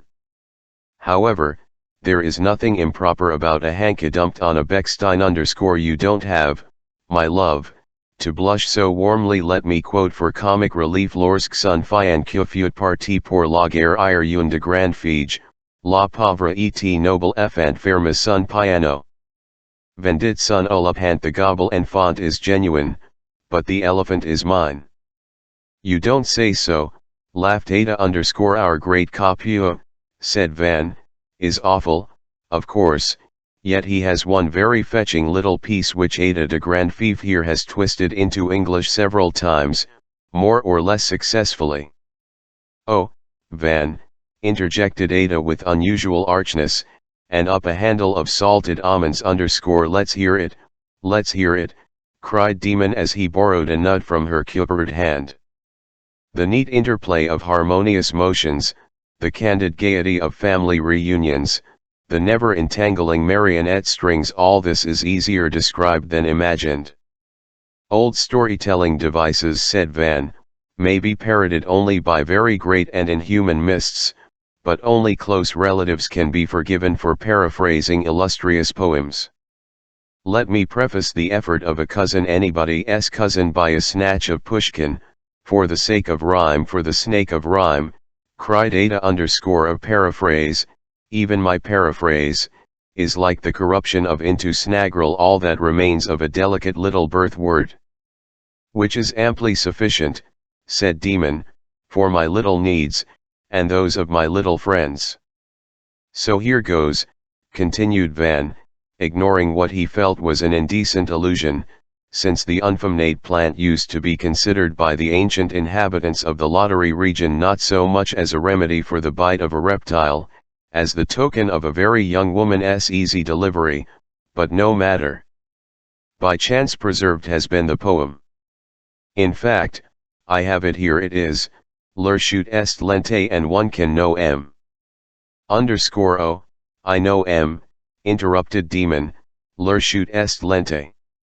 On put les suivre du regard en reconnaissant lech ne se furia de cuivre el urable a se furia de sang grand stem. Yes, that was Capu, and now comes the cousin, said Van, and he recited, their fall is gentle. The leaves-dropper can follow each of them and know the oak tree by its leaf of copper, the maple by its glow. Pa, uttered the versionist _not at all, cried Demon. That leaves-dropper is a splendid travail, girl. He pulled the girl to him, she landing on the arm of his club Cecil, and he glued himself with thick moist lips to her hot red ear through the rich black strands. Van felt of delight. It was now Marina's turn to make her entrify, which she did in excellent chiaroscuro circumstances, wearing a spangled dress, her face in the soft fuse sought by stars, holding out both arms and followed by Jones, who carried 2 flambeaux and kept trying to keep the limits of decum the knid little go-away kicks. He was aiming backwards at a brew and flurry in the shadows. Marina, cried Demon with perfunctory enthusiasm, and patted her hand as he joined her on a settee. Puffing rhythmically, Jones set one of his beautiful dragon-entwined flambeaux on the low boy with the gleamed drinks, and I was about to bring over its fellow to the spot where Demon and Marina were winding up affable preliminaries, but was quickly motioned by Marina to a pedestal near the striped fish. Puffing, he drew the curtains, for nothing but picturesque rums remained of the day. Jones was new, very efficient, solemn and slow, and one had to get used gradually to his ways and ways. Years later he rendered me a service that I will never forget. She's a jeune fatale, a pale, heart-breaking beauty, Demon confided to his former mistress without bothering to discover whether the subject of his praise could hear him. She did, from the other end of the where she was helping Van to corner the dog and showing much leg in the process. Our old friend, being quite as excited as the rest of the reunited family, had scampered in after Marina with an old slipper in his merry mouth. The slipper belonged to Blanche, who had been told to whisk Dak to her but, as usual, had not incarcerated him properly. Both children experienced a chill of déjà vu, a twofold déjà vu, in fact, when contemplated in artistic puzzles to bezgluposti.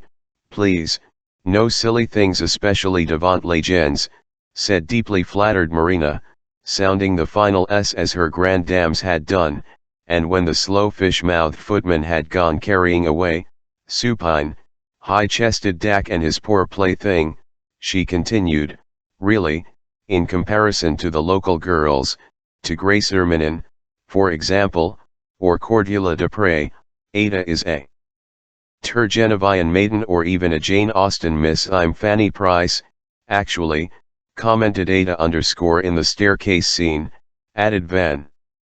Let's not bother their private jokes, said Marina to Demon. I never can understand their games and little secrets. Mlle Leavhre, however, has titten a underhool screenplay about mysterious children doing strange things in old parks, but don't let her start talking of her literary successes tonight, that would be fatal. I hope your husband won't be too late, said Demon. He is not at his best after 8 p.m, summertime, you know. By the way, how's Lucette? At this moment bat-ants of the door were flung open by Boudielan in the grand manner, and Demon offered Kaliki Kam, in the foamy of a Russian crescent loaf, his arm to Marina. Van, who in his father's presence was prone to lapse into a rather dismal son of playfulness, proposed taking Ada in, but she slapped his eudotist away with a sisterly Sansgani, of which Fanny Price might not have approved. Another Price, a typical, too typical, old retainer whom Marina, and Ga_Vrinsky, during their brief romance, had dubbed, for unknown reasons, Grib placed an onyx ashtray at the head of the table for Demon, who liked to smoke courses a puff of Russian ancestry. A side table supported, also in the Russian fashion, a collection of red, black, gray, beige hors d'oeuvres, with the serviette caviar, salfticnea iha, separated from the pot of grey bead, ikras vazaya, by the succulent pomp of preserved white, and subituline, while the pink of smoked salmon vied with the incarnadine of Westphalian ham. The variously flavored vodka glittered, on a separate tray. The French cuisine had contributed its chaudfroids and foie gras. A window was open, and the crickets were stridulating at an ominous speed in the black motionless foliage. It was to continue the novelistic structure a long, joyful, delicious dinner, and although the talk consisted mainly of family quips and bright banalities, that reunion was to remain suspended in one's memory as a strangely significant, not wholly pleasant, experience_one treasured it in the same way as when falling in love with a picture in a pinacoteca or remembering a dream style, the dream detail, the meaningful richness of color and contour in an otherwise meaningless vision. It should be observed that nobody, not even the reader, not even Boutialan, who cumbled, alas, a precious cork, was at his or her best at that particular party. A faint element of farce and falsity floated, preventing an angel if angels could visit artists from being completely at ease, and yet it was a marvelous show which no artist would have wanted to miss. The tablecloth and the candle blaze attracted timorous or impetuous moths among which Ada, with a ghost pointing them out to her, could not help recognizing many old flutter friends_pale intruders, anxious only to spread out their delicate wings on some lustrous surface, ceiling bumpers in Guildman FTRS, thick-set rakehells with bushy antennae, and party-crashing hawk moths with red-black belted sailed or shot, silent or humming, into the dining room out of the black hot humid night. It was a black hot humid night in mid-July, 1888, at Ardor, in Lottery County, let us not forget, let us never forget, with a family of 4 seated around an oval dinner table, bright with flowers and crystal, not a scene in a play, as might have seemed, nay, must have seemed to a spectator, with a camera or a program, placed in the velvet pit of the garden. 16 years had elapsed from the end of Marina's 3-year affair with Demon. Intermissions of various length, a break of 2 months in the spring of 1870, another, of almost 4, in the middle of 1871 had at the time only increased the tenderness and the torture. Her singularly coarsened features, her attire, that sequin-spangled dress, the glittering net over her strawberry blonde dyed hair, her red sunburnt chest and melodramatic makeup, with too much ochre and maroon in it, did not even vaguely remind the man, who had loved her more keenly than any other woman in his philanderings, of the dash, the glamour, the lyricism of Marina Dermanov's beauty. It aggrieved him that complete collapse of the past, the dispersal of its itinerant court and music makers, the logical impossibility to relate the dubious reality of the present to the unquestionable one of remembrance. Even these hors d'oeuvres on the Zakousikny stall of Ardor's manor and its painted dining did not link up with their petits soupers, although, God knows, the triple staple to start with was always much the same: pickled young in their tight-fitting glossy fawn helmets, the grey of fresh caviar, the goose liver paste, piquaced Perigord truffles. Demon popped into his mouth a last morsel of black bread with elastic samlet, gulvered down a last pony of vodka, and took his place at the table with Marina facing him across its oblong length, beyond the great bronze bowl Ken-Ed-looking Calville apples and elongated Presti grapes. The alcohol his vigorous system had already imbibed was instrumental, as usual, in reopening what he gallicistically called condemned doors, and now as he gaped involuntarily, as all men do while spreading a napkin, He considered Marina's pretentious Celiudoila hairdress and tried to realize, in the rare frill sense of the word, tried to possess the reality of a fact by forcing it into the sensuous center, that here was a woman horn he had intolerably loved, who had him hysterically and skittishly, who insisted they make love on rugs and cushions laid on the floor, as respectable people do in the Tigris-Euphrates Valley, who would wash down flummer slopes on a bobsleigh a fortnight after parturition, or arrive by the Orient Express with 5 trunks, Dak's grandsire, and a maid, to Dr. Stella Ospenko's hospital, where he was recovering from a scratch received in a sword duel, and still visible as a white will under his 8th rib after a lapse of nearly 17 years, underscore.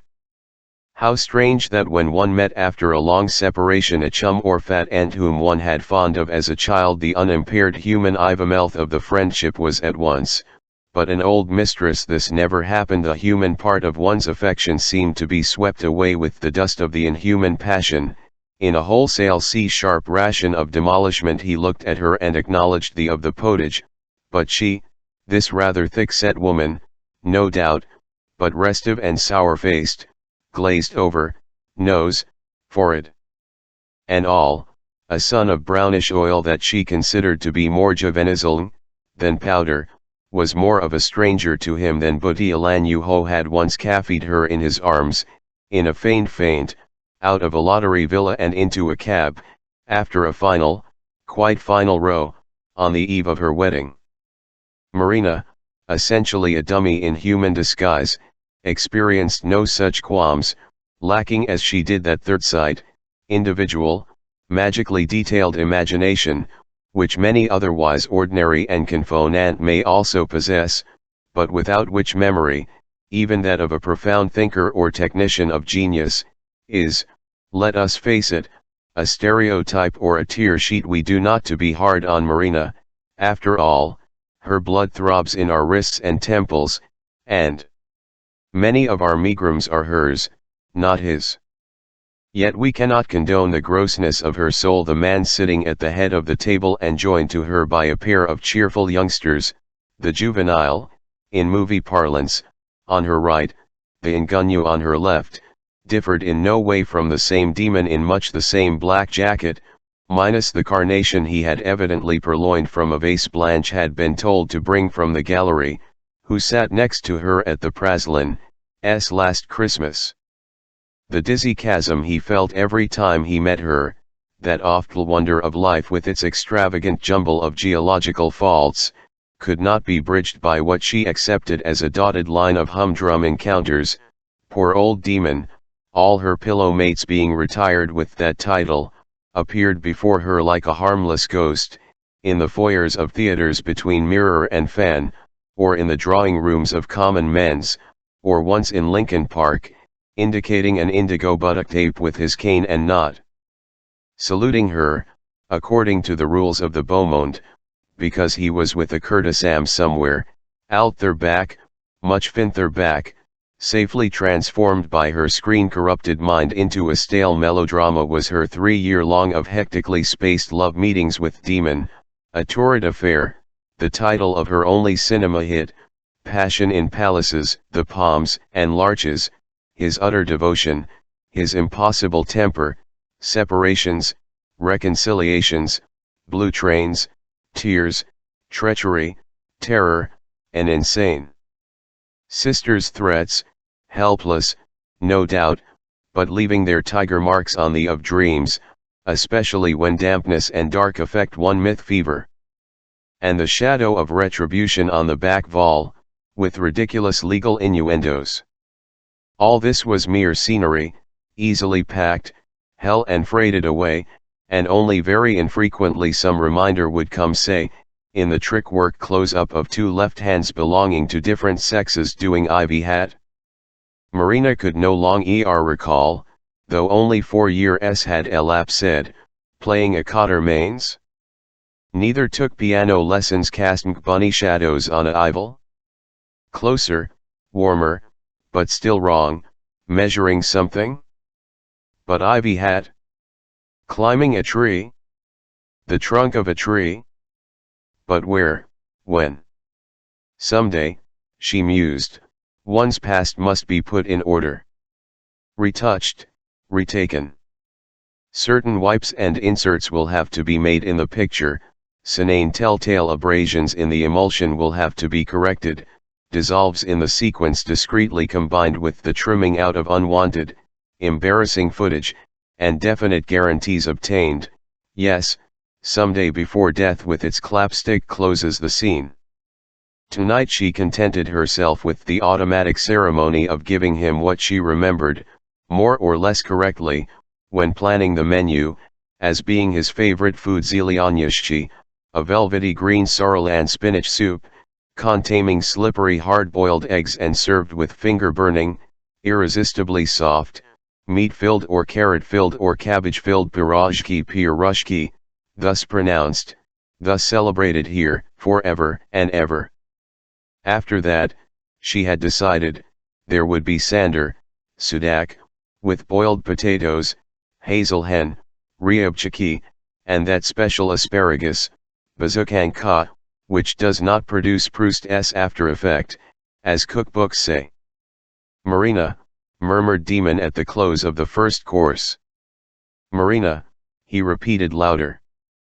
Far from me, a locution he favored, to criticize Dan's taste in whiteums or the manners de vos domestics. You know me, I'm all that rot, I am ____, gesture, but, my dear he continued, switching to Russian, the Kilovek who brought me the pirozhki the new man, the plumpish one with the eyes, glazamy, everybody has eyes, remarked Marina drily. Well, his look as if they were to octopus the food he serves. But that's not the int_ he pants, Marina. He suffers from some kind of odnchka, shortness of breath. He should see Dr. Krolik _ it, depressing. It's a rhythmic pumping pant. It made my soup ripple. Look, Dad, said Van, Dr. Krolik can't do much, because, as you know quite well, he's dead, and Marina can't tell her savants not to breathe, because, as you also know, they're alive. The Veenwit, murmured Demon. Exactly, said Marina. I simply refusee to do anything about it. Besides, poor Jones is not at all asthmatic, but only nervously eager to please. He's as healthy as a bull and has rode me from Artisville to Lottery and back, and enjoyed it, many times this summer. You are cruel, Demon. I can't tell him any peptide, as I can't tell Kim, the kitchen boy, not to take photographs on the sly. He's a regular snap-shooting fiend, that Kim, though otherwise an adorable, gentle, honest boy, nor can I tell my little French maid to stop getting invitations, as she somehow succeeds in doing, to the most exclusive bals miscus in Lottery _ That's interesting, observed Demon. He's a dirty old man, cried Van cheerfully. Van, said Adm. I'm a dirty young man, sighed Demon. Tell me, Butyalan, asked Marina, what other good white wine do we have? Ivy Hat, can you recommend? The butler smiled and whispered a fabulous name. Yes, oh, yes, said Demon. Ah, my dear, you should not think up dinners all by yourself. Now about Rome, you mentioned rowing ___. Do you know that Moi, Kivupuri, was a rowing blue in 1S5S? Van prefers football, but he's only a college blue, aren't you, Van? I'm also better than he at tennis, not lawn tennis, of course, a game for parsons, but count tennis as they say in Manhattan else, Van. You still me at fencing, but I'm the better shot. That's not real sudak, Papa, though it's tops, I assure you. Marina, having failed to obtain the European product in time for the dinner, had chosen the nearest thing, wall-eyed pike, or dory, tanner sauce, and boiled young potatoes. Ah! said Demon, tasting Lord Byron's hock. This redeems Our Lady's tears. I was telling Van a moment ago, he continued, raising his voice. He labored under the delusion that Marina had grown rather deaf about your husband. My dear, he overdoes the vodka stuff. He's getting, in fact, a mite Aussie and odd. The other day I chanced to walk through Pat Lane on the 4th Avenue side, and there he was coming, at quite a spin, in his horrid town car, that primordial air troll 2-seater he's got, with the tiller. Well, he saw me, from quite a distance, and waved, and the whole contraption began to shake down, and finally stopped half a block away, and there he sat trying to budge it with little jerks of his haunches, you know, like a child who can't get his tricycle unstuck, and as I iviced up to him I had the definite impression that it was his mechanism that had stalled, not the hardpans, but what Demon, in the goodness of his crooked heart, omitted to tell Marina was that the imbecile, in secret, from his art advisor, Mr. Ikes, had acquired for a few $1,000s from a gaming mend of demons, and with demons' blessings, a couple of fake Correggios, only to resell them by some unforgivable fluke to an equally imbecile collector, for $500,000, which Demon considered henceforth as a loan his cousin should certainly refund him if sanity counted for something on this gemmal planet, and, conversely, Marina refrained from telling Demon about the young hospital nurse Dan had been monkeying with ever since his last illness. It was, by the way, she, Busybody Bess, whom Dan had asked on a memorable occasion to help him get something nice for a half-Russian child interested in biology. Vous me comblez, said Demon in reference to the Burgundy, though Pravda, my maternal grandfather Ewald left the table rather than see me drinking red wine instead of champagne with gelinot. Superb, my dear, blowing a kiss through the vista of flame and silver, underscore the roast hazel hen, or rather its New World representative, locally called mountain grouse, was accompanied by preserved lingonberries, locally called mountain cranberries. An especially succulent morsel of one of those brown little fowls yielded a globule of birdshot Demon's red tongue and strong canine, la fuva de Diane, he remarked, placing it carefully on the edge of his plate. How is the car situation, Van? Vague. I ordered a Rosalie like yours, but it on TB deli word before Christmas. I tried to find a Silentium with a sidecar and could not, of the war, though what connection exists between wars and motorcycles is a mystery. But we manage, Ada and I, we manage, we ride, we bike, we even jicker underscore I under, said Sly Demon. Why, I'm reminded all at once of our great Canadian's lovely lines about blushing in me, l'fus idolacat dc la virginita qui something sur son front. All right. You can ship mine to England, provided by the way, Demon interrupted Marina, where and how can I obtain the kind of old roomy limousine with an old professional chauffeur that Praskovia, for instance, has had for years? Impossible, my dear, they are all in heaven or on terra underscore. But what mold Ada like, what would my silent love like for her birthday? It's next Saturday, po racciato po momu, by my reckoning, isn't it? Un riviere de diamants. Protesto you, cried Marina. Yes, I'm speaking serios no. I object to your giving her kvaca sezva, quaque ce soit, Dan, and I will take care of all that besides you'll forget, said Ada laughing, and very deftly showed the tip of her tongue to Van, who had been on the lookout for her conditional reaction to diamonds. Van asked, provided Ivy had. Provided you don't have one waiting already for you in George's garage, Rantarosi Ada, you'll be jickering alone soon, he continued. I'm going to have Masco de Gamme round out his vacation in Paris. Qui something sur son front, and accuse la beauté. So the trivial patter went. Who not harbor in the darkest gulf of his mind such bright recollections?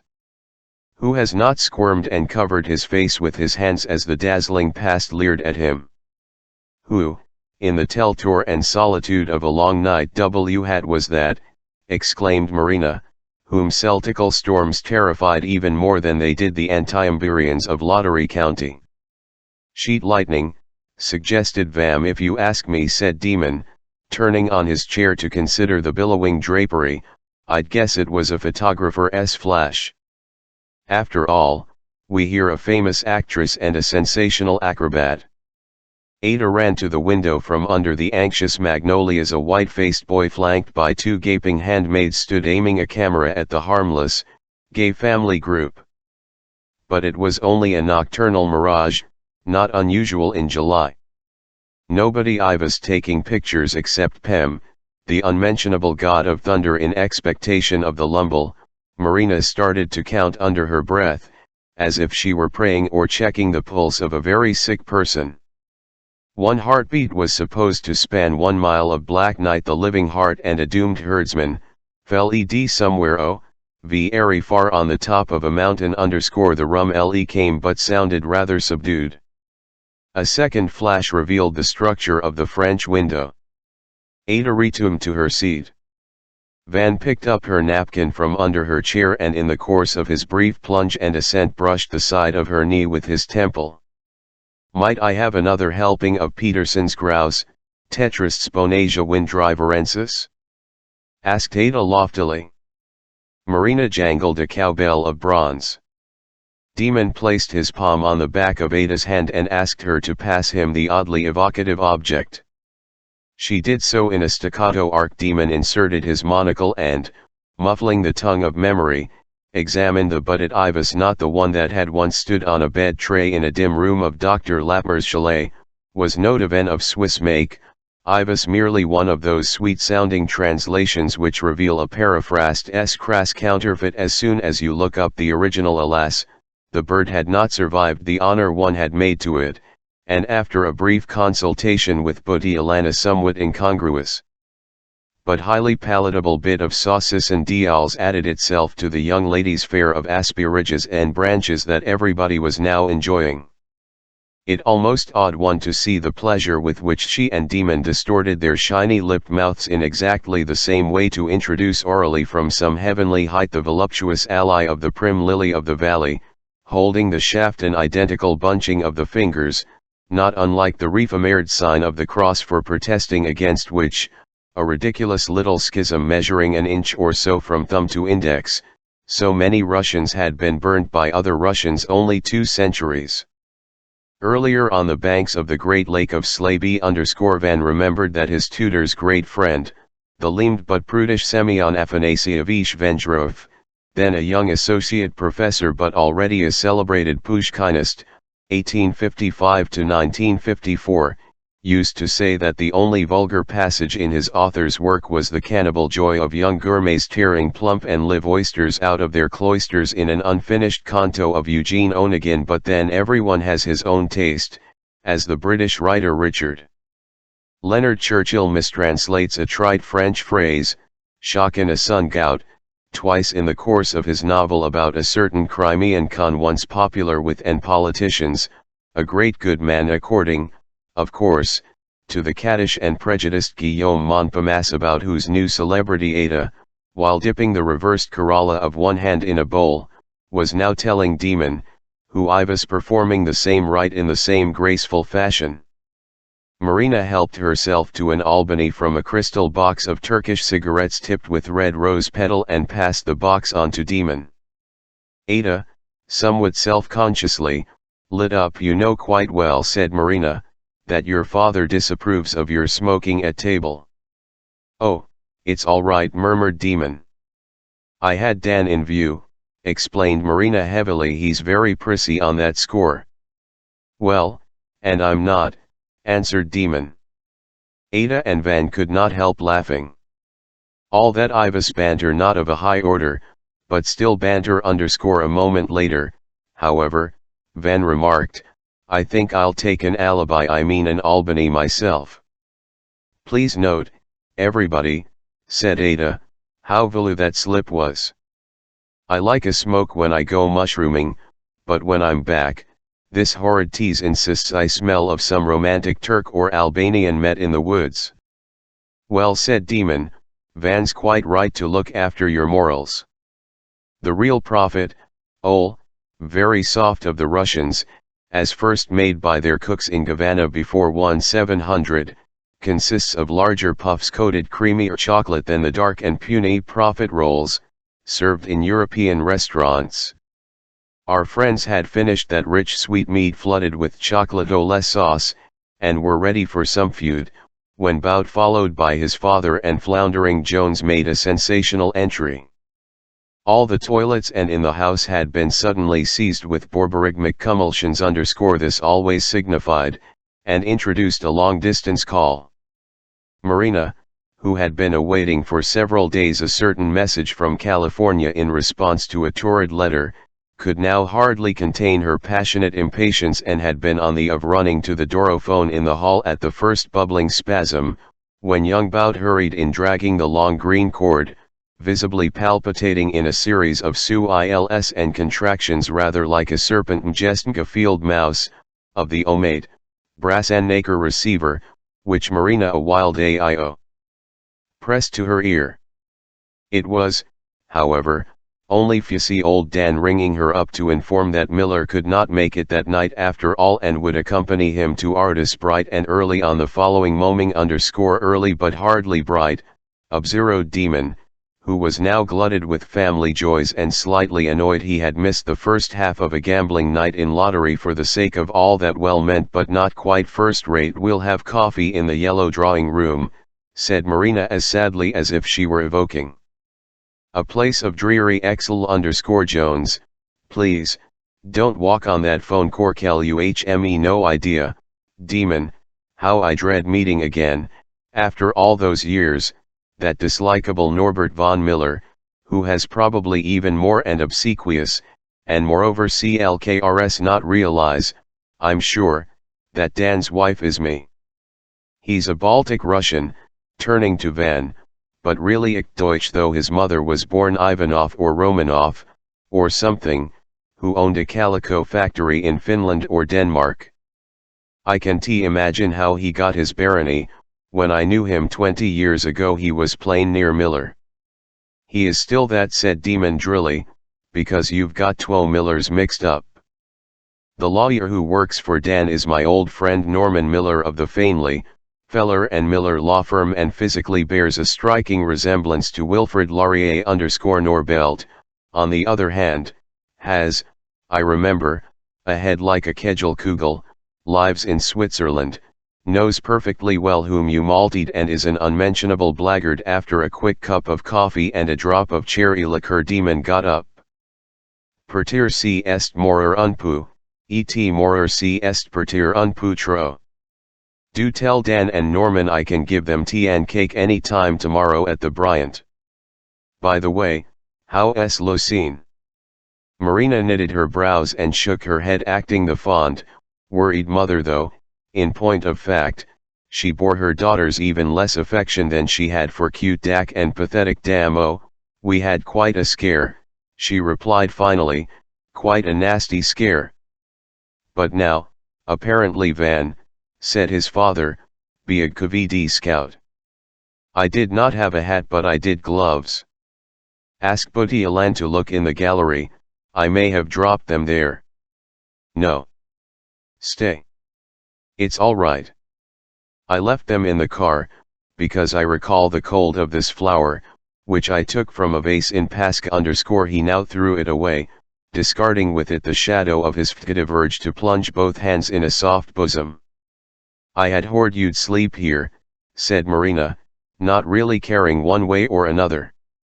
"What is your room number at the hotel? Not 222 by any chance?"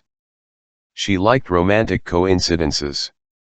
Demon consulted the tag on his key, 221, which was enough, fatidiquely and anecdotically speaking. Naughty Ada, of course, stole a glance at Van, who tensed up the wings of his nose in a grimace that mimicked the slant of Pedro's narrow, beautiful nostrils. "They make FFN of an old woman," said Marina, not without coquetry, and in the Russian manner kissed her guest on his inclined brow as he lifted her hand to his lips. "You'll forgive me," she added, for not going out on the terrace. I've grown allergic to damp and darkness. I'm sure my temperature has already gone up to 37 and 7, at least. Demon tapped the barometer next to the door. It had been tapped often to react in any intelligible way and remained standing at 3:15. Van and Ada saw him off. The night was very warm and dripping with what lottery farmers called green rain. Demon's black sedan glinted elegantly among the varnished laurels in the moth-flaked porch light. He tenderly kissed the children, the girl on one cheek, the boy on the other, then Ada again in the hollow of the white arm that his neck. Nobody paid much attention to Marina, who waved from a tangelo-colored oriel window a spangled shawl, although all she could see was the sheen of the car's bonnet and the rain slanting in the light of its lamps. Demon pulled on his gloves and sped away with a great growl of damp gravel. "That last kiss went a little too far," remarked Van, laughing. "Oh well, his lips son of slipped," laughed Ada and, laughing, they embraced in the dark as they skirted the wing-offed house. They stopped for a moment under the shelter of an indulgent tree, where many a cigar-smoking guest had stopped after dinner.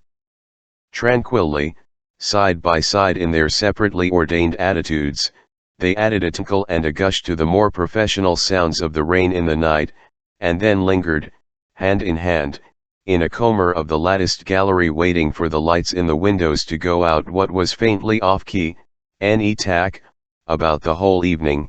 asked Van softly. "You noticed?" "Of course, I did. And yet I adore him. I think he's quite crazy, and with no place or in life, and far from happy, and philosophically irresponsible, and there is absolutely nobody like him." "But what went wrong tonight?" "You were tongue-tied, and everything we said I was falshivo. I wonder if some inner nose in him smelled you in me, and me in you. He tried to ask me. Oh, it was not a nice family reunion." "What exactly went wrong at dinner?" my love, as if you don't know. We'll manage, to wear our masks always, till de do us part, but we shall never able to marry while they both alize. We simply can't swing it, because he's more conventional in his outl way than even the law and the social lice. One can't one's parents, and waiting 40, 50 years for them to die is horrible to imagine. I mean, the mere thought of anybody waiting for such a thing is not in our nature, is mean and monstrous. He kissed her half-closed lips, gently and morally, as they defined moments of depth to distinguish them from the despair of passion. "Anyway," he said, "it's fin to be secret agents in an alien country. Marina has gone upstairs. Your hair is wet. Spies from Terra? You believe in the existence of Terra? Oh, you do. You accept it? I know you. I accept it as a state of mind. That's not quite the sarn thing." "Yes, but you want to prove it is the same thing." He brushed her lips with another religious kiss. Its edge, however, was beginning to catch. "One of these days," he said, "I will ask you for a reread performance. You will sit as you did 4 years ago, at the same table, in the same light, drawing the same flower, and I shall go through the same scene with such joy, such pride, such I don't know gratitude. All the windows are dark now. I can translate when I simply have to. Listen to this. Lights in the rooms were going out. Breathed fragrantly the rosin. We sat together in the shade of a wide-branched berryazn. Yes, birch is what leaves the translator in the lurch, doesn't it? That's a terrible little by Konstantin Romanov, right? Just elected president of the Lyaskan Academy of Literature, right? Wretched poet and happy husband. Happy husband. You know," said Vans, "I really think you should wear something underneath on formal. Your hands are cold." "Ivhy formal? You said yourself it was a family affair, Henso. You were in peril. You bent or sprawled." "I never sprawl. I am quite sure it's not hygienic, or perhaps it's a kind of jealousy on my part. Memoirs of a Happy Chair. Oh, my darling. At least, whispered Ada, it pays off now, doesn't it? Croquet room. Oh, you come 3, eh? Come 34 for once, said Van. 039. Although fairly eclectic in 1888, lottery fashions were not quite as free as taken for granted at Ardis. For the grand picnic on her birthday, 16-year-old Ada wore a plain linen blouse, maize yellow slacks and scuffed moccasins. Van had wanted her to let her hair down, she demurred, saying it was too long for country comfort, but finally compromised by tying it midway behind a rumpled ribbon of black silk. Van's only observance of summer elegancies consisted of a blue polo jersey, knee-length gray flannel trousers, and sport creepers ivy-high one. The rustic feast was being prepared and distributed among the sun-gouts of the traditional pine glade. The wild girl and her slipped away for a few moments of ravenous ardor in a Femi ravine where a rill dipped from ledge to ledge between tall bumbery bushes. The day was hot and breathless. The smallest pine had its cicada, she said, speaking as a character in an old novel. It seems so long, long ago, Davno, since I used to play ord games here with Grace and other lovely girls. Incest, nicest, speaking as a botanist and a mad woman, she said. The most extraordinary word in the English language. I was husked because it stood for things, covered and uncoired, tightly husked but easily husked, meaning they peel off quite easily. You don't have to tear the ivist band, you brood. Carefully husked brood, said Van tenderly. The passage of time could only enhance his tenderness for the creature he clasped, this adored creature, whose motion was now more supple, whose haunches had grown more lyrate, whose hair ribbon he had undone as they crouched on the brink of one of the crystal Shelby, ivy here. Before falling, it stopped to have its picture taken and take pictures itself. Van, at the last throb, saw the reflection of Ada's gaze in the water flash a warning. Something of the sun had happened somewhere before. He did not have time to identify the recollection that, nonetheless, led him to identify at once the sound of the stumble behind him among the rugged rocks they found and consoled poor little Lucette, whose foot had slipped on a granite slab in a tangle of bushes. Flushed and flustered, the child mbbed her thigh in much overdone agony. Van and Ada gaily grasped one little hand each and ran Lucette back to the glade, where she laughed, where she made for her favorite tarts awaiting her on one of the unfolded tables. There she husked out of her sweatshirt, hitched up her green shorts and, a squat on the misset ground, attacked the food she had collected. Ada had declined to invite anybody except the Erminin twins to her picnic, but she had had no intention of inviting the brother without the sister. The latter, it turned out, could not come, having gone to New Cranton to see a young drummer, her first boyfriend, sail off into the sunrise with his regiment. But Greg had to be asked to come after all. On the previous day he had called on her bringing a talisman, from his very sick father, who invited Ada to treasure as much as his grandam had a little camel of yellow ivory caned in Kiev, 5 centuries ago. In the days of Timur and Nabok, Van did not err in believing that Ada remained unaffected by Greg's devotion. He now met him again with pleasure, the kind of pleasure, immoral in its very purity, which adds its icy tang to the friendly feelings a successful rival bears toward a thoroughly decent fellow. Greg, who had left his splendid new black Silentium motorcycle in the forest ride, _, we have company, indeed we do, assented Vamkto Sii, who are they? Do you have any idea? Nobody had. Rain-coated, unpainted, morose, Marina Karn over and Ired through the trees the way Van pointed. After reverently inspecting the Silentium, a dozen elderly townsmen, in dark clothes, shabby and uncouth, I walked into the forest across the road and sat down there to a modest colazione of cheese, buns, salami, sardines and Chianti. They were quite sufficiently far from our picnickers not to bother them in any way. They had no mechanical music boxes with them.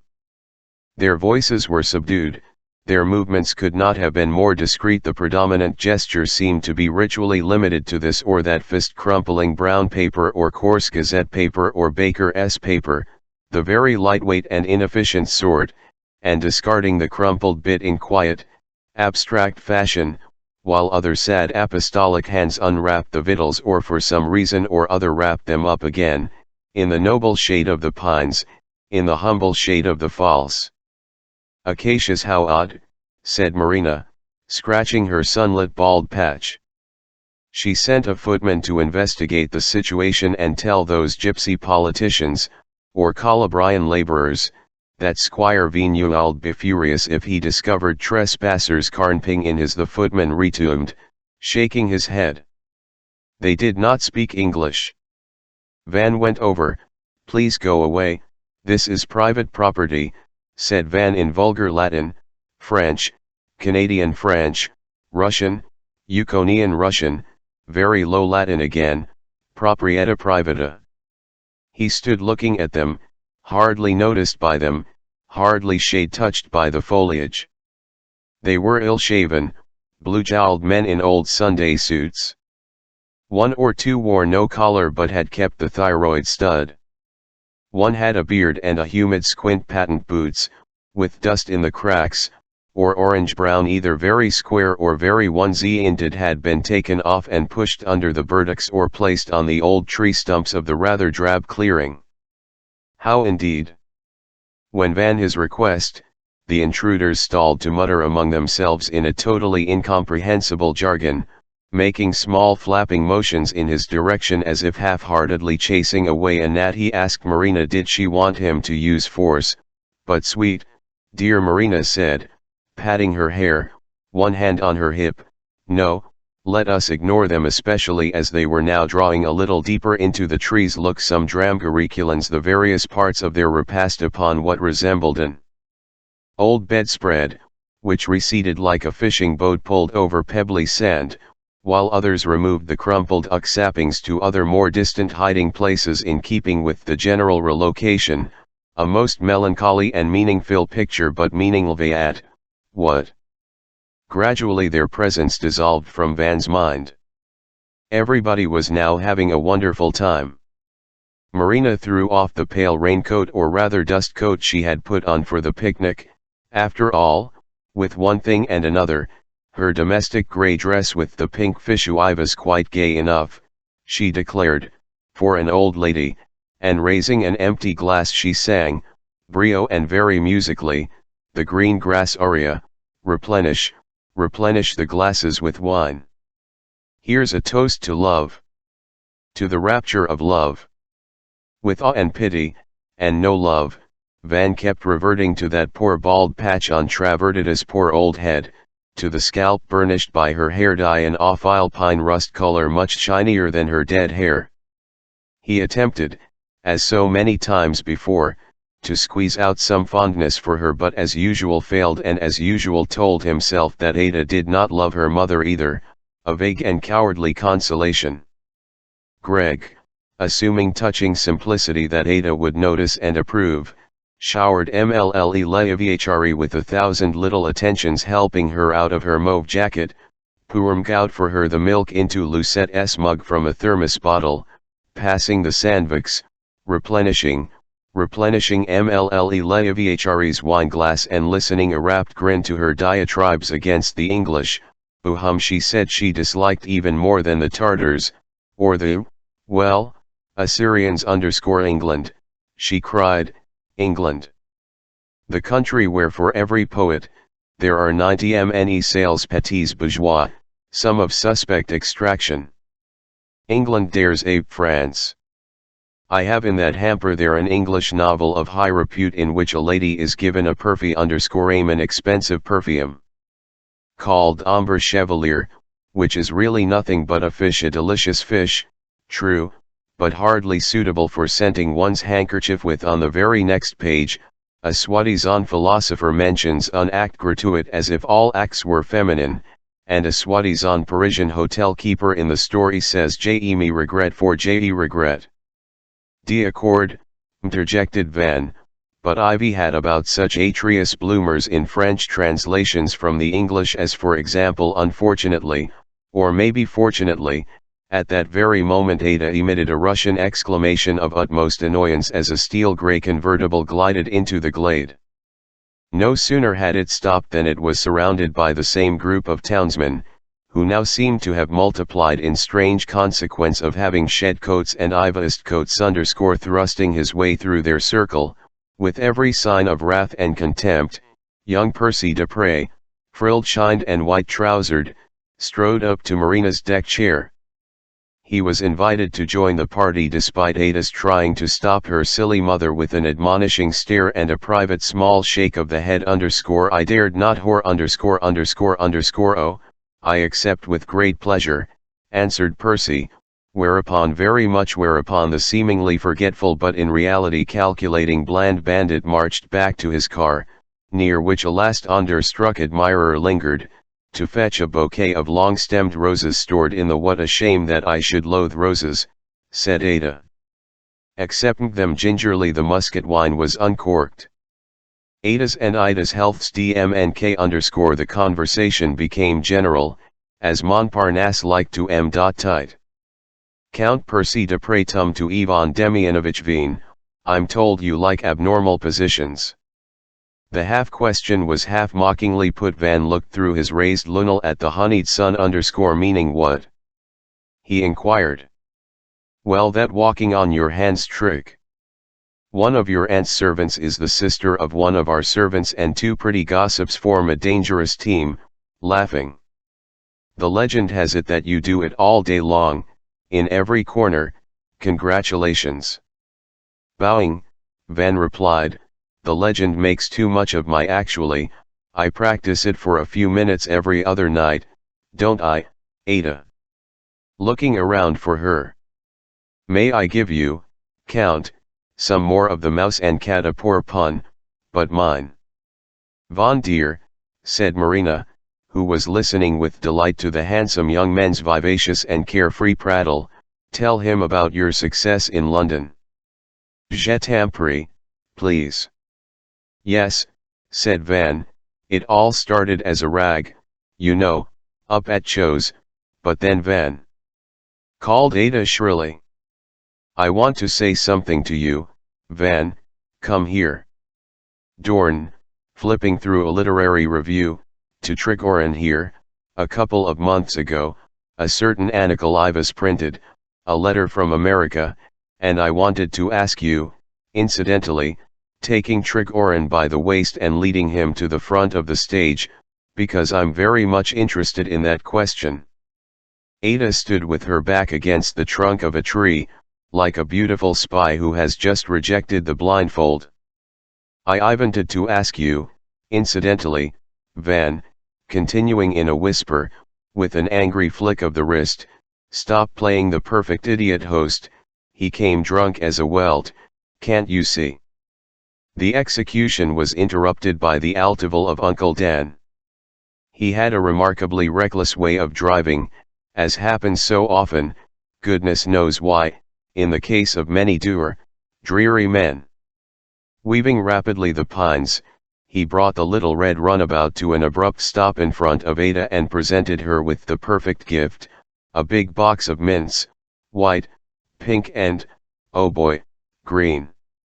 He had also an aerogram for her, he said, winking. Ada tore it open and saw it was not for her from dismal Calugano, as she had feared, but for her mother from Los Angeles, a much gayer place.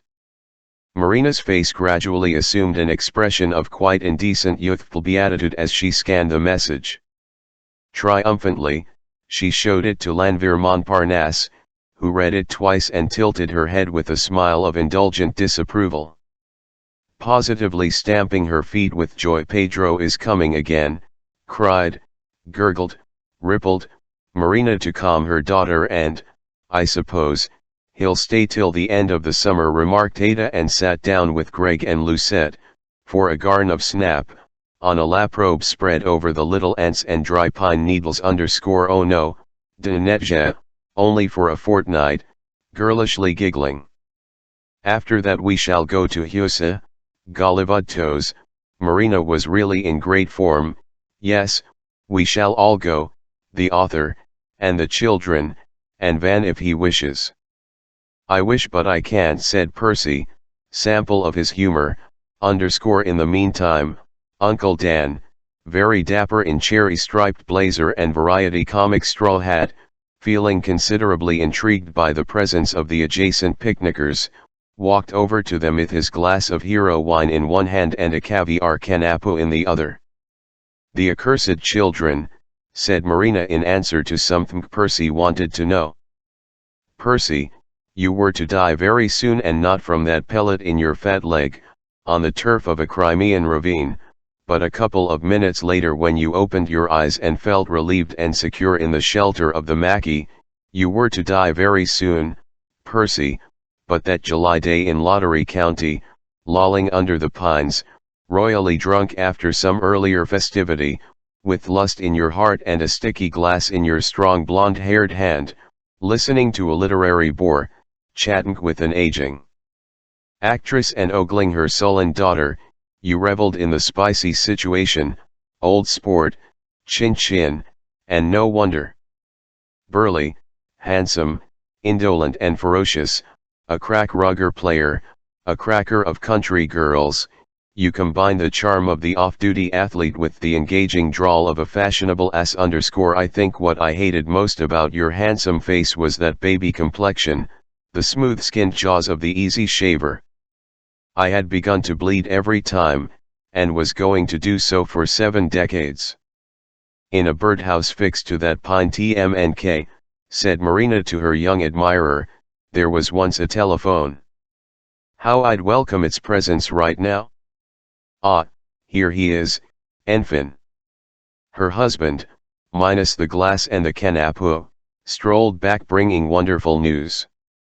They were an exquisitely polite group. He had recognized at least a dozen Italian words. It was, a collation of shepherds.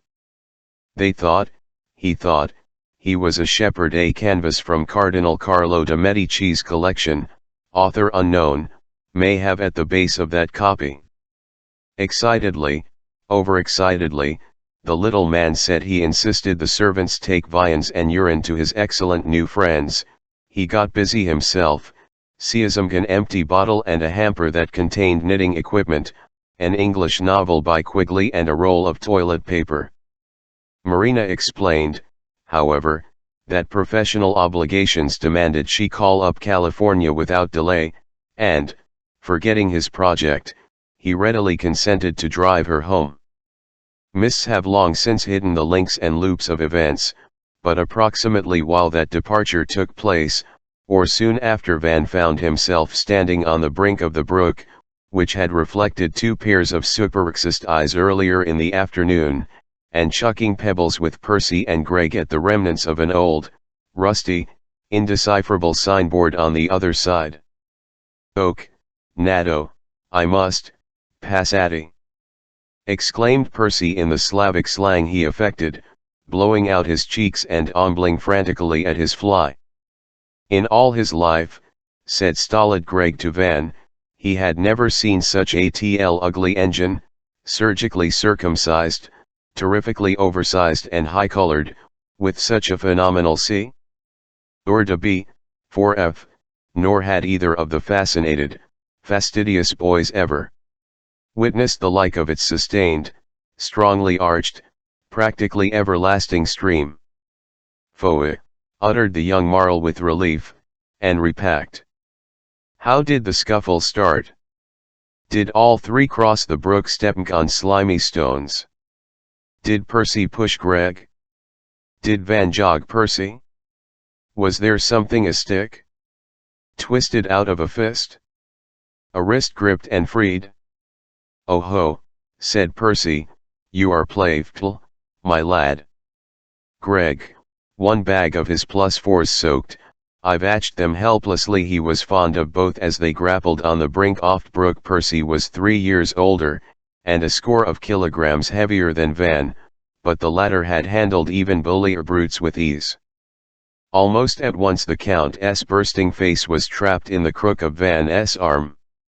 The grunted Count toured the turf in a hunched-up stagger. He freed one scarlet ear, was retrapped, was and collapsed under Van, who instantly put him on his omoplates and a lopatki, as King Wing used to say in his carpet jargon. Percy lay panting like a dying gladiator, both shoulder blades pressed to the ground by his tenanter, whose thumbs now staffed to manipulate horribly that heaving thorax. Percy with a sudden bellow of pain intimated he had had enough. Van requested a more articulate expression of surrender, and got it. Greg, fearing Van had not caught the muttered plea for mercy, repeated it in the third-person interpretative. Van released the unfortunate Count. He sat up, spitting, palpating his throat, rearranging the rumpled shirt around his husky torso and asking Greg in a husky voice to find a missing cuff link.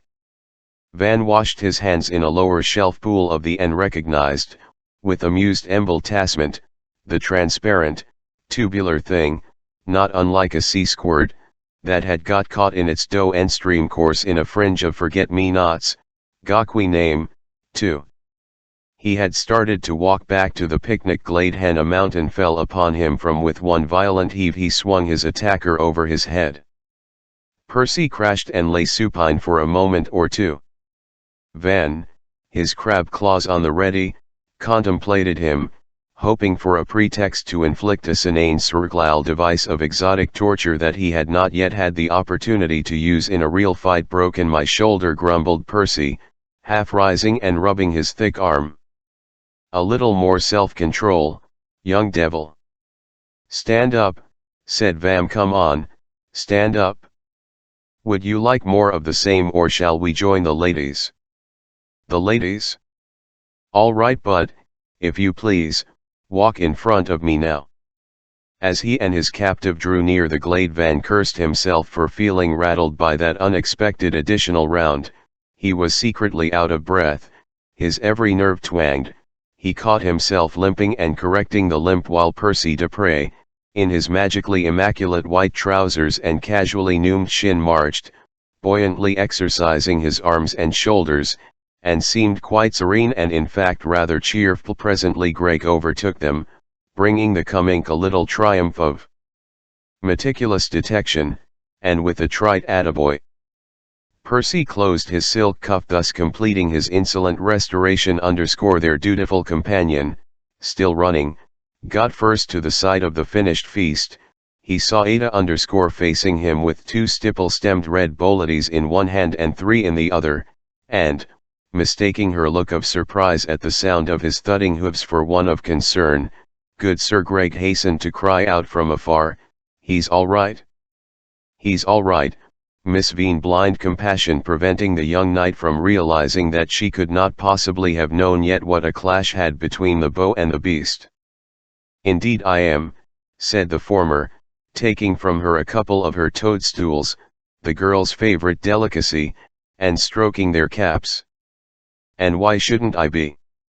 Your cousin has treated Greg and your humble servant to a most bracing exhibition of Oriental sk_Rodomov, or whatever the name may ir_. He called for wine, but the remaining bottles had been given to the mysterious pastors whose patronage the adjacent clearing had already lost. They might have dispatched and buried one of their comrades, if the stiff collar and reptilian tie left hanging from a locust branch were his. Gone also was the bouquet of roses which Ada had ordered to put back into the boot of the Count's. Better than waste them on her, let him give them, she said, to Blanche's lovely sister. And now Mlle Lanvinra clapped her hands to rouse from their siesta, Kim, the driver of her gig, and Trofim, the children's coachman. Ada reclenched her bolides, and all Percy could find for his handcuffs was a cold fist. "Jolly nice to seen you, old boy," he said, tapping Van lightly on the shoulder, a forbidden gesture in their milieu. Hope to play with you again soon. I wonder, he added in a lower voice, if you shoot as straight as you wrestle. Van followed him to the convertible. Van come here, Greg wants to say goodbye, cried Ada, but he did not turn. Is that a challenge, me fates vous un duel? Inquired Van Persie, at the wheel, smiled, slit his eyes, bent toward the dashboard, smiled again, but said nothing. Click click went the motor, then broke into thunder and Percy drew on his gloves. Quan tu voudras, mon gars, said Van, slapping the fender and using the telltable second-person singular of duelists in old France. The car leapt forward and disappeared. Van returned to the picnic ground, his heart stupidly thumping, he omicle in passing to Greg who was talking to Ada a little way off on the road. Really, I assure you, Greg was saying to her, your cousin is not to blame. Percy started it and was defeated in a clean match of Karatam Uristling, as used in Terry Stan and Sarakat. My father, I'm sure, could tell you all at you're a dear, answered Ada, but I don't think your brain works too well.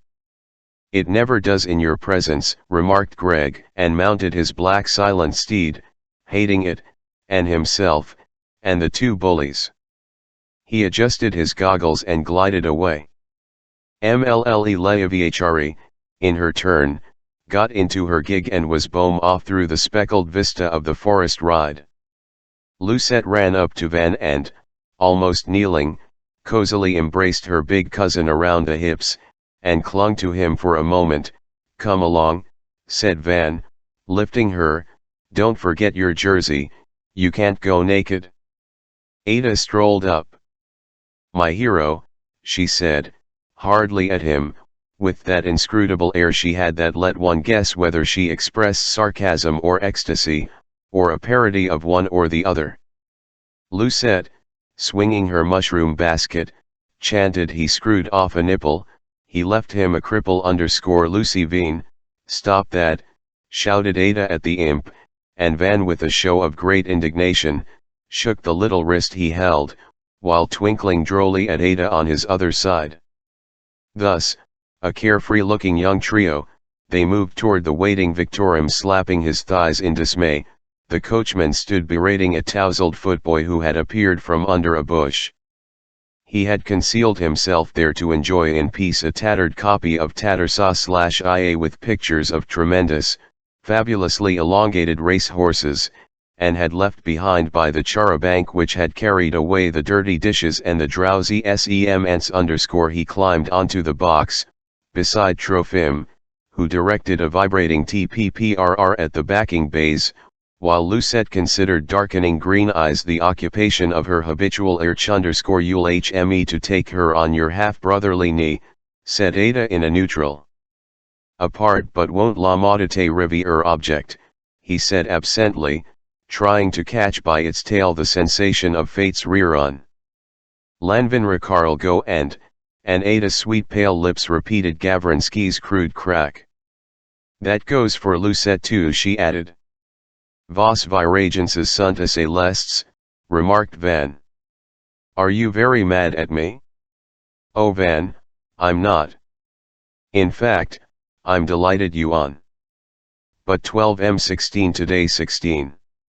Older than grandmother at the time of her first divorce. It's my last picnic, I guess. Childhood is scrapped. I love you. You me. Greg 101B me. Everybody loves me. I'm glutted with love. Hurry up or she'll pull that cock off. Lucette, leave him alone at once. Finally the carriage started on its pleasant homeward journey. Ouch! Grunted Van as he received the rounded load, explaining wryly that he had hit his right patella against a rook. Of course, if one goes in for horseplay. Murmured Ada and opened, at its emerald ribbon, the small brown, gold-tooled book, a great success with the passing sunflex, that she had been already reading during the ride to the picnic. I do fancy a little horseplay, said Vam. It has left me with quite a tingle, for more reasons than one. I saw you horseplaying her, said Lucette, turning her head. sh uttered Vam. I mean you and him. We are not interested in your impressions, girl, and don't look back all the time. You know you get carriage sick when the road coincidence, Jean quitte de lui tourner la route, surfaced Ada briefly. When the road nuns out of you, as your sister once said when she was your age. True, mused Lucette tunefully. She had been prevailed upon to clothe her honey-brown body. Her white jersey had filched a lot from its recent background: pine needles, a bit of moss, a cake crumb, a baby caterpillar. Her remarkably well-filled green shorts were stained with Bunbury purple. Her ember-bright hair flew into his face and smelled of a past summer. Family smell, yes, coincidence, a set of coincidences slightly displaced, the artistry of asymmetry. She sat in his lap, heavily, dreamily, hull of foie gras and peach punch, with the backs of her blue and iridescent bare arms almost touching his face, touching it when he glanced down, right and left, to check if they had been taken. They had. The little footboy was reading and picking his nose, judging by the movements of his elbow. Lucette's compact bottom and thighs seemed to sink deep and dead #r in the quicksand of the dream-like, dream-rephrased, legend-distorted past. Ada, sitting next to him, turning her smaller pages quicker than the boy on the was, of course, enchanting, obsessive, eternal and lovelier, more somberly ardent than 4 summers ago, but it was that other picnic which he now relived, and it was Ada's soft haunches which he now held as if she were present in duplicate, in 2 different color prints. Through strands of coppery silk he looked aslant at Ada, who puckered her lips at him in the semblance of a transmitted kiss, pardon me him at last for his part in that brawl, and presently went back to her little volume, Ombres et Coulas, an 1820 edition of Chateaubriand's Jean stories with hand-painted vignettes and the flat mummy of a pressed anemone. The gouts and glooms of the woodland passed across her book, her face and Lucette's right arm, on which he could not help kick a mosquito bite in pure tribute to the duplication. Poor Lucette stole a languorous look at him and looked away agam at the red neck of the coachman, of that other coachman who for several months had haunted her dreams. We do not care to follow the thoughts troubling Ada, whose attention to her book was far shallower than might seem. We will not, nay, cannot follow them with any success, for thoughts are much more faintly remembered than shadows or colors, or the throbs of young lust, or a green snake in a dark paradise. Therefore we find ourselves more comfortably sitting within Van while his Ada sits within Lucette, and both sit Van, and all 3 in me, adds Ada. He remembered with a pang of pleasure the indulgent skirt Ada had been wearing then, so swoony balcony as the chose young things said, and he regretted, smiling, that Lucette had those chaste shorts on today, and Ada, husked corn, laughing, trousers. In the fatal course of the most painful ailments, sometimes, nodding gravely, sometimes there occur sweet mornings of perfect repose, and that not owing to some blessed pill or potion, indicating the clutter, or at least without our knowing that the loving hand of despair slipped us. The Van closed his eyes in order better to concentrate on the golden of swelling joy. Many, oh, many years later he recollected with wonder, how could one endured such rapture, that moment of total happiness, the complete eclipse of the piercing and prime gake, the logic of intoxication, the circular argument to the effect that the most eccentric girl cannot help being faithful_al if she loves one as 1101 be her. He watched Ada's bracelet flash in rhythm with the swaying of the Victoria, and her FTLL lips, parted slightly in profile, show in the sun the red pollen of a remnant of salve drying in the transversal thumbnail lines of their texture. He opened his eyes. The bracelet was indeed flashing, but her lips had lost all trace of rouge, and the certainty that in another moment he would touch their hot pale pulp threatened to touch off a private crisis under the solemn load of another child. But the little proxy's neck, glistening with suah, was pathetic, her trustful immobility, sobering, and after all no fiction could compete with what awaited him in Ada's boer. A twinge in his kneecap also came to the rescue, and honest Van chided himself for having attempted to use a little pauper instead of the princess in the fairy tale whose precious flesh must not blush with the impression of a chastising hand, says Pierrot in Peterson's version. With the fading of that fugitive flame his mood changed. Something should be said, a command should be given, the matter was serious or might become serious. They were now about to enter Gomlet, the little Russian village, from which a birch-lined road led quickly to Ardis. A small procession of kerchiefed peasant nymphs, unwashed, no doubt, but adorably pretty with naked shiny shoulders and high divided plump breasts tuliped up by their corsets, walked past through a coppice, singing an old ditty in their touching English, thorns and nettles for silly girls, ah, torn the petals, ah, spilled the pearls. You ha a little pencil in your back pocket, said Van to Lucette _ may I borrow it, I want to write down that song. If you don't tickle me there, said the child. Van reached for Ada's book and wrote on the fly leaf, as she watched him with odd worry, I don't wish to see him again. It's serious. Tell M not to receive him or I leave. No answer required. She read it, and slowly, silently erased the lines with the top of the pencil which she passed back to Vans who replaced it where it had been. You're awfully fidgety, Lucette observed without turning. Next time, she added, I won't have him dislodge me. They now swept up to the porch, and Trofim had to cuff the tiny blue-coated reader in order to him lay his book aside and jump down to hand Ada out of the carriage. 040 Van was lying in his netted nest under the reading Antiderinus on Ratner. His knee had troubled him all night, now, after lunch, it seemed a bit better. Ada had gone on horseback to Lottery, where he hoped she would forget to buy the messy turpentine oil Marina had told her to bring him. His valet advanced toward him across the lawn, followed by a messenger, a slender youth clad in black leather from neck to ankle, chestnut curls escaping from under a visor cap. The strange child glanced around with an Arnator thespian's exaggeration of attitude, and handed a letter, marked confidential, to Van. Dear Veen, in a couple of days I must leave for a spell of military service abroad. You desire to see me before I go, I shall be glad to entertain you, and any other gentleman you might wish to bring along, at dawn tomorrow where the Maidenhair Road crosses Turbier Lane. If not, I beg you to confirm in a brief see that you bear me no grudge, just as no grudge is cherished in regard to you, sir, by your obedient servant Percy de Prano. Van did not desire to see the Count. He said so to the pretty messenger, who with one hand on the hip and one knee turned out like an extra, waiting for the signal to join the gambaders in the country dance after Calibro's aria.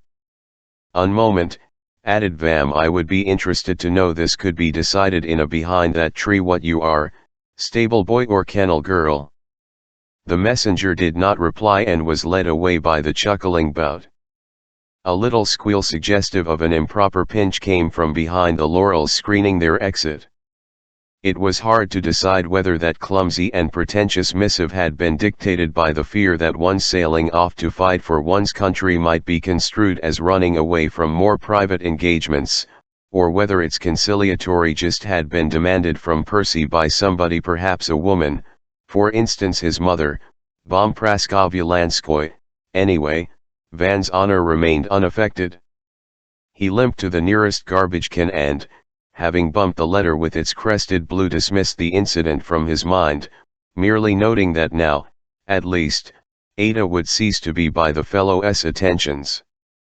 She returned late in the afternoon without the embrocation, thank goodness. He was still lolling in his low-slung hammock, looking rather forlorn and sulky, but having glanced around, with more natural grace than the brown-locked messenger had achieved, she raised her while, kneeled down by him and him.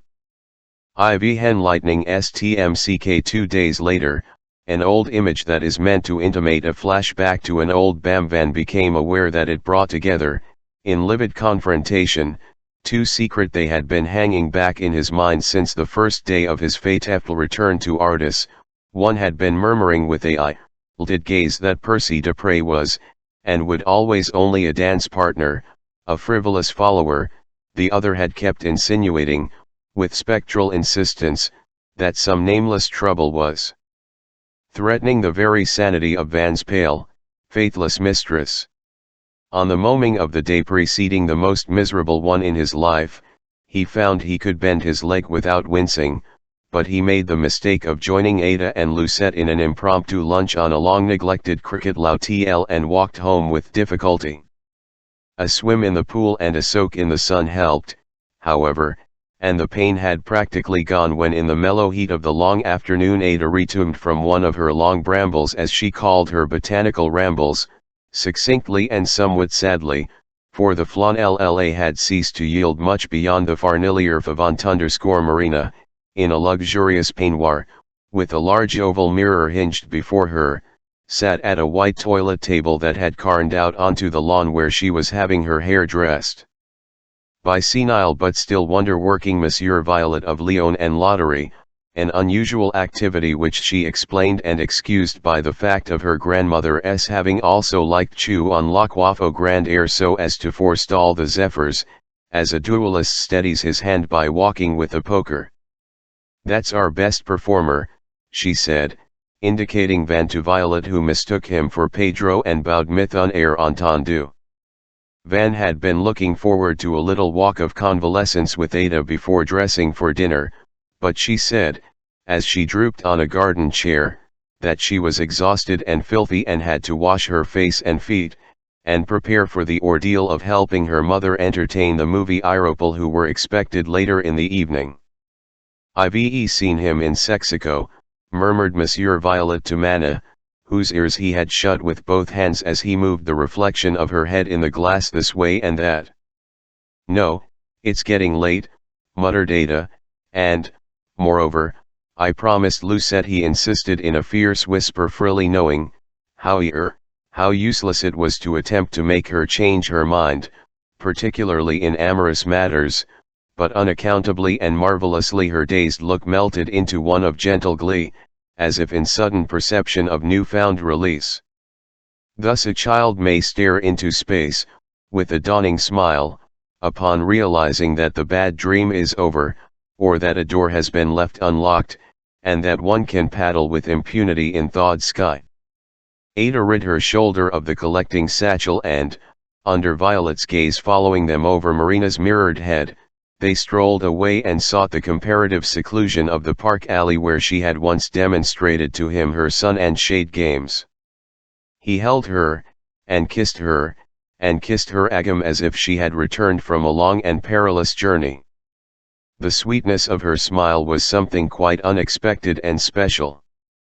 It was not the sly demon smile of remembered or promised ardor, but the exquisite human glow of happiness and helplessness. All their passionate pump-joy exertions, from Birmingham to Bunbury Brook, were nothing in comparison to this Zaitchik, this sun-blick of the smiling spirit. Her black jumper and black skirt with apron lost its in mourning for a lost flower, meaning that Marina had fancholi attached to her dress, named Leno Periodxia, change immediately, she had yelped into the green shimmering looking glass.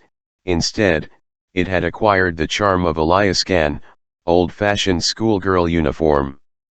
They stood brow to brow, brown to white, black to black, he supporting her elbows, she playing her limp light fingers over his collarbone, and how he he said, the dark aroma of her hair blending with crushed lily stalks, Turkish cigarettes and the lassitude that comes from lass. "No, no, don't," she said, "I must wash, quick quick, Ada must Ivish," but for yet another immortal moment they stood embraced in the hushed avenue, enjoying, as they had never enjoyed before, the happy forever feeling at the end of never-ending fairy tales. That's a beautiful passage, Van. I shall cry all night. Late interpolation. As Alas struck Ada, her mouth and chin shone drenched with his poor fertile kisses. She her head saying they must really part, and she kissed his hands as she did only in moments of supreme tenderness, and then quickly tummed away, and they really parted. One common orchid, a lady's, was all that wilted in the satchel which she had left on a garden table and now dragged upstairs. Marina and the mirror had gone. He peeled off his straining togs and one last dip in the pool over which the butler stood, looking meditatively into the false blue water with his hands behind his back. I wonder, he said, if I haven't just seen a tadpole. The novelistic theme of written communications has now really got into its stride. When Van went up to his room he noticed, with a shock of grim premonition, a slip of paper sticking out of the hard pocket of his dinner jacket penciled in a large hand, with the contour of every letter deliberately whiffled and rippled, was the Erlonimau's injunction, one must not bemew. Only a French person would use that word for duck among the servants. 15 at least were of French extraction, descendants of immigrants who had settled in America after England had annexed their beautiful and unfortunate country in 1815. To interview them all, torture the males, rape the females would be, of course, absurd and degrading. With a puerile wrench he broke his best black butterfly on the ivy heel of his exasperation. The pain from the fang bite was now reaching his heart. He found another tie, finished dressing and went to look for ADM. He found both girls and their governess in one of the nursery parlors, a delightful sitting room with a balcony on which Mlle Leavichari was sitting at a charmingly ornamented Pembroke table and reading with mixed feelings and oarless annotations the third script of Les Enfants Maudits. At a larger round table in the middle of the inner, Lucette under Ada's direction was trying to leam to draw flowers. Several botanical atlases, large and small, were lying about. Everything as it always used to be, the little nymphs and goats on the painted ceiling, the mellow light of the day ripening into evening, the remote dreamy rhythm of Blanche's linen-folding voice humming Malbras, Annie Saïd Quand Raviendra, Annie Saïd Quand Raviendra, and the two lovely heads, bronze black and copper red, inclined over the table. Van realized that he must simmer down before consulting Ada, or indeed before telling her he wished to consult her. She looked gay and elegant, she was wearing his diamonds for the first time, she had put on a new evening dress with jet gleanelles, and also for the first time transparent silk stockings. He sat down on a little sofa, at random one of the open volumes, and stared in disgust at a group of brilliantly pictured gross orchids whose popularity with BCK hashtag ended, said the text, on various attractive odors ranging from the smell of dead workers to that of a tomcat dead soldiers might smell even better. In the meantime obstinate Lucette kept insisting that the easiest way to draw a flower was to place a sheet of transparent paper over the picture, in the present case a begonia, indecent details of structure, a plant peculiar to the Lataga bogs, and trace the outline of the thing in colored inks. Patient Ada wanted her to copy not mechanically but from eye to hand and from hand to eye, and to use for a live specimen of another orchid that had a brown wrinkled and purple sepals, but after a while she gave in cheerfully and set aside the crystal vaselet holding the ladies she had picked. Casually, lightly, she went on to explain how the organs of orchids work, but all Lucette wanted to know, after her whimsical fashion, Ivis, could K-boy be impregnate a girl flower though something, through his gaiters or woolies or whatever he wore? You know, said Ada in a comic nasal voice, tumming to Van, you know, that child has the dilliest mind imaginable, and now she is going to be mad at me for saying this and sob on the Leavichari bosom, and complain she has been pollinated by sitting on your knee. But I can't do bell about dirty things, said Lucette quite gently and reasonably. What's the matter with you, Van? inquired sharp-eyed Ada. For why do you ask, inquired Van in his tum. Your ears wiggle and you clear your throat. Are you through with those horrible flowers? Yes. I'm going to wash my hands. We'll meet downstairs. Your tie is all crooked. All right, said Van. Mon page, mon beau page, Maranton mon page, mon beau page. Do and stairs, Jones was already taking down the dinner gong from its hook in the hall. Well, what's the matter, she asked you. Hen they met a minute later on the drawing room terrace. I found this in my jacket, said Vam, rubbing her big front teeth with a nervous forefinger. Ada, read and reread the note.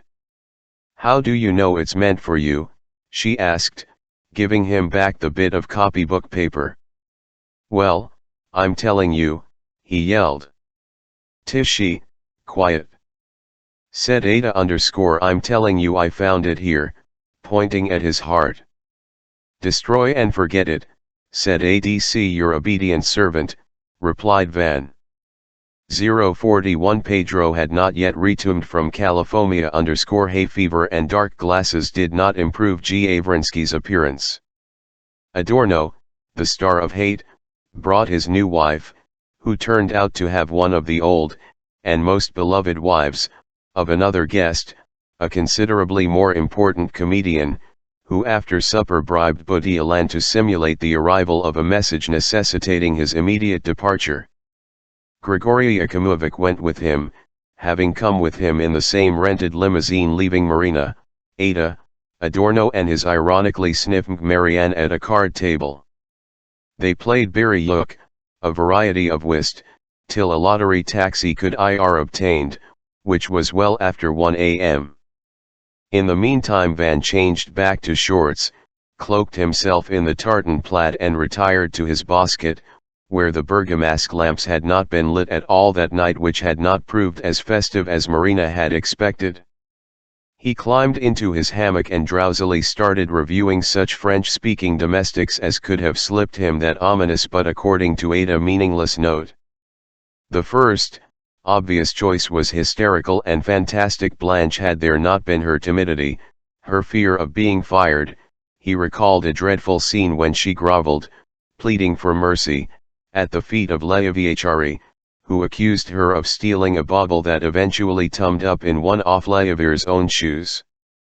The ruddy face of Boudillon and his son's grin next appeared in the focus of Van's fancy, but presently he fell asleep, and saw himself on a mountain smothered in snow, with people, trees, and a cow carned down by an avalanche. Something roused him from that state of evil torpor. At first he thought it was the chill of the dying night, then recognized the slight creak, that had a scream in his said nightmare, and raising his head saw a dim light in between the shrubs where the door of the tool room was being pushed ajar from the inside. Ada had never once come there without their prudently planning every step of their infrequent nocturnal tlysts. He scrambled out of his hammock and padded toward the light doorway. Before him stood the pale wavering figure of Blanche. She presented an odd sight, bare-armed, in her petticoat, one stocking gartered, the other down to her ankle, no slippers, armpits glistening with sweat. She was loosening her hair in a wretched simulacrum of seduction. C est ma dernière nuit au château, she said softly, and rephrased it in her quaint English, elegiac and stilted, as I can only in obsolete moles. 'Tis my last night with thee. Your last night? With me? /hat do you mean? He considered her with the eerie uneasiness one feels when listening to the utterances of delirium or intoxication. But despite her demented look, Blanche was perfectly lucid. She had made up her mind a couple of days ago to leave Artis Hall. She had just slipped her demi-zion, with it on the young lady's conduct, under the of Madame. She would go in a few hours.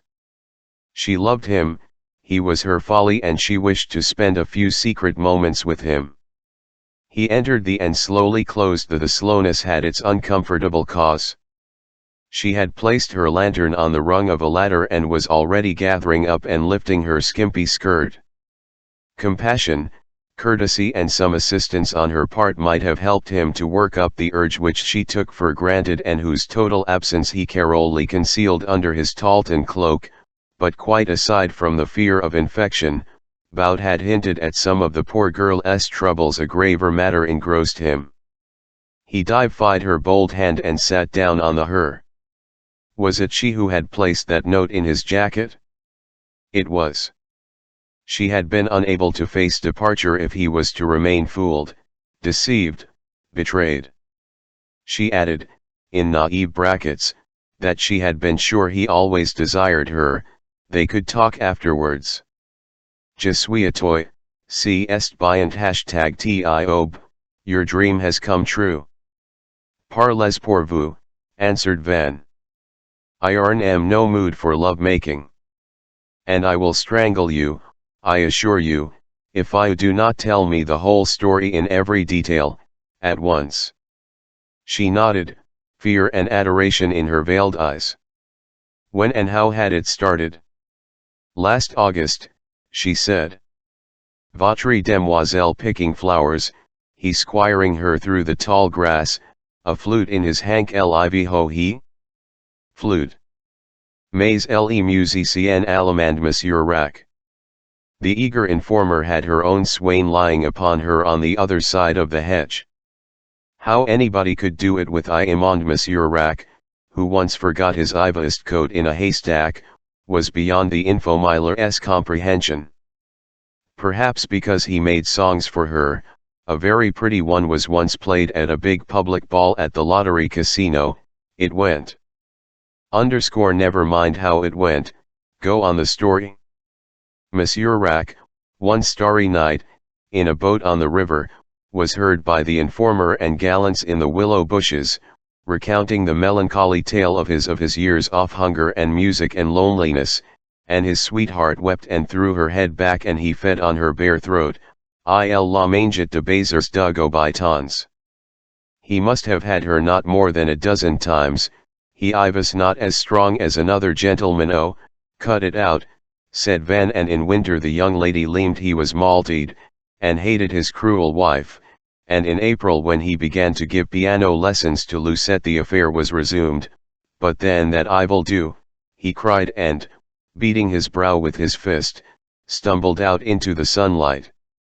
It was 5:15 on the ivory fivach hanging from the net of the hammock.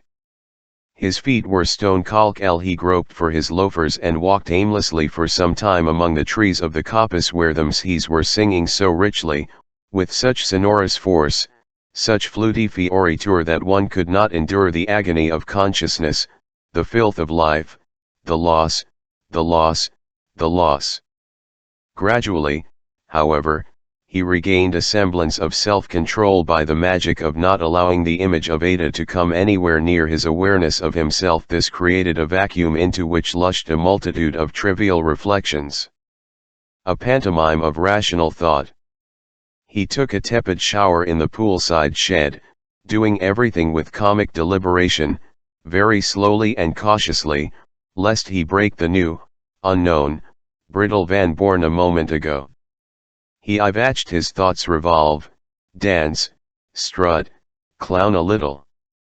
He found it delightful to imagine, for instance, that a cake of soap must be solid ambrosia to the ants swarming over it, and what a shock to be drowned in the midst of that orgy. The code, he reflected, did not allow to challenge a person who was not a gentleman, but exceptions might be made for artists, pianists, flutists, and if a coward refused, you could make his gums bleed with repeated slaps, or, still better, thrash him with a strong cane. Must not forget to choose one in the vestibule closet before leaving forever, forever.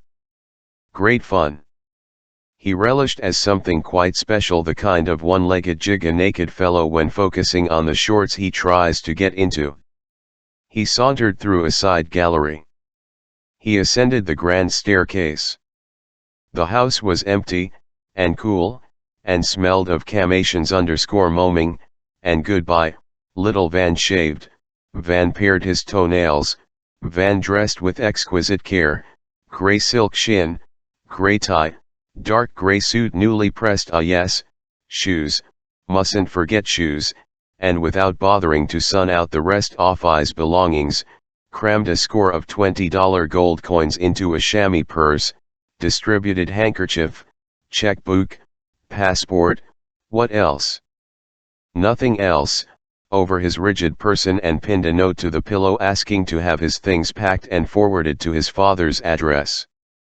Son killed by avalanche, no hat found, contraceptives donated to old guide's home. After the passage of 8 decades, all this sounds very amusing and silly, but at the time he was a dead man going through the motions of an imagined dreamer. He bent down a grunt, cursing his knee, to fix his skis, in the driving snow, on the brink of the slope, but the skis had vanished, the bindings were slur laces, and the slope, a staircase. He walked down to the mews and told a young Gracom, who was almost as drowsy as he, that he wished to go to the railway station in a few minutes. The groom looked perplexed, and Van swore at him risselvatch. He returned to the hammock where it was strapped to the netting. On his way back to the stables, around the house, he happened to look up and saw a black-haired girl of 16 or so, in yellow slacks and a black bolero, standing on a third-floor balcony and signaling to him. She signaled telegraphically, with expansive linear gestures, indicating the cloudless sky. What a cloudless sky, the jacaranda summit in bloom, bloom, and her outl bare foot raised high and placed on the have only to put on my sandals. Van, to his horror and shame, saw Van wait for her to come down. She walked swiftly toward him across the iridescently glistening lawn. Van, she said, I must tell you my dream before I forget. You and I were high up in the Alps. Why on earth are you wearing town clothes? Well, I'll tell you, drawled Dreamy Vam, I'll tell you why. From a humble but reliable source, excuse my accent, I just learned chew on vous culbute every hedge. Where Carl I find your tumbler? Nowhere, she answered quite calmly, ignoring or not even perceiving his rudeness, for she had always known that disaster would come today or tomorrow, a question of time, or rather timing on the part of fate. But he exists, muttered Van, looking down at a rainbow web on the turf. I suppose so, said the haughty child. However, he left yesterday for some Greek or Turkish port. Moreover, he was going to do everything to get killed, if that information helps. Now listen. Those walks in the meant nothing. Wait, Van. I was weak only twice when you had hurt him so hideously, or perhaps 3 times in all, please. I can't explain in one gush, but eventually you will understand. Not everybody is as happy as we are. He's a poor, lost, clumsy boy. We are all doomed, but some are more doomed than others. He is nothing to me. I shall never see him again. He is nothing, I swear. He adores me to the point of misanity. I think, said Van, we've got hold of the tongue lover. I was asking about Herr Rack, who has such delectable gums and also adores you to the point of insanity. He tummed, as they say, on his heel, and walked toward the house. He could swear he did not look back, could not by any optical chance, or in any prism have seen her physically as he walked away, and yet, with dreadful distinction, he retained forever a composite picture of her standing where he left her.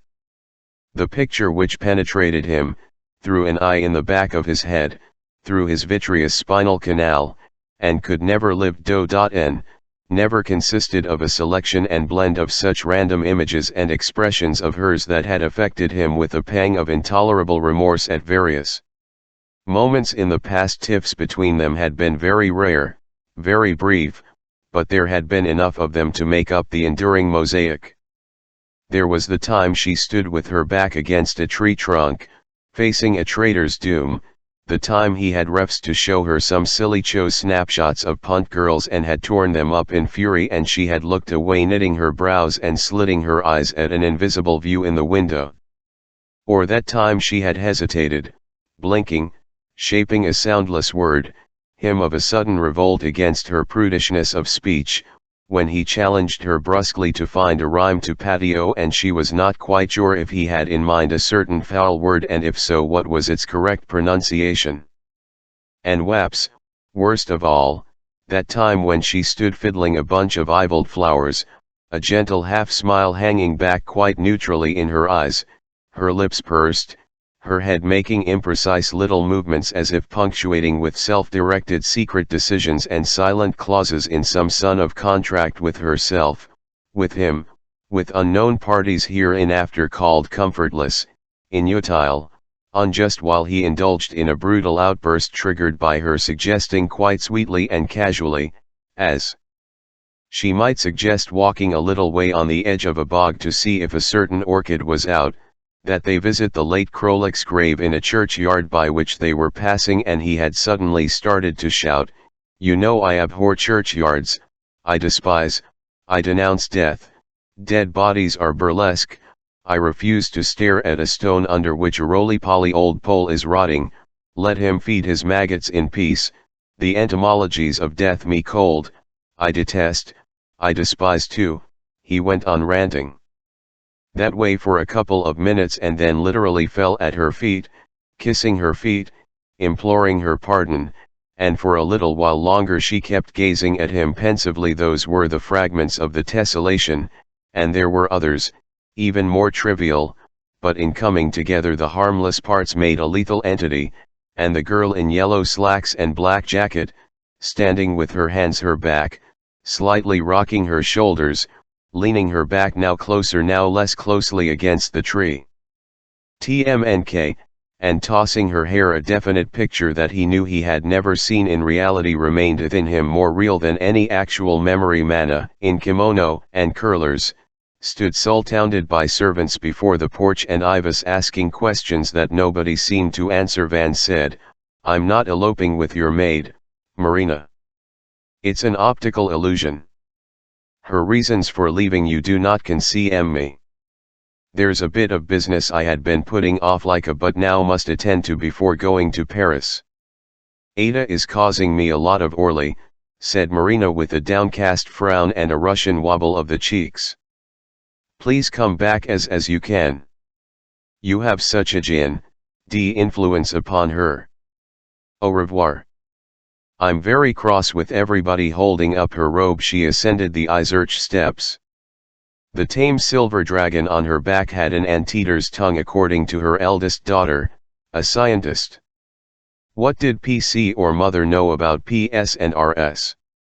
Next to nothing. Van shook hands with the distressed old butler, thanked Bout for a silver-knobbed cane and a pair of gloves, nodded to the other servants and walked toward the carriage and pair.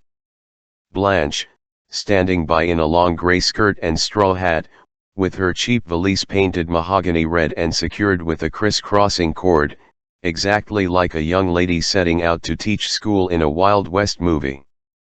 She offered to sit on the box next to the Russian coachman, but he ushered her into the galaxy. They passed undulating fields of wheat speckled with the confetti of poppies and bluets. She talked all the way about the young chatelaine and her too recent in melodious low tones, as if in a trance, as if en rapport with a dead minstrel's spirit. Only the other day from that row of thick firs, look there, to your right, but he did not look, sitting silent, both hands on the knob of his cane, she and her sister Madeleine, with a bottle of wine between them, watched Monsieur Le Comte courting the young lady on the moss, crushing her like a grunting as he also had crushed many times. Madeleine, who said she, Blanche, should warn him, Van, because she was a wee bit jealous, but she also said, for she had a good heart, put it off until Malbrook SNVAT and Gare, otherwise they would fight. He had been shooting a pistol at a scarecrow all morning, and that's why she evaded so long, and it was in Madeleine's hand, not in hers. She rambled on and on until they reached Turbiachari, 2 rows of cottages and a small black church with stained glass windows. Van let her out, the youngest of the 3 sisters, a chestnut-curled little maiden with lewd eyes and bobbing breasts. Where had he seen her recently, but where? Carried Blanche SV Elise and Birdcage into a poor shack smothered in climbing roses, but for the rest, dismal beyond words. He kissed Cendrillan's shy hand and resumed his seat in the carriage, clearing his throat and plucking at his trousers before crossing his legs. Vam van Veem, the express does not stop at Torfranca, does it, Trofim? I'll take you 5 versts across the bog, said Trofim. The nearest is Volozhianka _ his vulgar Russian word for maidenhair, a whistle stop, train probably crowded. Maidenhair. Idiot. Percy boy might have buried by now. Maidenhair. Thus named of the huge spreading Chinese tree at the end of the platform. Once, vaguely, confused the venue hair firm, she walked to the end of the platform in Tolstoy's novel, first exponent of the inner monologue, later exploited by the French and the Irish _ N est verd, N est verd. N est verd. El arbor auxiliary quarantucus door, at least in the fall never shall I hear Agam her botanical voice fall at Biloba. Sorry, my Latin is showing. Ginkgo, ginkgo, incog _ known also as Salisbury's adiantifolia, Adas in folio, poor Salisburia, sunk, poor stream of consciousness, marine war by now. Who wants Artis Hall? Baron, a baron, said Trofim, turning his blonde-bearded face to his passenger. Dajhiskvas kozani fardik nc stilbi en yatragat a to Franciskuyu devku. Baron, master. D5 Zheshaz Ozanaferduk, even through 11 ma prom ne stilbi en yatrigat, I would not think of touching. Ftu, this, that. Franciskuyu, French, adjective, accuse _ dovka wench _ bzhaz, h5 yani, horror, despair. Zh510 st, pity, kinkno, zag 6 jano, raster zano, finished, fouled, tom to shreds 042 Aqua used to say that only a very cruel or very stupid person, or innocent infants, could be happy on Demima, our splendid planet. Van felt that for him to survive on this terrible anti-terra, in the multicolored and evil world into which he was born, he had to destroy, or at least to maim for life, 2 men. He had to find them immediately.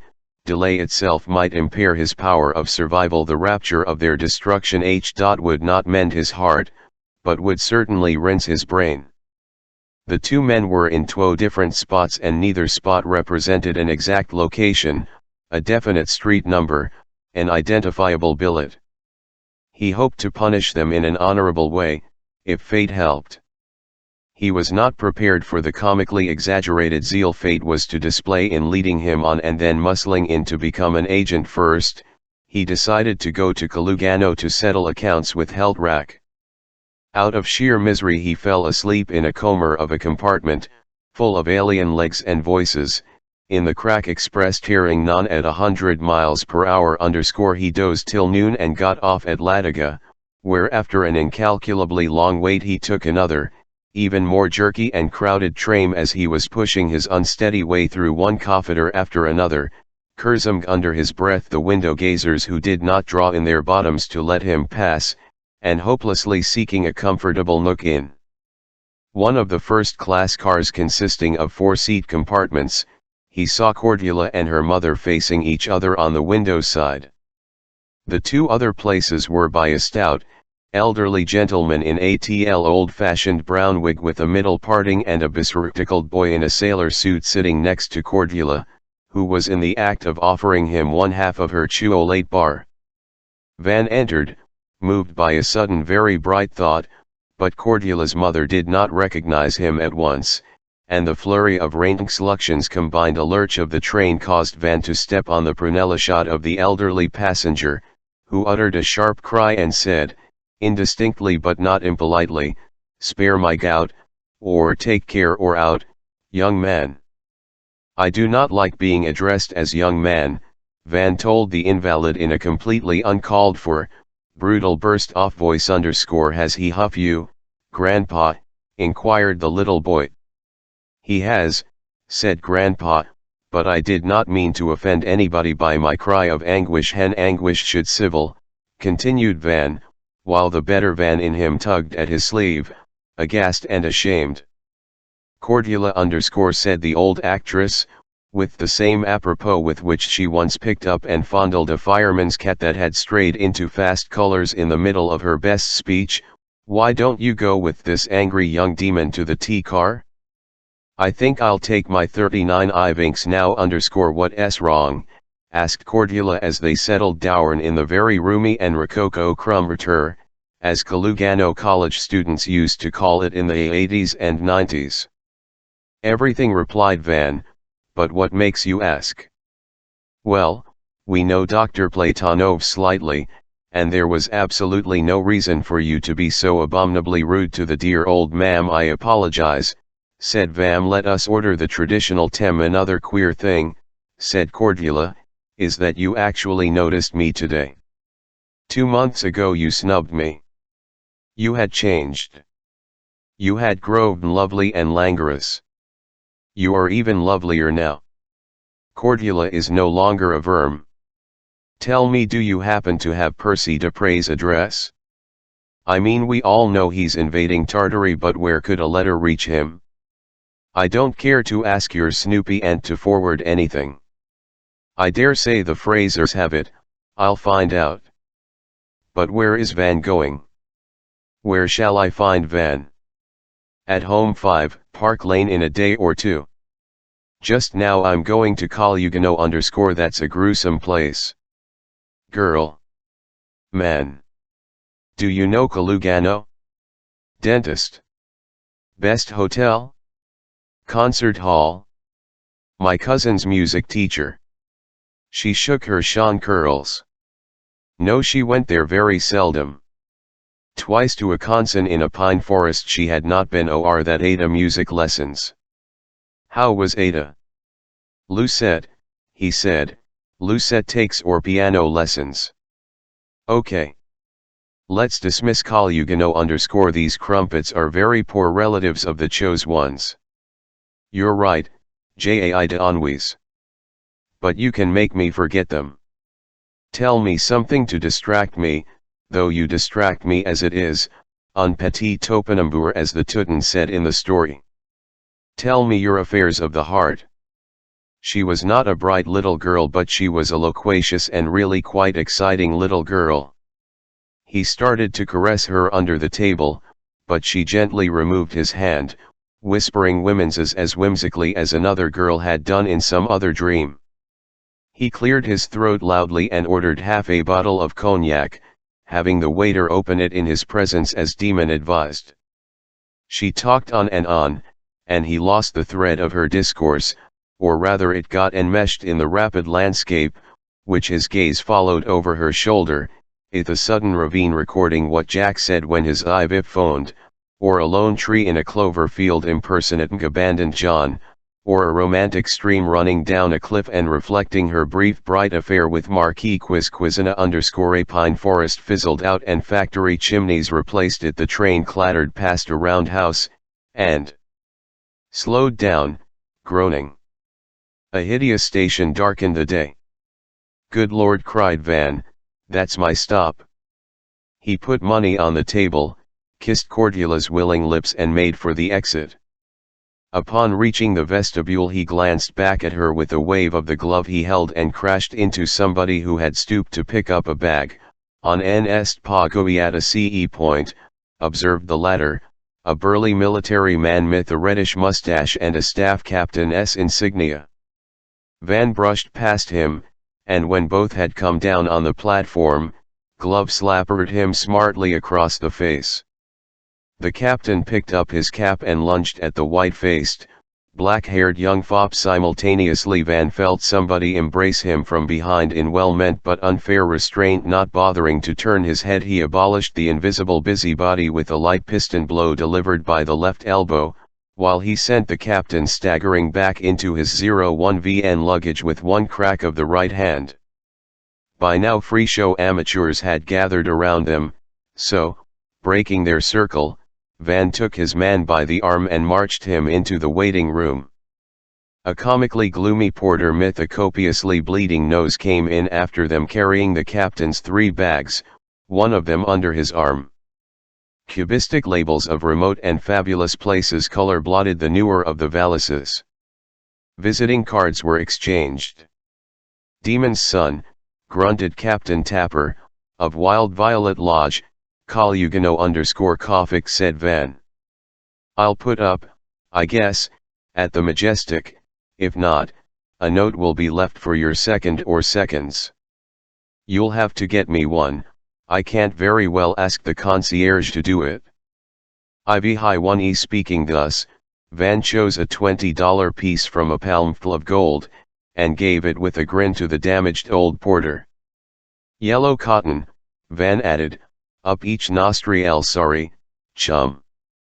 With his hands in his trouser pockets, he crossed the square to the hotel, causing a motor car to swerve stridently on the damp asphalt. He left it standing transomwise in regard to its ordained course, and clawed his way through the revolving door of the hotel, feeling if not happier, at least more buoyant, than he had within the last 12 hours. The Majestic, a huge old pile, all grime outside, all leather inside, engulfed him.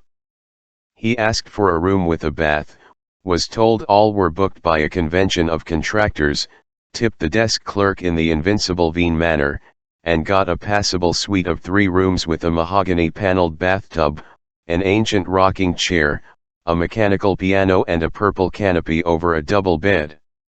After washing his hands, he immediately went down to inquire about racks. The racks had no telephone, they probably rented a room in the suburbs. The concierge looked up at the clock and called some son of address bureau or lost person department. It proved closed till next morning. He suggested Van ask at a music store on Main Street. On the way there he acquired his second walking stick, the Artis Hall silver-knobbed one he had left behind in the Maidenhair Station cafe. This was a nude, stout article with a convenient grip and an alpenstockish point capable of gouging out translucent bulging eyes. In an adjacent store he got a suitcase, and in the next, shifts, shorts, socks, slacks, pajamas, handkerchiefs, a lounging robe, a pullover, and a pair of saffalon fetally folded in a Leithern envelope.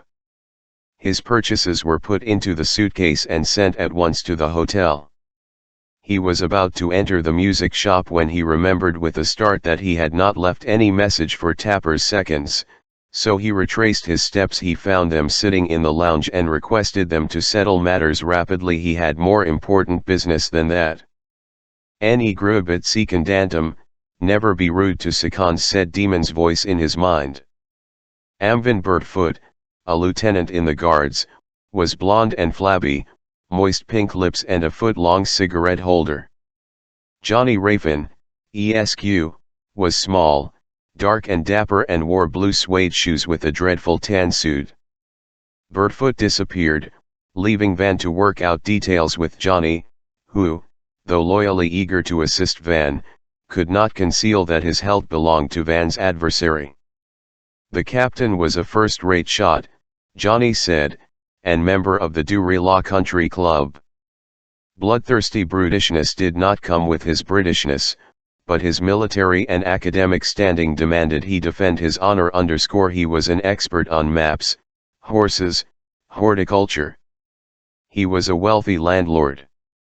The merest adumbration of an apology on Baron Veen's part you'll clinch the matter with a token of gracious finality. "If," said Vans, "the good captain expects that, he can go and stick his pistol up his gracious annally." "That is not a nice way of sreaking," said Johnny, wincing. "My friend would not approve of it. We must remember he is a very refined person." Was Johnny Van's second, or the captain's? I'm yours, said Johnny with a languid look. Did he or the refined captain know a German bomb pianist, Philip Rack, married, with 3 babies, probably? I'm afraid, said Johnny, with a note of disdain, that I don't know many people with babies in Colugano. Was there a good whorehouse in the vicinity? With increasing disdain Johnny answered he was a confirmed bachelor. Well, all right, said Van. I now to go out again before the shops close. Shall I acquire a brace of dueling pistols, or will the captain lend me an army brugger? We can supply the weapons, said Johnny. When Van arrived in front of the music shop, he found it locked. He stared for a moment at the harps and the guitars and the flowers in silver vases on consoles resetting in the dusk of looking glasses, and recalled the schoolgirl whom he had longed for so keenly half a dozen years ago. Rosa. Was that her Narn? Would he have been happier with her than with his pale fatal sister? He walked for a while along Main Street, one of a million main streets, and then, with a surge of healthy hunger, entered a passably attractive restaurant. He ordered a beefsteak with roast potatoes, apple pie and claret. At the far end of the room, on one of the red of the burning bar, a graceful harlot in black tight bodice, mid-skirt, long black gloves, black picture hat was sucking a golden drink through a straw. In the mirror the bar, amid colored glints, he caught a blurred glimpse of her russety blonde beauty. He thought he might sample her later on, but when he glanced again she had gone. He ate, drank, schemed. He looked forward to the encounter with keen exhilaration. Nothing more invigorating could been imagined. Shooting it out with that incidental clown furnished unhoped for relief, particularly since Rakuald no doubt accept a plain thrashmk in lieu of combat. Designing and redesigning various contingencies pertaining to that little duel might be compared to those helpful hobbies which polio patients, lunatics and convicts are taught by generous institutions, by enlightened administrators, by ingenious psychiatrists such as bookbinding, or putting blue beads into the orbits of dolls made by other criminals, cripples and madmen. At first he toyed with the idea of killing his adversary quantitatively. It would afford him the greatest sense of release. Qualitatively, it suggested all sorts of moral and legal complications. Inflicting a wound seemed an inept half measure. He decided to do something anistic and tricky, such as shooting the pistol out of the fellow's hand, or parting for him his thick brushy hair in the middle. On his way back to the gloomy Majestic he acquired various trifles, 3 round cakes of soap in an elongated box, shaving cream in its cold resilient tube, 10 safety razor blades, a